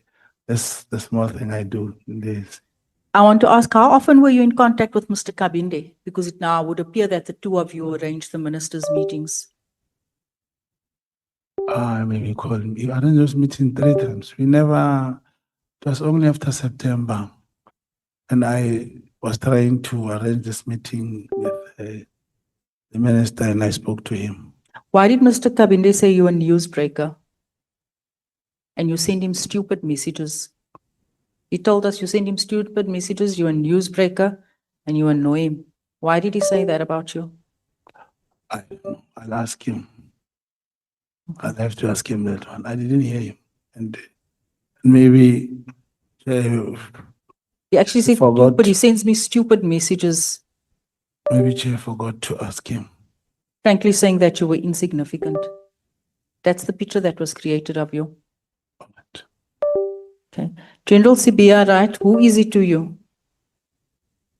No, Sibia. Because earlier on you were crying when you were saying, they just suspended General Sibia immediately and they didn't suspend Kumalo. No, it's not to cry. Why are you feeling for Sibia? It's not to feel, it's a reality. In a democratic country, you suspend this one on hearsay, and those who are criminally charged, you don't suspend them. I mean, it doesn't need one to be a friend. Okay, the reason I'm asking you this question because we're trying to establish the factions within SAPS and on which side you are. You agree there's factions? I don't know those factions. I wish I knew which faction. General Sibia testified that said that you came and you had a meeting with him because you were telling him about a plot by crime intelligence members. Tell us more about this plot. It always came from the sources that So you warned him that there are people plotting against him. kind of, yes, I told him. I don't know if he took it as a warning or what. Yes, Was that the only meeting you held with him? in Cape Town, yes, yes. Why was it important for you to tell him about that? Because I cared about him. Remember, Cared about him. that's correct. And remember, I through my handler, he arranged that I should meet with him, and I met with him. You cared about him. You just said you don't really know Sibia. But now you cared about him. It's Sounds normal quite personal. thing. If there's a plot to remove any person from Israel, I believe one will have to care. Okay. On Mr. Kat Matlala, court documents show that you made multiple attempts to contact Mr. Kat on the day General Kwanazi gave the media briefing on the 6th of July. Why? Why were you desperately trying to get hold of him? No, it was not desperate. He called me. He called you Yes. on the 6th. Yes, he did call me, and I answered the phone. And then he called me for the second time. That's when his phone, I could hear on the other side that the phone went off. Maybe that was the time it was taken. And then the same day in the news, or was the morning, it appeared that his phone was taken. Why? What was the conversation all about? No, he told me about his trip to Devon and confessed and confirmed that the time when he went there, he met with General Mukonas. Another thing, it was not the first time he called me the day, even a week. But I'm just saying on this specific day, there were quite a few calls made. Yes, he between the called. two of you. Yes, but it was because of the press conference, obviously. He was talking about. So you had interest in what General Kwanazi was saying? Yes, both of us. Okay. And he told me that, you won't believe I went to meet that guy. I want to ask you, Mr. Kat Matlala is involved in drug dealing and trafficking because you were investigating him. You told us earlier on you're investigating him, so you should have quite. We have not even, remember, we are too much into this tender, but I've never had any lead about drugs and on trafficking. How long were you investigating him? No, it was the time, September last year, 2024, and last year he was arrested. And you didn't pick up that he's involved in any drug dealing? I don't think he's involved in that. Okay. Why did you not disclose earlier on? I think two of my colleagues asked you about your many cases. Why did you not disclose this in your statement? Disclose, do you not remember? Disclose the many cases you have against you, your records. I did not deny them, but I was not even aware that I had to disclose them. So you weren't aware that you are meant to disclose, that it would have been an ethical thing to do, to disclose the fact that you have 17 cases against you. There were maybe registered cases against me. 17 that's what I'm registered saying. cases against you. Assault GBH, 6 assault GBH cases. Against who were those cases? Who were the victims? I can't remember. It's a long time. Long And I time. was still young, most of other cases. These cases go back 2006, from 2006. It's very, very long. You have But, all sorts of crimes here. All See, and that's the thing, when you own a liquor place, when people are fighting, you'll end up always being, before having the ability to hire your bouncers and stuff. you sort those people out yourselves. You will have Okay. those many kind of cases. So theft of motor vehicle, you also steal people's cars. Yeah, it was not stolen. That guy owed me and I took his car. You took his car, so it's okay to take people's cars. They owe you Oh, money, that you time take I their took car. my- That's thuggish behavior. Oh, those years, and he paid me immediately. So, but that is thuggish behavior, It's thug behavior. yeah, maybe, but ultimately I had my money that time. Sure.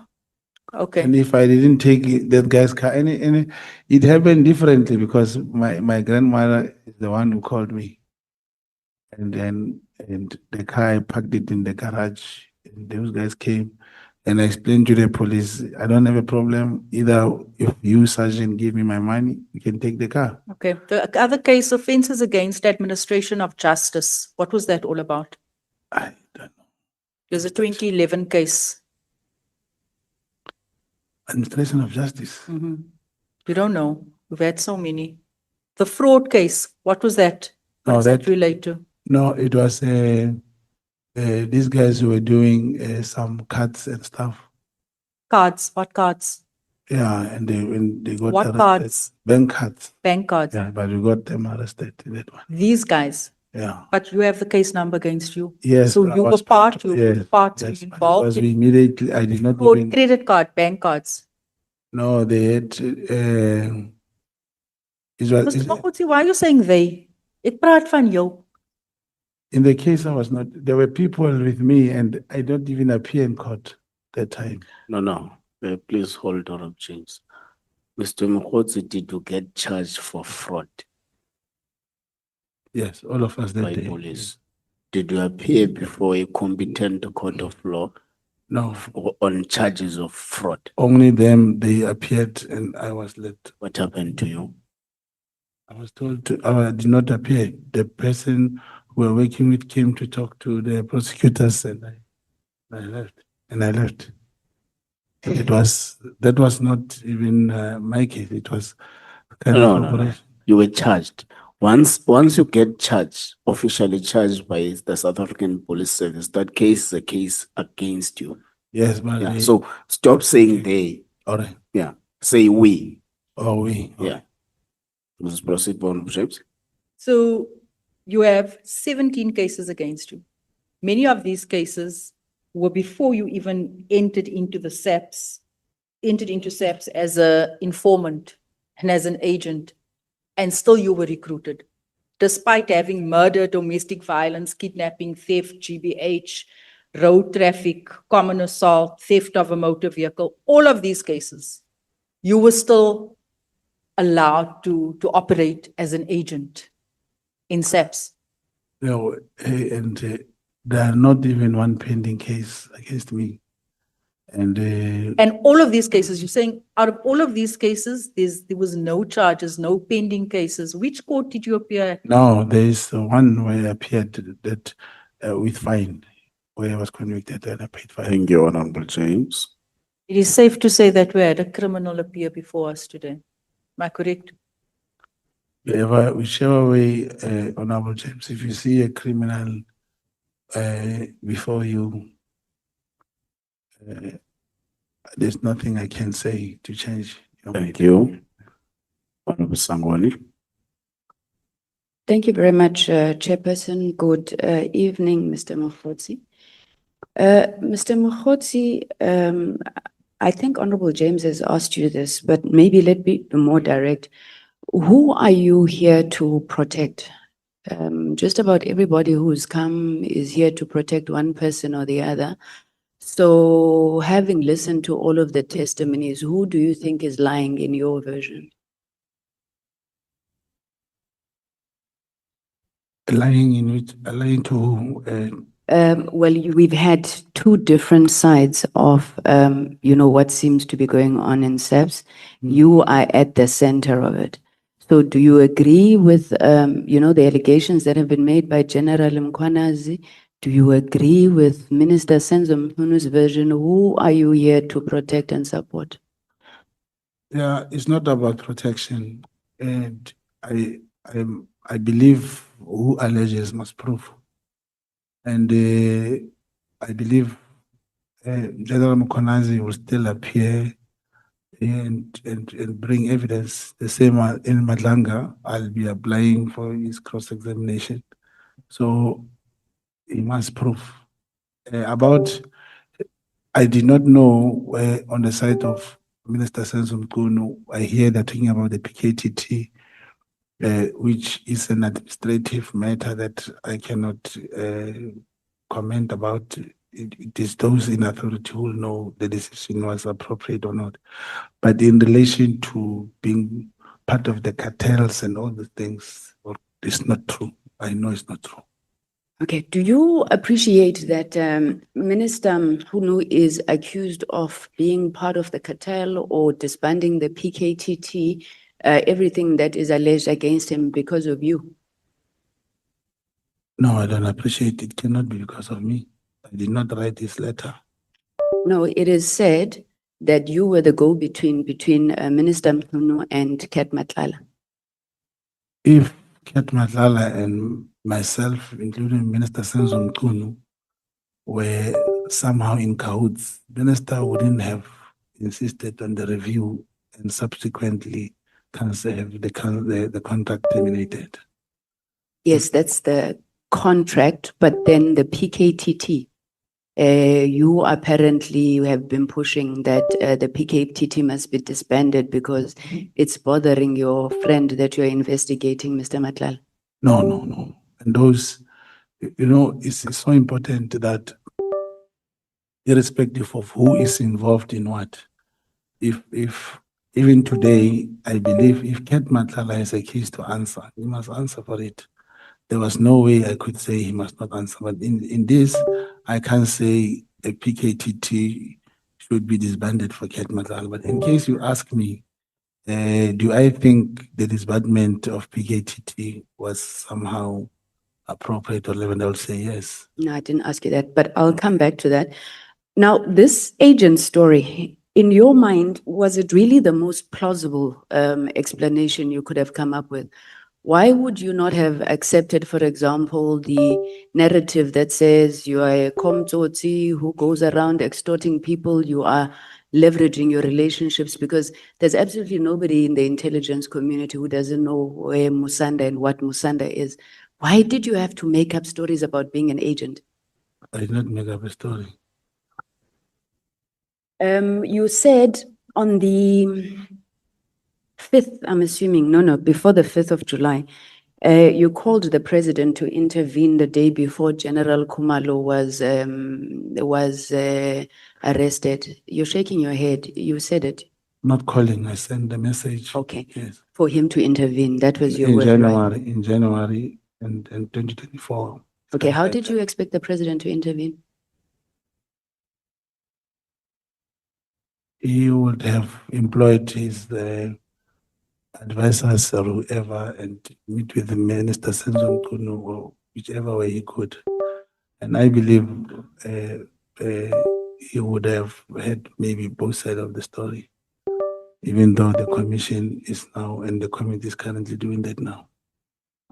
Okay, now you're saying we're currently doing that now.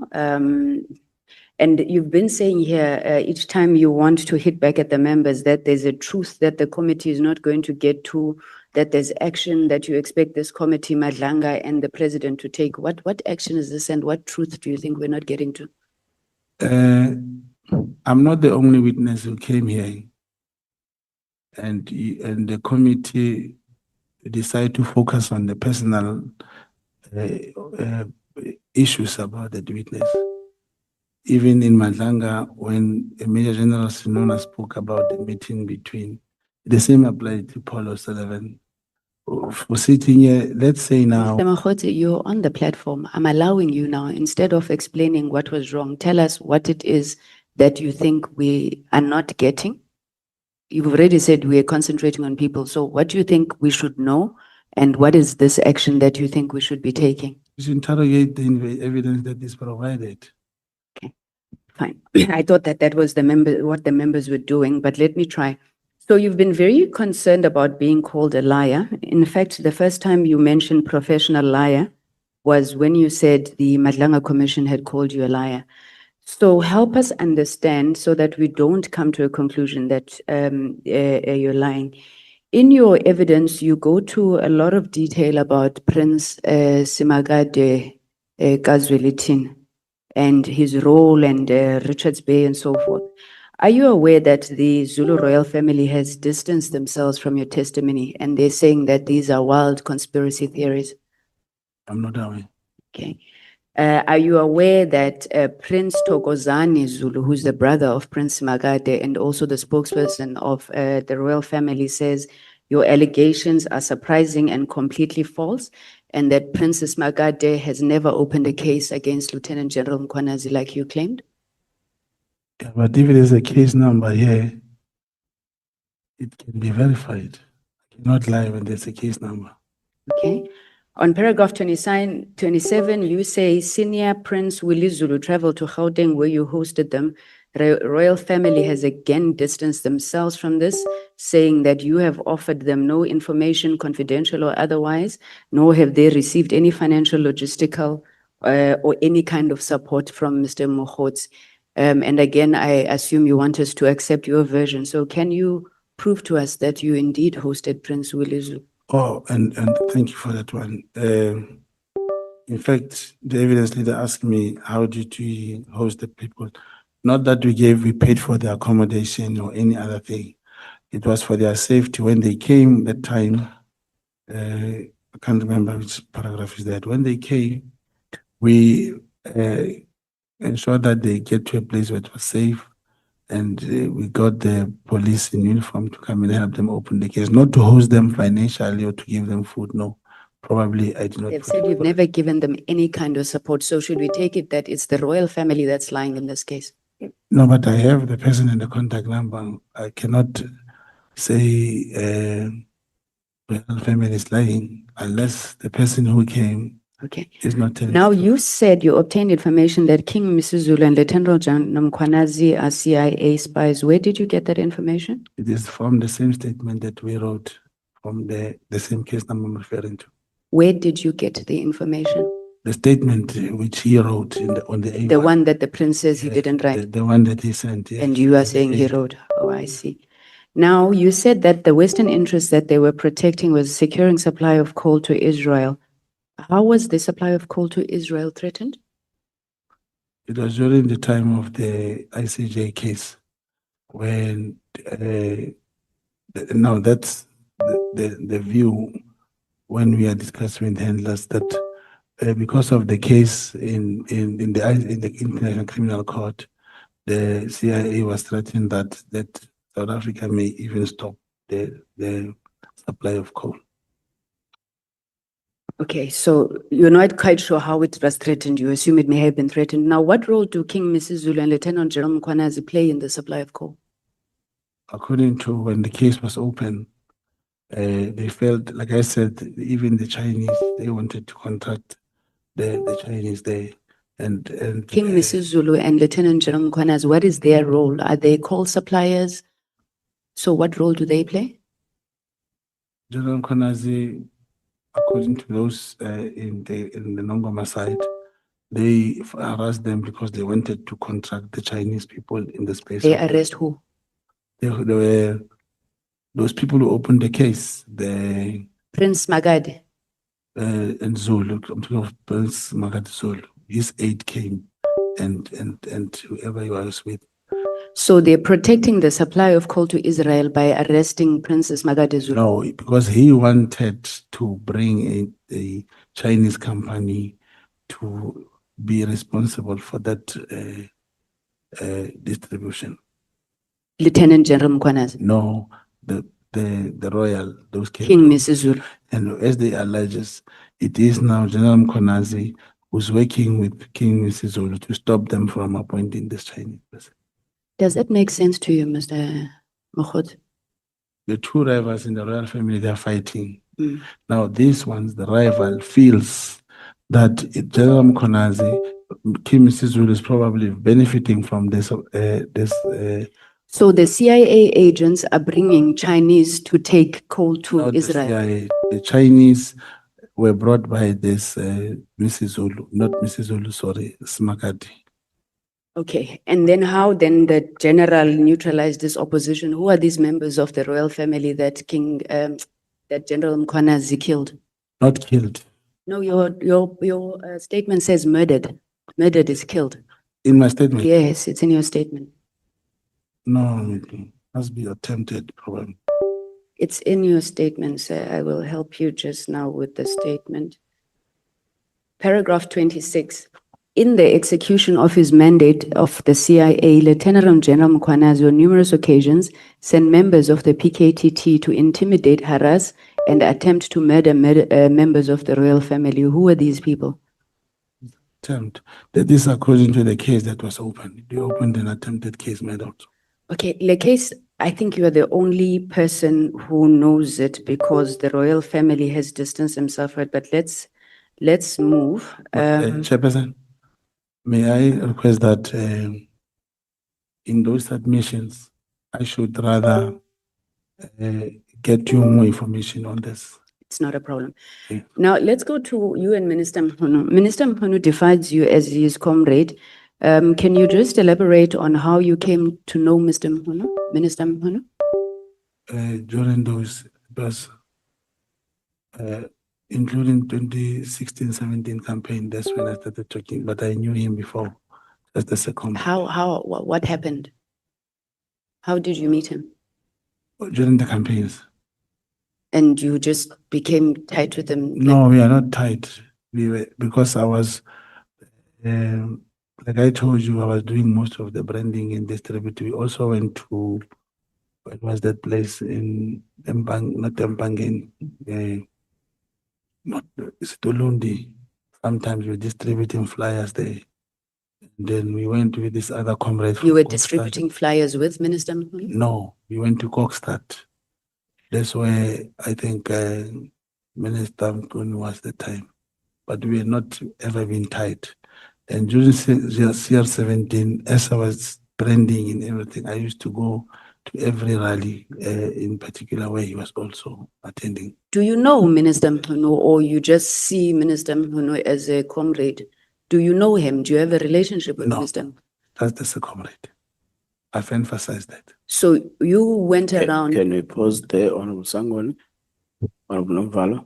Yeah, no, thanks, Chair. Mr. Mogotsi, do I understand you to be wanting to link the current power struggle in the Zulu Royal House with your allegations that you are making about the current king and General Nhlanhla Mkhwanazi? No, I'm not linking the power struggle. I'm only referring to a case. That's why I'm requesting perhaps there should be even 7 days deadline that I should make sure that I get to the relevant information, including recent statements that I can obtain for what these people have alleged. Yeah, no, this question follows the responses that you have been giving to Honorable Sangoni, and also what you have written in your statement on paragraph 25, wherein you are saying Prince Magate is currently involved in litigation contesting the Zulu kingdomship of King Mosizulu. So I'm trying to establish nexus. How is this relevant to your allegations? Magate fighting for power in a court of law, and the allegations that you have made about General Nhlanhla Mkhwanazi and King Mosizulu being spies. So how does this feature in your allegation? I don't get your point, Honorable Member. We are saying. Beg your pardon? I don't understand the question, Honorable. No, the question. You are saying, I'm bringing this. You are bringing a court case. All right. Yes, championed by Princess Magate against His Majesty. Within the allegations that you are making against King Mosizulu and General Nhlanhla Mkhwanazi. Now, I'm asking the relevance of this litigation in your allegations, because it is within the same paragraph of your allegations. So I'm trying to establish nexus.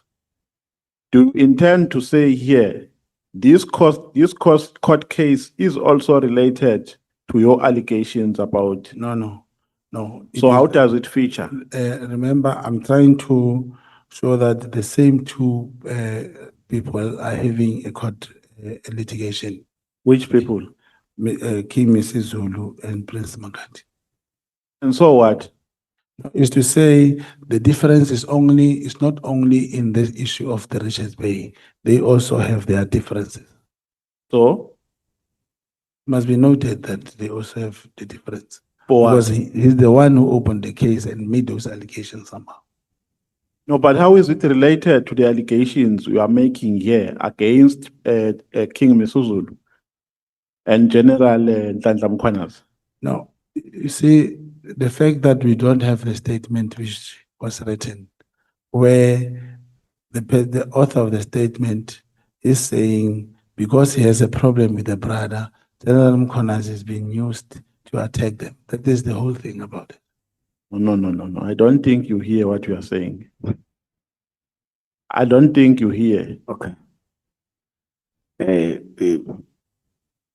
I don't think he's going to hear. You have asked many times. Let's also give Honorable Malema. Thanks, Chair. No, you can't say we must give you a time frame to bring that evidence against King Mosizulu and General, because Honorable says you're making allegations, but you can't show us any direction of what informs this. You say it's in the statement. That's correct. Yes. You did not bring the statement. No, I did not bring the statement. How did you obtain the statement? The statement is not obtained by me. Remember, I said I can never obtain statement. Even that section 252 which was operationalized, there must be a member. How did you get the statement for you to use it in this committee as an authority? How did you get it? No, the statement was written and I was there and I know the allegations. You've got the copy of the statement?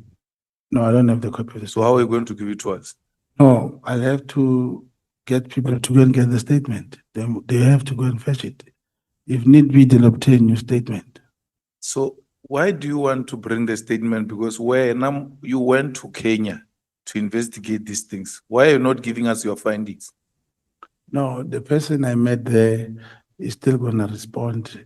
Or you are still investigating the king till now? He said he was going to respond and was going to come back to us, but he had those suspicions. That's how I responded. Thank you. Honorable Sangweni, please proceed. Thank you. In your response just now to Honorable Malema, you said the statement, you were there when it was written, so you were with Prince Magate. Not Prince Magate. But you said Prince Magate opened the case. No, I Yes, said, Mr. no, Command, Honorable Member. Prince Magadi, he sent Prince Zulu and the aide, there were two when they came. So who opened the case? It's not Prince Magadi, like you said. It's Prince Zulu. Okay, let's move. By the way, do you know that General Mkhwanazi was very, very unhappy about the Richards Bay deployment? In fact, he went so far as accusing the presidency of interference. Now, how does that align with your view that he was neutralizing the opposition, to use your words? If it's true he was not happy, it means I'm wrong. If it's true he was not happy with the president, but I believe that, as you have said in the committee, and that I'm central to this thing, it's incumbent upon me to go ensure that I gather this information as soon as possible. Your information is a bit dodgy, Mr. Mogotsi. So General Mkhwanazi alleges that you have access to highly classified and confidential intelligence information. Do you have security clearance, Mr. Mogotsi? I don't. You testify that you sent a picture to Lieutenant General Mkhwanazi, which shows a picture from a presentation from Crime Intelligence, where you said Lieutenant General Kumalo is pushing a narrative that he's involved in cash transit heists. How did you access this information, and were you permitted to have access to this information?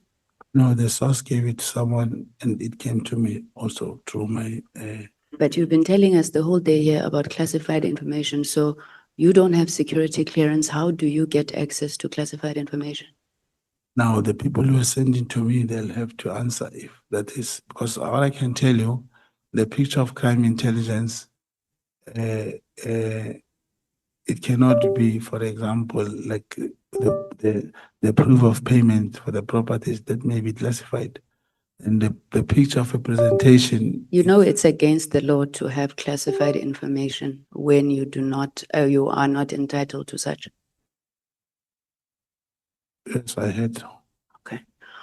All right, let's move. So you say on paragraph 44 of your statement that the letter addressed to General Masemula by Minister Mkhunu, inter alia disbanding the PKTT, was leaked on social media on 1st January 2025, and that through that social media leak, it came to my attention. Is that correct? Am I quoting you correctly? That's correct. So you only became aware of the letter on the 1st of January 2025 on social media? That's correct. Now, in the WhatsApp conversations that were downloaded from Mr. Matlala's phone before the disbandment letter, you sent a message to Mr. Matlala on the 31st of December. If you look at your bundle, it's BM 718, page 56. In this message that you're sending to Mr. Matlala, you say D-Day, and that Mr. Matlala should stand back. What did you mean by D-Day on 31st December 2024? That is answered by the messages came before that one. Because if you check the message underneath, he said, stand back, I don't understand what you mean. Then I said, for your safety and your business. Now, if you check where I started, I'm worried, my brother, the same page. And then he said, about what? That's when we started talking about. Mr. Mogotsi, what is D-Day? Well,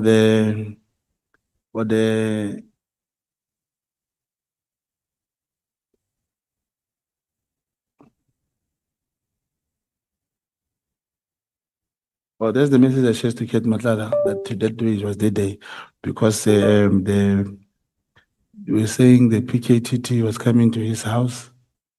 And I said, just that I cannot remember this. Let me assist you, Mr. Mogotsi. 31st of December 2024, you say D-Day. Is it because you were expecting the minister to issue the directive on that day? No. So what is D-Day? I need to show you something, Honorable Man. That let me say that won't change my contribution towards this. I made a conscious decision and I'm not backing down.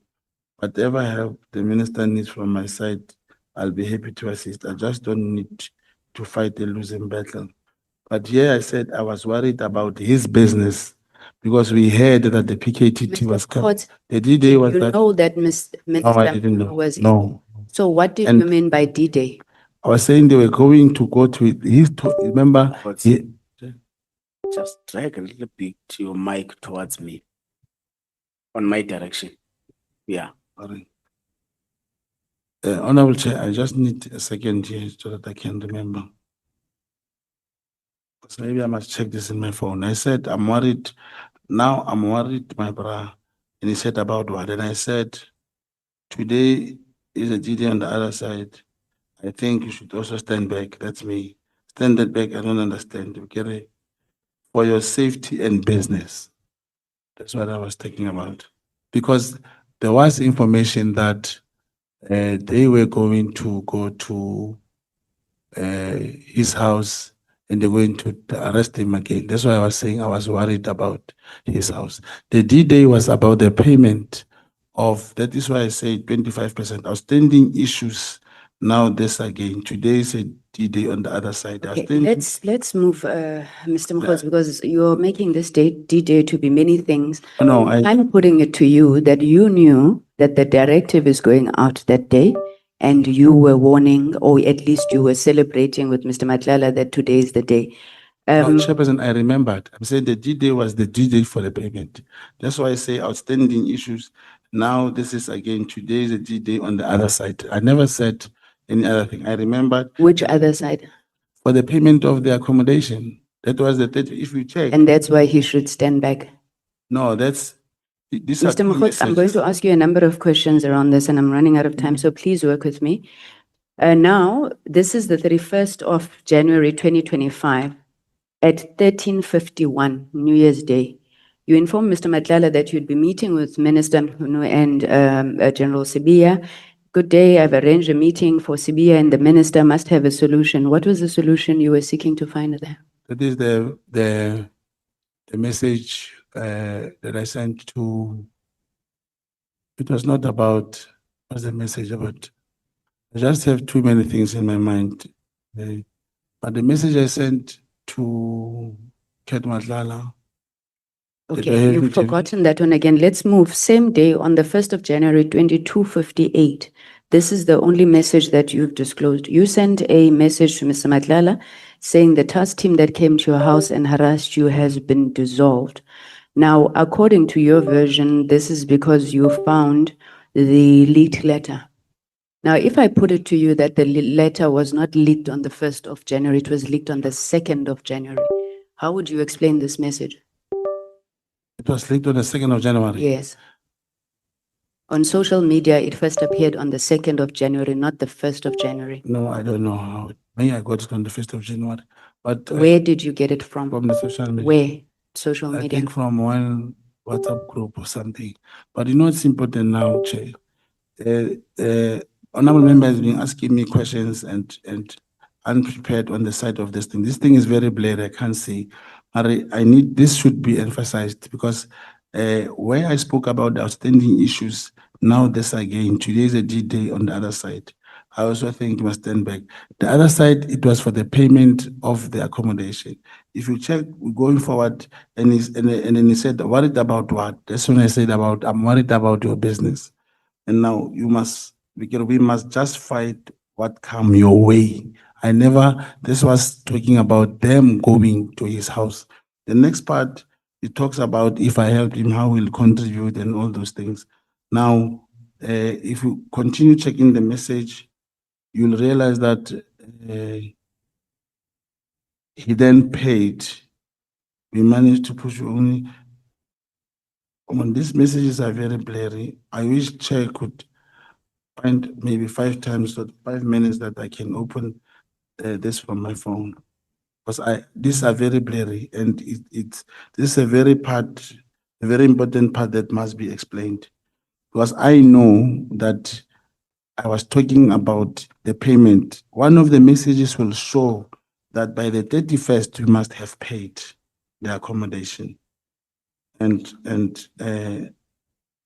Okay, let's assume we go with your version, Mr. Mogotsi, because I'm running out of time. So you say D-Day, today is D-Day, and then you say you must stand back for your business and your life, or whatever words you use. If he hadn't paid this money for this January 8th thing, his business and his life or whatever was in trouble. No. That was, you see, those are two messages. If you check on page 50, that's what now shows that he paid, there's a proof of payment of 38,000. And if you look at the compensation, it will show he must have paid by the 31st. Mr. And then Mogotsi. when you go to this particular part, there's something need. And when I said I was worried about him, about his business and himself, that was when we had an information that the same PKTT was going to go back to his house because. Okay, Mr. Yes. Mogotsi, you are neither a member of the PKTT nor part of criminal intelligence. Nobody has ever testified here that the PKTT was going back on the 31st. So please don't try and mislead us here. I just want to ask in the last couple of minutes that I have, in the evidence that Lieutenant General Mkhwanazi put before us, he says in your conversations with Minister Mkhunu, you planned to meet with Lieutenant General Sibiya and Chief of Staff Nkabinde to discuss the finalization of Khumalo and General Mkhwanazi matters. What were those matters that needed to be finalized? This was the time when Lieutenant Sibiya and Lieutenant and Cedric Nkabinde felt that they must meet together with General Khumalo and General Mkhwanazi for peace sake, just to address issues that were outstanding. Because I remember that. Where did you enter there? I don't understand when you say. Like, what is your role? Why would you be so concerned on finalizing matters relating to two subs-generals? You are not a subs-general. Yes, but it's a similar thing. You once heard General Mkhwanazi saying he asked the minister that I must come to a meeting. It's when you are able to see the concern that certain things must be addressed. Okay, but now we're coming full circle, and I think it is the point that the members were raising here about how you seems to have infiltrated the system. You are at the center of all of this. You said you were doing all of this because this man you're supposedly investigating was supposed to trust you and everything else, right? You ingrain yourself in matters of the SAPS. What do you have to say about the role that you've played to bring all of us here? It's not me who brought everybody here, Honorable Member. Who is it? It is General Mkhwanazi who alleged that there is a big five and together with General Khumalo. It's not me. We've got messages where you're discussing political killing task teams. You are going around, going to be putting together generals. The trail goes back to you. You are at the center of having brought Minister Mkhunu, Ket Matlala, General Sibiya together. Do you have anything to say? I suppose I should phrase it like that about your role in this. I believe that's the message which Mr. Mkhunu never received. Which one? The one you are referring to. He never received it. No. What do you mean? That was the message which I sent to Ket when he insisted he wanted to meet with the minister. And I then manufactured the message to show Ket that the meeting will take place. And if you check correctly, because it was that close, I can't check the period. If honorable member can show me where, there we go. Good day, I've arranged a meeting between the minister and we have a solution. And this message is never reached. I never involved Minister Senzomkhulu.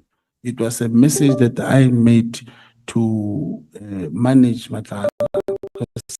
It was clear that Ket Matlala must never meet with the minister. Okay, I'm going to ask you my final question because I think I give up. Did you ever promise Mr. Matlala that you would get the PKTT disbanded? I didn't even know it could be disbanded. I didn't know if there's any way. I thought it's a formal structure. I didn't know where it came from and where it could be disbanded. I never promised him such. The important thing that is very crucial about the questions that you have just asked, like I said, it's unusual for me to sit the whole day, one get exhausted, but I remembered that the due date to pay that payment was the 31st. And when I spoke about the meeting between Sibiya and what was never a message, that I concocted that message. I think it's in my Medlanga statement that the message, that's when Kat decided not to come to Cape Town because he realized that the meeting was not going to take place.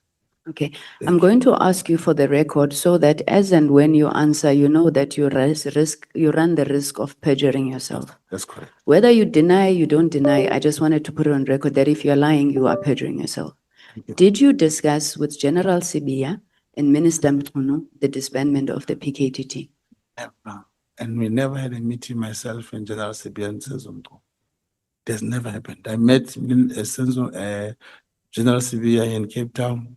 The time when he said I left without paying a bill, that was the only time I met General Sibiya. Thank you. Chairperson, through you, in this 7 days of Mr.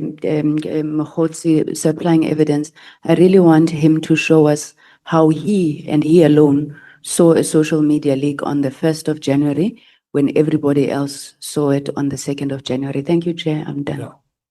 Thank you, Honorable Sangoni. That's noted. Honorable Malema. No, I want to understand, Mr. Mogotsi. What do you mean you did what to those messages to appear like they come from a minister? See, That's a word you used. What did you say? Yes. Those messages. I think it's said concocted. Yes, kind of. You know. So you pretended like you are a minister. No, as if I spoke to the minister.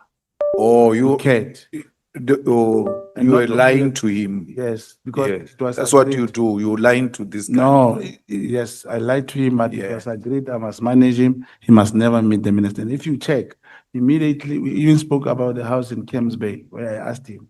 He never availed the house because he learned that the minister was not available. That's when he decided that he was no more He coming. never gave you the house in Kems Bay because he realized you are lying. No, probably yes. Yes. But what I just told you about the messages, in whatever submission I'm requesting, I can show even you most of the messages which were submitted to be coming from Kat were done the same way. Yeah, I think the reason why Honorable Malema is saying because he realized you were lying is because Mr. Matlala himself, before this committee said, he regards you as a con artist. Yes, he says. An extortionist.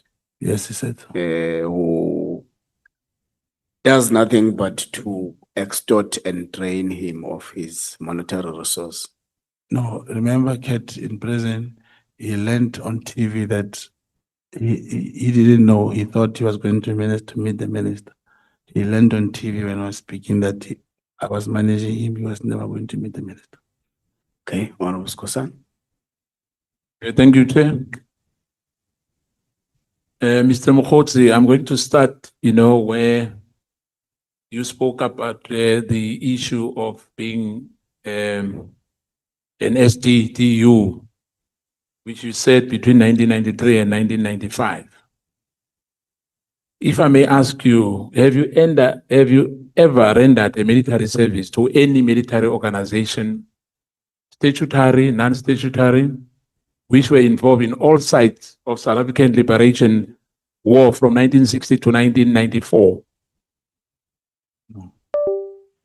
So the issue of you that were involved in 1993, 1995 is a lie. Not a lie. Now, in the essence, I'm asking you, because in 1994, there was a new South African National Defense Force after 1994. Are you aware of that? So what happened to you at that time? Mr. Mogotsi, your mic must have a very tight relationship with him. All right. When you turn like this, you push it like this. So Okay. push it back towards the door. Push it back again. Yeah. No. So what happened from 1995? What happened? What were you doing? To me. Yeah, No. as an Mr. SDU. Skosana, please wait. Mr. Mogotsi, the mic is here. So if we struggle to hear you here in the chamber, you must know it's worse to the public. Yeah, I think, yeah, just there. Yeah, so what I was asking, Sorry, Mr. You can move back a Yeah, little bit. I think I should face it. Yeah, you must face it, Yes. please. so in 1995, what were you two doing? You see, that's why I said the 1993, that SDU we had, like myself, if you check my age, I was not qualifying to be in the army. Yes. And then I never even got involved in any formal training of shooting and stuff like that. Yeah, so in 1995, Yes. there was nothing in 1995. Do you agree? In terms of, The SDU. there was from 1990, yes, 1995 it ended after many people went through the things too. In 1994, it ended. No. Where? Referring to- In the Northwest or in Soweto? Even in Soweto. No, I'm asking you, where? Soweto. Where were you operating from? So like from after, when you go to Orange Farm, after Tembele, there was this big informal settlement there. Okay, Mr. Mogotsi, let's start here. Page 25. Do you have any evidence to support the allegation about Lieutenant General Mkhwanazi and King Mrs. Zulu? Because this matter has been ventilated many times here. About this CIA being the CIA agent. And if this is not true, you must know that it's perjury. Are you aware of that? Yeah.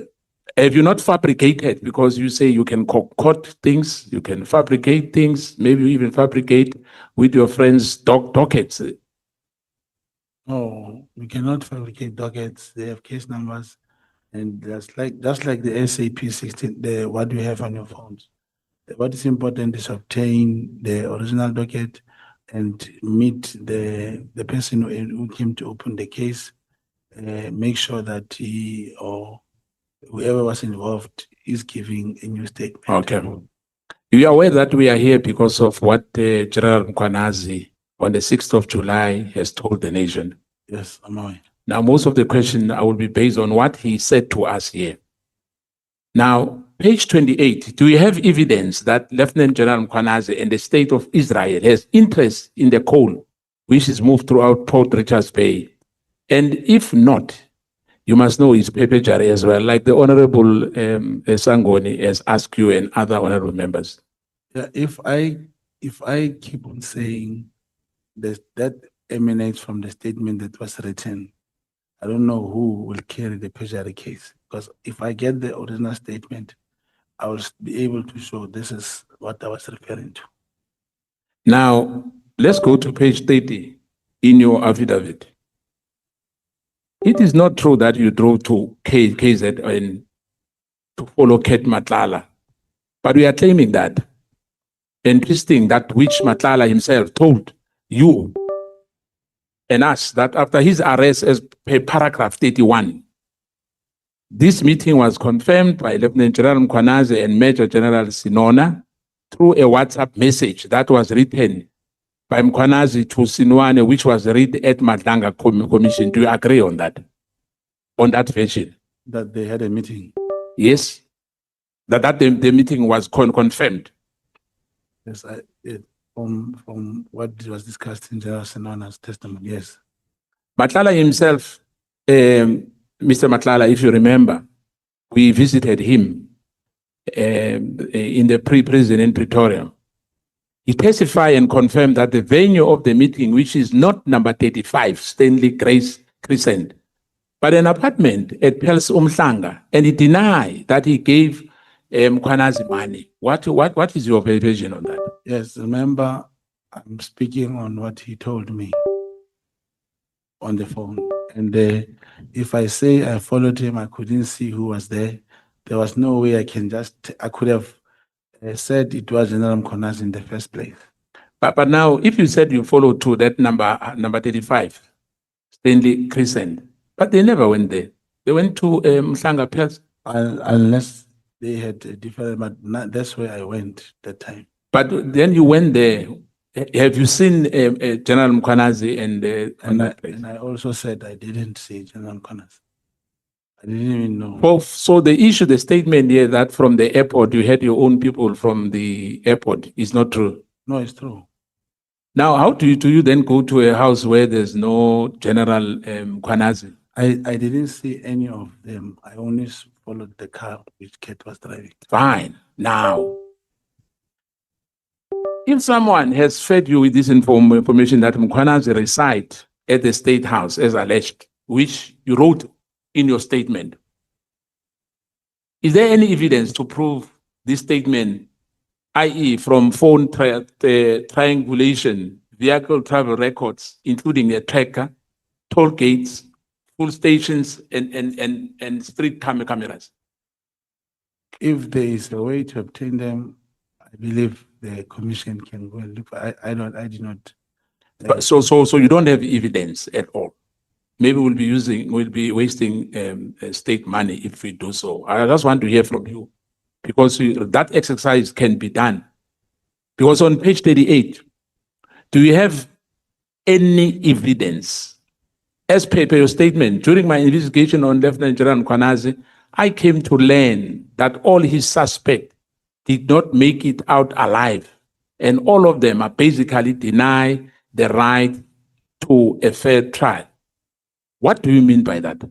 No, I was saying usually the suspect in the KZN, most of them who are dealt with by either the PKTT or police from KZN, they usually die in the scene.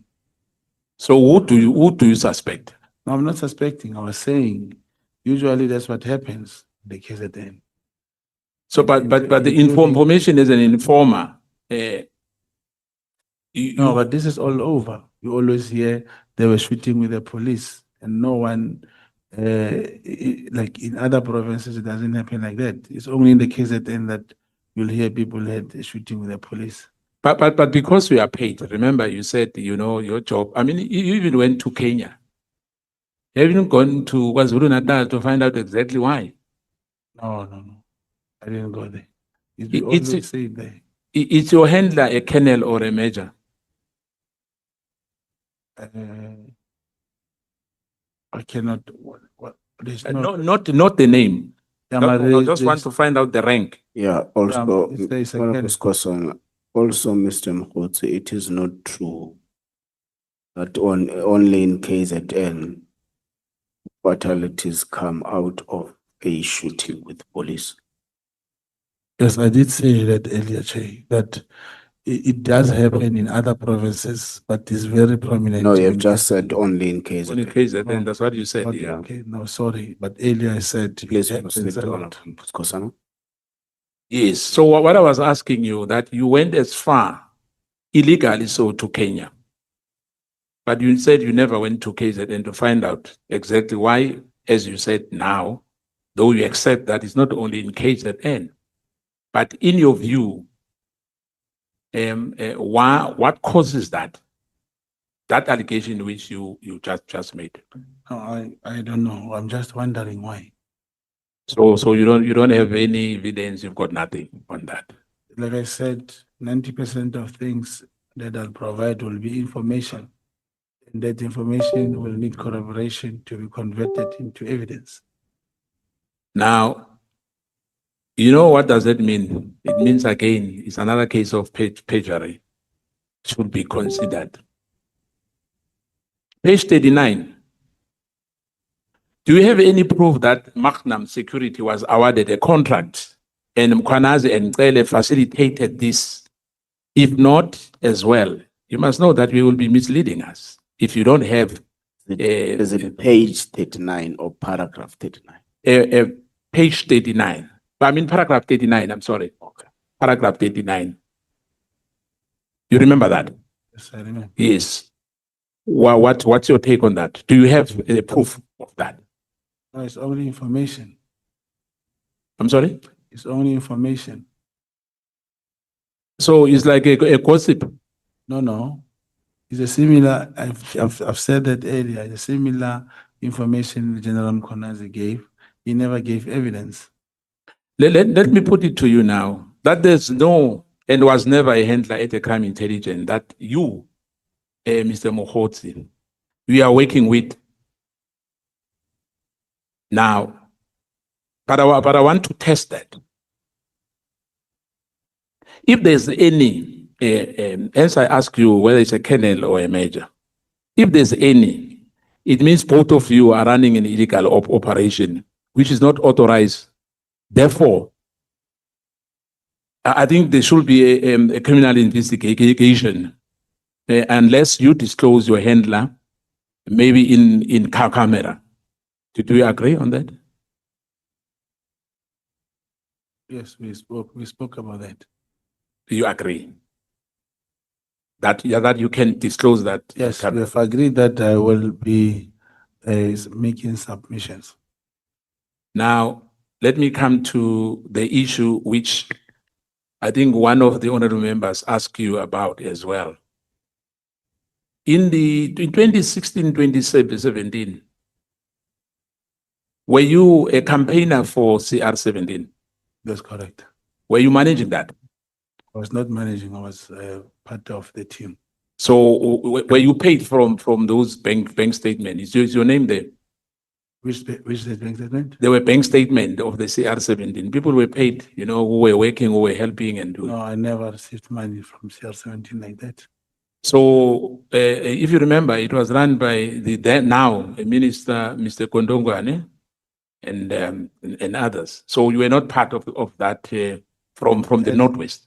No, from the Northwest, there was no Mr. Korongwan in the Northwest. No, I'm telling about you, that you were not one of the person. Like now, No. you were about to run the Senzo Mkhunu presidency, am I right? As a campaigner. No. Okay. Let's don't come even to know this. it, yes, I'm sorry?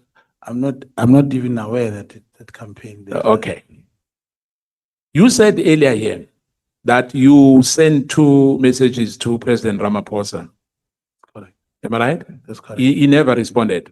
Never responded. What was it about? What was it about? That message which you sent to him? I did say, Mr. President, the crime intelligence is about to collapse. Your mic, Mr. I did say the crime intelligence is about to collapse. Now, did you meet at that time? I'm talking about in Nazareth, President Ramaphosa or Minister Mkhunu? When I sent the message? Yes. Oh. Or any I never met Mr. Mkhunu, President. Minister Mkhunu. Physically? Yes. I did meet him before. Where?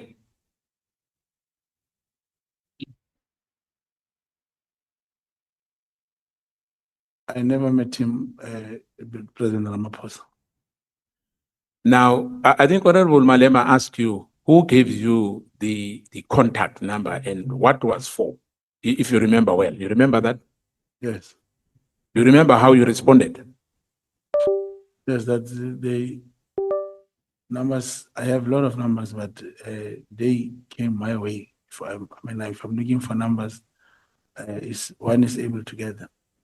So we are sure that your name is not on those sealed documents? No. Now, let's come to this issue again, because there's Mr. Dlamini in your WhatsApp messages. Who's Mr. Dlamini? It's Ket Matla. Or is it the other name? Which you deny, if you remember. You remember that? Who denied? Mr. Matlala. He denied that he's... Yeah, it's Mr. Dlamini. I don't know if he denied, but okay. I saved him as that. Now, there's an allegation as well which you've made here.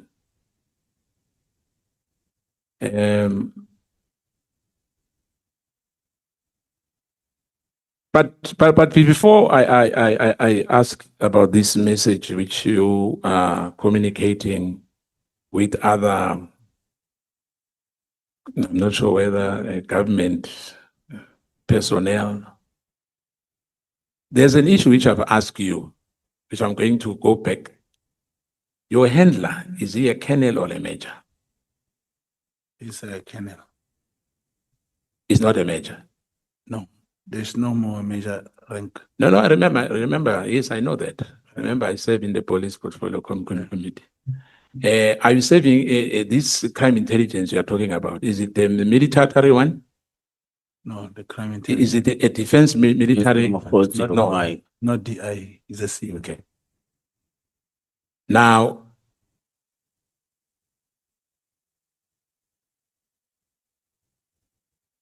you sent here, is it you, on the 22nd/01/2025? Breaking, President sends an out a standing warning to the police chief, national police commissioner, and crime intelligence head. This page. On your, I think it's 1, BM7. No, it's not BM7. It's BM7.75, page 113.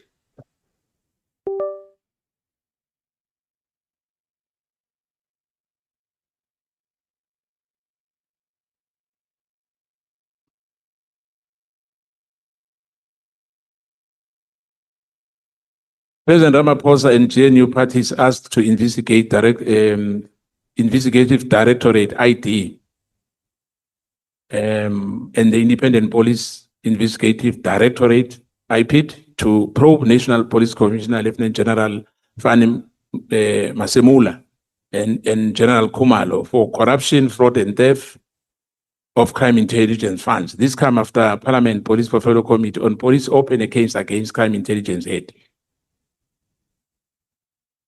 Am I right? Yes, but I'm on page 113. No, I'm talking about this. I gave you the, I said to you, I think it's 1-1.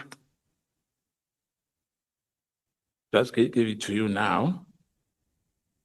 The WhatsApp message. Am I right? The M77.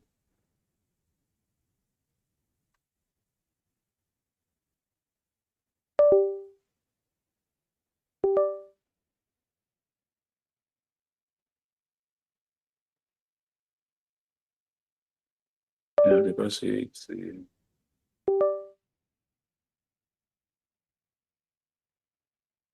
yeah, I'll check for. I'm checking for you. Yeah, it's PM71. It's PM775. 113.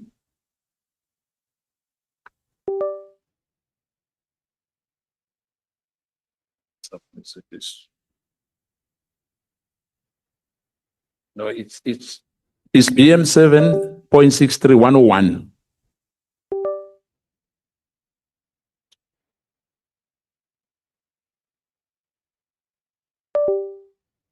Page 101, PM7.63. Yes, I'm here. Yes. Is it true? That I sent this message? Yes. Yeah, this was an article. Yes, indeed, I sent it. What I'm asking you now, is it true that the president has done so? I don't know. But this was a news article. It's even written here, developing story. Yes, but it was posted by you. That's correct. Am I right? Because now, did you get exactly what happened here when you posted it? Because it was submitted by you. So I just want to ask you. I did not make any follow-up on that. So you didn't make a follow-up? That's correct.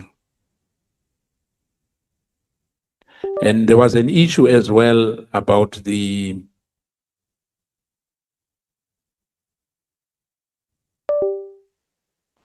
other issue of IDEC, that the investigators there, Pilonchi and Perumal, do you know them from IDEC? Who's that? Piloshki and Perumal. They were investigating Fani Masemula as well, and they were promised to be promoted if it's you. But what I'm saying, what I'm doing here is things which you have posted. You said here, Cele was putting a lot of pressure. That's what you posted. So I want to find out as an agent from crime intelligence that Cele was putting a lot of pressure for then acting commissioner, Lieutenant General Nhlanhla Mkhwanazi, to finalize these appointments. It was during this meeting where they all struck the deal. Pelonchi and Perumal will make all the above mentioned cases to disappear, as well as Cele will be protected from prosecution for the 2010 World Cup tender, and Cele, from 2010 World Cup tender corruption, and that the 54 million corruption case will be destroyed, as well in favor of all the accused persons involved. In return, Perumal. I don't even see the page where you are, Honorable. I'll give you, because these were posted, were attached by you. Will be reinstated. I'll give you the page. Will be reinstated back to the police, and Peloche will be promoted. And the process for those promotional posts were underway. Lieutenant General Nsiye, Divisional Commissioner for Human Resource Management, was instructed by the National Commissioner to facilitate the promotion post, and sources with SAPS confirm that this process is underway, and all the documents and papers and paper trail is available at HRM and the Office of the General. You don't know anything about it, but this was submitted by you. Yeah, but these are articles. Yes, but what I'm saying, remember, all these are from you. Those articles are from you. So I want to get the veracity of this WhatsApp, which you attached here.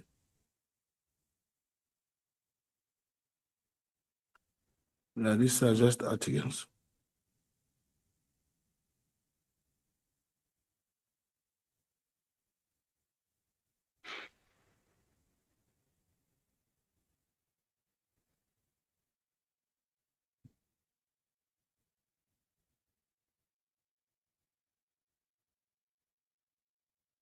So you are not sure. You No, just this- gave us this information. Yeah, this were just articles. They are not official publication or statement. So what do you want us to do with this?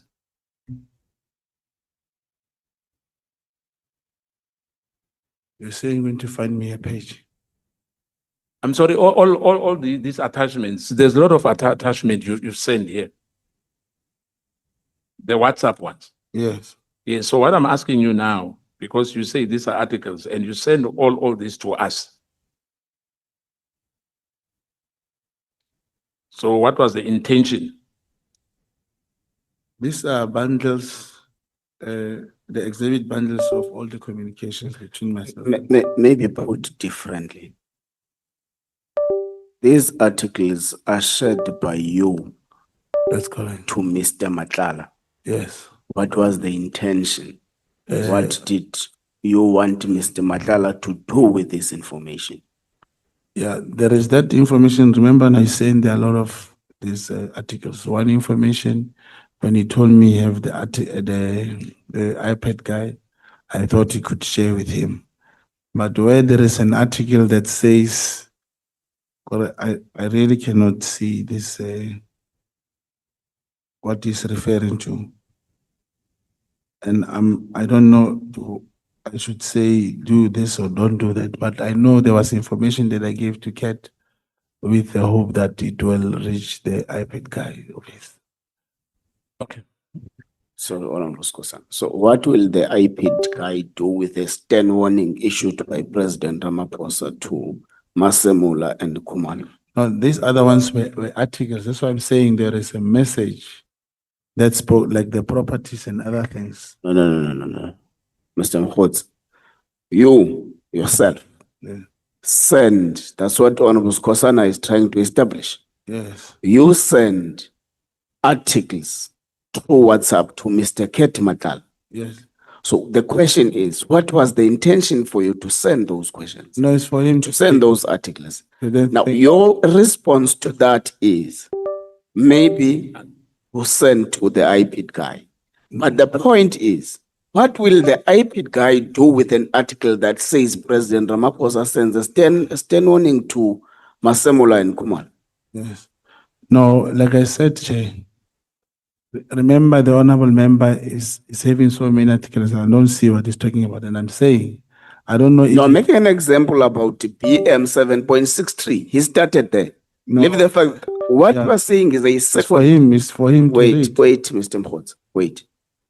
What you are saying is a second incident. Both the evidence leaders and Mr. Skosana referred you to BM 7.63, which is in page 101. That's correct. Where there is an article about President Ramaphosa issuing a stern warning against the head of crime intelligence and the National Commissioner. So the question Honorable Skosana is asking is, what value should be attached to this information? As you send it to Mr. Matlala, you are unable to answer, but you say maybe to send it to the IPID guy. But the question still remains, for the IPID guy to do what Yeah. with this kind of information? Yes. Honestly speaking, Honorable Chair, I am sitting, I'm very exhausted. And when he speaks, I'm trying to check which message he's referring to. And he said it's in the book. But I'm saying if there are articles, obviously it's for him to read. I thought he's referring to the information that I spoke about earlier, that I said about the properties and other things. He could share that with the iPad guy. But was for him to read. Of course, sir. Please proceed. Apologies for that. Thank you, Chair. The issue, unfortunately, the witness he wants me to ask him what he wants. He wants me to ask him about the house which was bought for 23 million, am I right? I'm going to ask you about the evidence as well. That you said is registered. Is there anything wrong if it's registered in your name? The crime intelligence, you said that you can't reveal other issues. Why are you revealing about this house? Why are you revealing the registered, that is registered in somebody's name? No, I did not mention the name of the person. Yeah, but you said it's registered. Personal. And you said you can give us the name, am I right? Yes, but I never gave the name. Yeah, you never gave us the name, but you said you can give us the name. Yes. Yeah, now, I know you are very passionate about that house. Everyone who came in, not everyone, most of you are very, passionate about that house. But yeah. Let's come to this, Mr. Mogotsi. You mentioned, unfortunately, two, I'll call them comrades. Lieutenant General Mfazi, you said in your statement here that he was aware that you are good at your job. Let me put it like that. How so?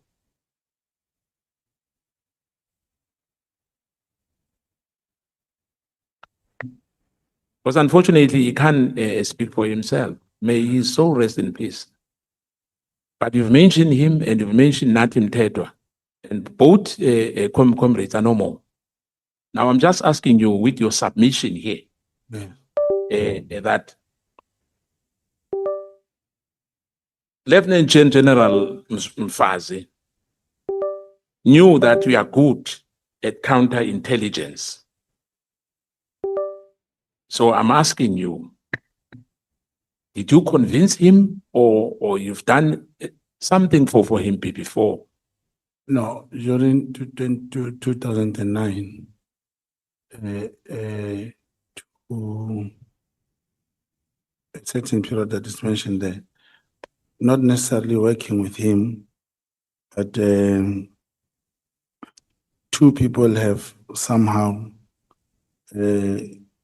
spoke to him that he should bring me on board to assist in this particular project.